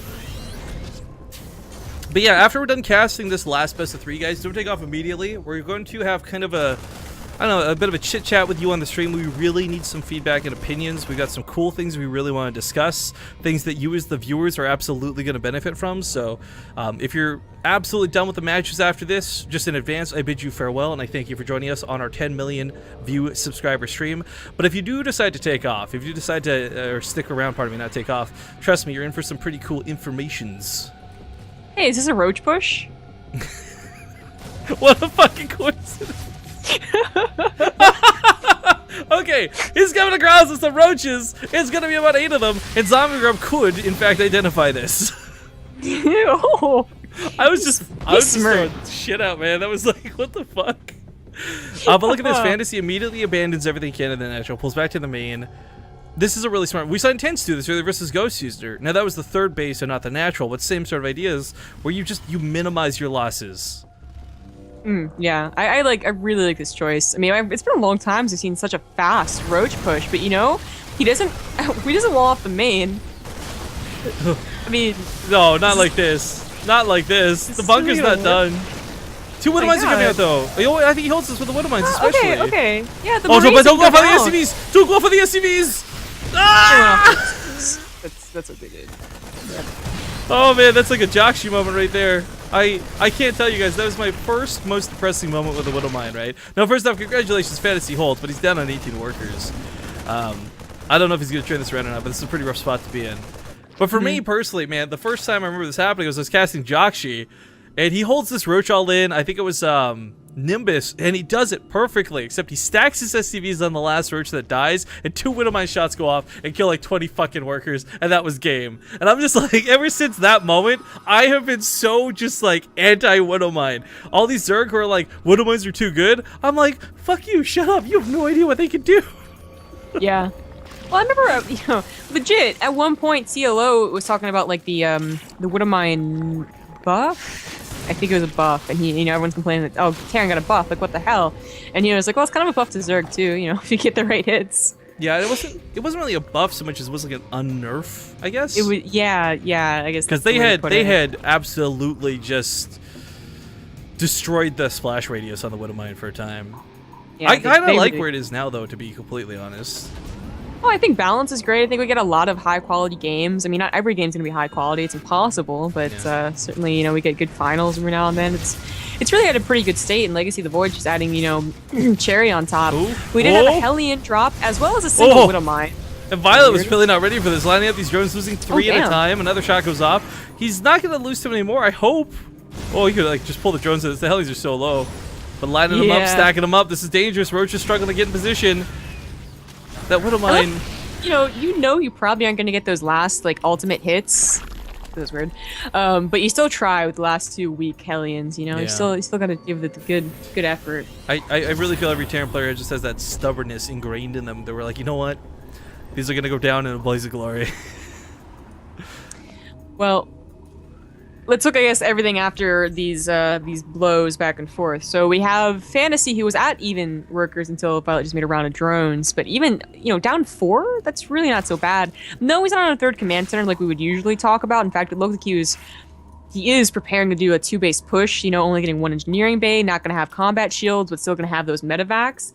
And that might go well. I mean, it's certainly going to be very good at being able to harass and drop, as Violet's, and you know, he's not getting anywhere close to a Spire. But, you know, is it going to be able to defend against this, like, a ton of roaches? You know, I think that's where the tank is necessary. Yeah, totally. Sorry, I'm being a total goofball right now, but we get the tank and the Marauders on the way. I was really hoping this Widow Mine would have done more than just block out a 3rd, but still blocking out a 3rd is pretty nice. As he gets closer and closer to taking on the back rocks, big question is, will Fantasy be ready for this? I mean, Stim is done. One of the key components to stopping roaches. Yeah, You'd think since he didn't get a 3rd CC and he's getting more production, he'd be better suited to deal with this, but that's just a lot of roaches. Oh, he notices. He's gonna be in position. Yeah. Tank's coming here too. This is pretty dedicated from Violet too. This is pretty much all of his army supply, actually. Gets on top of the tank immediately, though, trying to get into that dead zone. Takes out that tank right away. Lots of these Marines starting to go down. Violet, though, losing the roaches very quickly. That's Stim dealing a lot of damage. SCVs get pulled into the fight. And can he stop this? He doesn't have a lot of bio to work with, but 2 at a time with the Marines. A new Marauder on the way. He's going to snipe off combat shields. Nice pick for Violet. Back on this side of the map, nothing going on. Just more roaches rallied in, but that's it. It's just more roaches. Right, it's still on 2 bases, you know? It's 2 base versus 2 base, but, you know, we'll go back to everything you learned when you first started StarCraft 2. Zerg's supposed to be up 1 base. Now, Violet has enough minerals. Oh, okay, but you just spent them on roaches, so never mind. It's still going to be 2 base. But can he really break Fantasy, you know? Like, okay, he has 2 options, and that's great. That's Expedition Lost, you know, thing. But one is covered by a supply depot. Oh, and I think that's enough. Well. Or laying or something, I don't know. Anyways, Tank's in a great spot. Bio shreds him coming up the ramp. No high ground vision from the Overlord. And, oh, Violet, can he? I don't think so. Even if he takes out the tank, there's too many Marines. There's too many medevacs. Tank not even getting focused. That's it for the army. Yeah. Oh, GG. Yeah, not enough roaches. All right. Fantasy takes the series 2-1. And for those who are calling me a pervert, I was definitely petting the head of her cat. I wasn't doing any weird. What you guys get your head out of your clouds, asses, whatever. You bunch of grossos. Anyways, that concludes the last game we're gonna cast today, guys, for our series. I don't know about you, Bizarre Grub. I'm fucking exhausted at this point. I am pooped and tired. It's so ready to just go lay down. But before we do, we get some things to talk about. We're gonna play an ad break before we do go, guys. So stick around, and when we're back, we got some very cool things to discuss with you, the fans. Your cat is so cute. She reached out and was like, I want more.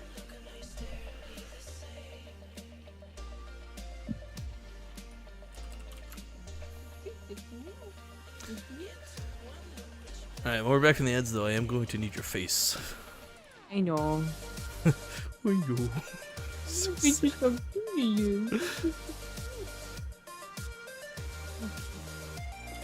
Yeah.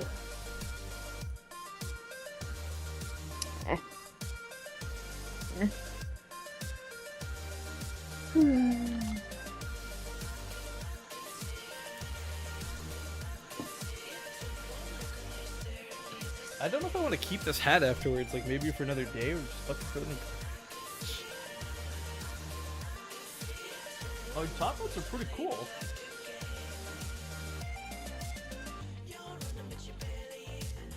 You know what you can do? You can cosplay as the Futurama hobo. Yeah, it's punch at the top.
Alright guys, welcome back. We're gonna put the music on really low at this point. And I'm gonna lean back in my chair and I am just fucking gonna relax while we talk about this stuff. So first off, I want to thank you guys again. You know, we've been saying thank you all day and maybe you get bored of hearing us being grateful, whatever, but today was fucking fantastic. It was a lot of fun. We got to really just celebrate, and more to the point, I think we peaked out at 3,000 thanks to some very generous hosts from Crank, from The Muslim, from others. We got to just float about 2,000 viewers for most of the day watching us bullshit around with Archon mode, play the Archon mode out, lose the Archon mode, cast the matches. Man, I'm so fucking happy that we could do this without a big event, without a big sponsor, and still just have a great time, and I'm really glad you guys were able to join us for it. That being said, like I said earlier though, today's probably the last day we're going to be spending a lot of money. We gave away a ton of dollars in prizes to players. We gave away a lot of stuff here on the channel. We're going to be sending those out as well. The t-shirt, the hoodie or whatever, and the poster amongst the slippers and other things. But now we got to talk about why we don't want to spend much more money. Right now, what is a $10.01 donation from The Rabbit 22. It says, thanks for the casts. Congratulations. Split this in half with Zombie Grub. But here's why we're going to start talking about money, guys. We don't have anything we can officially announce yet. We potentially have a couple of new sponsors to announce soon, which will be really fucking cool if we do. But that's really up in the air and nothing confirmed. If we do announce anything, keep in mind that we're doing it with the goal of trying to get some more money because we want to raise money for a live event at the end of the year. Not the end of the year like November, but think like the end of the year more like January, or sorry, not January, July or like August type thing. And I've talked to people at 2 different locations, and I think we're gonna aim to do the one in Toronto. We've talked to them about the cost of a venue. We've talked to them about the cost of production, cameras, lighting, stage equipment, renting the computers for the day. I have to actually send an email to the Blizzard esports team And we have all these cool things in the works to set up a live event. The problem is it's very fucking expensive. And currently we're in a bit of a bind where we can either afford to pay for the production and the venue and the chairs and all these things, or we can create the prize pool. And here's the thing for us, right? We've been doing these big tournaments, $2,000 here, $4,000 there for online prize pools. And that's fucking cool. But I think at this point in time, we want to take it to the next level, even if it's for only one event in our entire lives. Because while we've been talking about maybe doing this up to this point, we're still not super committed until we can afford it. You know, we're not the type of people to spend money we don't have. We never have been. We've always been the folks to pay out money on the day of rather than a month or 7 months later. So we really, really, really want to look towards doing this. So what we're looking to do, and this is where we really need some chat feedback from you guys. I'm not talking tens of dollars, hundreds of dollars, even as little as $1. I'm wondering if you guys would be willing to get on board to start something up like a Kickstarter. Zombie Grub's got about 1 million fucking cool ideas for rewards, and she's like super excited to start one. But for me, I want to know that we've actually got some chance to make it work. That, you know, we pay for the venue and the production and the flight costs and the hotels and all this, and then we can actually raise a sizable prize pool, say $3,000, $5,000, or whatever for an offline event. I really can't quote you guys numbers because we don't have anything accurate. We've been asking everyone specifically for ballpark numbers when it comes to costs of like renting the venue or production and other things. But we really, really, really want to be able to do this because I think at this point, there's two really big things. One is I don't think we're ever going to get to a live event because it's not like WCS or IEM are jumping at the chance to hire us to be on the mainstream. But at the same time, and maybe Zombie Grub, I don't know your thoughts on this one. I don't really want to be on the main stage. I would love to be a fucking like official B stream at an event or something. I think that'd be really cool. But there's no way any tournament, any organizer has the budget to support that. So I think us creating our own event is really the only way we're ever going to get to do something like this. And I think it could be really fucking cool. And I think if we do it right, we can make it really awesome and not some big fucking waste of money. Because I think, I like to think, and I don't know about you guys, but I like to think up to this point, we've managed to do things right when it comes to StarCraft, when it comes to esports. You know, we don't fuck with the players, we treat everyone very respectfully, we always pay out our dues on time. I don't know, you got any thoughts to add to this, Zombie Grub, just for the folks who have not heard of us discuss this before? Damn, I thought you broke out. What? I thought you cut out. Oh, no. You just ended so abruptly. I did cut out. No, sorry, I was just wondering if you had any thoughts or opinions to add. Not, I don't know, it'd be really, really cool. It'd be, I think, chill. So, I mean, I'm thinking more like Take TV than, you know, because, you know, we can't do a fucking IEM. Yeah, I definitely agree. Like, we would definitely lean to treat this more like a Home Story Cup type event rather than an IEM. But, like, not so far as to be, like, in the basement on the couch. Like, we want to rent the proper venue. We want to make it awesome. Maybe we actually do pull out a couch. I don't know. Ask Take TV if it's okay to copy that. Have the casting couch. But, no, seriously, like, we got a lot of very ambitious goals with this. It's chill, should I wear a coat? But yeah, so I mean, to let you guys know where money has been going at this point, I mean, we invested a lot of money just now to create some coins, get coins printed and cast and ironed and all this stuff so that we could send them out to folks who have been subbed to the channel for a year. It's actually technically cost effective for us to do that, believe it or not. It still costs us money, but it's cost effective at least. You know, we want to print out chocolates for real events. We're talking 50k, 10k, 100k. No, guys. Like, if we start a Kickstarter, like the goal, here's the idea, right? And these numbers aren't refined, but let's say we make the goal $5,000 for a prize pool, right? Like that's what we're raising the money for a prize pool. Let's say that's the goal. Anything above $5,000 would just go towards A, either increasing the prize pool, or B, we discussed like if we could raise $6,000, the extra $1,000 would go towards opening a European invite slot. We could put money towards flying a European player, you know, get Snoot, who qualifies to an online tournament, to come to our event in Toronto, or something along these lines, right? But the idea is that we've got the money. If we don't spend much money, subscriber money and random donations between now and July or August will 100% cover the cost of the venue. For us, the problem is the question of whether we can viably raise a prize pool for it or not, right? Yeah. And as far as someone asking, would this just be North America? I hope I just answered your question a moment ago, but the idea is like, yes, the initial conception would be North America. but we would like to open up invite slots and have like an open bracket at the event. It'd be like a 2-day thing. There's a lot of different ways and styles we could run it, but a lot of it would be based off of how much money we had, how many players were involved. I mean, really, like, you could have this open to anybody who comes to Canada. They can play in the open bracket, and if fucking Jadon can make it, great, you fucking get in.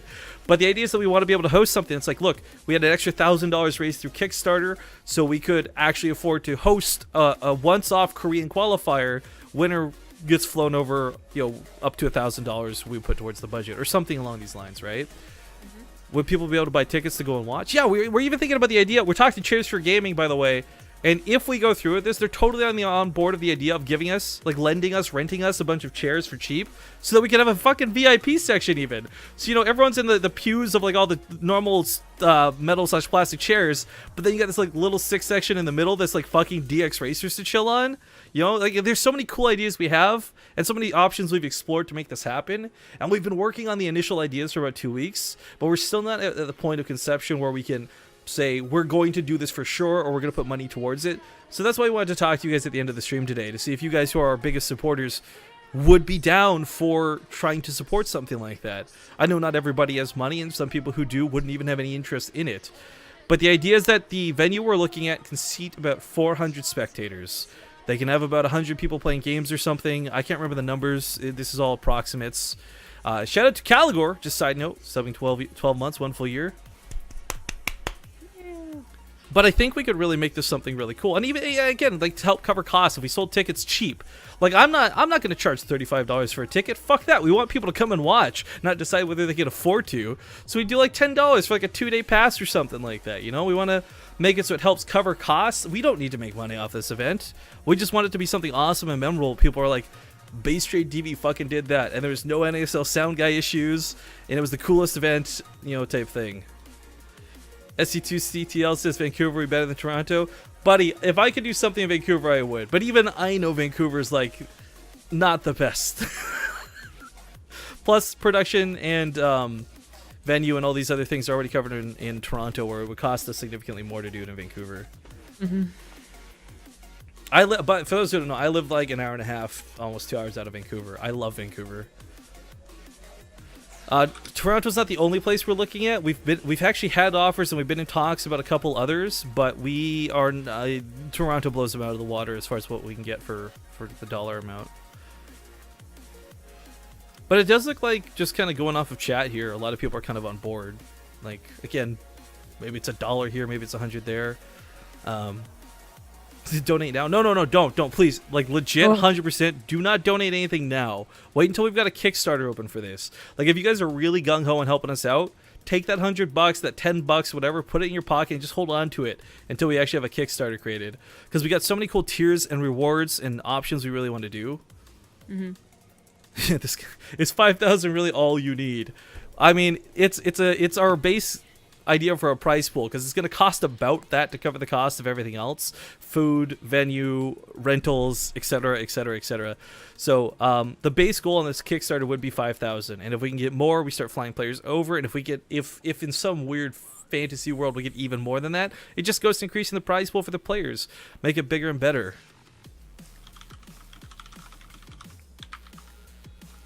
Oh, Vexium, no, trust me, we've been doing our homework. For like 2 weeks, we've been getting in contact with people who know what they're doing. We wouldn't do the production. We also know that we need a 3rd or 4th caster. We need a host for the show. Trust me, we've been doing our homework for about 2 weeks' time on this, guys. Oh, we just got a sub. I missed it. Who was that? Tite Sprinkles. But see, that's another thing too. If you guys sub to the channel, you already support us. You get a lot of cool benefits. But sub money is going to be what helps cover a lot of this, right? What's this? Time Shifter 08, $40. Says, shut up and take my money. Okay, don't shut up, but make it happen. Or split this with Zombie Grub. Whatever results in more awesome StarCraft 2 casting.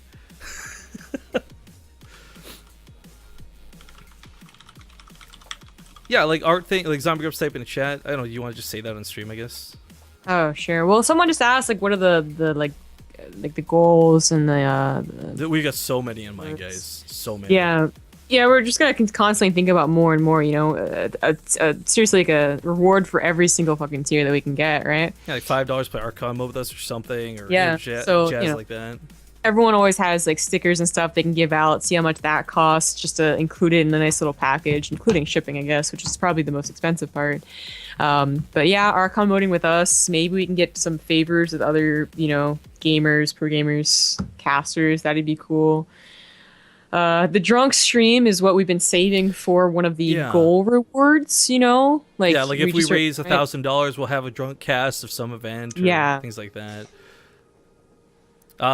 People are saying, would you totally get people to try and cast on the off couch? Yeah, dude, if we could set up a BRFC stream and players were totally down to do it, fuck yeah, we'd do that, man. Hell, we'll bring them on the main stream. Yeah.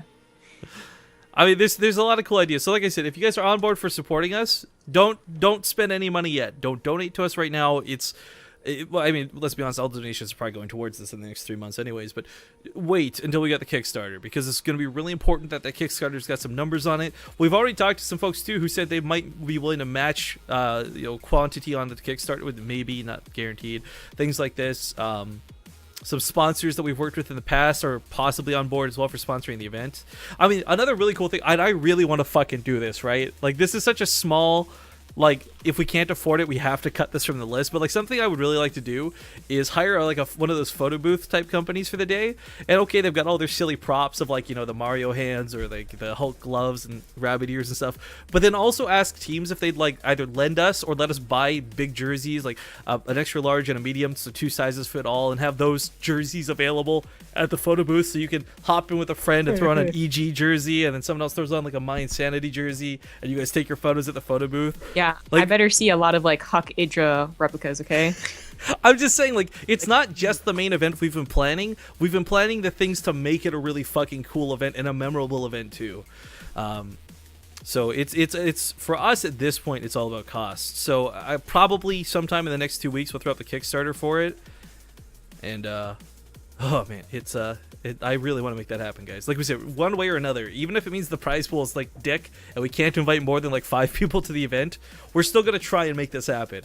But obviously, the bigger it is, the better it is, the more enjoyable it'll be for everybody involved, players and spectators alike. So we got lots of cool ideas of what we want to do and what we want to outreach for, and I hope you guys will support us when we do finally go through with that push, that Kickstarter officiality. Yeah. I know I'm making up words at this point. Yeah. Oh, like, well, we don't really know what type of players we're gonna get, because like no one can really commit to something that has no date, no prize pool or anything like that. But in terms of like meet and greets and stuff, like that could be a VIP pass, along with like the sick chairs things happening. We can just set up, comfortable place to fucking sit, yeah. Right, exactly. We can just set up, no VIP too. I mean, don't want to completely exclude everyone, but sure, I know. I've been to enough events to know like what can go wrong, desperately wrong, and what it like really made it cool for me. So I guess that's something that you guys could also message us and tweet at us, like, what made this like cool? If you went to a DreamHack or an IEM or something, something that doesn't cost $20,000. Yeah. For us too, it's just, again, the ability for us to take this one step further, to leave our ultimate mark on the scene, so to speak, right? Like right now, everyone's like, oh my god, Passion, Esports, StarCraft 2, but like, yeah, a year from now, no one's going to remember that we're casting every single go for StarCraft, right? Like, but they'll remember a really cool event if we do it. And for me, that's why I think I'm willing to dedicate such a large portion of our money towards this, because we want to make it happen. And again, lastly, that's where we really need the help of other people. We can do one or the other as far as prize pool or event. We can't necessarily do both. But yeah, a Kickstarter is going to cost money. I know this. Some folks have brought this attention up. So will any other sort of crowdfund raising thing, but it's probably our best option, to be honest.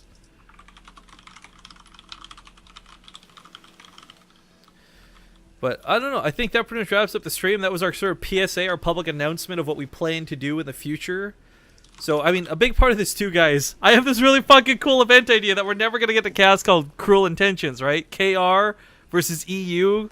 Cruel Intentions, like the movie, but every time we go to schedule it, WCS, Red Bull, or, just IEM, or just like any other event literally comes up, and we're just like, fuck it. So, I mean, that's where $2,000, the prize pool we've been saving for that is going to get allocated to. Sub money every month. We'll take what we need to live, but put the rest of it towards this. And I'm really hoping that we can land some sponsorships to help us out with it. But I think we'll definitely be looking for feedback. We'll be listening for feedback. And we'll see what you guys think of what we plan to do. But I do hope that once we do launch a Kickstarter that you guys will be totally willing to get involved. Yeah, DYDXL. That's that was the name of the tournament. It was announced like fucking 2 months ago, but every time we go to do it, there's too many events going on. Anyways, I think that's gonna wrap it up. So Zombie Grub, you got any final goodbyes? Just the normal ones. Follow me on Twitter at CG Gaming and on Twitch, Zombie Grub. My Patreons, I love you, but my Patreon page is not loading right now, and it's not letting me sign through Facebook. This is actually probably something on my end because Twitch was all fucked up too, and I still can't use Twitch chat. So know that I love you, and I think I shouted some of you out during the sub shout out anyway, so I'm hoping that'll count for this time around. I'm not getting lazy on this. I know I started doing this with the sub shout outs that we integrated them out. I literally can't log in right now to check. But thank you guys for joining us on this marathon cast. This has been claimed in chat about 8.5 hours later straight. Not a lot of breaks, not a lot of downtime. We love you all. Now we're going to go find somebody awesome to host and wrap up our stream. So Zombie Grub, Madam, you look fantastic today. Ah. You too, Rifkin. There you go. For everyone else, thanks for joining us on our fancy stream. Back to t-shirts and ponytails for not tomorrow, actually. That's right, we're not casting tomorrow. But Saturday we'll be back with the WCS Europe qualifiers, I believe. If it's not Europe, it's America. Either way, we'll see you Saturday, guys, for one of them. We'll be casting all of them. I'll see you guys later. So take care, have a good night, and enjoy the rest of your evening. Today was a blast. Bye.